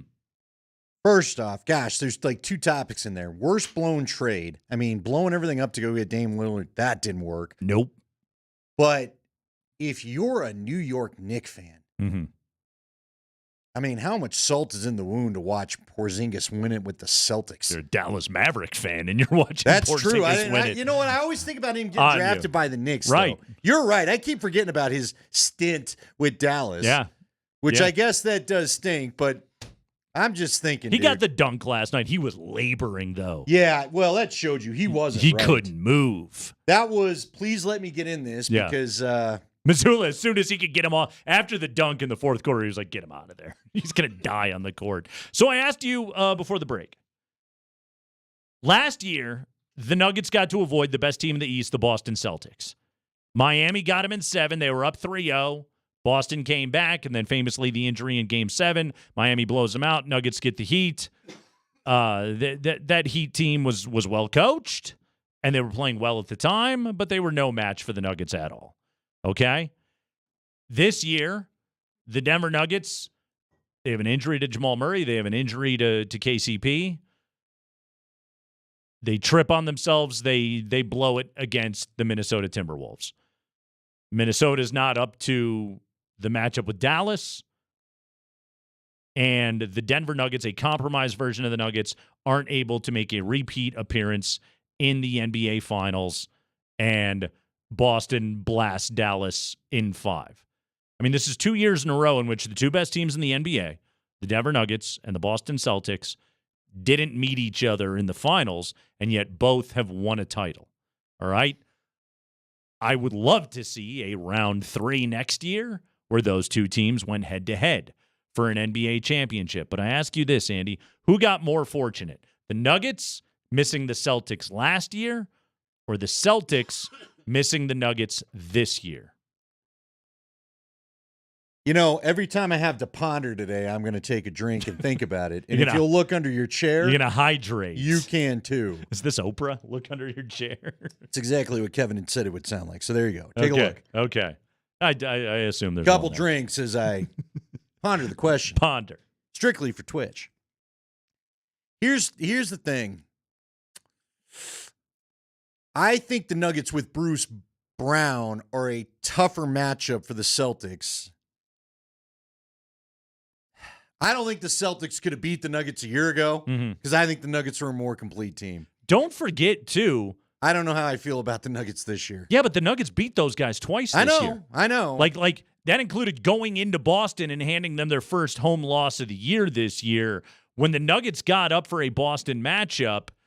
And the part of it, too, was and it's hard to say because the Nuggets were so on fumes by the end. But also, like, those lulls that Boston would hit, those offensive lulls where they would use too much shot clock and take a late desperation contested three or anything else like that. A healthy Nuggets team makes them pay for that. Yeah, I know. The problem is, I told you, and it showed up with Porzingis. He had all that rest. The thing, and I realized it was a different injury. Yeah. But I think the different injury occurred because you're running different. Again, Ed McCaffrey put it in my mind. I'll never think differently. I saw Terrell Davis do the same thing. You have an injury to one leg, you inevitably start getting injuries to the other leg because you're trying to make up for not wanting to do all the things you used to do to the opposite leg that originally was hurt. Mm-hmm. I just don't believe Jamal Murray was ever going to be the Jamal Murray we needed with that nagging calf injury this entire playoff run. The way that he struggled with, Jaden McDaniels, the way that he struggled with Anthony Edwards guarding him, Nickeil Alexander-Walker, like... The way he looked good after 2 days rest for a half in Game 7, only to look like the bad version in the second half. Those guys are all great defenders. Drew Holiday and Derek White are better than all those guys. That's what's so tough about it, is Jamal would have been in for a tough matchup where he would have needed to have been much closer to 100% to take advantage. Now, that being said, I'd love to see these two teams hook up. Yep. Like, it's the finals we almost need to cap this last few years. Yes. It's the two best teams in basketball right now. And they lead the odds for next year's championship, by the way. Celtics first, Nuggets second. Yeah. Likelihood is they won't match up because it almost never works that way. But it is the one that I want to see. It is really the one I want to see. And I do believe, with all due respect to our friend Richard White, if you get a Nuggets team with the kind of health that they had in 2023, I think they beat the Celtics. I'm also a massive homer, and I'm aware of that. But I think they beat the Celtics. If the Nuggets can somehow find a Bruce Brown-type bench piece again, then I'm with you. But they've got to figure that piece out, whether it's somebody on the roster or some acquisition this year. Calvin Booth, get to work, my friend. Kreckman and Lindahl.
Hey, make sure you tune in tonight for Game 5 of the Stanley Cup Finals. Getting going at 6 o'clock right here on Altitude Sports Radio 92.5. We are your home for every game of the series. Maybe there could be more after tonight. Brought to you by Ramos Law. Car accident, you need Ramos Law. Medical doctor and attorney. Visit ramoslaw.com. All right, Andy. Boston Celtics win an NBA championship last night. So time to evaluate the post-game festivities. Oh, yes. Let's do this. So, Jason Tatum had a great game last night. Went for 31 points, 11 assists. Was he gonna sneak in and snag the Finals MVP, the Bill Russell Trophy, away from his teammate Jaylen Brown? In the end, the voters stayed with Jaylen Brown, but Jason Tatum was spectacular last night. Added 8 rebounds. Had a couple of steals. He had himself a very good game. But he had one really special finals game, right? Yeah. I mean, every time I Other than flipped that, on ESPN, I kept hearing about we need a Jason Tatum game. Other than that, he had a good series, but not really a great series. What was so funny about this was one of those titles where it was just like everybody was good, basically, for Boston. Nobody really had a bad series or anything like that, other than Porzingis being out with injury, and nobody had like an overly dominant. And plus, like Tatum's a great player, but he's not like a Jokic. You know, he's not just like a do everything, put my team on my back kind of dude. It's just been a differently constructed thing there for him. So after the game, Lisa Salters, our old buddy Lisa Salters, she tracked down Jason Tatum. Yeah. I don't know if I can listen to this, man. He did the, no words, God is good, blah, blah, blah. And then he tried to channel another Celtics legend in his interview last night. Let's evaluate this. How did he do? Spring? Oh, my God. It's a surreal feeling. We did it. We did it! Oh, my God, we did it. Really? Yeah. We did it! Which I don't even remember seeing this second part live until I got with you guys. We did it! Sounded a whole lot like what? Tried like hell to channel his Kevin Garnett, still the original, still the best. Even Kevin was a yeah. Now it's time to add to your resume. NBA champion. How does that sound?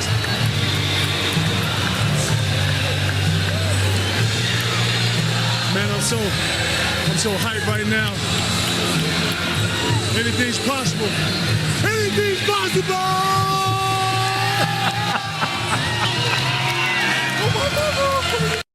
See, that one's still the best because Kevin Garnett is such a damn weirdo.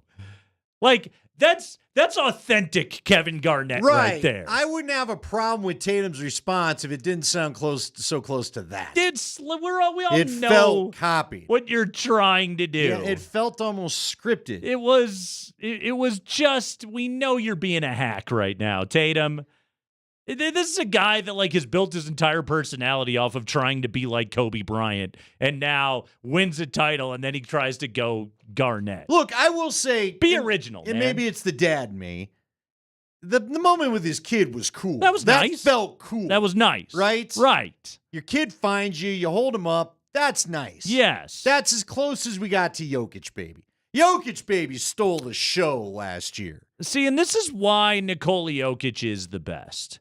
Because he didn't try in the slightest bit to be anyone other than himself.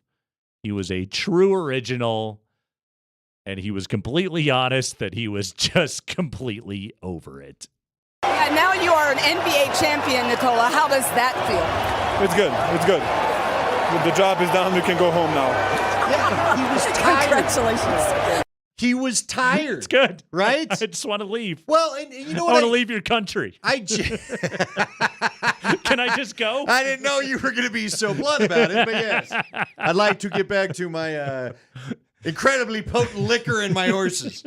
And I'll be dancing shirtless at a party. You Because see apparently everyone gets married in his world annually. Do you see all of these picnic tables that I must dance upon Yes. in the woods right now? That's where I need to be. I need a bonfire, whatever that ouzo stuff they got there is, and we got to go on. No, but you know He what? did enjoy the parade, though. He stayed on he let parade. us know. Not only are we going to the parade, we're going to Vegas. Yeah. And then Bruce Brown, don't ever try to drink with me again. What I thought was so fun about Jokic last year was he took joy in everybody else's joy. Typical Nikola. You know what I mean? Yeah. Like, wow, this is really, look how happy you all are. I'm so happy I made you all happy. Right. You know what I mean? And I'm sure it set in a little bit to him at that point, but he didn't want to do any more interviews. He didn't want to have to talk about this anymore. He was obviously very tight. You know what he wanted to do in that moment because he's a robot? Let me go get my workout in, then we can think about this party afterwards. He made it about Jeff Green, Right. He made it about his teammates, which Jaylen Brown was kind of that guy last night. He talked so much about Al Horford and how much it meant. They put that graphic up last night. Horford's second most playoff games ever without a title to only Karl Malone, who still sits in that category, by the way. Carl. Tough luck, mailman. Cool, Carl. Nobody. Cool, Carl. Nobody delivered you a championship, did they? All those fouls you were given. What a shame. Remember when you went over to the Lakers and just tried to steal one with Gary Payton? Weird bald era. Kind of ring chasing workout for I you, didn't Carl. mind. I didn't mind sweet fade Karl Malone. He was the mailman. Weird bald Malone was just a little psychotic. a little too falling down for me right there, Carl. By the way, what would have been? What do you think Kevin Garnett's reaction was when he saw the Jason Tatum footage? When he saw the interview, what do you think KG was thinking to himself? Wow. Yeah, come on. He had to be the DiCaprio meme going, hey, that's mine. Al, you're not replacing me. Do you think KG even remembers that he did that? No. Do you think KG was even watching? I Did I miss the shot that he was in Boston or something? I bet he was. What is Garnett, Wolf or Celtic? I should say Wolf, but a wolf. He's one of the. He's a pack. He's a wolf. Great question. Great question. He's one of the guys that you kind of struggle. People get mad at me about Patrick Waugh. Right. But I'm telling you, Waugh won just as many championships in Colorado as he did with Montreal. He's the greatest Timber Wolf of them all, right? What do you think he'd tell you he is? So, career games, 933 in a Minnesota uniform, 396 in a Boston uniform. Don't forget the 96 games he spent with the Brooklyn Nets. I mean, that trade, the Pearson-Garnett trade to Brooklyn was what netted Boston the picks to be able to take Tatum and Jaylen Brown. So, in some ways, Kevin Garnett contributed to that championship. I'll be honest with you, I don't night. have a memory of the Brooklyn days of Kevin Garnett. It wasn't good. I can assure you of that. They were taking a swing at some past their prime stars. See, somebody texts us in from the 704. You just know Tatum practiced that in the mirror. It felt that way. It did feel that way. And the reason why I wouldn't be surprised if the texter's right is because you were up 3-0. You knew this was happening. It was inevitable. Once you won Game 3 in Dallas, them being the champions were inevitable. Let's restudy these and let's get a full read, okay? This is put together as only Mark Springer, the self-proclaimed radio machine, can do it right here. Here's the comps. This is the reactions. Jason Tatum, Kevin Garnett, and the best one of all, Nikola Jokic. We did it! Anything's possible. Anything's possible! It's good. It's good. The job is done. We can go home now. It's the best one. It's good. It's good. I'm a freak of nature. And Jokic's reaction was like the one where somebody is just like, taste the soup. It's good. It's good. It's good. Ooh. Have a bite of the pie. It's good. It's good. It's good. It's good. It's good. It's good. How about those ribs? You like that recipe that I put on it, that bark? Good. It's good. It's good. You didn't like it. Sorry. No, I didn't say I didn't like it. I bet better. Kevin Garnett is a Timberwolf. I'm going to go with that one. even though he won a championship with the Boston Celtics and was a part of some pretty damn good teams there as well. Yeah. It just goes to show you want to win an NBA championship, you got to get the hell out of Minnesota. So we have a Boston texter. All right. This is interesting.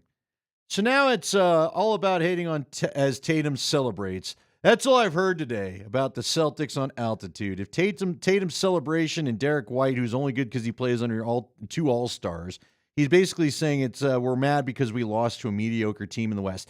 A, you're right. We are mad. We are lost. mad about No one's that. going to deny that. Yeah. But come on now, Celtic man. You can't. It's okay to watch that and say, that's a little cringy. That felt a little rehearsed to me. Okay. Yeah. You don't have to go. Listen, Andy. I'll admit something here, and I'm going to get a lot of hate. So be ready, Nate. Let's have it.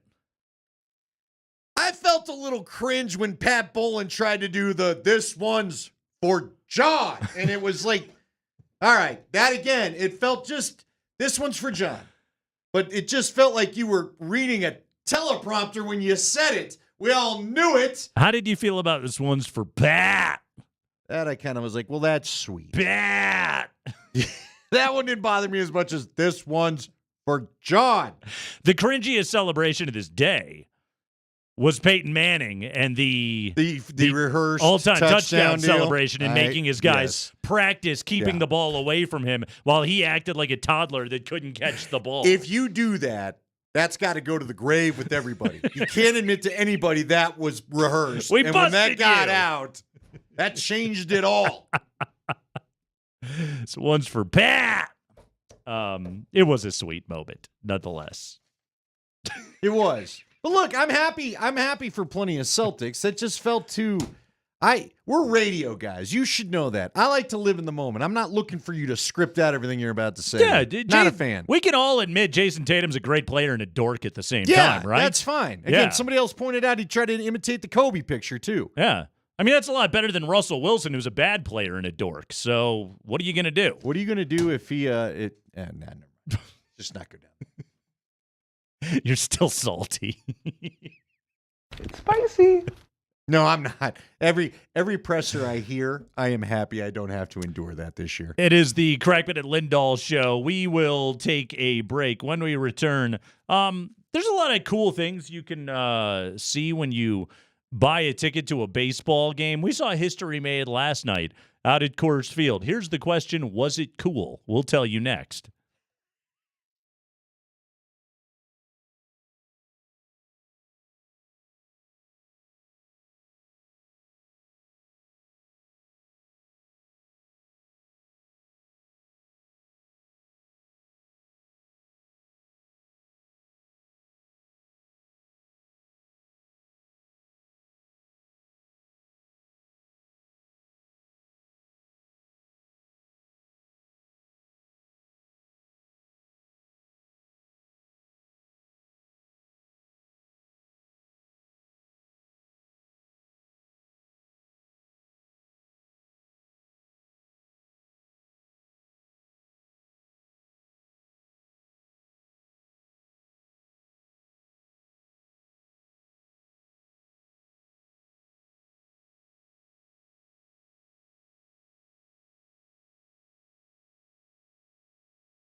We are giving away free gas this Thursday to kick off the official start of summer.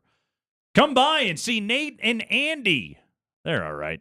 On Thursday and pick up free gas thanks to our friends at Ulta Convenience. Tune in all day Thursday for the location for our third and final free gas giveaway with Ulta Convenience. Convenience beyond the pump. I'm excited to be out there. This is going to be fun. We're going to go have a little fun.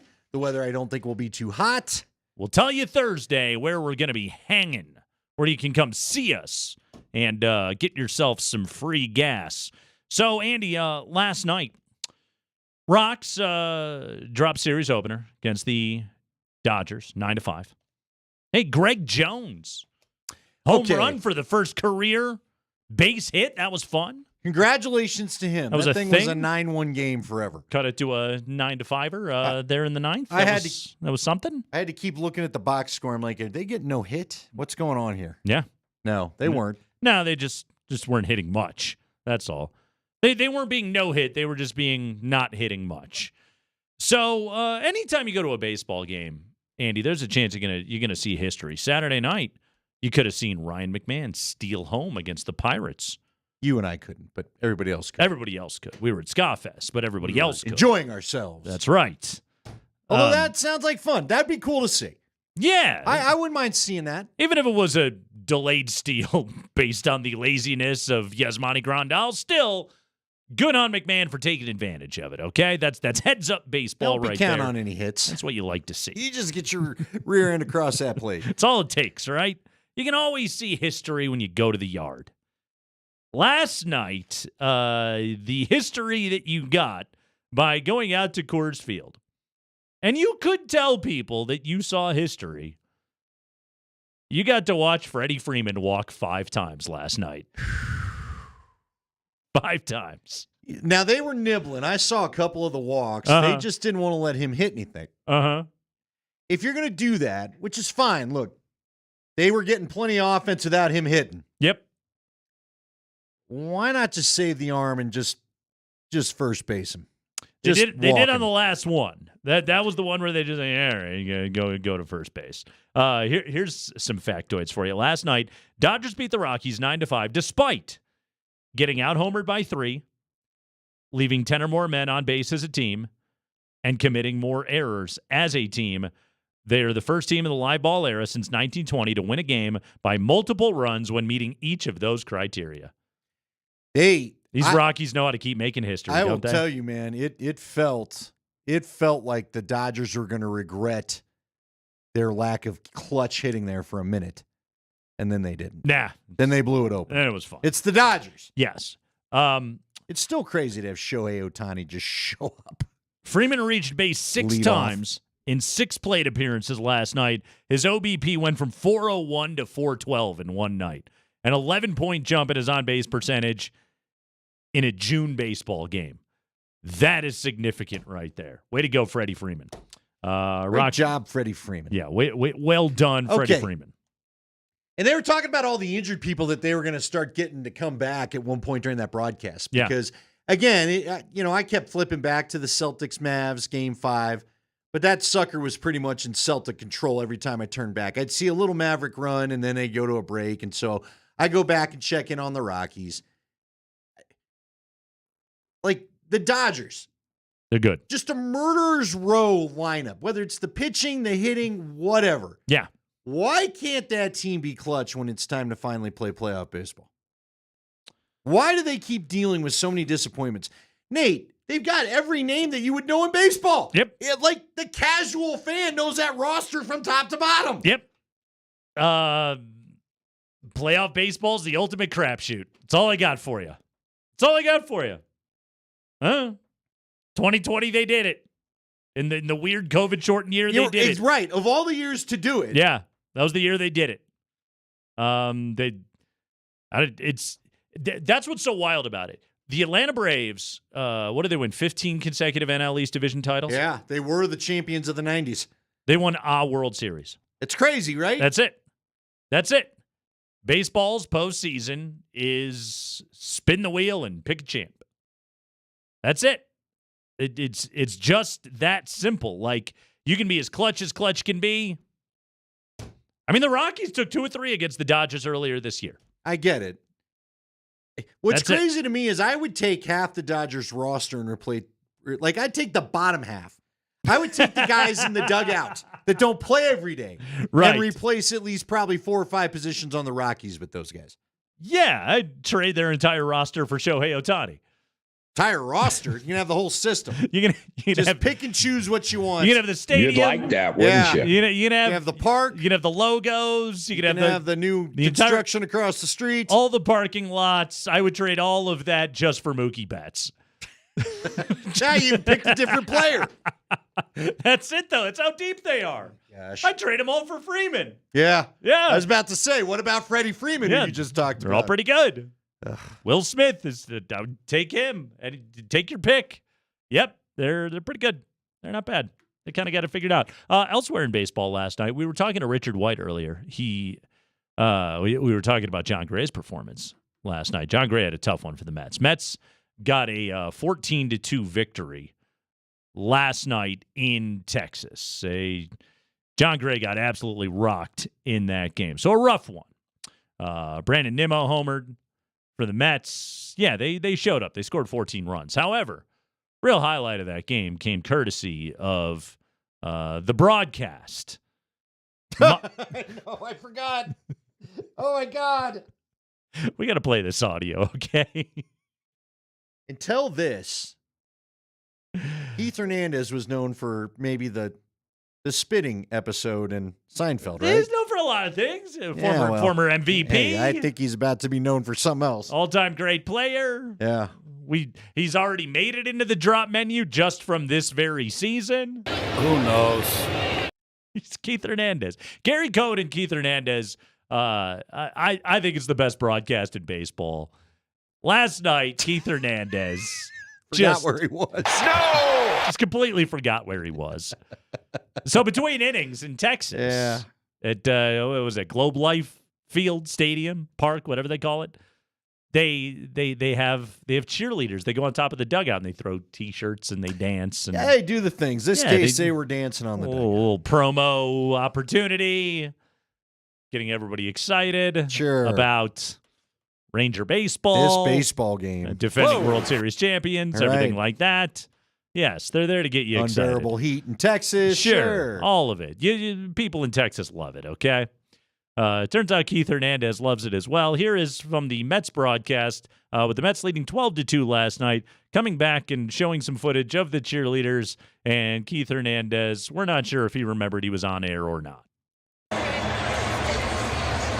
just in Texas. Oh.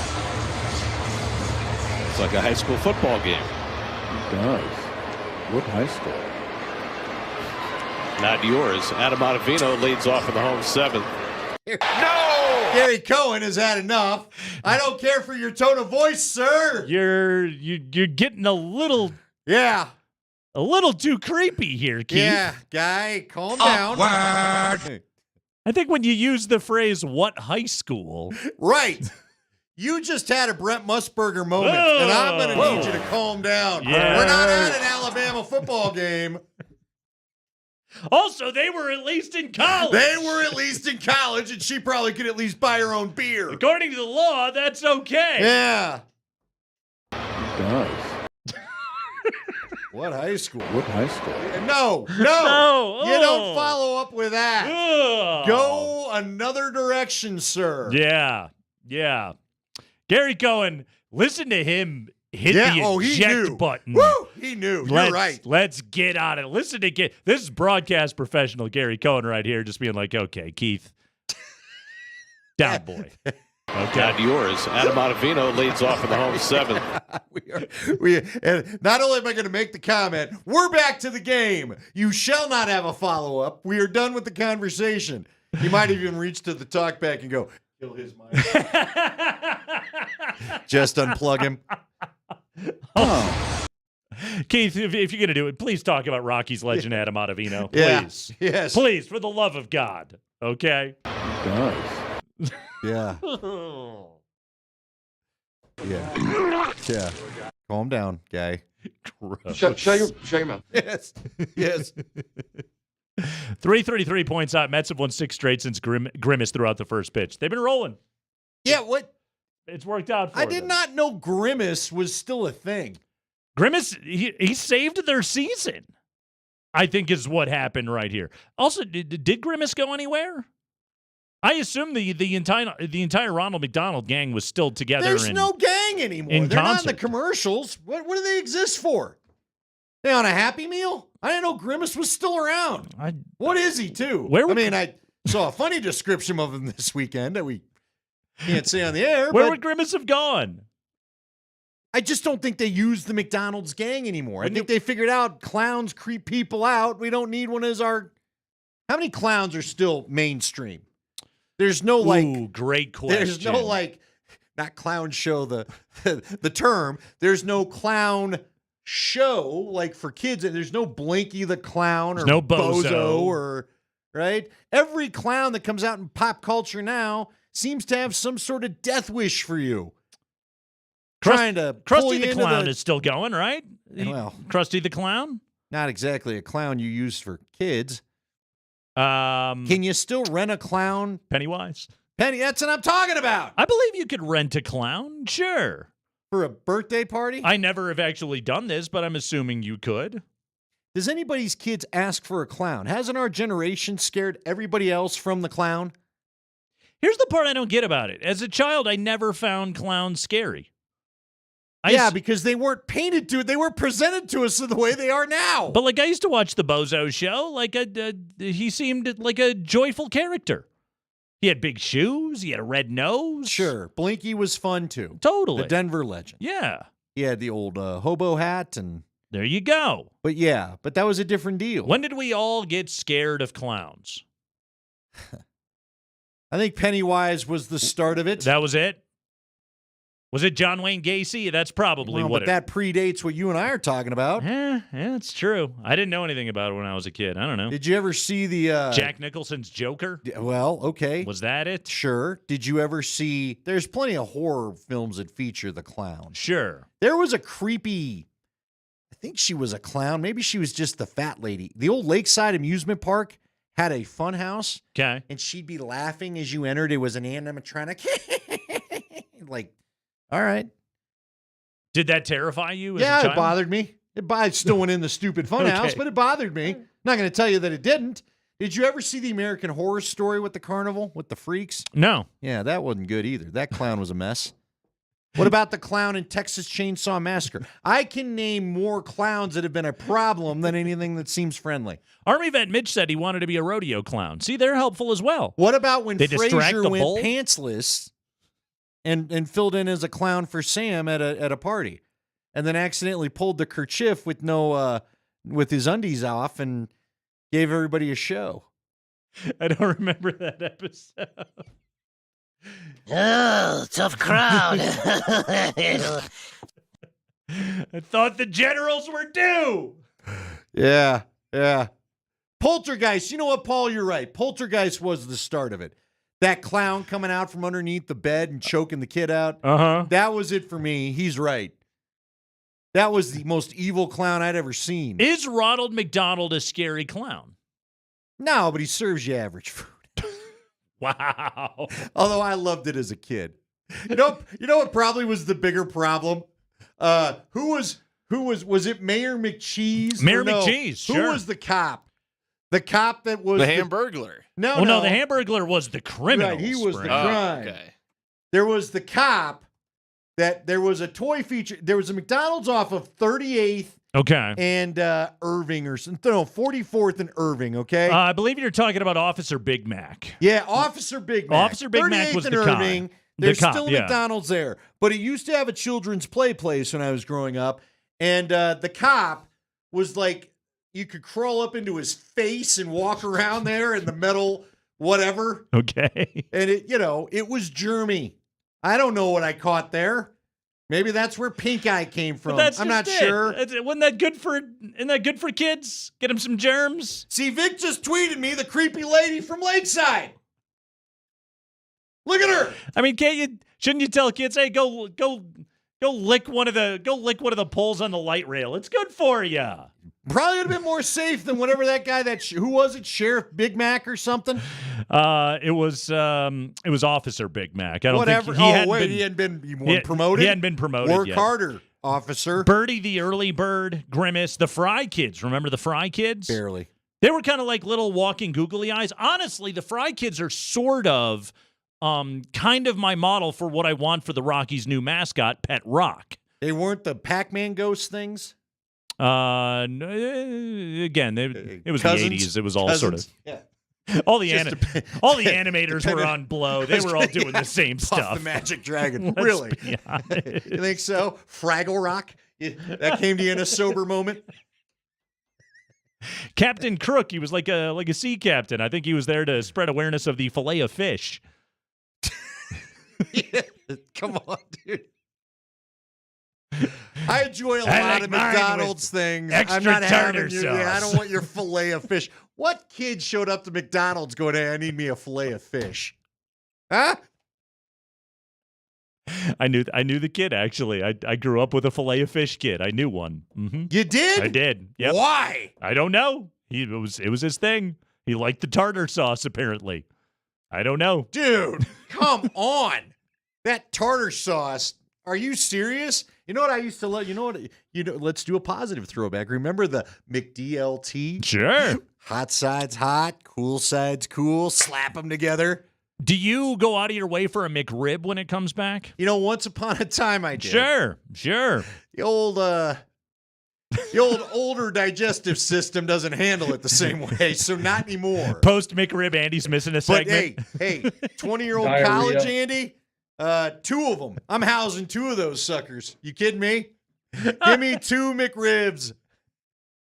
Wait, Jeremiah says you've never heard the McSurf and Turf? I haven't. What is that? Well, is that like a secret menu item? Will they give you the fish fillet and I don't want a Big Mac mixed together? Oil-soaked fish thing going on my burger. The McSurf and Turf. That is not good. Look, guys, I survived the Taco Bell $59.79.99 value menu. I can handle most of it. Would you be more impressed if I ate a Meat Mountain from Arby's or a McSurf and Turf? I got to go McSurf and Turf Okay, now. cool. All right. Because here's the thing. Mm-hmm. We're going to make it like a food contest in Man vs. Food. Yeah. You can't have an off-putting bowel movement when you're done. You got to hold that down, and it's got to be a normal cycle of function. To be fair, I only have off-putting bowel movements. Well, make that a promo, Marky. It's Kreckman and Lindahl.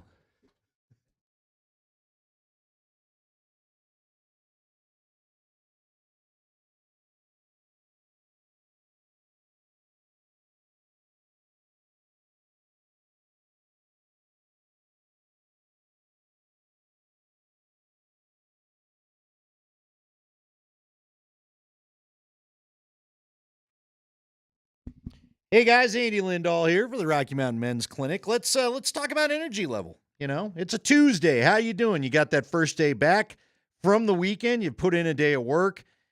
You find yourself getting a little more tired than you used to. Maybe tired and a little bit faster earlier in the day than it used to happen. That was something that I was dealing with for a long time. It's one of the reasons why I talked to the guys over at the Rocky Mountain Men's Clinic about low T. You may have low T and you don't even realize it. The Rocky Mountain Men's Clinic are experts in treating low testosterone and other men's sexual health conditions. They've successfully treated many men for low T, and men have been seeing amazing differences that those treatments can make in their life. If you want to see if maybe this is something that you truly are dealing with, go to RockyMountainMen'sClinic.com. They've got a low T quiz right on the website. It's a 10-question quiz with yes and no answers. It only will take you 2 minutes.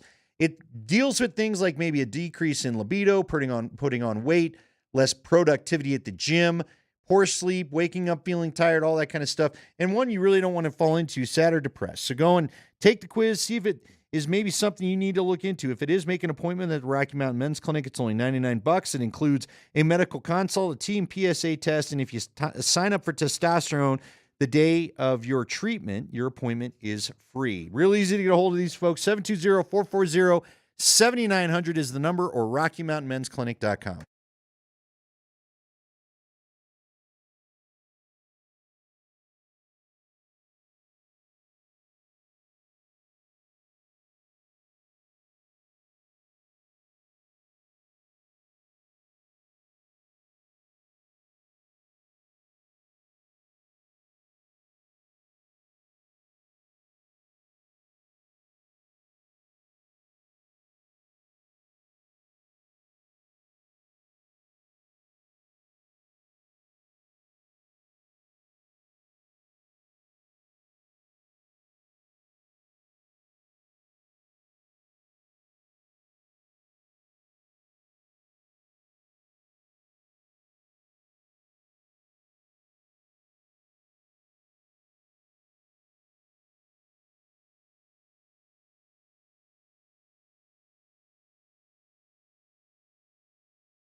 All right, Andy, here's some factoids on the Boston Celtics who have won an NBA title. They're the champion that had to play the sixth poorest competition by regular season wins, 191 of them. The third champion to lose at least one playoff game by 38 or more points. Ugh. That was game 4 against Dallas. The champion who had to play the poorest competition by total seed at 27. I think that actually ties what the Nuggets did last year. Total seed, if you're adding them all together. And then, of course, the Boston Celtics are just the Boston Celtics. So you got to deal with that as well. So Richard White's not going to like this segment. You're off to a rough start. I don't think so. Friend of the program, I hope. Mickey Mouse ring for the Boston Celtics? Wow.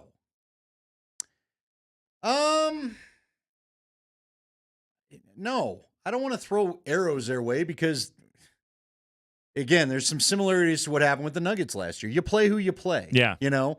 And I will say, I think what helps both the Celtics and the Nuggets is the fact that we've got 4 7-game series now, right? There are plenty of series where for those who don't remember, there used to be 5-game series. Heck, there used to be one less round, right? Altogether? There used to be that. There used to be, yes, the opening round was only a best of 5, so you only had to win 3. When the Nuggets upset the Sonics, that was a best of 5. Right. We have now had 22 champions that had to win 16 playoff games. At 16-3, it was the second best mark of those titles.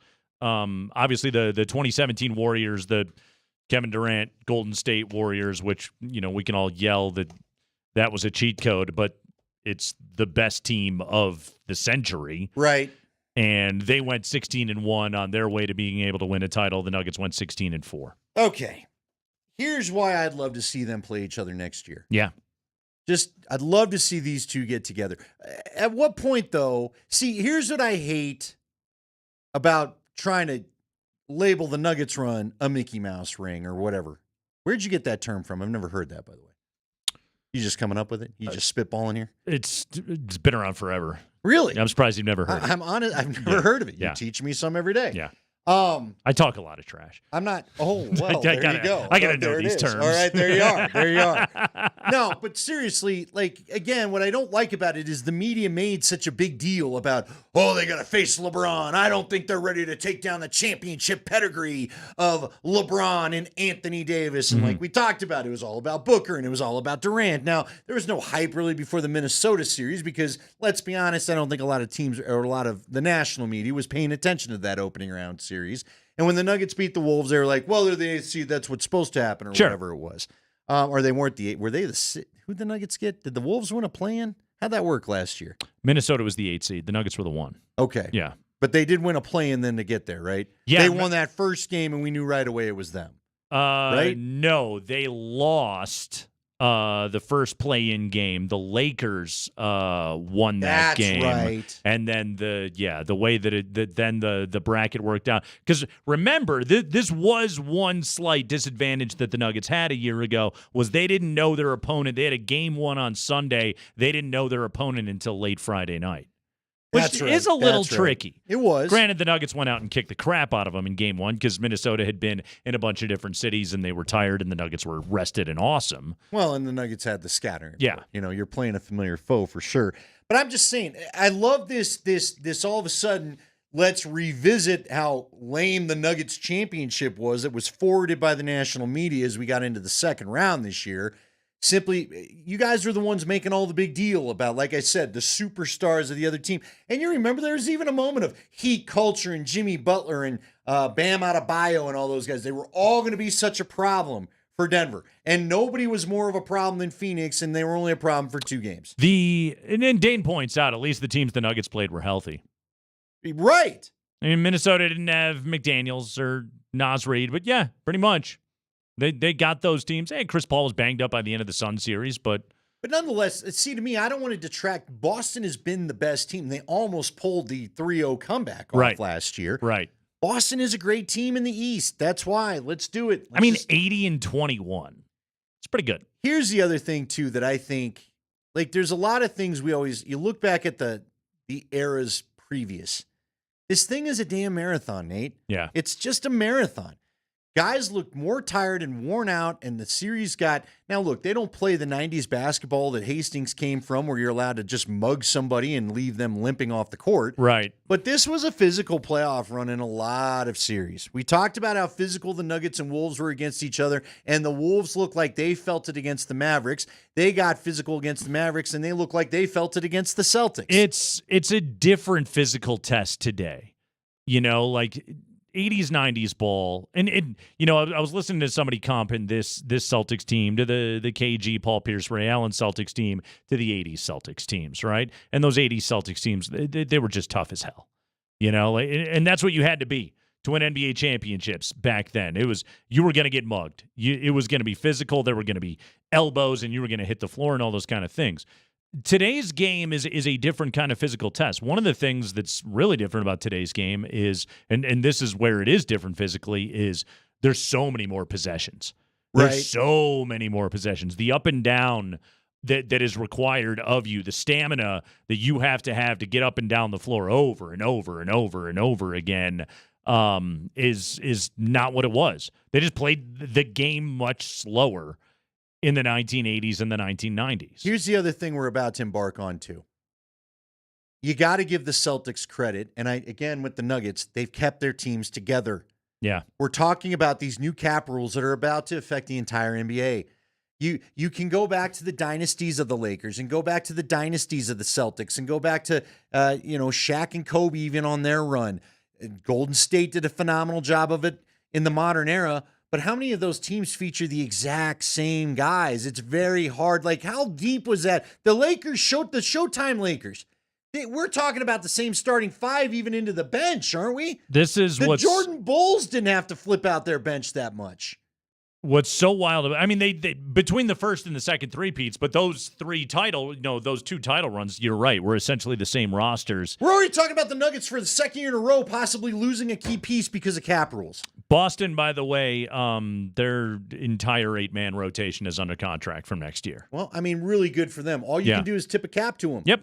You acquired the right players. You put something together. See, I don't have angst for Boston because at least they built it. They didn't just acquire 900 players and slap it together. This wasn't three superstars deciding we're going to just go make this fun city home like the Miami thing was. They built around Tatum and Brown. You can hate the town all you want. That's fine. I Yeah. get it. We're all tired of it. But I admire how the team was put together. Savvy acquisitions all over the place. Yeah. Can they stay healthy next year? We'll see. Hey, look, Kristaps already looks like that could be He's something going to monitor. Directly to surgery. So yeah, directly to surgery after they're done partying in Miami. That's kind of funny too. Did you see that? That's where they're going to party. Oh, really? They're going to Miami. Not Vegas? That's some good troll job right there. Nice job, fellas. Oh. They're going to take their talents to South Beach. I respect that move. That's a good move right there. I mean, the Nuggets have the proximity to Vegas. That makes all the sense in the world. Miami or Vegas? Where are you partying? Because let's be honest, they all got private jets. Yeah. Where are you going? Yeah. Pretty sure their owner is flying them down there. Good question. I'll take Miami. I think I'm with you. Yeah, I I'll take wouldn't mind Miami. a little. I need a little more heat and tropical atmosphere than I do a casino. Good party towns, though. Good party towns, both of them. Yeah. Hey, you just mind your P's and Q's. To be sure. We got the 5 biggest stories of the day from around the NFL coming up here in just a moment. Plus, coming up at 5:20. How good is this AFC West at the quarterback position? Is it better than we're giving it credit for? Certainly good at the top. What about the bottom? We'll talk about that at 5:20. We got football news next.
It is time for the best 5 o'clock hour in the biz, the Craigman and Lindahl Show. We kick it off with the football news. What's going on today, Mark Springer?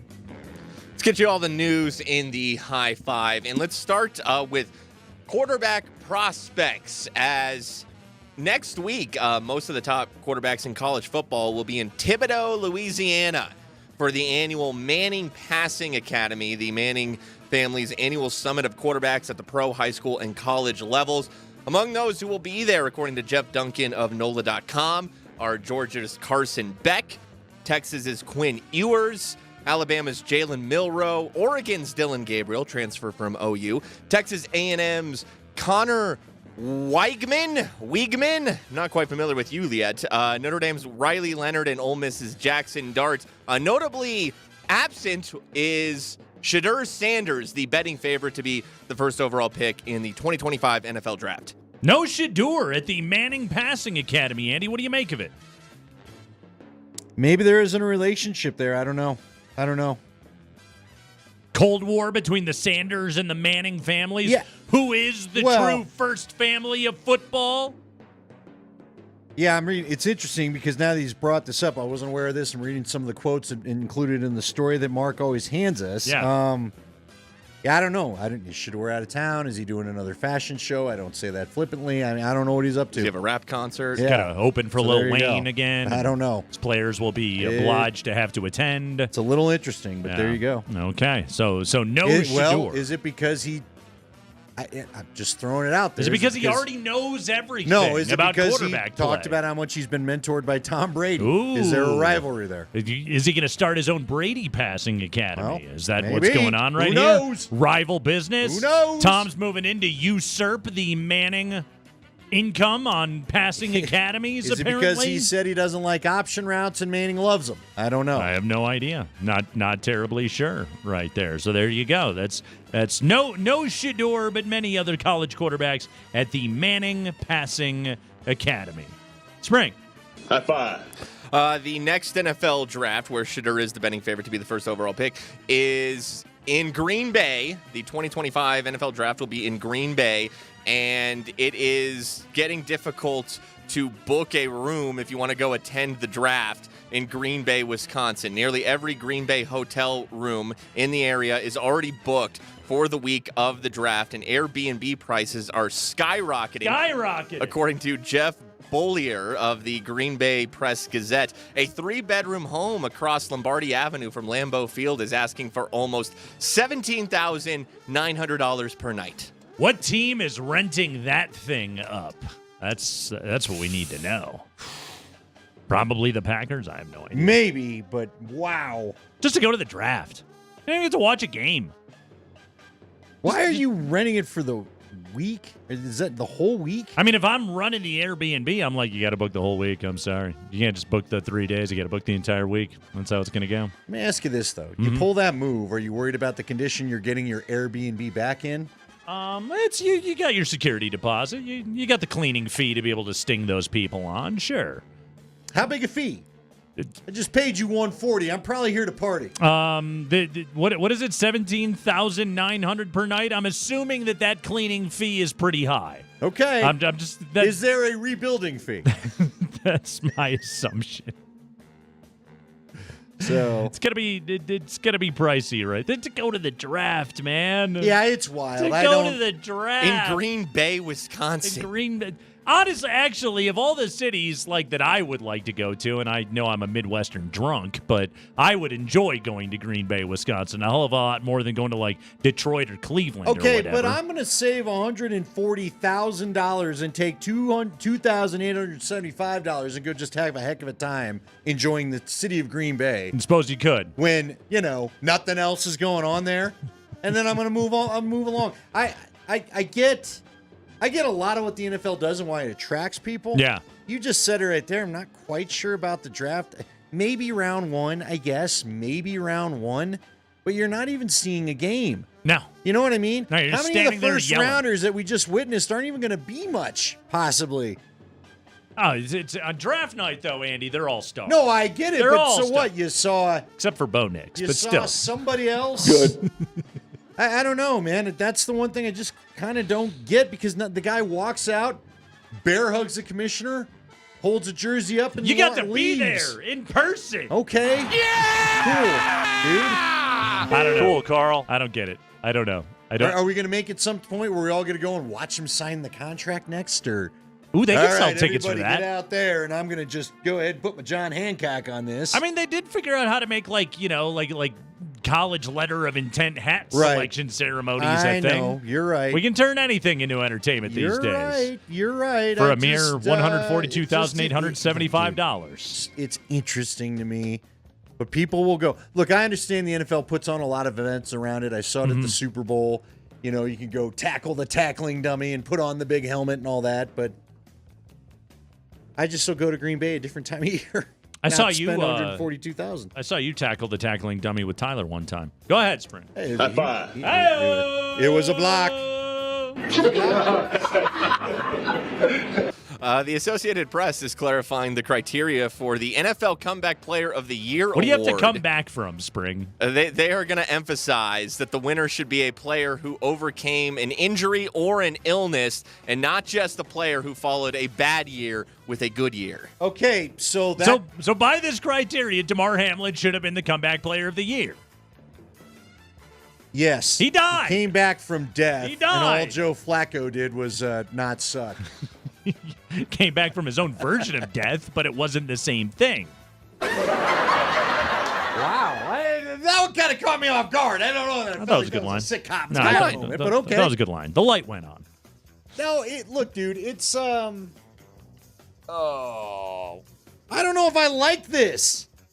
Why? What is so wrong if you come back from being like From left sucking? for dead to actually being good and desirable in the league again? That's not enough of a comeback. It's not good enough to have been bad and then suddenly be good. That's not a real comeback. You had to have overcome major bodily injury, apparently. So Russell Wilson can't win this award. Nope, he's out. No, sorry, Russ. No Comeback Player of the Year award for you. Can Justin Fields win it? No, he wasn't injured either. So Half the league. No Steelers quarterback is going to win it this year. Andy thinks Greg Dulcich is going to win it then. Boom! There we go. That's your guy. Now we got it. He's going to win is. it over Aaron There Rodgers? it is. He's going to There beat it Aaron is. Rodgers this year? I guess. Oh man, Could be tough. I forgot about that. Could be All tough. Rodgers has to do is lead him to the playoffs, and they're going to hand him the award. Just Right? that he has to get back from his ayahuasca retreat. Go ahead, Spring. High five. David Bakhtiari, the longtime former All-Pro left tackle with the Green Bay Packers, was released by the Packers after 11 seasons with the team in March. But he said in an interview with Adam Schefter on his podcast after he's dealt with knee injuries, he's had 5 surgical procedures to his left knee, that he's really happy with the progress from his latest surgery and that he still wants to play in the NFL a couple more years. There's a good paycheck involved in it. Andy, what do you think he's got left in the tank? I don't know. And I know the guy. He's one of my favorite former Buffs ever. He never fails to say hello whenever he pops through town. So I am biased. I do feel like he's a guy that if he could get right, he could be a stalwart for an offensive line. But I don't know. It just feels like a lot of knee injury. But I think he's a guy. I know this. He'll get a vet minimum deal to prove it, right? Yeah. But if he were to prove it, he probably gets one more really nice He's he could be a Trent Williams Sure. type where they'll pay you plenty if we think you're actually over all this. Yeah. Now, I don't know where he goes to prove it. Do the Jets still need a left tackle? I keep waiting for him to join Aaron as the last piece. They took a tackle in the They first did. round That's this year. why I'm not sure they need him Yeah. necessarily. Yeah. Does he flip to right? I don't know. I wouldn't be terribly angry if the Broncos gave him a shot, frankly, but you already got a pretty offensive line's probably actually one of the offensive positions that you're okay at. So, but if you could get him on vet minimum and think about trying to trade Bowles. How is the Bronco tackle depth these days? They don't have much depth. Good. Oh, really? All right then. Sure. Good? Right. Good. Yeah. Now that was good. How does that weird sound effect hold up with a Keith Hernandez? That's what I want to know. Yeah. How quick is Spring? There it is. There it is. Oh. That one. That one is where I have to take a shower after you hear that one. That one went too far. That one's no good. You need to. Yeah. You need to email a. Cohen will be like, "Hey, no more shots of the dugout girls anymore, please." You need to email the authorities when you hear that one. Go ahead, Spring. High five. And finally, we did not get to this note yesterday. We'll bring it back here today. The in-season version of Hard Knocks will feature an entire division, and that division is the AFC North. Yeah, this is interesting, Nate. How's this going to work? Do you just does each team get a week? Or are you featured for 15 minutes? Do you have to be interesting? That's how I'd make it work. You're right. Do they check in with everybody? Look, if you're not interesting that week, you don't make the show. Ravens are interesting. Sure. They're an Bengals will be interesting. Team. Bengals, as long as Burrow's healthy, interesting. Well, even who is the backup? He's interesting. Jake Browning. Jake Browning's girlfriend is interesting to a few people. Who else? Deshaun Watson? No, thank you. How's that do it for you? I'm good. No? I'm all right. Okay. Check out on that. All right. Russ. Russ could be on this thing. No. He could. Fields is starting by then, right? Could be. Yeah. Could be. How late do they start this thing? Usually it's mid-season kind of that it gets going. November. Yeah. It will debut on December 3rd. Oh, that's real late. And we'll run through the rest of the regular season and playoffs. Quite honestly, both Russ and Fields may not be starting by then. Is Mason Rudolph still on that team? Who is their third stringer? No, isn't it their old rookie? Or they traded him. Did Kenny they trade Pickett's Pickett? gone. Is Pickett still a Steeler? No, he's an Eagle. Yeah. Mason Rudolph's a Titan. All right. Somebody pull. Is it Kyle Allen? I want to say it's Kyle Allen. That sounds like a name I've heard before. Yeah. By the way, we need to bring back apropos of nothing. Okay. Why not? We need to bring back. Do you remember a couple of years ago we did what was it, Country Music Star or Rockies outfielder? NL West reliever or whatever it was. Like that. Something sure. along those lines. Sure. So I learned this the other night from Steve Nelson. Okay, while we were leaving Ska-Fest. So Zach Bryan was playing at Empower. At Empower I actually Field. like Zach Bryan. Okay. Here's my question. Yes. Because I know nothing about any of these people. Okay. There's a Zach Bryan. Yep. There's a Luke Bryan. Yes. There's a Zach Brown. Yep. There's a Luke Combs. Yes. How does anybody know the difference between any of these people? The voices are all different if you're into them. All right. Okay. I don't know much about Luke Combs, but you have to have a trained ear for the whole thing? Zach Brown and Zach Bryant are very different. What about Chris Bryant? Where does he fit into this whole thing? Who knows? He's always hurt and frustrated. Okay. Okay. No, Zach Brown sings the Chicken Fried song. If nothing else, you probably heard it on an Applebee's commercial. Okay. Zach Bryan is more Mumford & Sons type country. I very much like him. He's not whining about his truck or any of the old good for you, the other things like that. I think he's good. They whine about their truck? Yeah, the dog left me, my truck's broke down, girlfriend took the dog, all that. Just get your truck fixed. Yeah. You're a country music star. But Zach Bryan, I enjoy Zach Bryan. Zach Bryan? One out of every 20 country artists I kind of like. He's one of them. Okay. And he's different from the Lukes? Yeah. But which of the Zacks? Isn't one of the Lukes on American Idol? See, this is it. Nobody knows the answers to these questions. I don't understand anything that you said. These are the things I ponder. Now, look. Do you want to know the other stupid... I remember us having this conversation. Yes. There's a Zach Wilson. I was very confused by the whole thing. Then we folded up Nate and put him in the back seat of my Mustang. Right. And as we made our way past Elitch Gardens on Spear, Nate made the proclamation, this really is a worthless back seat. What exactly are you putting back here? As Nate laid over both seats in the back and tried not to get claustrophobic. Mustangs don't need back seats. Yes. It looked like anything that needs to be done in a Mustang can be done in the front seat. And then seat. the other problem was as we finished off what was a good night, Nelly was trying to figure out how to get the seat to go forward. I never have anybody in the back seat, so I didn't understand how spring-loaded that seat was. I clicked the lever on the headrest, and Nelly was put in concussion protocol as that thing slammed forward on him like a guillotine. Yeah, I heard the thing hit Nelly's head, then his head hit the windshield, and I was like, ooh, that's not good. Here's the other thing. This happens with me a lot, Andy. You know I get obsessed with names. So that happened to me the other night. So today, I looked out my back window. I saw this really cool looking bird on my fence. I had no idea what it was, but I could tell it was a cool bird. So I have a friend who's he's into birding. He knows about birds. So I took a picture of this bird. I sent it to him. I was like, what do I got here? He was like, you got yourself a Cooper's hawk. Is that a chicken hawk? What's a Cooper's hawk? A Cooper's I'm gonna hawk. look it up. Yeah. I'm going to Google that. It's pretty cool. All right? Who's Cooper? Well, that's just it. And then I automatically went to the joke of obviously named after Lakers legend and former Nuggets interim head coach Michael Cooper. Cooper's Hawk, I'm told, is a casual upscale restaurant. Oh, here. All about birds. That'll help. Do they have a nice wedge salad? I don't know. I hope Napa-style so. dieting. I don't know what that means. Oh, yeah, okay. Yeah, Cooper's Hawk. Sure. Yeah. When you hear the name Cooper, who's the first Cooper you go to? I went to Michael Cooper. Really? Who's your first Cooper? Hanging with Mr. Cooper. Isn't there a Cooper Carlisle? There was a Cooper Carlisle. Who was our Cup? Cooper Cup, if you want to go in that direction. Was it Wayne Cooper? Who? 570 brought Cooper Manning. Well done right there. What about the Cooper that coached the Nuggets? Wasn't there Michael Cooper. Michael Cooper. There we Referenced go. him. That was the first one I brought up, yes. You said Michael? Good to have you with me.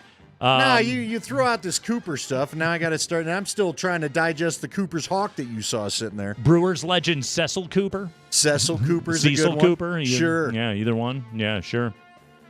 Chris Cooper, spelled differently. Still a Cooper.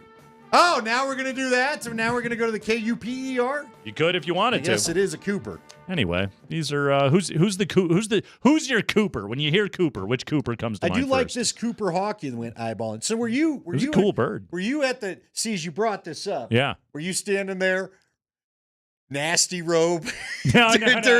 dirty robe, hairstyle you currently have on, just the boxers with a cup of coffee. You're like, that's a nice bird. That is me often, but that wasn't me in this moment. Hey, look at that bird. I had been out to run the morning errands. I had returned home. I looked out the back window and I was like, damn, that bird's huge. Okay. Then he started he was stalking along the top of the fence. It was cool. When you have your internal monologue, was Cooper's it your Hawk. voice? Or did you have some Samuel L. Jackson going on? What is with that bird? I mean, I called Abby. I was like, get up here. You got to look at this bird. Come and look at the bird. Did you say crikey? Crikey. Yeah. Did you go croc hunter? I don't notice most birds. This bird I noticed. That is a gray woolly mount bird, I believe. Cooper's Hawk. So then you took a picture. I took a picture of the Cooper's Hawk. And your bird guy was ready to answer at a moment's notice? I got a bird guy. I texted him the photo. All right. He got back to me in relatively short order. I'm impressed you got a bird guy. I don't have a bird guy. Well, they're good to have. I don't even know who I'd hit up. Get yourself a bird guy. There's my Cooper's Hawk right there on my fence. Oh. Matches the picture. Yours is not quite as grand as it appears. No. As this one does. No, but although they've got one picture with the hawk giving you the over the shoulder like he's posing for a 70s poster. Postal Brian dropped a Wayne Cooper. Nice job. Wayne Cooper. Nice job. Good Cooper right there. I think I said Wayne Cooper, did I not? Nobody's listening to anybody in this dang thing. Maybe. Cooperstown, there's a good one. This Craigman and Lindahl show is pretty good. We should check it out sometime. I've heard the 5 o'clock hour can be good. Best in the biz. Alice Cooper, sure. It is the Craigman and Lindahl show. We'll listen if you will. We're talking about AFC West quarterbacks and how good is this division? That's next.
It's been incredible. The conditioning test was another eye opener. It's like, boy, just when you think he can't go another rung on the ladder of my esteem anyway, I mean, he finds another one. I mean, he smashed the conditioning test last Thursday. I mean, crushed it, like out in front of, people trying to keep up with him. To the point, I mean, the athleticism and the strength, really, I mean, he could play tight end here. He could play edge rusher here.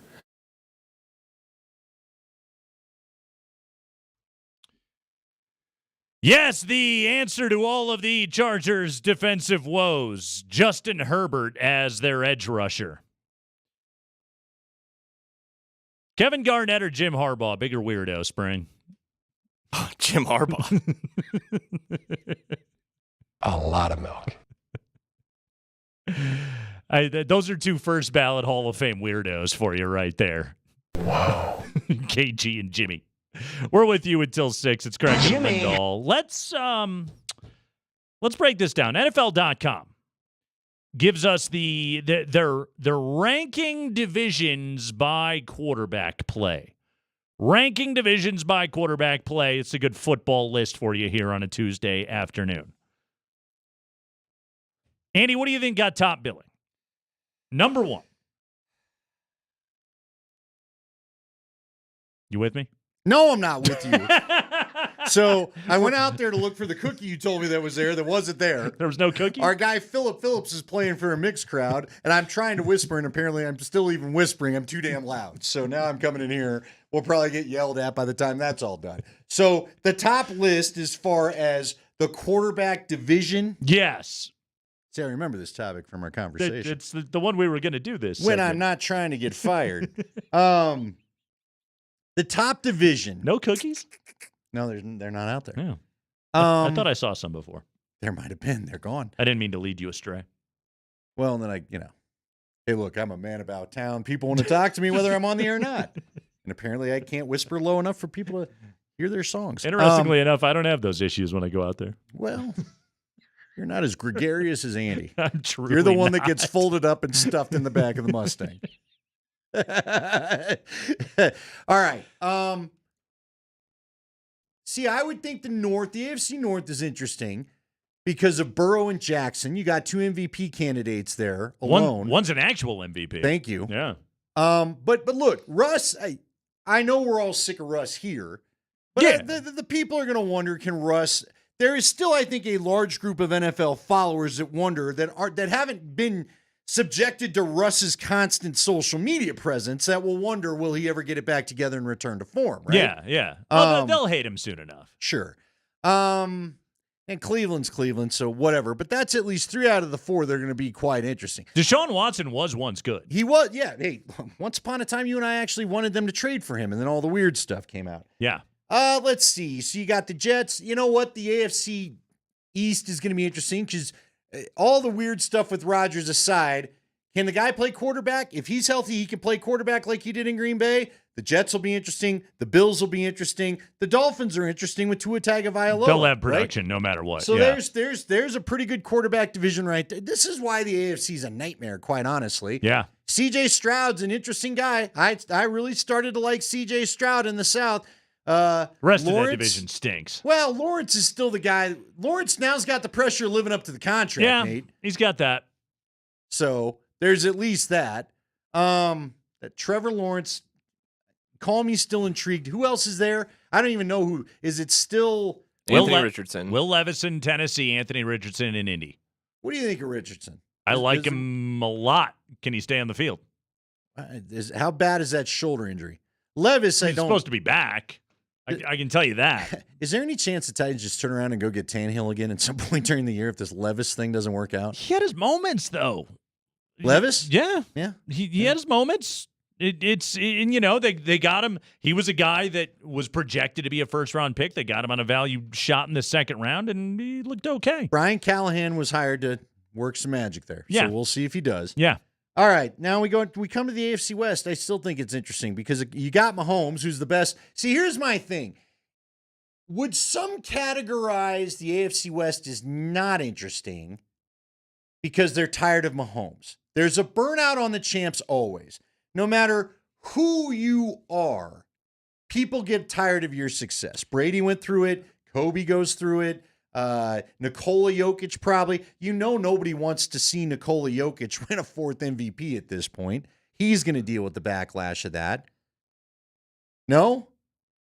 See, I think Mahomes, here's the problem with this division, is that Mahomes is certified he's a legend. After that, Herbert hasn't been great. He's got all the tools. Got a lot of numbers, not a lot of wins. You can see it all. He's got a contract. He's got all the tools. Obviously, Jim Harbaugh loves him. Can't get enough of him. Wants to play him at pass rusher. But you know, and granted, like, need to get younger at receiver, all those things. Sure, I get all that. But at some point, though, rubber's got to meet the road, and it hadn't happened yet, at least with Justin Herbert. He went to the playoffs once. He blew a 27-0 lead, even if Al Michaels was bored with it. And then the rest of the division is the Broncos, the Bo Nix, Zach Wilson, Jarrett Stidham thing. And the Raiders have Aiden O'Connell and Gardner Minshew. So it's like there's greatness, there's should be good, and then there's and that's what you're talking about with quarterbacks in this division. Okay, but according to NFL.com, Mahomes' brilliance is enough to put them at number 3 in terms of ranking the division's AFC West. Give me a good NFC quarterback division. Is it the North? I would say the West. I would go Stafford, Purdy. I don't even know. Is it? I guess it's still Geno Smith in Seattle. And really? Kyler. Yeah, I'd go to the West. You think that's more intriguing than Jared Goff and Jordan Love and Caleb Williams? I mean, I'm curious it's how intriguing. the Caleb Williams thing works out. It's intriguing, but big question marks right there. And I mean, NFC East, the top with Jalen Hurts and Dak Prescott is very good. The bottom of it with the Daniel Jones whatever combination with the Giants, I guess Drew Lock's there. And whoever the Manders are running out there, Jaden Daniels is going to start, right? Yeah, I don't know who you have. Sam Howell's gone. Marcus Mariota's on that team now. Okay. There you go. Still running out Jaden Daniels. Yeah. As long as he knows the playbook. Yeah, I would go with him. I mean, the top half of it's good. Don't forget Dak was a second-team All-Pro last year. Also, by the way, Jerry Jones just waiting longer to pay him. Trevor Lawrence got paid.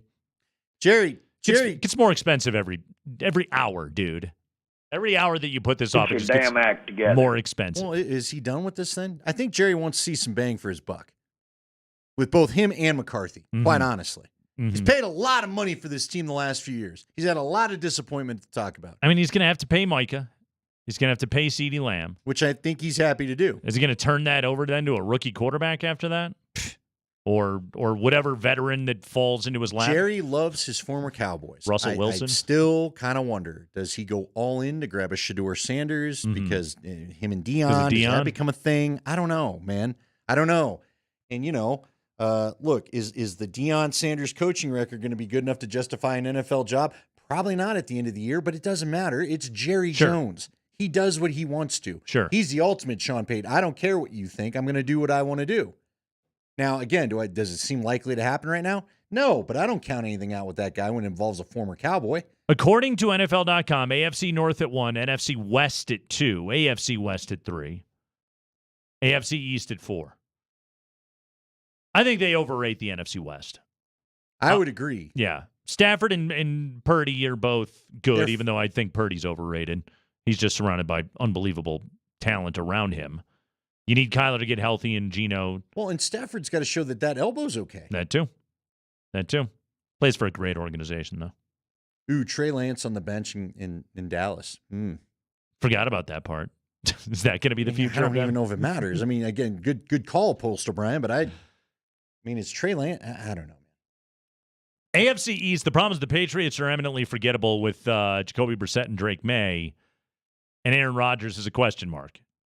He's somewhere tripping his balls off right now and not showing up to mandatory minicamp. I have no idea what's going on. But Josh Allen makes that an interesting division by itself, does it not?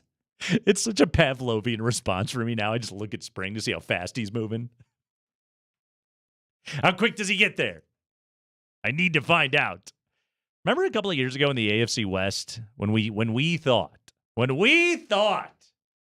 Holmes and Herbert and Russ and Derek Carr, we said this is going to be the greatest quarterback division ever.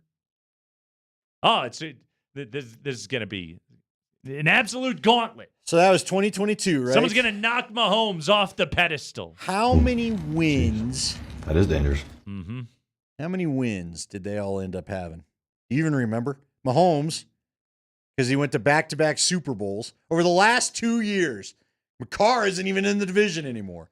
Let's see. 2022. Chiefs won 14. Okay. They were legit. Right. How about the Chargers? Chargers won 10. That was the team Pretty that good. lost to the Jags in the playoff game. Okay, so 24. That was pretty good. Scroll down. Raiders won 6. Broncos won 5. Whoops. So between the two, Combined did not win as many as they Kansas just City. barely nudged out more than the Chargers. Than the Chargers. Brutal. Yeah. Oh, that was one of those things. And that's, you know what, though? It's a good reminder. We were talking about this yesterday, okay? But the Broncos total at 5.5. One of these teams that is being viewed as the dregs of the NFL, one of those teams is going to make the playoffs this year. Why not the Broncos? Don't answer that. Depth comes to mind to begin with, but we'll, Talent, depth, yeah, etc. Yes. All of these are problems. These could be all things interesting. Yes. But, yes. But who knows? Look, things can surprise you. Totally. What if Zach Wilson? C-Dub. What if C-Dub, not Zach Bryan or Luke Wilson, but Zach Wilson? Not Luke Combs? Yeah. Not Chris Bryant? What if? Not Luke Bryant? He remembers, I'm a really good, what if, I'll make it a little less jokey. Okay. We talked to Richard White, father of Derek White. Yes. We asked about what coach gave to him in each stop. What if Sean Payton's the one that gets Zach Wilson to believe I belong here the way Pop did for Derek White? What if Sean Payton is the one who gets Zach Wilson to see the guys in the secondary wearing different colors than his guy? Well, there you go. What if he's the one that points that out to him finally of like, don't throw it at them. Don't ask me about why not them. Why not them? And then get all Mr. Poo-Poo when I give you the answer, why not them? Okay?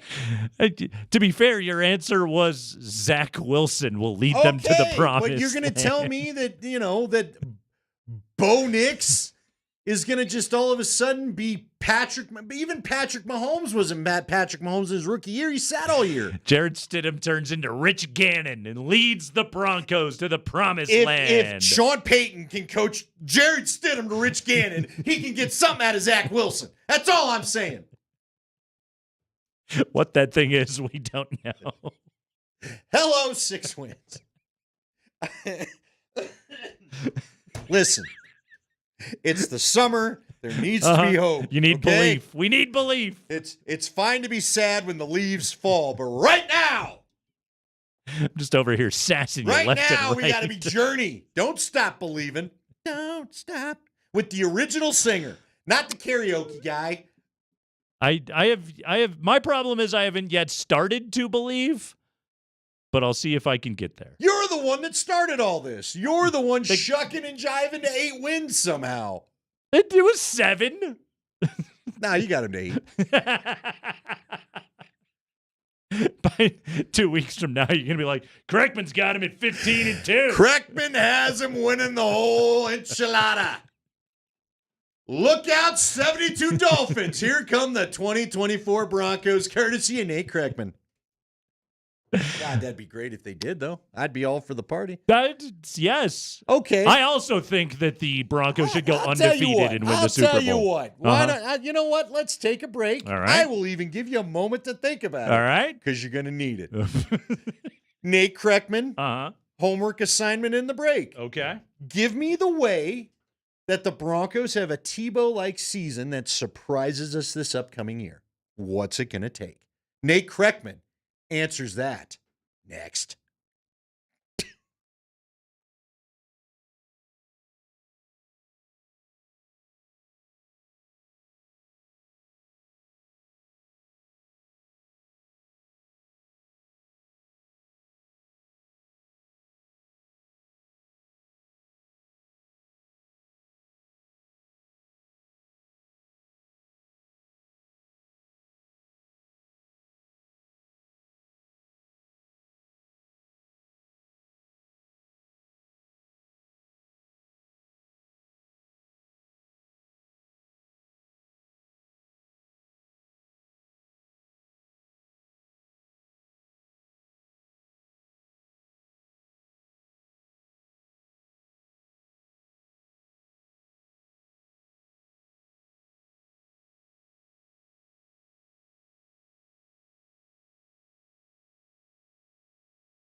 I don't have an answer for you.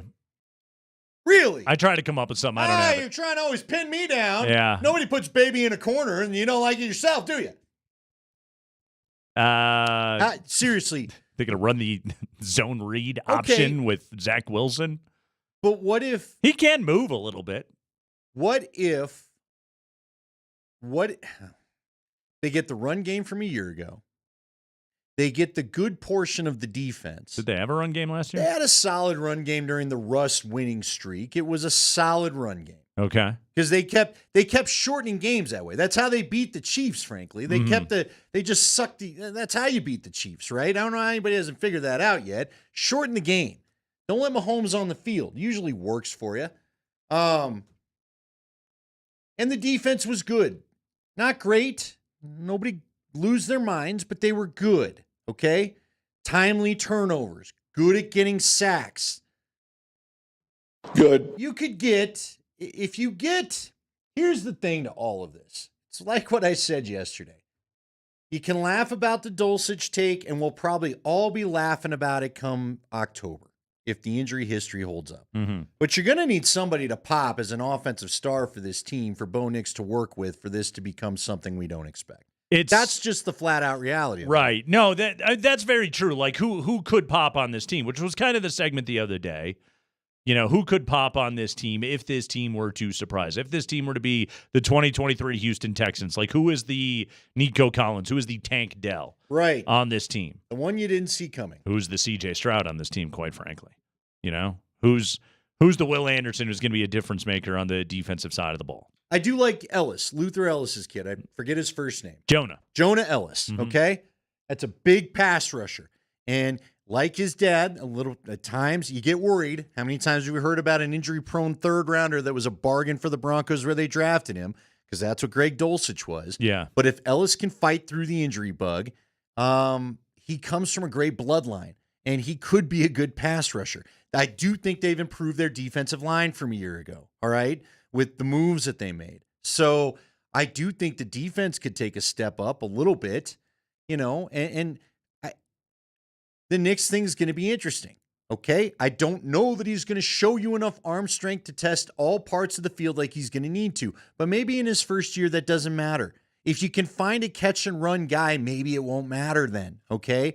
But they've got to have a catch-and-run guy. Hopefully Dulcich can stay healthy and ultimately be the dude. That's what he was supposed to do. But somebody's got to prove to be a skill position star for this to happen. Lucas Kroll. They're going to know who 85 is, says Sean Payton. One Lucas way or Kroll. another. Lucas Kroll. That's the trip back to the promised land. He's the Tim Tebow. All right, there you go. Lucas Kroll. Fine enough. I asked you to answer, and you did. Fantasy darling, Lucas Kroll. Good old Lucas Kroll. Yeah. Yeah, it's part of this, too, Andy, is like, I'm totally cool with a rebuilding year. Sure. I'm totally cool with it. If you get another high draft pick this time, you know, look, again, if Nick shows you some good stuff, yeah, you get a high wide receiver, you get a high tight end, whatever. I don't need to summon any rage for this upcoming Broncos season. Quite frankly, I don't think I'm going to be capable of it. Are you sure? Are you sure? I mean, I'm going to, like, here's the thing. This is what it'll be based upon, all right? Like, when I look at these games this year with the Broncos, I do not expect them to win a ton of games. I have them at 7-10, which, quite frankly, is borderline optimistic for the way that a lot of people are looking at this team right now. All right? When I think about this team, I look at it in the sense of, all right, are you making good coaching decisions? Are you making sound lineup decisions? Are players executing and surprising and showing improvement over the course of a season? Like, I don't think you're going to go out there and go beating the Chiefs or anything else like that. Maybe they'll get them once. Who knows? Who knows? They beat them last year. So surprises do happen like that. But that's what I'm looking for. I'd like him to get him once again, though. It's a more granular thing for me in terms of where they're going this year. That's the way that I'm going to be looking at it all, and just getting worked up about the results, that's not how I'm personally framing this season. Now, maybe they're going to surprise me, and maybe they're going to suddenly be 5-2, and then we're having that conversation, okay? Then you get worked up over it all, and then you want a team to be a playoff team. That could happen. It's the NFL. Wild things happen in that year, but this to me is not a year for like the old no huddle post game show yell and scream fests. No, because the expectations just aren't there, to your point. What I would take, if we're not talking wins, and it's fair to not necessarily worry about the wins stacking up, here's what I would take. Mm-hmm. Show me a Bo Nix-led offense that puts up around 21 points a game and could have had a couple more, but guys dropped passes. Bo made the right reads. Bo made the right throws because, again, an upgraded skill position is already expected by me. Yeah. So there's a couple plays a game where you go, you know what, the throw was there, but the guy didn't make the catch. We got to get that guy. It's so much easier to say I need to replace wide receiver or tight end or whatever than it is to continue this quarterback search. Yeah. So if you can show me you have, in fact, found the guy, and Sean is, in fact, better at this than everybody else is, then that, to me, is the step in the right direction. Yeah. And, again, if he's making the right throws, right reads, all that kind of stuff, and you end up with a fourth pick, then you're picking, like you said yesterday, you get your Marvin Harrison Jr., and away we go, Composure. Or whatever else it could be. Yeah, composure, command, improvement. But I do need to see that this offense is heading in the right direction. Of course. We all do. Of course. Bo Nix or whoever is the starter will get the luxury of, I think, playing behind the best offensive line that a Bronco team has had in a while. This should be a better line than anything we've seen the last 5 years. Fair enough? Dude, you got Stidham and Nix because of their ability to release the football quickly, make fast decisions, and not put your linemen in harm's way. Oh, it's. I mean, Sean Payton is going to do more to help those guys this year. But I think there's more talent on it than there's been. I think McGlinchey, like it or not, McGlinchey is the best right tackle they've had in the last 5 years. I hope you're right. The center thing's interesting to me. Miners is going to get paid. Right. And here's the other thing I worry about on the offensive line. Remember last year, you had insane health. That's where I told you, Deb. Unbelievable health on the offensive line. They might have had the healthiest offensive line in the NFL last year. They might have. That ain't going to happen again. Unlikely. No. You're just the law of averages. Somebody's going to miss games. Somebody's going to suffer a big injury. That just happens on the offense. It's too dangerous. There's too many bodies. There's too many ankles getting rolled up on and everything else like that. It's just, that's how it goes.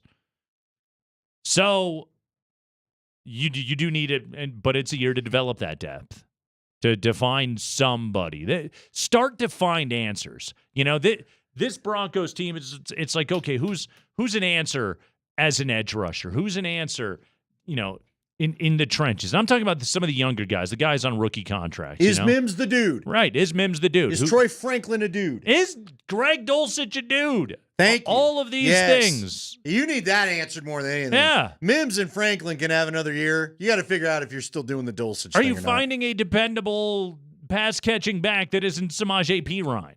Is Audric